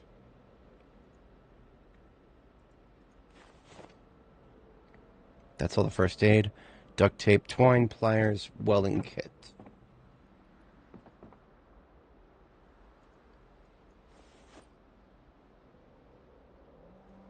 Already got twine. But it's been used. Fresh twine. This other one doesn't have rope in it. That's a bit of a doof.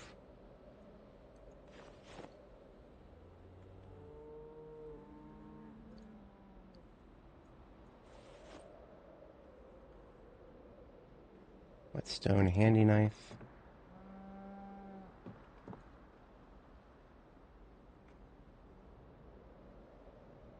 Jack, tire pump, tire iron. Don't I already have those over there? Swear I already had those over there.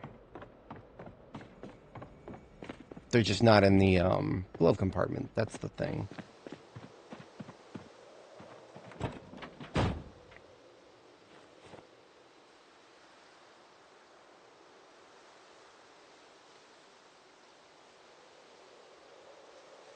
Welding torch, welding mask. And then just a battery. And that should be everything. Oh, pliers, yeah. So pliers, battery, and then welding kit. just take the welding kit. Not this one, but I'll refill one of the torches. For anybody who's just joining us, I am working on getting both of my vehicles to have the same field kit. Field kit being, you know, just the kind of essentials that you'll want to bring with you when you go on an expedition to another town. Let's get this torch refilled, and then just a welding mask from my tool bin here.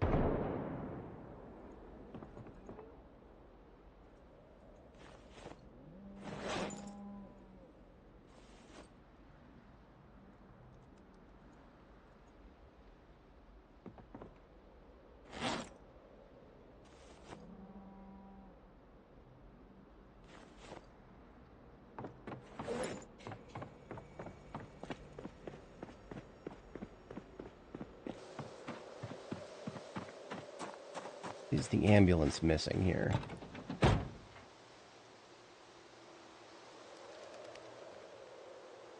Well, the ambulance has beta blockers. I don't think I actually have any beta blockers in the other back of my first aid kit. These might be the only beta blockers I have. And then pliers. So beta blockers and pliers. And the battery. I keep forgetting the battery. Battery from the electrical bin.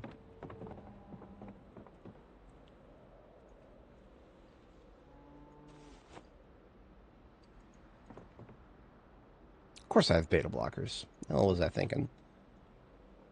Beta blockers and then a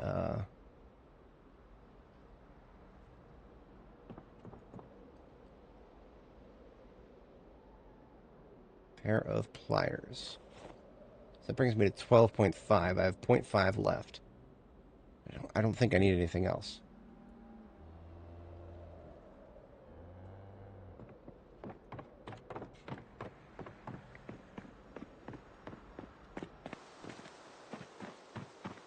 That makes me wonder, what is the ambulance missing? Because it's actually missing something in this case.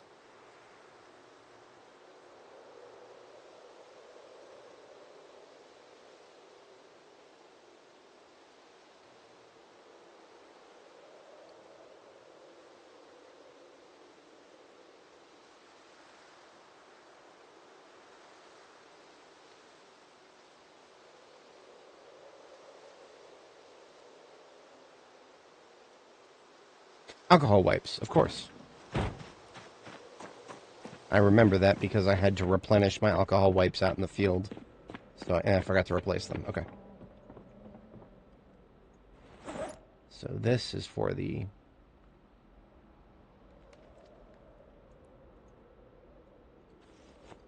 Okay. I don't need anything else from here.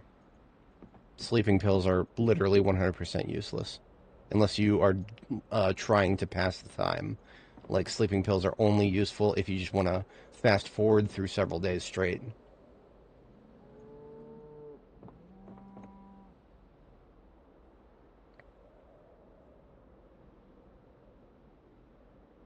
I'm debating bringing a needle.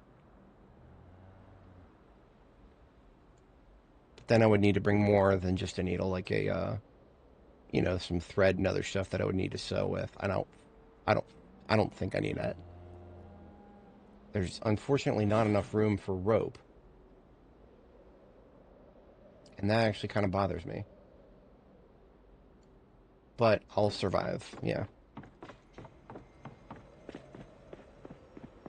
Rope is sort of a thing that, you know, carrying around rope is always good if you have animals to worry about, but I don't think I'm going to have animals to worry about in the field. And if I do, I'll find a way to carry the rope elsewhere.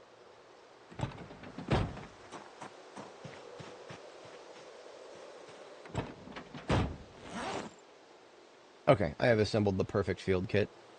I just got to make sure it's I keep it replenished. And then, of course, this is the other side of it, the heftier side. I've already got a riding helmet over there. I need a new pair of bone gloves and a bone choker for the other vehicle. Spare machete, wood axe, sledgehammer, pickaxe.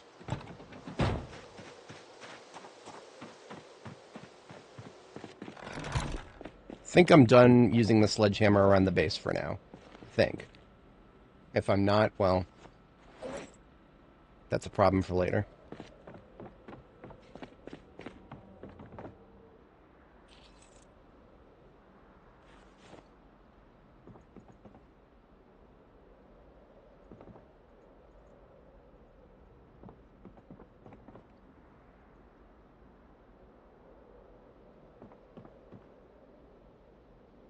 And garbage bags. That's something I'm missing.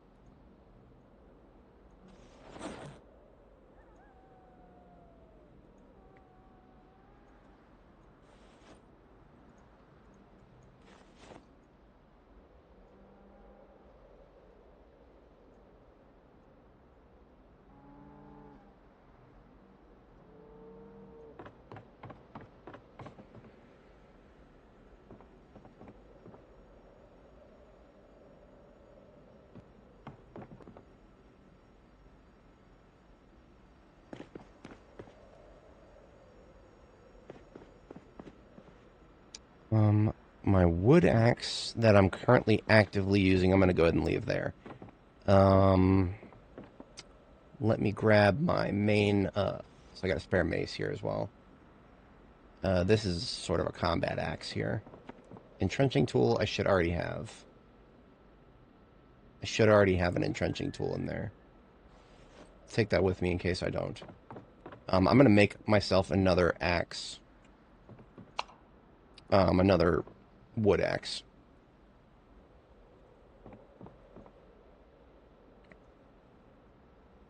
For that, I need a steel block. So I need to forge a steel block from these steel chunks. And then I need to pierce that block.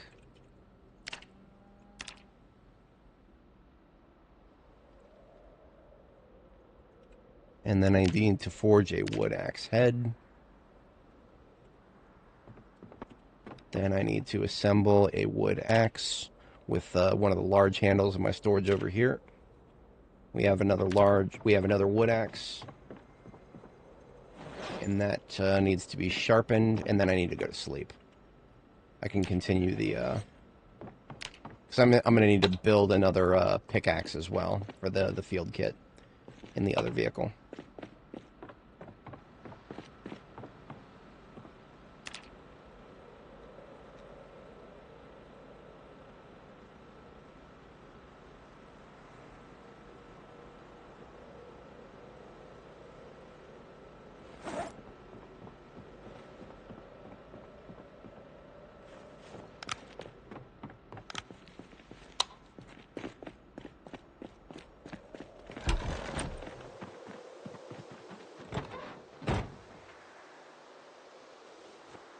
Yes, of course I already had an entrenching tool over here, so that's not a problem.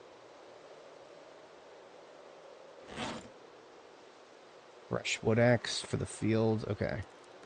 So then there's just a pickaxe and the armor, right? Why do I have a nightstick over here? I don't need another nightstick.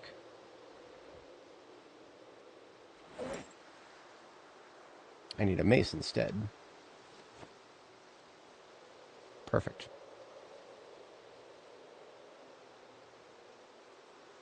I should have another machete over there already.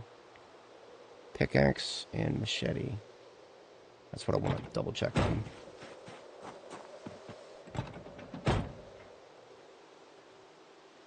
I don't have a machete, okay.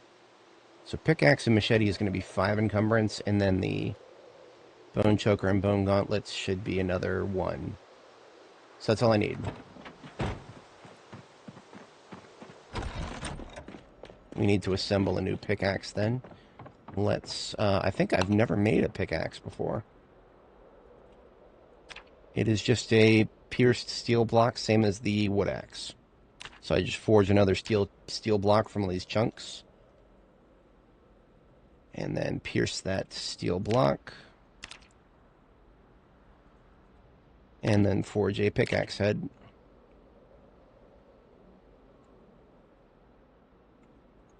And then assemble a pickaxe over here from my large handle storage. So we've got ourselves a pickaxe. We need a machete. A machete is just going to be a steel bar. And I think we already have plenty of steel bars in here, right? Yeah, we got 2. Forged machete blade.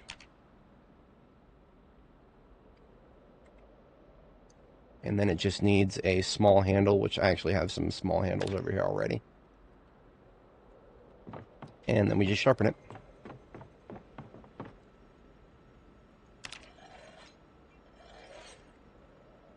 Alright, we got ourselves a machete and a pickaxe. Now we just need a, we need some armor. Particularly bone armor. Should have bones over here.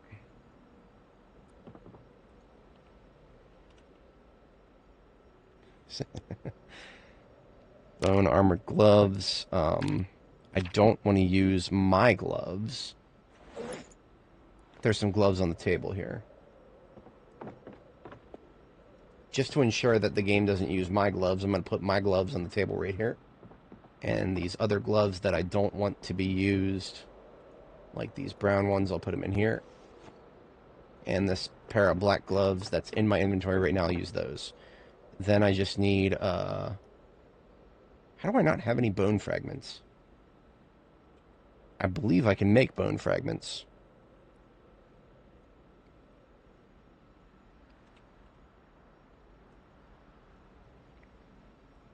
Yeah, just gotta smash a bone.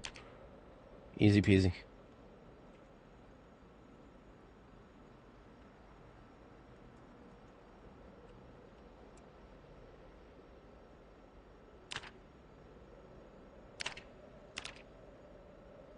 Huh.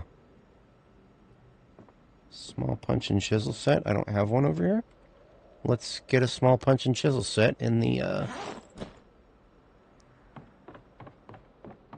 in here.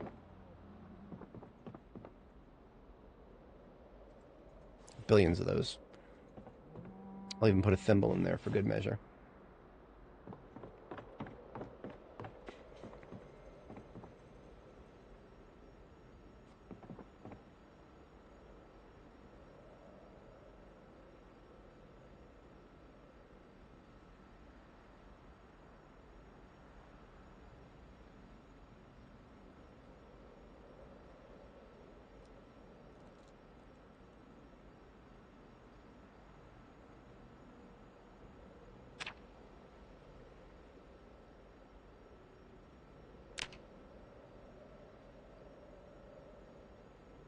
Damn it.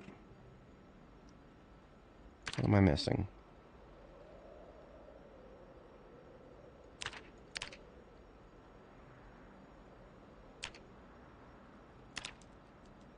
Oh, I'm still short on bone pieces. Okay, whatever.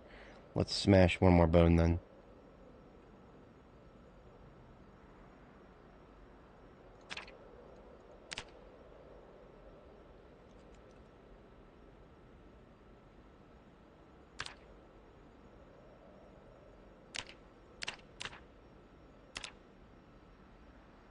Okay, there's a pair of bone gauntlets. Now I just need a choker. For that I need a large bone bead.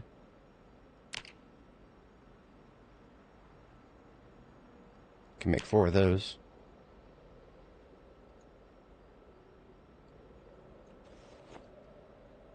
We're out of twine over here.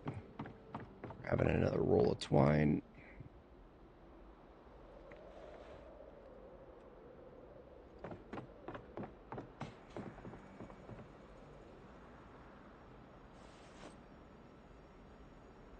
Bone choker.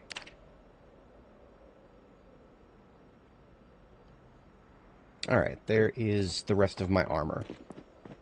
Went a little bit past our bedtime. I usually like to go to bed by 4 a.m. Now we have, in this vehicle, a riding helmet, a bone choker, and a bone gauntlet. So, reason being, if you look at my protection, I've got gaps on the chest, head, and hands.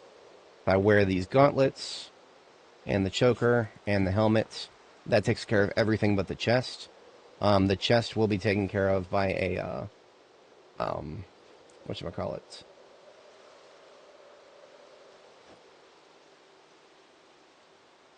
sorry, brain fart. Military jacket, which I do believe I have a copy of. Pickaxe and machete, right?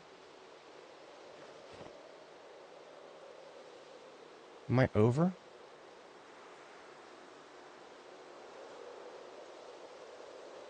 What do I have over here that I don't have in the other one? Is the claw hammer?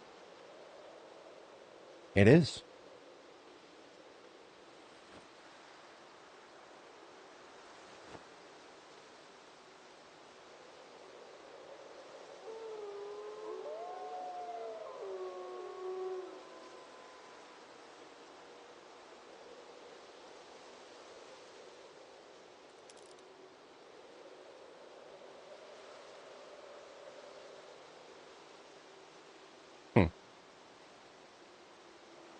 I would very much like to carry around a spare claw hammer, but it doesn't seem like I have the room for it.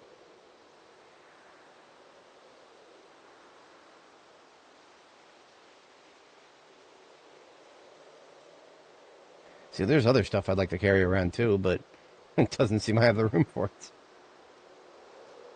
Oh, here we go. I'll pull the chips out, put a claw hammer in there, and then we'll come up with a different solution for the food. That's perfect. Okay. Figure out the rest of that tomorrow, or after I sleep.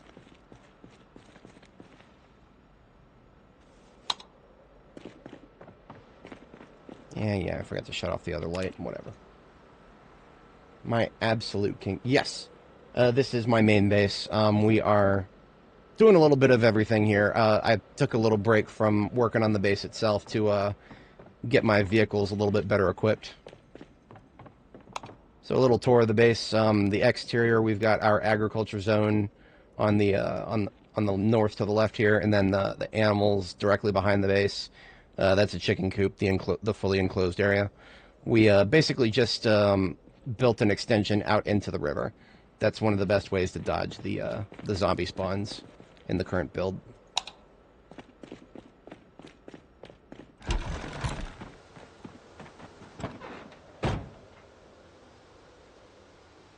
Alright, full set of weapons and armor, and thus far I've been storing some insulation stuff on the driver's seat itself. Let's switch that to food-related things.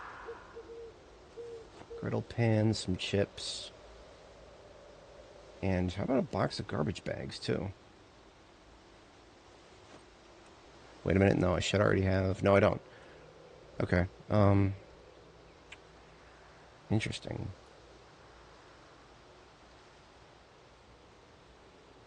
Move the whetstone to the driver's seat and put some garbage bags over there.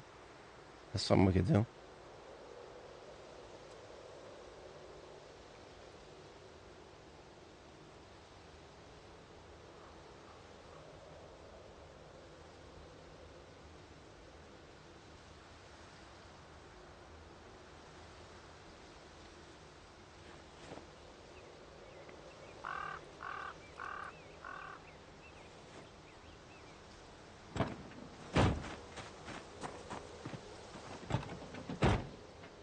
The perfect field kit is a bit of a ongoing challenge for me. You see, being prepared for whatever situation could arise is more or less the key to survival, but there's also a little bit of nuance to that. There's some things you need more than others, and then there's you don't have room for everything, right?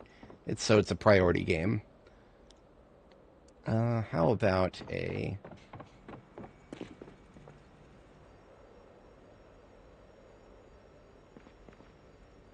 Oh, we already had the garbage bags. Okay. So that's 5 garbage bags into the glove compartment for each of these vehicles.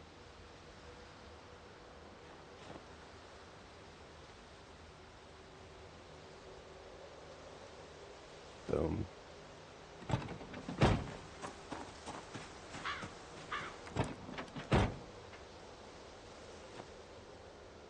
What am I short on over here? I'm short on the whetstone needs to go into the driver's seat, and then I need a spare claw hammer. knew I was short on something. Okay, spare claw hammer for the ambulance, and then I'm just focusing on insulation.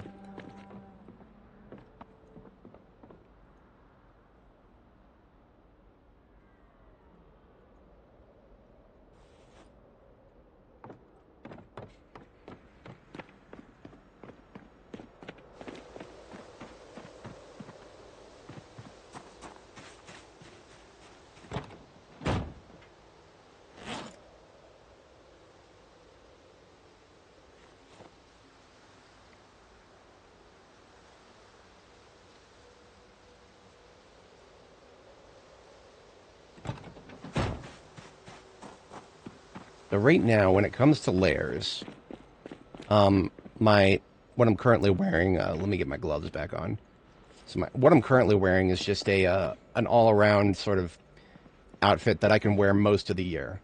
Right now, it gets cold if I don't run around and get body heat generation, but if I'm inside, it doesn't matter. So it's just a long sleeve formal shirt though. If I want to be fighting and it's like, below freezing outside, the military jacket is a perfect addition. I have a military officer jacket though that provides a little bit less chest protection, but a little bit higher lower body protection because the military jacket, this one right here, the one I just put on, extends all the way down to the upper thighs. It's like a duster almost.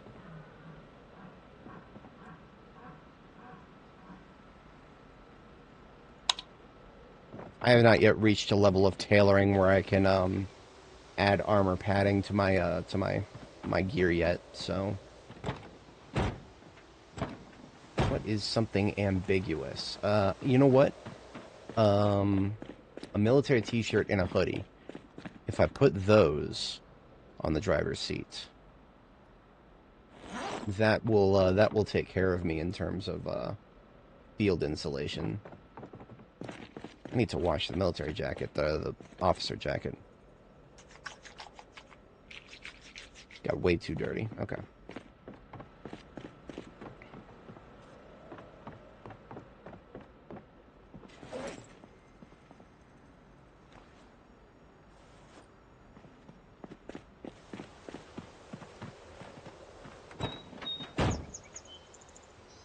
Yeah, just a hoodie and a military t-shirt. That should be fine. So a military t-shirt, I'm not actually wearing any layers right now in the t-shirt layer. A military t-shirt uniquely provides a lot of insulation for that one layer. So I have a copy of that. I have another one here. And then I just need another hoodie. The hoodie that I put onto the seat of the van is a great match for green. I don't think I have a second green match. Do I? No, I don't have a second hoodie that matches green very well.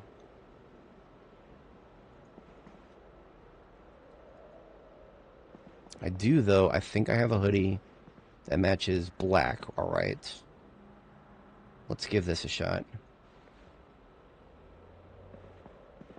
It's like a gray.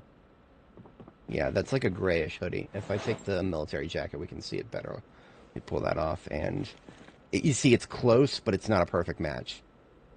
But that's okay. It doesn't need to be a perfect match. I just need a hoodie in case I need to have an extra layer. So I'll go ahead and put this one in the ambulance. Okay.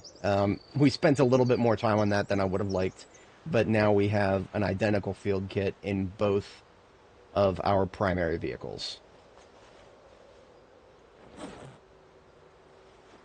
Hoodie and military shirt if we need to get warmer.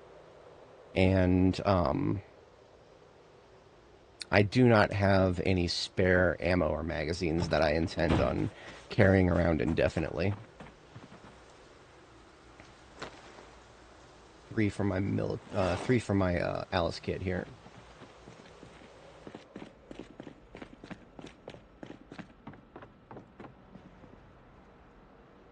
Now, one thing I would like to establish is an outdoor kit, like a sleeping bag and a tent. I don't think I have a tent. Not on this character. I've not found a tent yet. That is okay. My incentive to go to Jamie-Town just went way up. I think a Jamie-Town expedition is in the cards. Unfortunately, I've been at this for 10 hours, so that means I only have 2 hours left. Can I take Jamie-Town in 2 hours? That is a risky proposition. Jamie-Town is it's a rough place, it really is.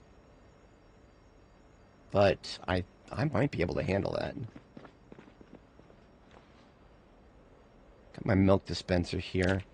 Let's fill up the rest of my fountain cups with milk.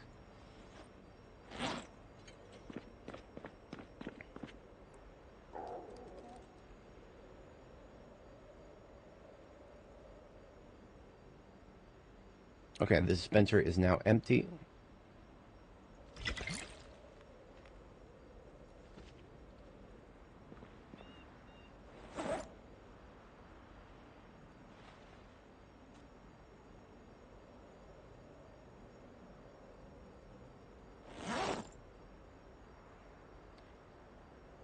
So one of the reasons I have such a huge collection of fountain cups is that's how I can tell how many days of food I have left.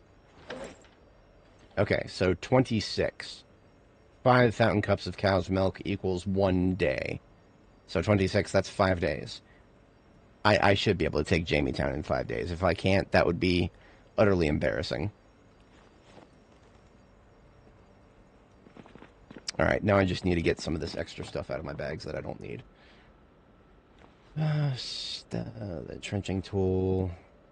These boxes of garbage bags I don't need.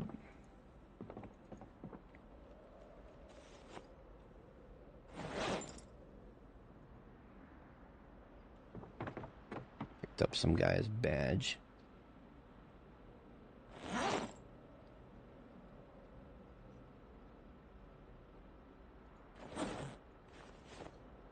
Do not need a nightstick right now.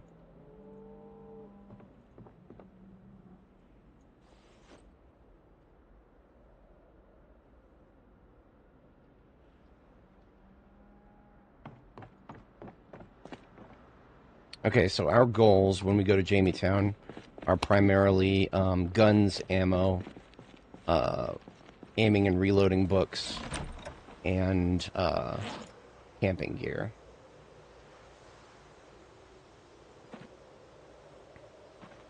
I'm going to get some more magazine reloads. And before I leave, I'm going to top off the generator.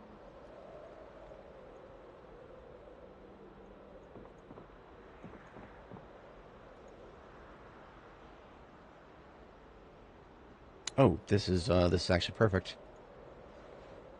So I opened 3 boxes of 9mm rounds. That gives me 150 rounds. 150 rounds is 10 magazines. So I will reload those on my way up to Jamie-Town. Alright, and now we're gonna... I need to check the generator, but the gas can up here I think is empty. Yeah. So we're gonna go fill up this gas can, bring it back up here to refill the generator, and I'm also going to take another gas can with me full of gas. So I'm going to the gas station, I'm filling 2 gas cans up, coming back, filling the generator, and then we deploy. Ideally the fog will be gone by then, but can't guarantee you that.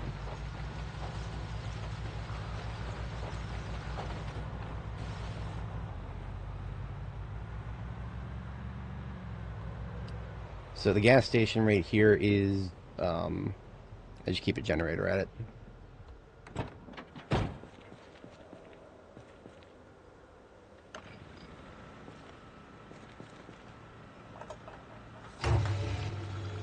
Alright, van's topped off.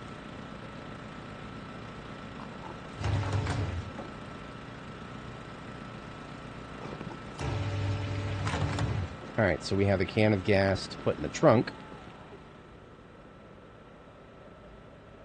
And then we have a can of gas to put back in our generator to top it off before we leave base. Because I am going to leave the generator running while I'm out.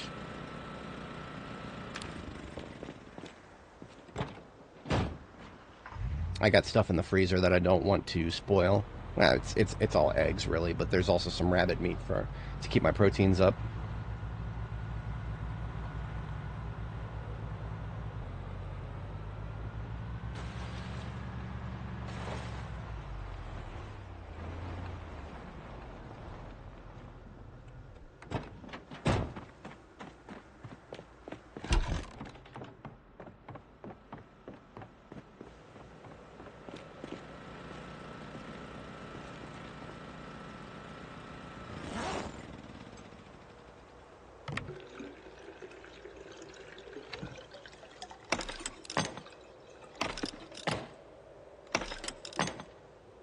Alright, back to 100% everything.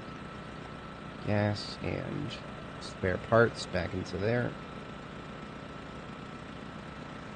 It is only powering the fridge. I've not left any lights on. Just want to do a last-minute check of anything else I want to bring with me. I'm bringing more than enough ammo. Do I want a second gun? My M9 is in okay condition right now.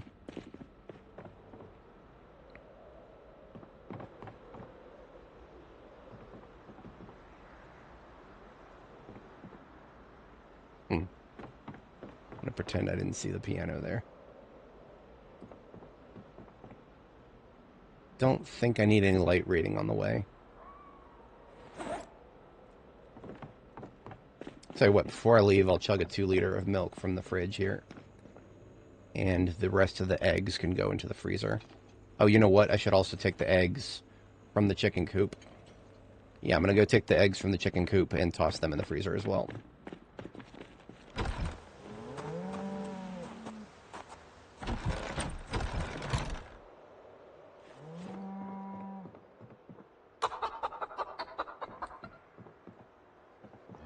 Okay, everything's looking good. You know what? It hasn't rained. It hasn't rained since I talked about the lack of rain. That means that before we leave, I am going to go ahead and yeah, I'm going to go ahead and water the wheat.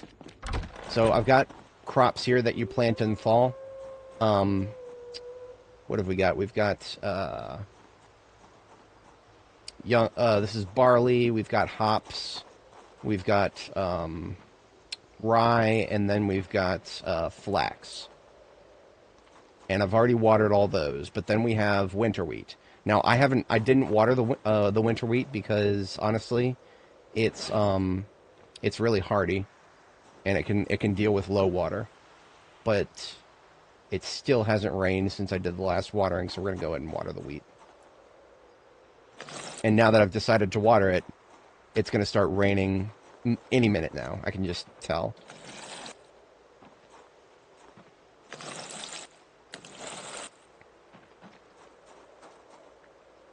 Come on.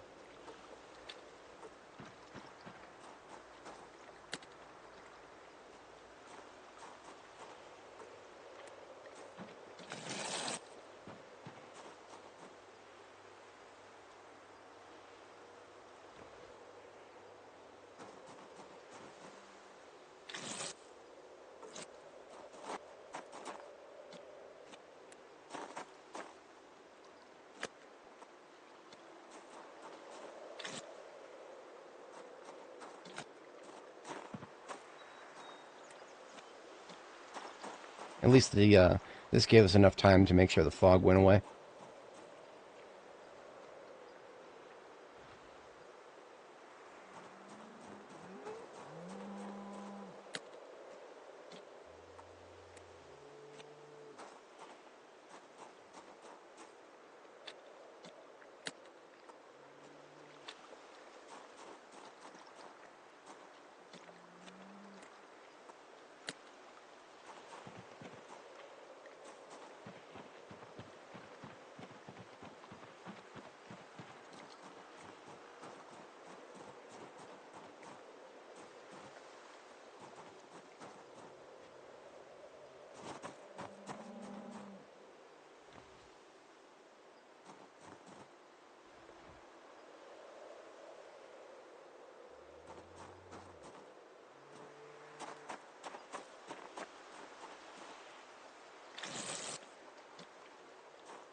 fuck did this die for?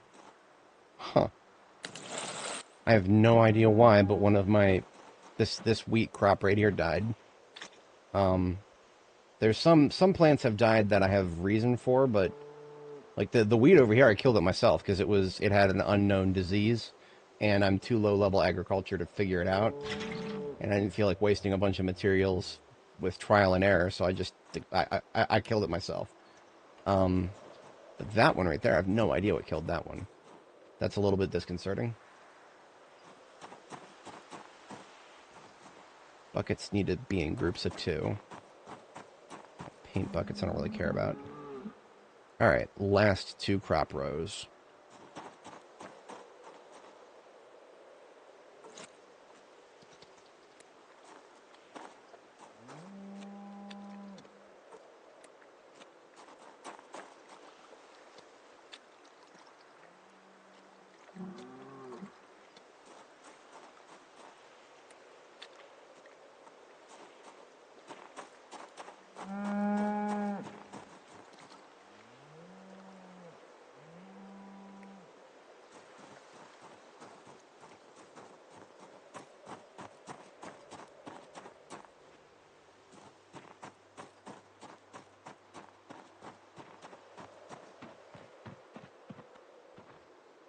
Okay, I do believe we're set to deploy. Yeah, I'm feeling good about this. We are deploying to Jamietown. Animals are looking okay-ish.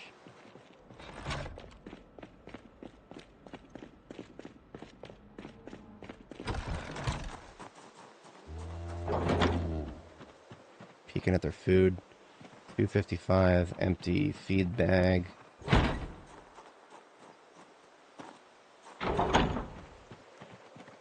.348, empty feed bag.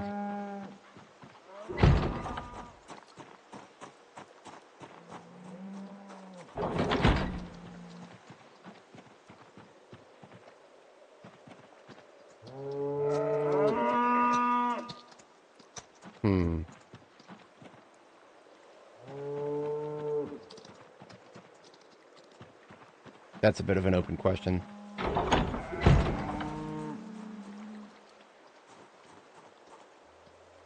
I don't know how many more days that would last. So I'm going to go ahead and I'm going to scythe a little bit of grass and feed the cows over there on the in the large group there.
This feeding trough never should have filled up with water, so I'm going to empty it.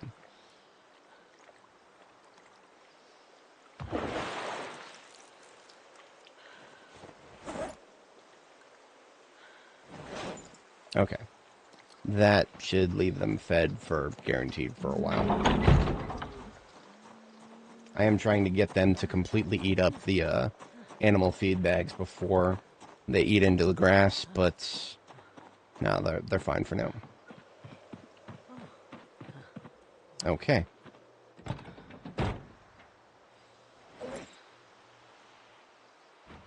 We deploy to Jamietown. It's going to be a fight because we are going to have to pass through Phallus Lake. Phallus Lake is going to have a fair few zombies in it. We're also going to turtle our way there, which means anytime we see a zombie, we are going to get out and kill it. Which means we could be stopping a lot. That's okay. because these are our roads. This map is our map, and I do not acquiesce zombies on my map.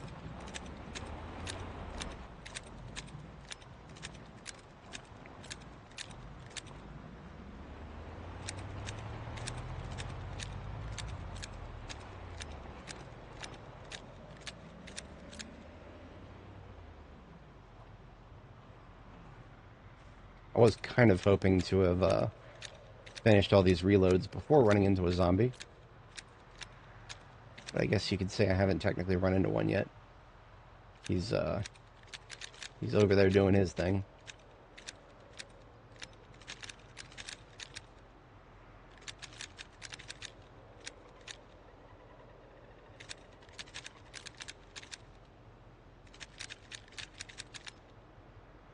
Right, there's a whole bunch of magazines loaded up. Into the trunk they go.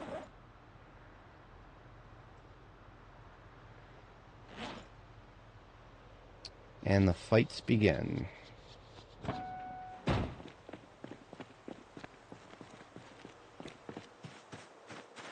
Where did the guy who was up here go? Okay, he's not in the road, so fuck it. I want to make sure I take out anybody who's in or around the road. But I'm not going to go chasing them down in the woods. If they're on the road, I'll kill them. If they're on the edge of the road, I'll kill them. If I see them creeping around in the woods, whatever. I'll wait till they migrate their way to the road. Yeah, see, like this guy on the edge of the road. We're killing him.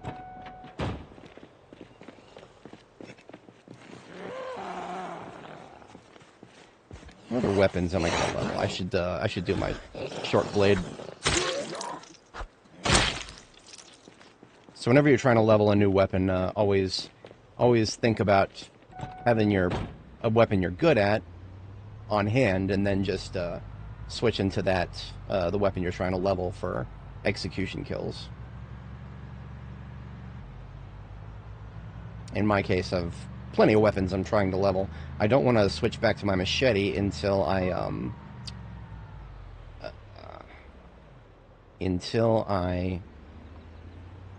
finish reading the Longplay book, which I'm about a third of the way through here. I don't think I've ever actually gone this way. Yeah, when I last left Riverside, I took the South Road out. So this is my first time going down this particular road.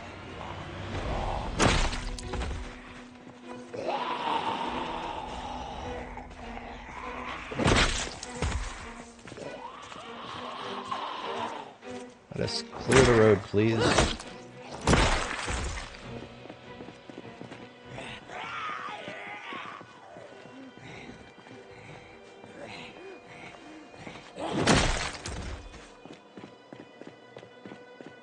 Got keys to an ambulance here. That's interesting. Is there any gas in it? Of course not.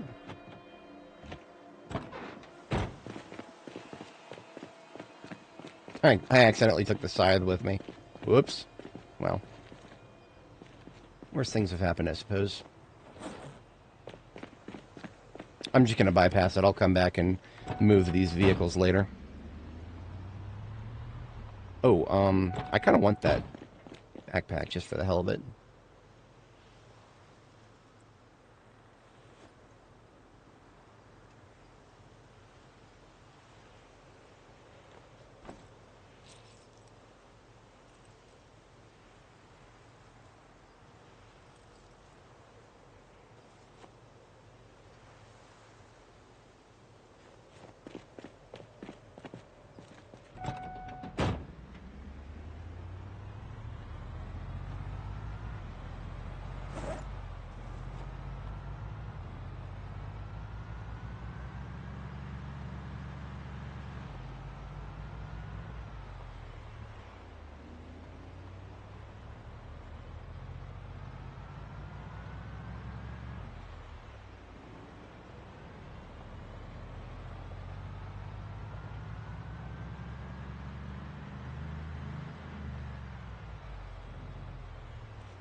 Alrighty. So that's South Riverside right there. So this was the exit that I took last time I left Riverside. I have not left Riverside in many months, actually. So we are, well, okay, that's not true. I haven't left Riverside in this direction for many months.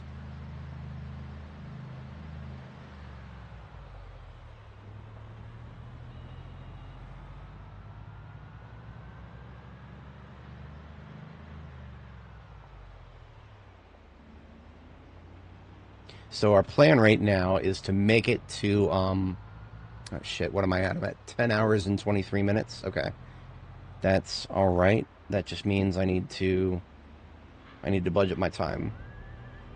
There's a small possibility that I will have to, so what I might do is I might just end this stream at the 12-hour mark, or right when we get to the 12-hour mark. I might just start another stream, because I'm staying up really late. Well, not really late. I'm maintaining wakefulness throughout the day today because I want to have my sleep schedule corrected. Killing a lot of zombies may be the ticket for that, but it might not be a good idea to do that while I'm sluggish, so we'll see how that plays out.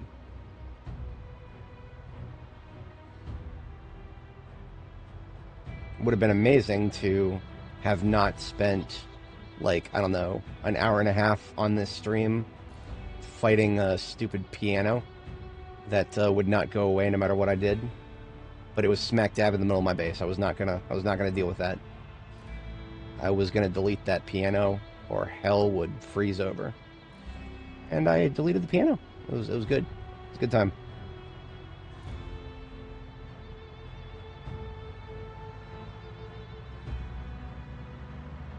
It's interesting that the game is acting as though I haven't explored this area of the map yet. I have, but it's showing the whole little blackness up being uncovered bullshit.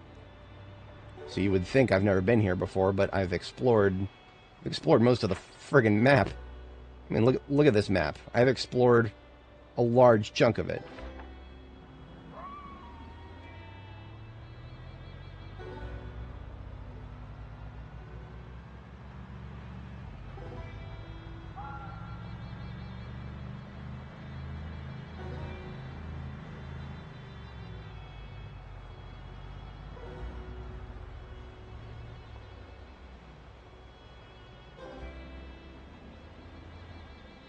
Wait a minute, no, maybe I never have actually gone down this specific road.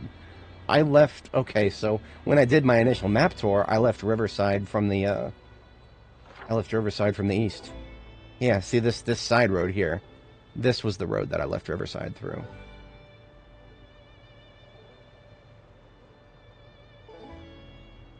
And then I went to West Point from there.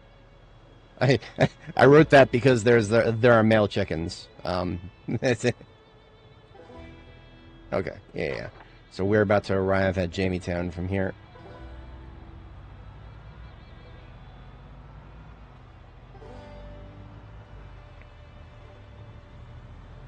So if I were to take a right here and go that direction, that would take me to well, that would eventually get me to Muldrow.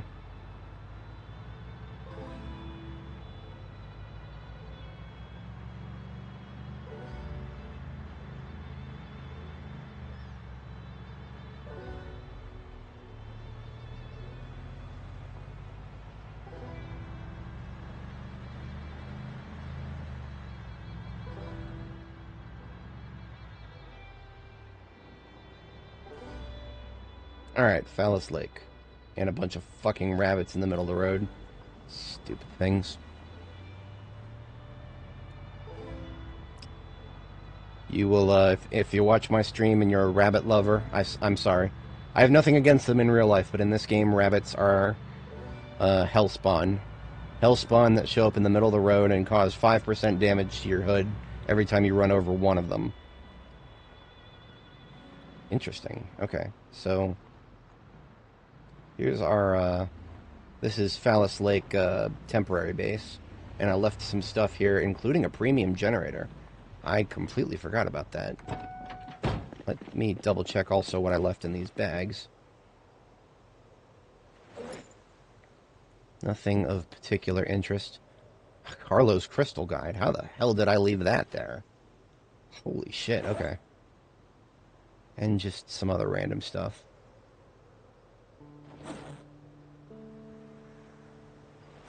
Carlo's Crystal Guide is massive. I should not have left that there. Everything else is just long-term deposit, as it were. So first thing I want to do is... I don't want to worry about that loot yet, because I'm here to secure a place to sleep, because it's coming up on my bedtime.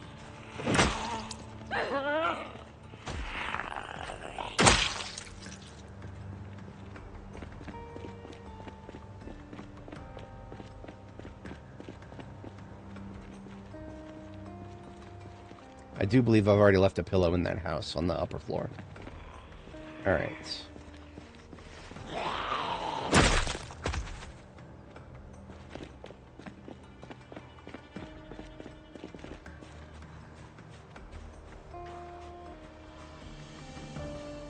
Those two have locked onto us. Not seeing anyone else. I'm not going to start discharging my firearm just yet. I'm thinking I'll do that tomorrow. I want to do that during the day when I have very clear line of sight on everybody.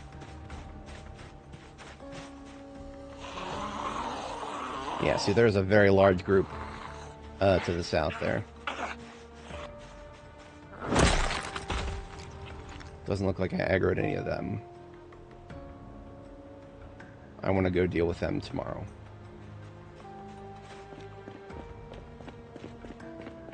Tonight, I would like to board up this place.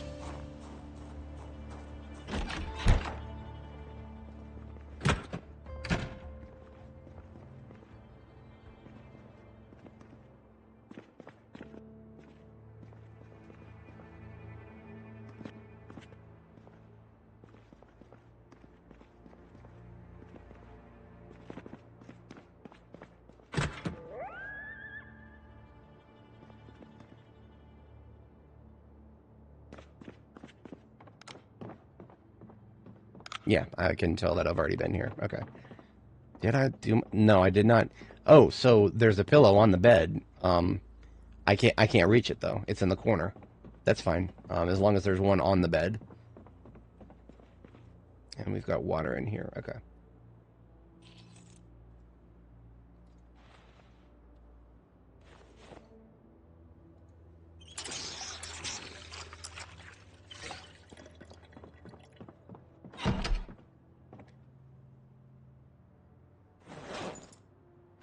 Let's see how much progress I can get through Longblade here. I'm intentionally using my flashlight now because I want to burn down the battery a little bit and then just swap the battery. 2 and 3, okay. Seeing the battery was down to like 1/3. It's probably better to go ahead and preemptively swap it out. For anybody joining, welcome.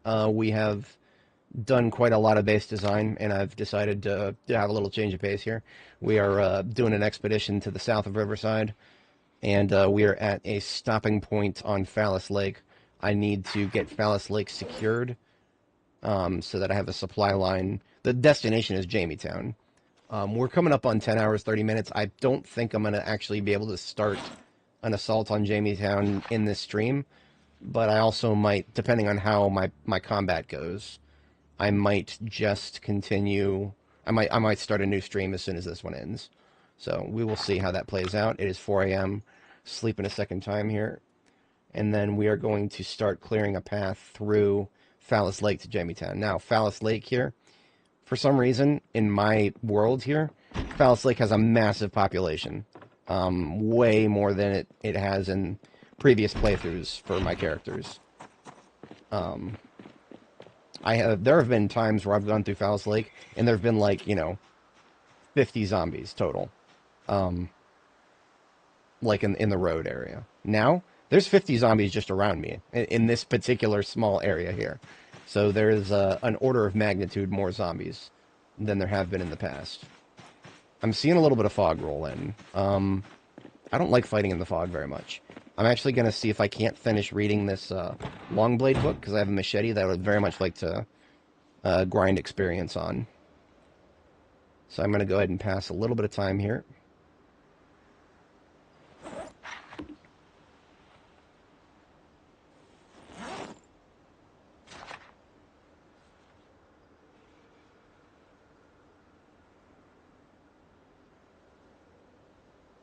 It looks like the fog is only getting...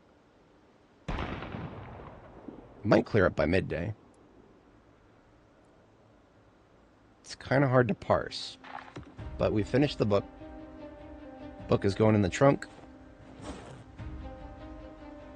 gonna read this magazine as well. Okay, it looks like the fog is lifting.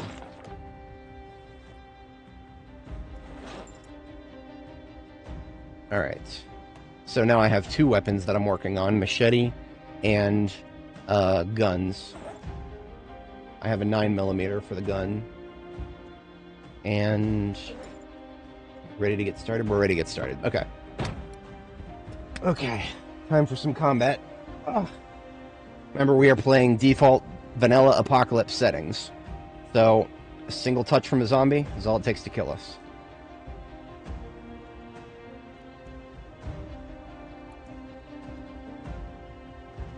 Alright. You know what? I'm gonna put on my music. I'm gonna put on my music. I made my own supercut of Zomboid's music. Just gonna turn on the in-game, turn off the in-game music here. And over here, this is a work in progress, by the way. But it is, I like where I'm at so far on it. It's got 3 different tracks, and it just kind of seamless loop between them.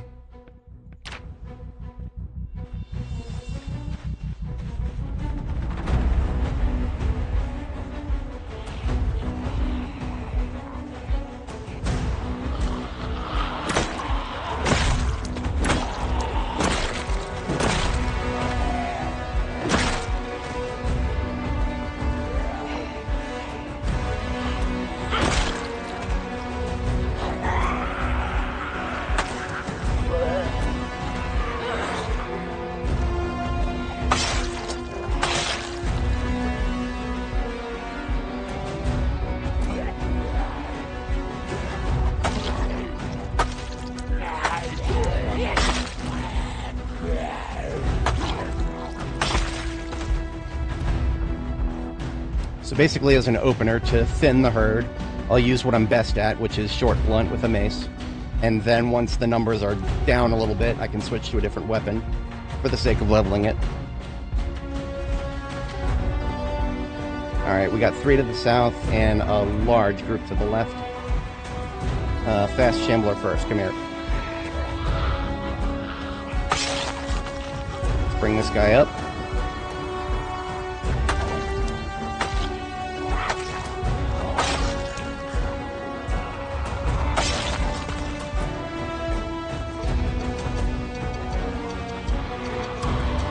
Alright, I'll bring her up. I'm going to switch back to short blunt for these guys.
Whee! Clear.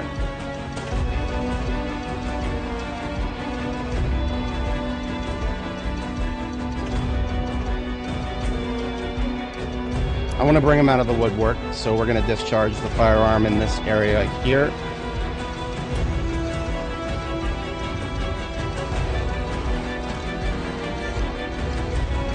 I'm gonna back up just a little further. I don't like those trees there, so...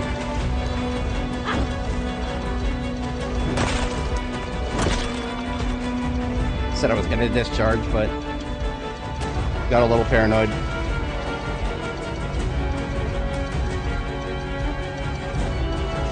So I'm gonna kill this guy with the gun, and then I'm gonna fall back a bit.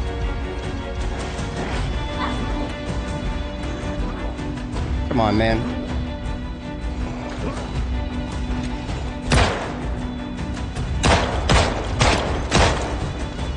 I think that was the rest of the magazine that was left.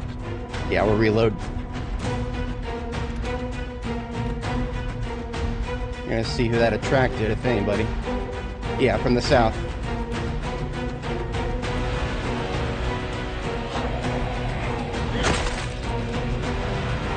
Too fast. And yeah, see, this backfill shit.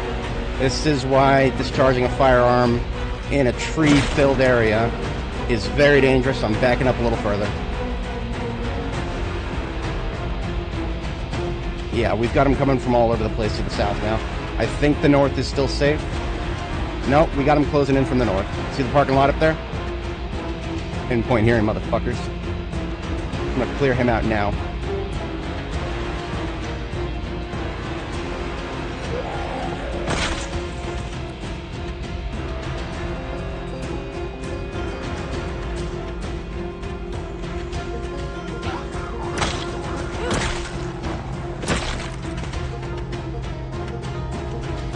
Okay, feeling a little bit better about that. I'm actually gonna sit down for a second. Down to 80 endurance, so.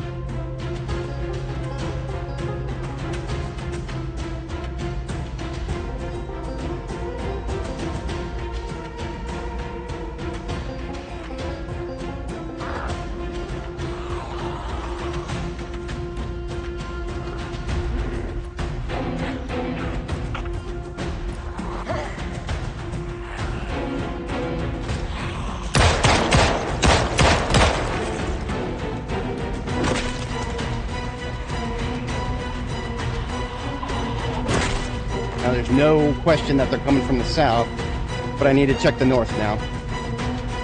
Yeah, there was a small group up here that I aggroed, and if anybody was in the burger shop, they're out of here now.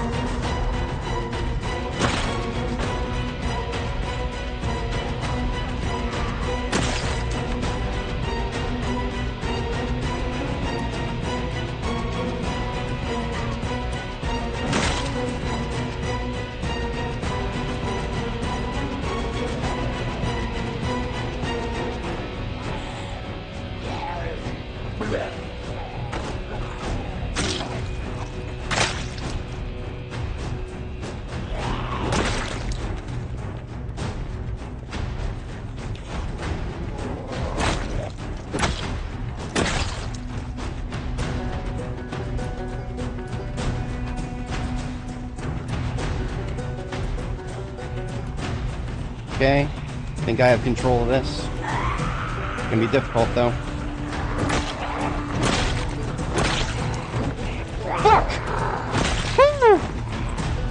No thank you. That was a class 3 mistake there. Class 1 is getting too close. Class 2 is, oh no, Class 1 is missing. Class 2 is getting too close. Class 3 is they wind up and attack. Class 4 is damage.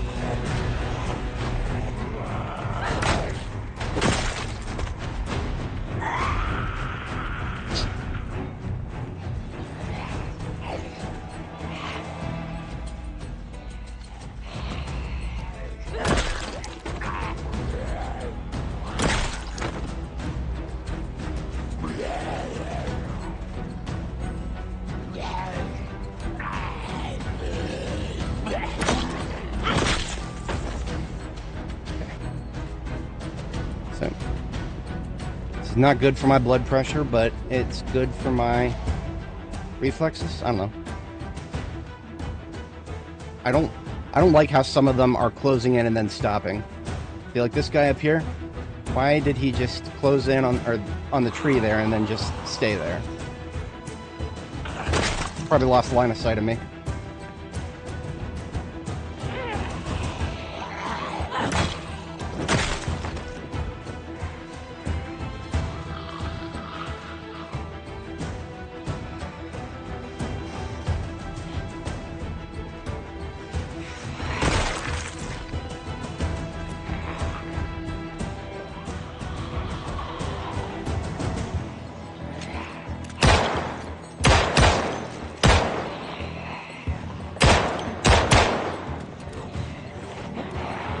I'm not sure why she didn't.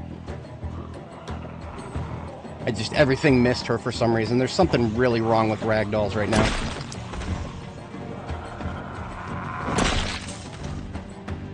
North is looking okay for now.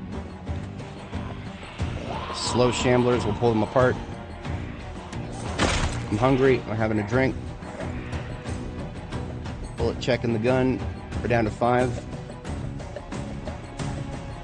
Alright, I need to split this group up. Fast shambler and a slow right with me.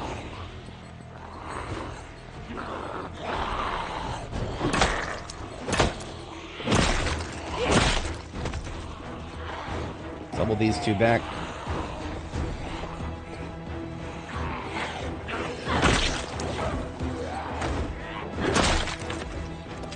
Four.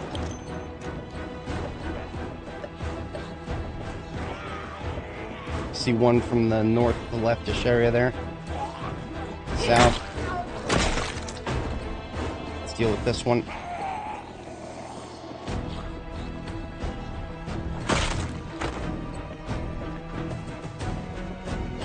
I see one to the north. What I was hoping to avoid. I thought the highway was clear, but you can never make that assumption with these stupid trees blocking your line of sight.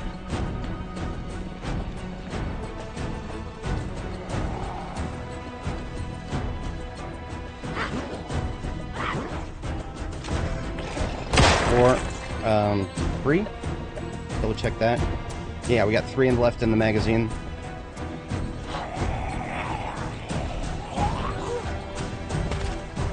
Two, 1, reload. Oh, come on now. You don't want to go down. Alright, we're down to 14 in the magazine now. Right this way, officer. Thank you for your service. Are we clear? In this region, we're clear. What that tells me is it's time to move up.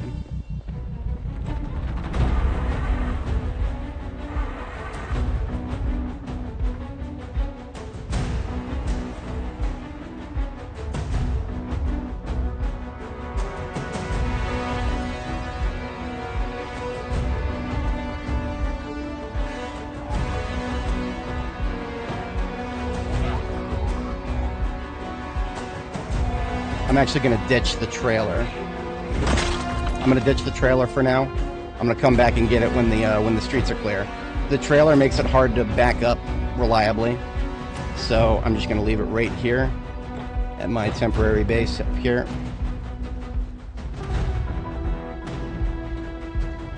This gives me much better freedom of movement with the van, and I'm still seeing some people crawl around the corner up here from the north, and we cannot have backfill behind us. We need a clean angle of approach.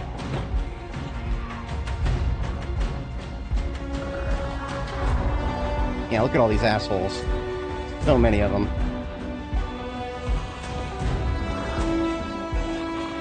This is Phallus Lake, by the way. This is not supposed to be a hotspot. This ain't no Louisville, but that's a lot of zombies nonetheless. And I see another one to the south. And doing a bit of a flanking maneuver.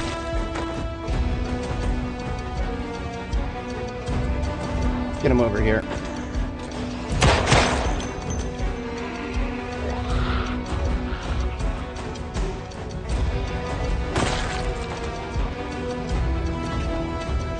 fast, and a fast, and a fast. Okay. I don't like those trees to my right there.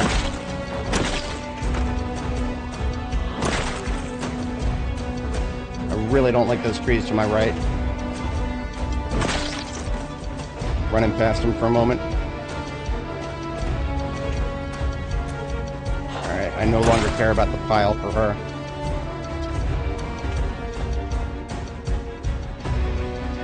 See, where are these two going? It doesn't make sense, their movement sometimes.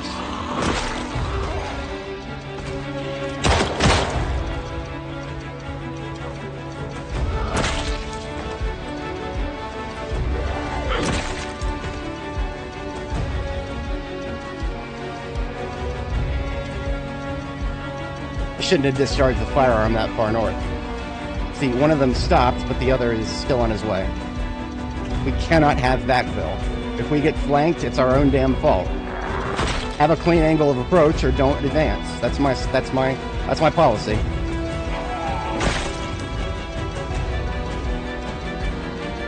Alright. Oh, look at that. See? It just, they keep coming from farther and farther away. All I really wanted was to clear the main road, but now we're clearing the whole goddamn town because I wanted to level my firearms. Thank you. I wish I had more than just the 3 tracks, but I made it because I'm so tired of the music cutting down and fading out. I'm so tired of it. I'm in a high-stress situation constantly here. The game's music system can't keep up with that.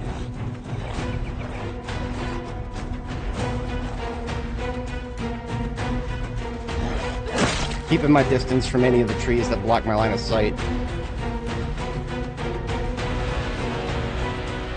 I swear there was yet another zombie over here, but yeah, there's one there, but there might have been one flanking me.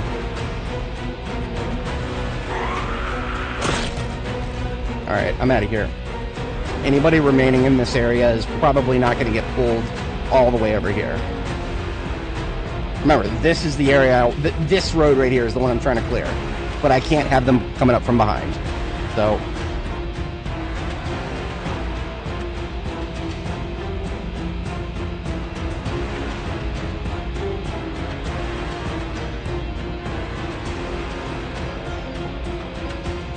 we haven't even hit the bulk of this town's infestation yet.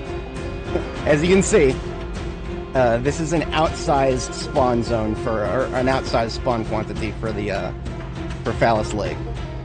We're dealing with way more than we should for this area.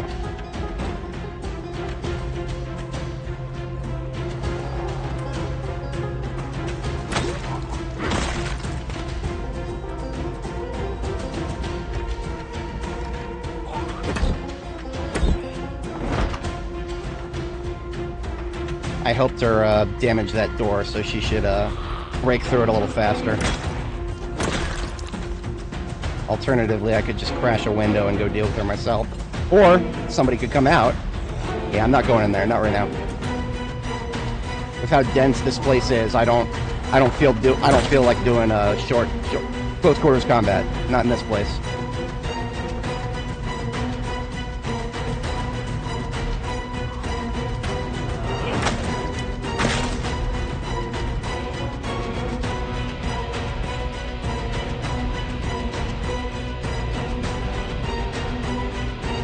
No.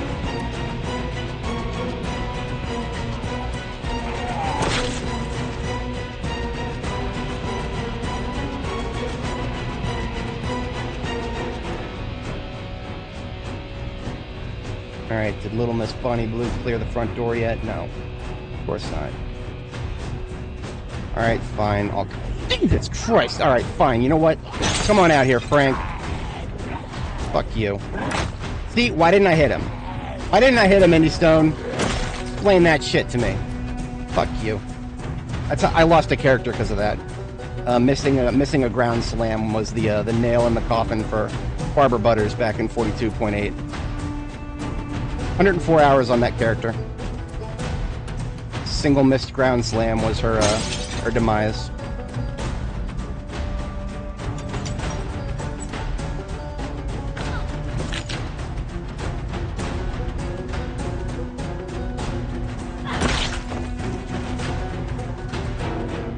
let's take a chunk out of this.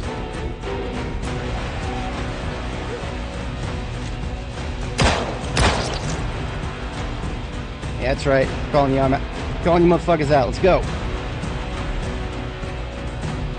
Watching for backfill. Split the fast ones from the slow ones. See, there's the fucking backfill. There's always backfill. Can't trust urban and suburban and urban environments with a lot of tree cover like this.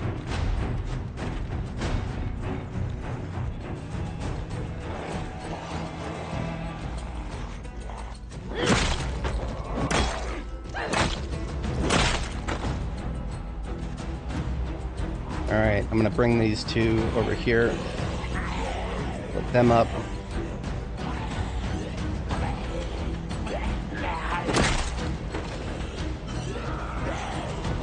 Him up. Kill this one. Him.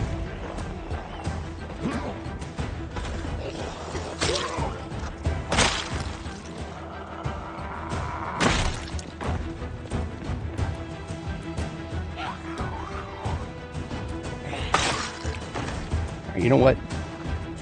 Fucking... Damn it. Did he come from behind or did he come from... I don't know. So what I'm going to do is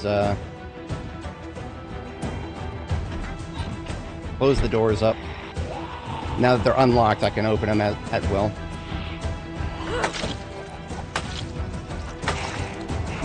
Time check 10:54, so I've got 1 hour left to clean this town up, and ideally end this stream once we get to Jamie-town, but we'll see. We'll see if we get there. We'll take it minute by minute here. Alright, nope.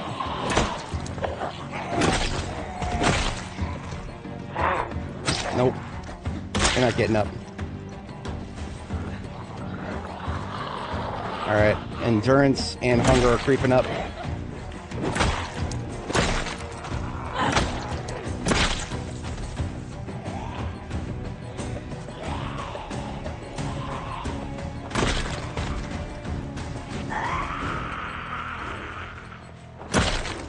Alright, let's have a drink of milk. While checking our flank back here. Okay, I think we're alright. I don't like these guys coming up behind the van, but at least that's not the driver's side.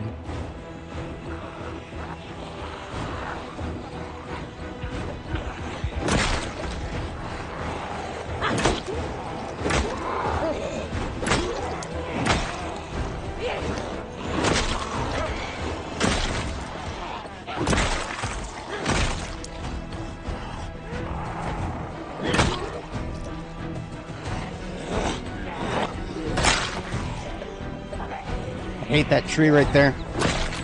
I can't tell if anybody's taking a wide turn around that corner. We got one on the inside going for the door. It's whatever. Come on, Chuck, let's go. Sorry, Chelsea. Meant to give you a female name. All these things look the goddamn same to me from a distance.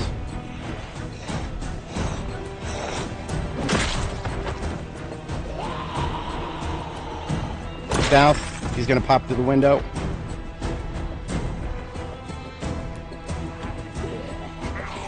I'm not gonna fuck with the whole floor zombies. Not when I'm still missing them like I was. Come on, get away from the window. Right this way.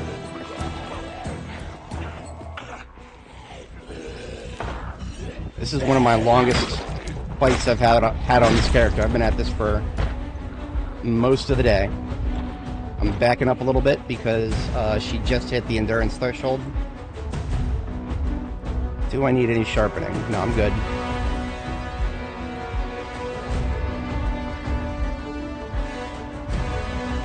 We got 5 fatigue left to work with. Let's use it.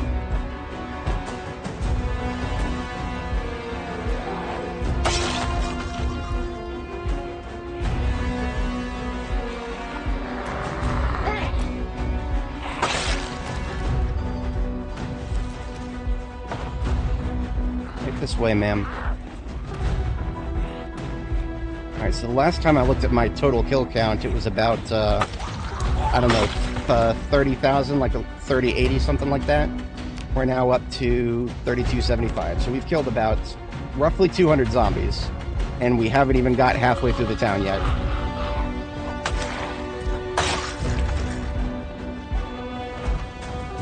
Now I opened the door before so I can unlock this one. Alright.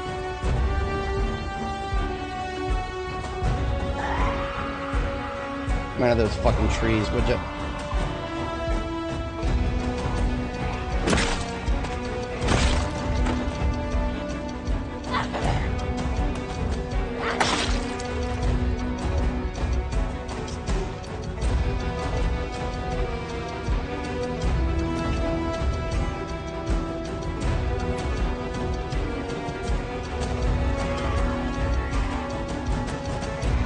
I'm not gonna discharge the firearm anymore tonight, I don't think.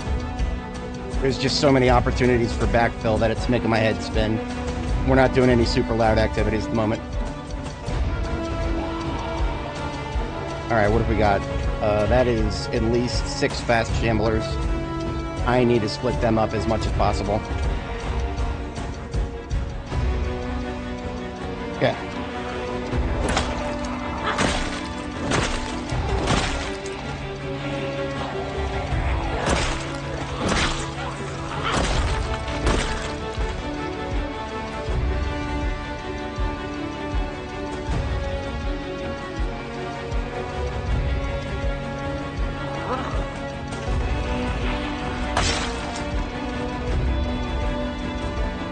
One on this side?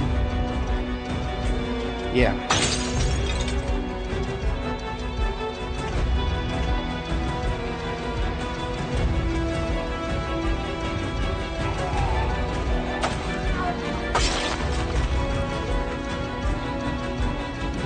Three fatigue.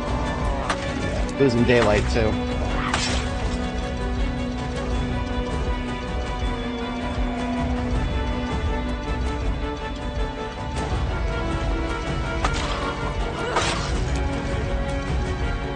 Looking for. Get over here.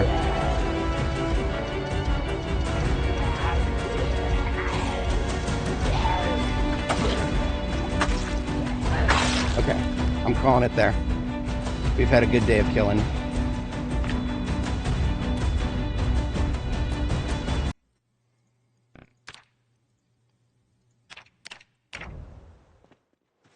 Good day of killing.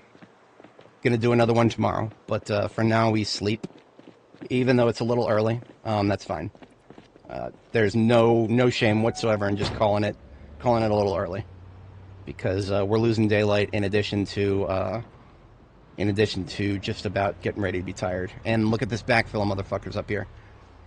Always backfill in a place like this. It's just they keep crawling out of the woodwork.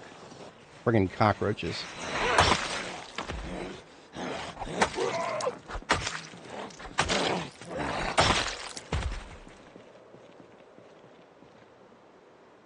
Okay.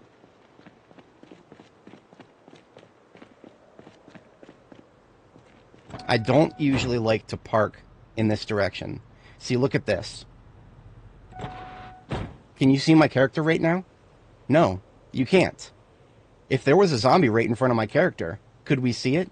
No, we can't. It's so fucking stupid. Anything our character can see, we should be able to see too.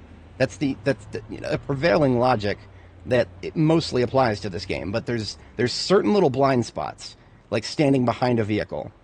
One of the very, very few times I have taken a bite on build 42 has been because I parked a vehicle facing that way, and there was a zombie just standing in the dead zone there. I think that was 42.4. I would have to check my saves. But yeah, it was a little earlier on before I had gotten back into the groove of things. I played a lot of 41 rather. I played a lot of 41 and then took a break and came back when build 42 first dropped. So, alright, let's, I never did replace my flashlight battery.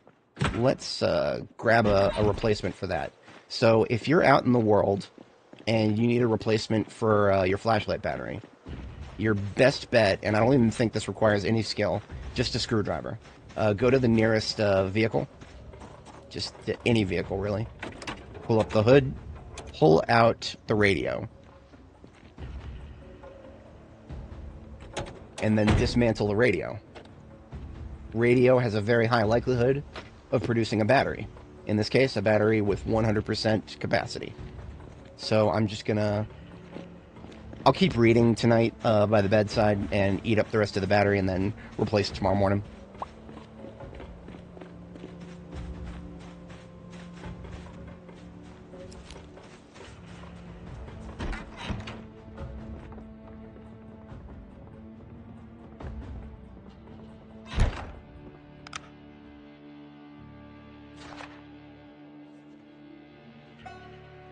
Read until 2200.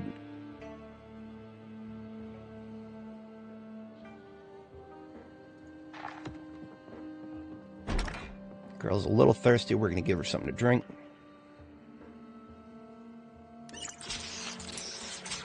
And we refill her canteen. Now I've been sucking down on the milk that I brought with me. I'm going to take a quick peek to the gas station here and find something else to eat if there is any. Oh yeah, plenty. Let's have a granola bar.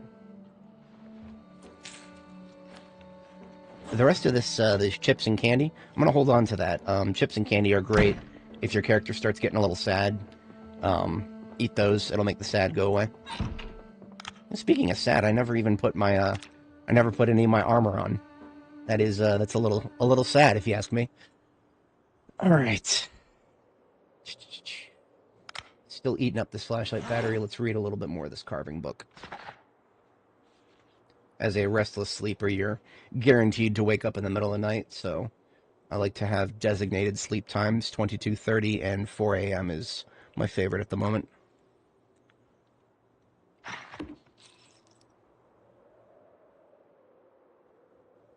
Yeah, let's go ahead and drink the milk. I want to save the chips and the candy for something else.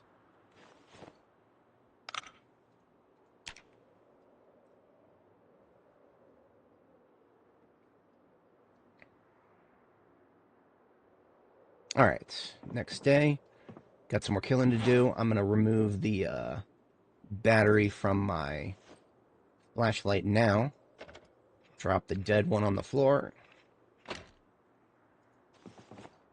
And insert that bad boy back into the flashlight. So we got a full flashlight now. No longer have to worry about that situation. Screwdriver back in the kit. Alright, let's see how badly they dispersed around the area during the night.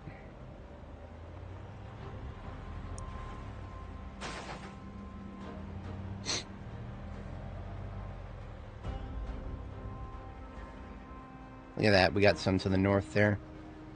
Peeking around the connected shops. Restaurant area looks, or the convenience store area looks alright.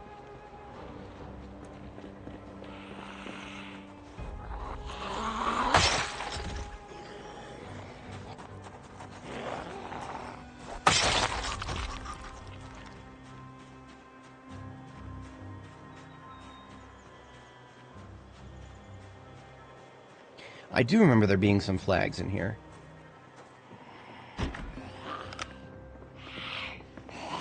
I don't like going around corners. She can come to me.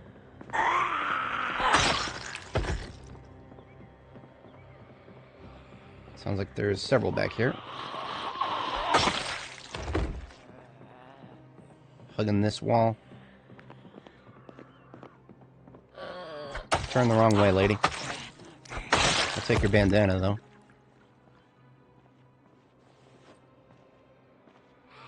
Sounds like the back room. Just gonna leave that door open.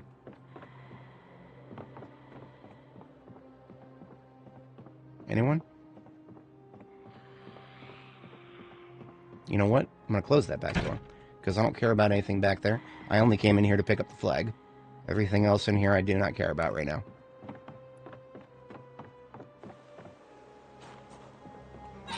So this guy over here, he must have heard the sounds of combat and just decided to fuck off into infinity right here.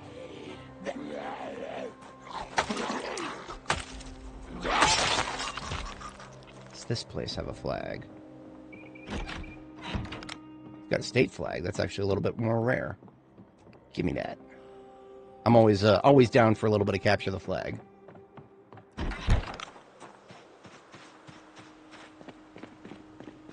I don't know if anybody currently watching has seen the screenshots of my previous base designs.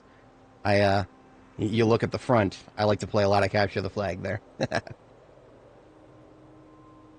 All right. Just a couple of stragglers that heard the sounds of combat. Primarily from the south and the west.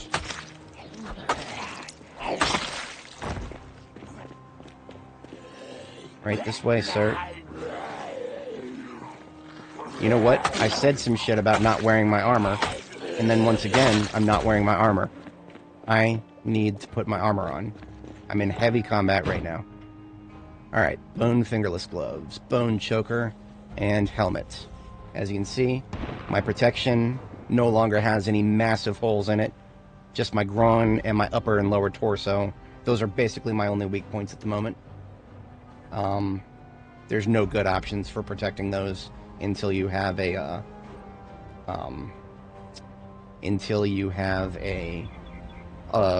lot of tailoring. Tailoring with a lot of leather patches. You can layer things well enough. Until then, there's just too many trade-offs. Like, yeah, there's armor. I could wear a codpiece. I don't know if anybody's ever worn a codpiece before. No, it's not very comfortable. Your character will become miserable very quickly. It's already making her miserable just to wear this bicycle helmet, bone gauntlets, and choker. But she can deal with it. She's a tough girl.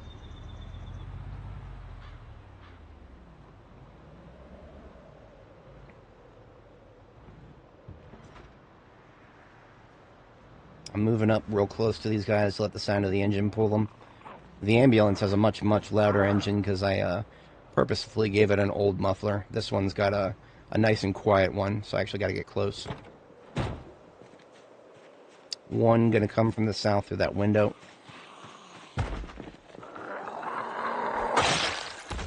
I'm just going to help her along. He, she, it, whatever. Get out here. See if I can... Oh, look, it worked that time.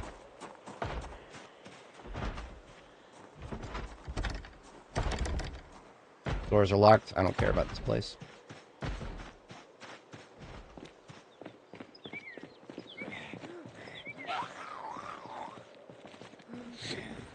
Okay. What are we looking at? We're looking at... We got about 30 minutes before I have to start thinking about drawing this stream to a close. Did you know that YouTube will let you stream for longer than 12 hours? But then it will just not save anything after the 12-hour mark? It's a little bit cruel, to be honest. It's a little bit cruel to streaming noobs like me who didn't realize that playing 7 days beyond the 12-hour mark would just not get anything recorded. Several days lost to that stream series.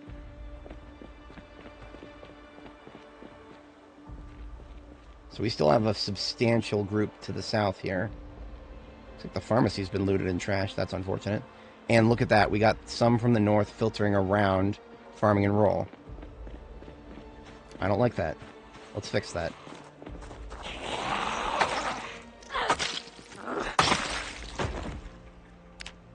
Use a little sharpen.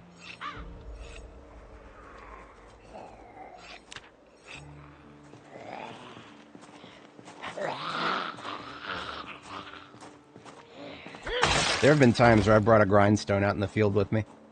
My maintenance skill is high enough that I don't really have to worry about that right now. See, I thought I drew her out when I broke the window. This is not a very attentive employee.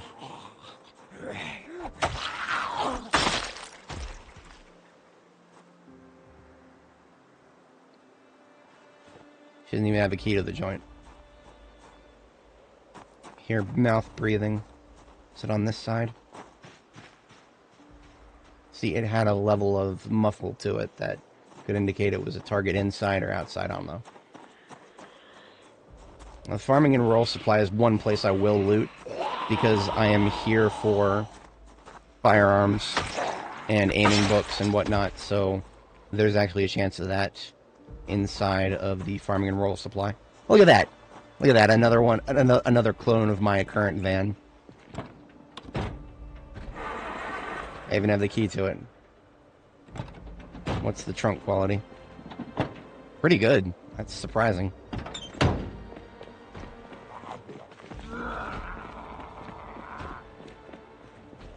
Not seeing anybody on that side? Okay. It does behoove me to clear this area because if I don't, there's always the chance that anything back here will find its way out to the street. Tool shop here, I don't really need tools or anything like that right now. Electromax has been very kind to me.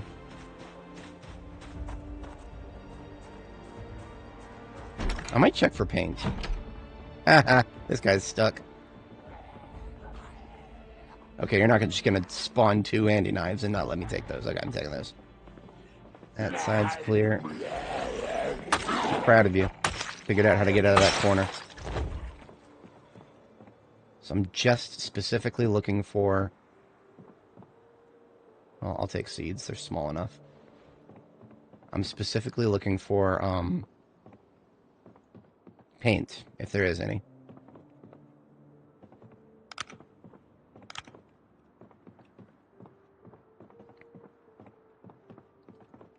Doesn't look like there is any. Okay.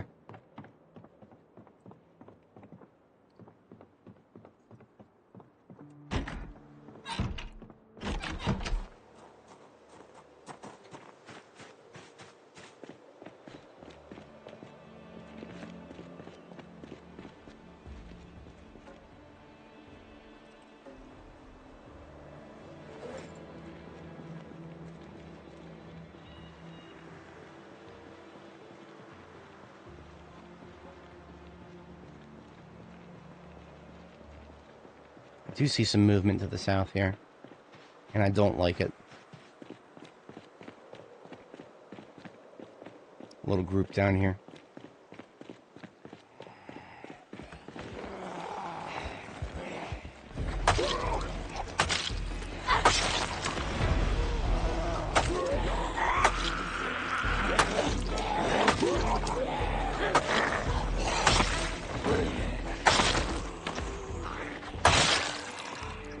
See, a small group in manageable numbers without worrying about my flank.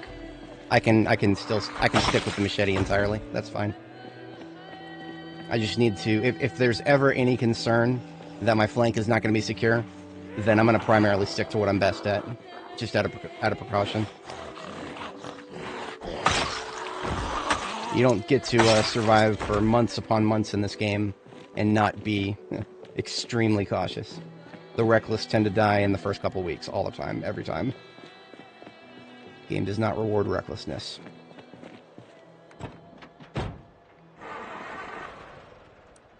Alright, moving up a little bit here. I think we've handled the bulk of this place. There are still going to be a number of them down here. I think when I first passed through this area, the largest group was actually in this particular area. But I think they dispersed so that we were handling them further to the north there. I don't know where she's going. Deal with her. Ooh, is that just a random gun laying there? I'll take it. Thank you. Double barrel shotty.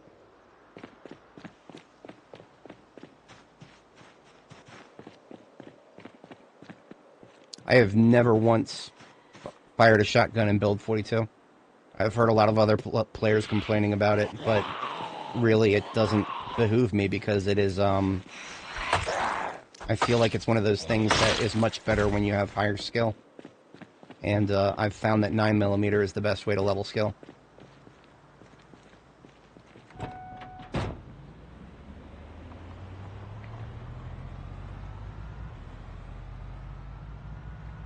Alright, gonna try to draw some of these guys out with the engine. Ah, there's a group to the south there. I didn't see them before. I don't like these trees here. Yeah, I'm gonna back up all the way into this parking lot here. See, where did he come from? Did he come from all the way around that fence? You are messing up my flank, Mr. Gandalf the Grey Beanie. Take your hat for that.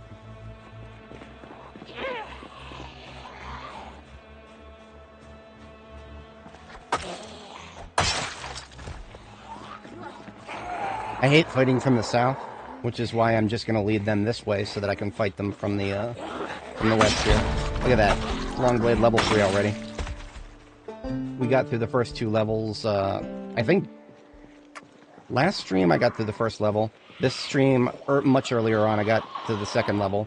And then I read the book, and now we're level 3. We'll be level 4 before we go home.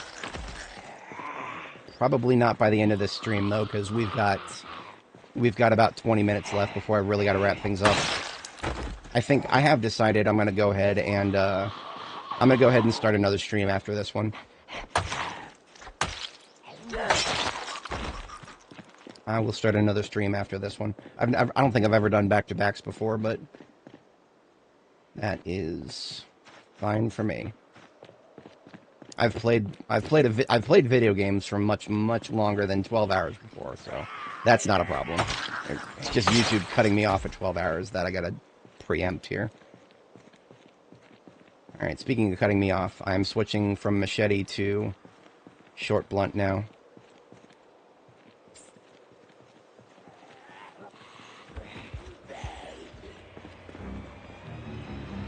What did I pull? 2/3 of them? Yeah, there's like a couple that haven't seen me yet. I see one inside there. That bothers me because that means there might be more than one inside there. Okay. Let's fight from this direction. I hate fighting from the south. I really do. The bad direction to fight from because you can't see your distance very well in the isometric angle. You see, look at this. If he reaches me, then he's going to be layered right in front of me. It's going to be so hard, comparatively speaking, to estimate my distance to him. And distance is everything in this game. Your combat distance is your life. You get too close, you're fucked. You swing too early, you're fucked. Anything that messes with your ability to judge distance is something to be avoided. Stairs, fighting from the south, that kind of shit. What is this, a pharmacy that the pharmacist lives in? Interesting. Alright, we only got a couple left. We'll use machete. Someone stole my machete. Alright. Flank check from the rear.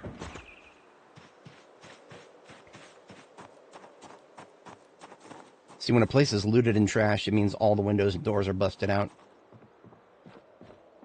What is that on the floor? First aid. Don't care. It's a pretty painting, but I think I know several where I can find those in Riverside.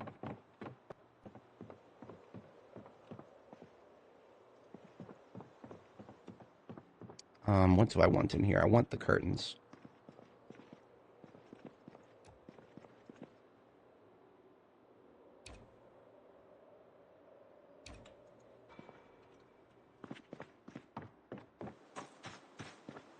The patient chair, it looks cool, but there's several of those in Riverside, so I'm not worried about those. Even the scale, there's several of those in Riverside too.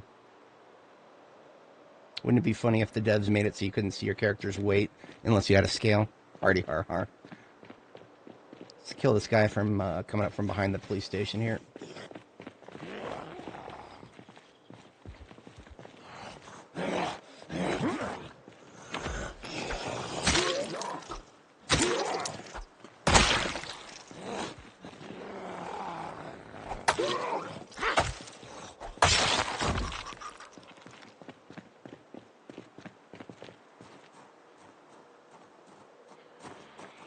Definitely a couple around the corner here.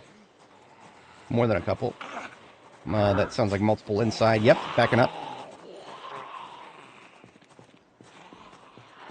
There's no reason to go inside and fight them there. Bring them out here, let them fight you outside where you have more room.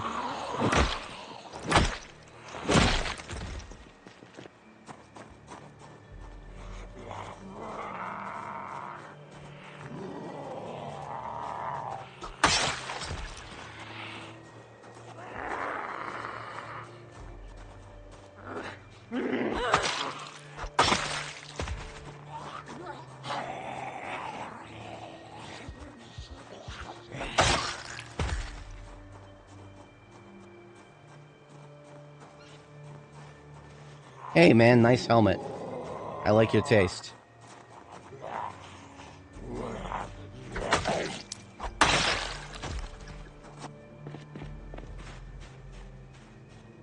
Saw a tree shake, but it stopped. If a zombie is in the trees, it will usually shake a lot more than just once, usually. On very rare occasion, I'll see a zombie just kind of skirt the edge of it and not shake the tree very much.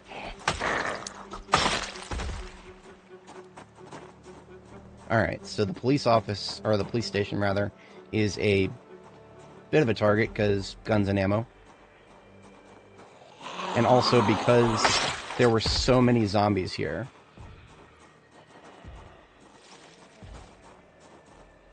There were so many zombies here when I first went through this area that may increase the amount of loot we see in the police station. Maybe. I don't know. I think that's how it works, but I don't really know how it works. Like, I generally have an understanding that if there's more zombies in an area, the loot gets better.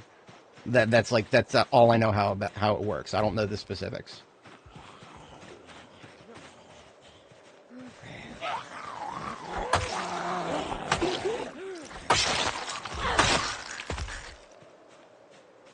Okay, that looks alright. What are we up to? 11 hours, 25 minutes. Okay.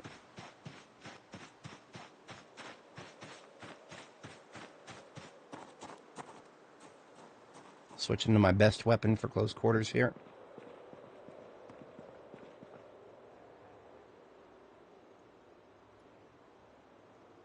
Yeah, that's right, I'm taking the bottle. Checking the desks for keys. Or zip ties. Hell yeah, I'll take those.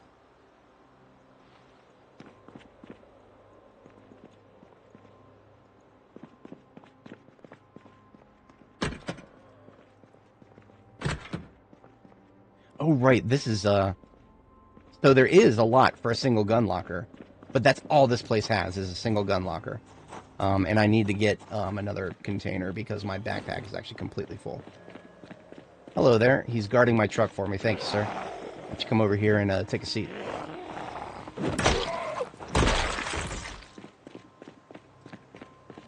Did I leave the engine running? No.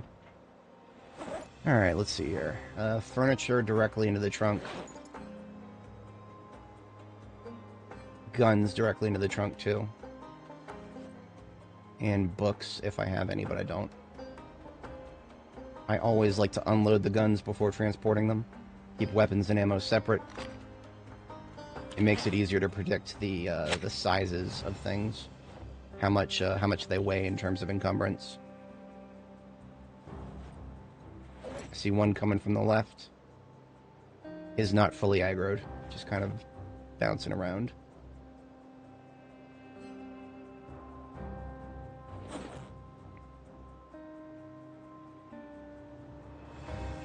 $8 in the magazine. I'll put clothes into this backpack I picked up.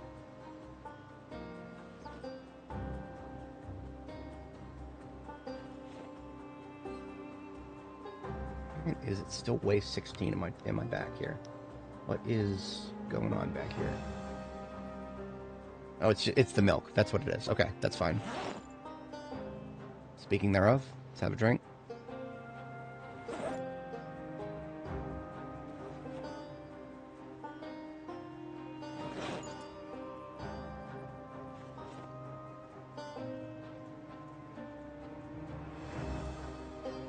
Okay, that's a little better.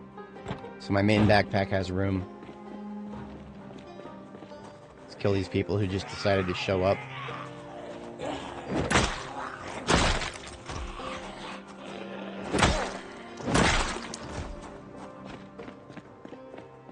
Alright. Get all these guns and ammo that I saw in here. Oh, where? Behind. Or front. I don't know. Running out. It's gotta be behind. Fuck. Where was she? I hate it when that happens. Ah, there she is. Okay. She was behind and then she kind of went around.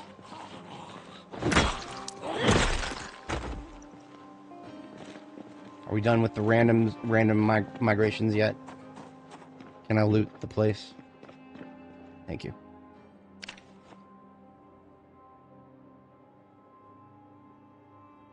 This is probably not really within regulation. There's a lot of loaded guns in here. I'm pretty sure your local PD isn't going to be keeping loaded guns in their lockers. They're going to keep the ammo separate from the guns. All right, we're done here.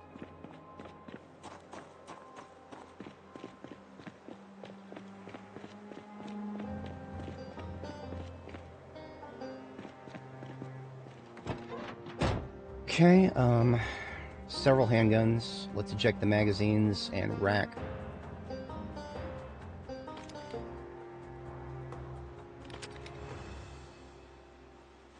MSR 1788 with a scope. We're going to remove the scope. And then we're going to unload it. And then we're going to rack it. So there's no rounds in it, so we can predict what its size is, make it easier to transport.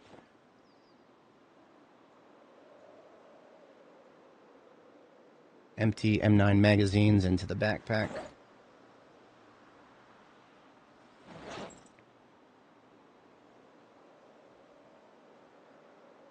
Alright. Couple of shotguns, anything in them. One of them's got a choke tube, let's pull that out. Right, shotguns into the back. Only 65 encumbrance so far, it's not so bad.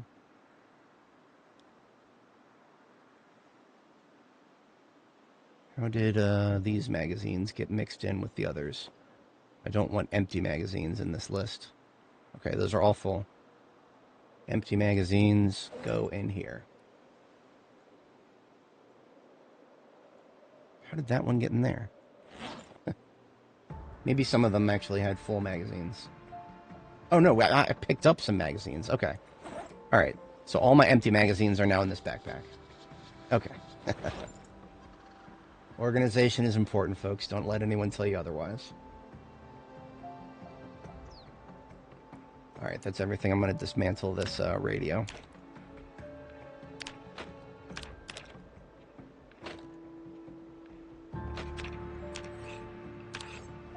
Alright, we're moving up.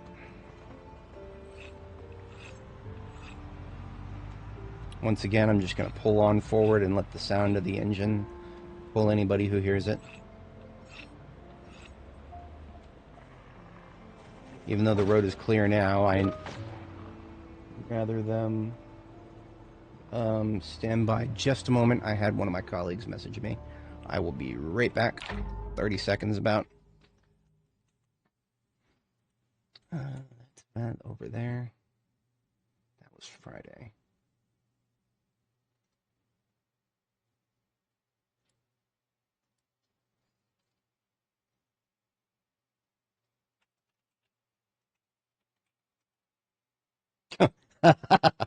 Any tips or tricks to make ServiceNow load and save faster? Good God, man, if I could do that. Oh, man. I don't know if anybody watching has ever had to use ServiceNow, but my God, can it be slow, especially when you're operating in an enterprise environment. Okay. So we got 3 of them coming from the south. This guy just rekindled interest.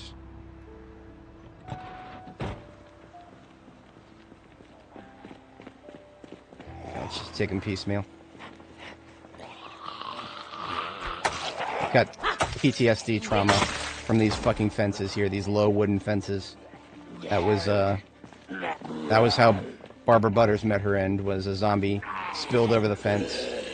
She missed a swing, and it crawled up and smacked her foot. She fell over. By the time she got up, there were 3 zombies on her. 1 from the front, 2 from the south. She actually pushed away the 1 from the front. Just the 2 from the south hit her at the same time. And you don't push away more than 1 zombie, ever. If more than 1 zombie hits you, you are hit, and you are fucking dead. She's got a bandana that almost looks like it might be a match for, It's almost a match for the military kit.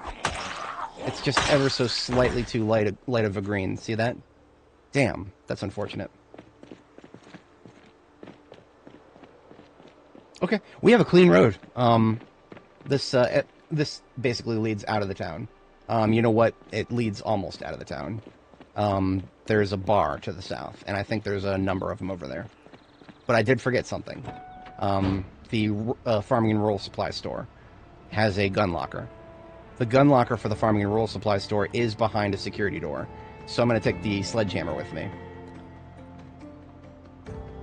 That is why I have a sledgehammer in my field kit.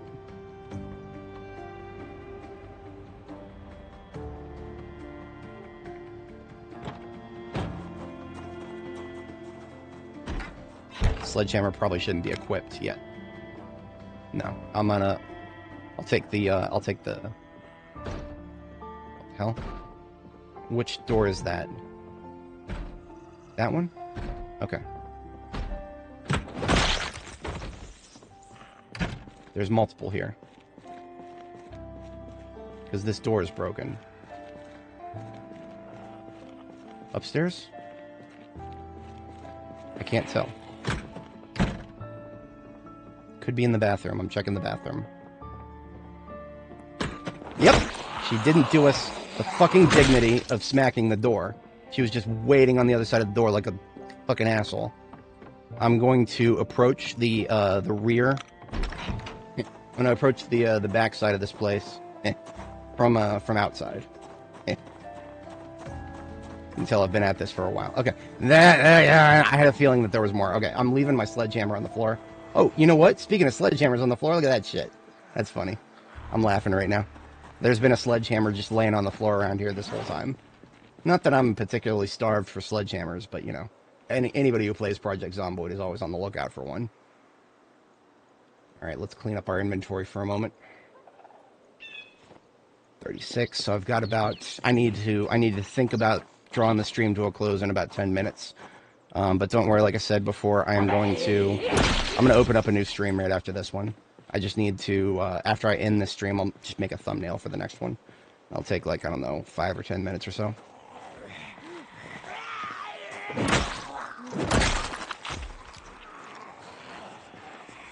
Flank is looking okay. I don't like fighting from the north particularly, but I can handle it.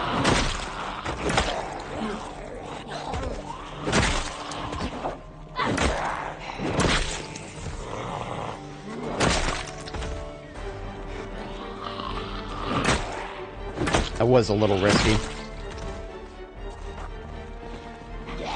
Fast one can come to me. Left, right, left, and right. Okay. I think this area is clear. Let me go pick my sledgehammer back up.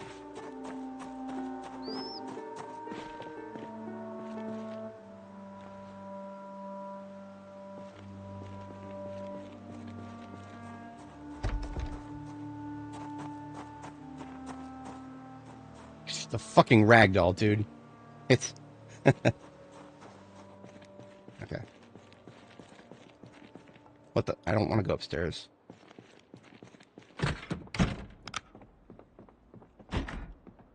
And this is why I brought it, because of this door. Alright. Military backpack into my secondary hand. Sledgehammer into my main backpack, along with anything else here that's taking up space. Why did I just leave those two M9s right there? Why didn't I put them in the trunk? I'm a doofus. You are making mistakes. Okay. Those are on the other side. So, got some ammo here. Looking nice. Gives me all that. Box of ammo. Couple of lovely targets here.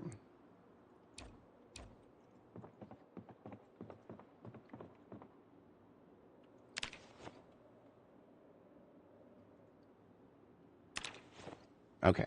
Military backpack on the back is full. We are now switching to the one in our hand.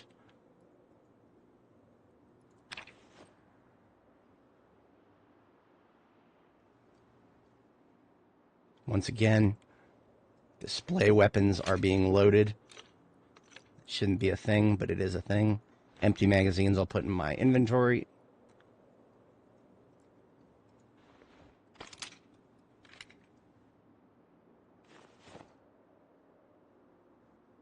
I already have plenty of those.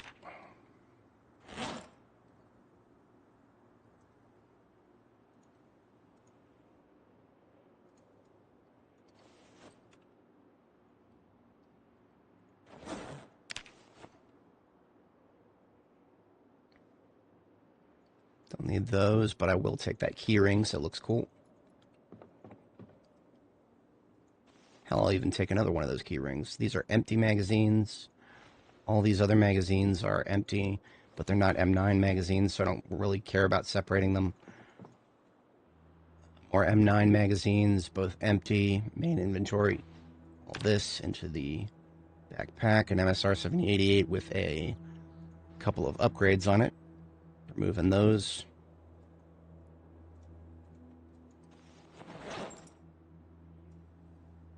And the recoil pad. And then all those into my backpack. And one container left here is a double barrel shotgun. And I don't have room for it. Can I make room for it? Possibly. Yes, I think I can just barely make some room for it here.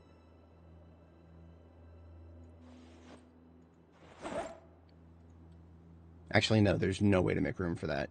Unless I do this. Okay. Fully loaded. We're out of here.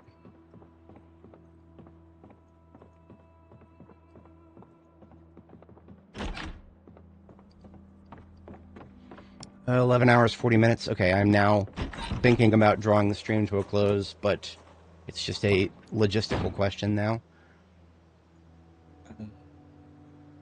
Ammo and guns in the main inventory.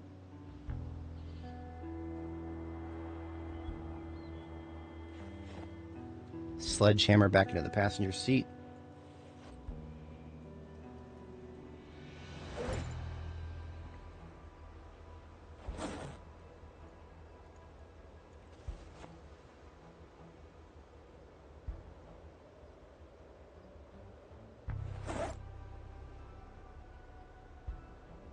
These empty magazines can go in here. They're just taking up space. Same with the attachments. And the loose rounds. That will help me save space. Okay. M9 magazine with rounds in it goes there.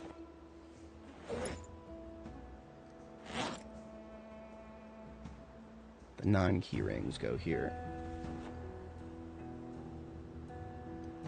Furniture can go there. The key rings are small enough back into the backpack. Done with that. Upgrades, choke tube, scope in there. Electronics in there too? Yeah, sure. Keeps my backpack from getting too cluttered.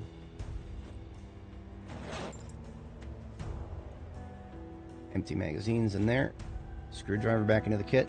Okay, our inventory is now sorted. So I am now going to drive back up the road.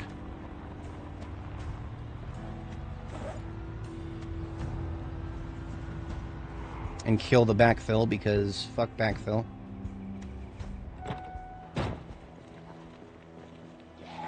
I parked facing north again. I shouldn't have done that.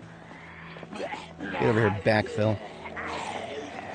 Sounds like a euphemism for something.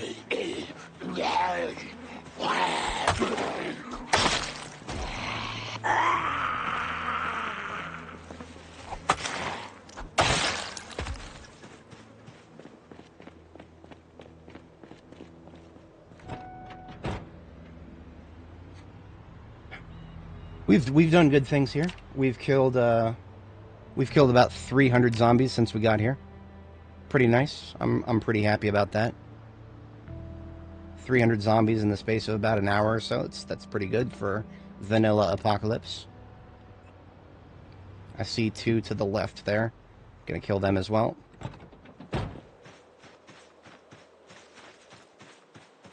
Just come over here to the pile, huh?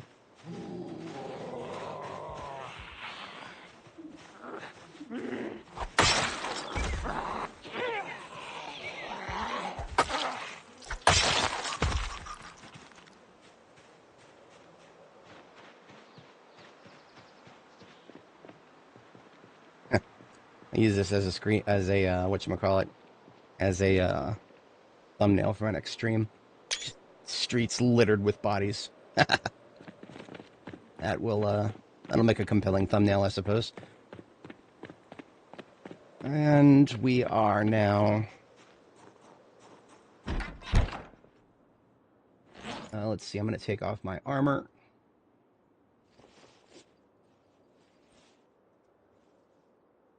Wearing armor too long makes your girl miserable. Don't make her do that. She'll hate you for it. Give me that flag.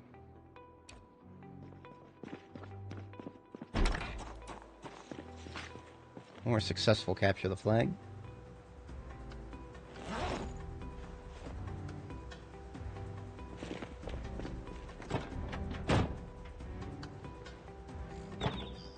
Alright, 11 hours, 45 minutes.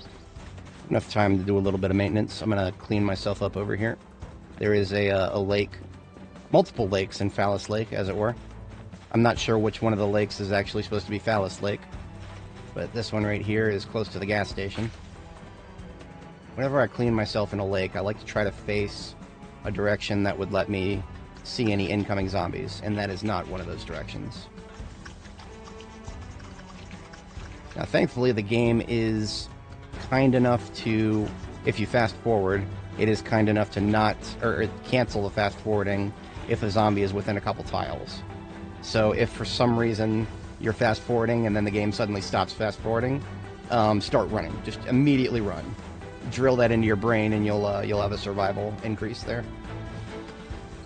Especially if you do the single player thing where you fast forward a lot. Alright, this bandana can come off too. Okay, our girl looks good. She's looking great. We're going to give a little wave here. And I'm going to go ahead and end the stream. If you guys are liking what you're seeing, feel free to like and subscribe, and check out my channel in approximately 10 or 15 minutes. I'll be streaming again. I'm just going to take a break IRL and get a couple things together, and then I will open up a new stream, get a thumbnail for it and whatnot. So that is where I'll see you folks. Now, another thing that you should always do at the end of a play session, which is this qualifies as the end of a play session, I'm going to back up my save. Going to create a new folder here, name it 11 because it is the 11th save backup that I've done. Get some of this stuff out of the way. I have a lot of windows open from this stream, and all I'm going to do is go to my saves folder and copy the entire folder over here into my backups. So that'll take a few minutes, and when that is done, I should hopefully have my thumbnails and everything ready for the next stream. I'll see you guys there. Good stuff.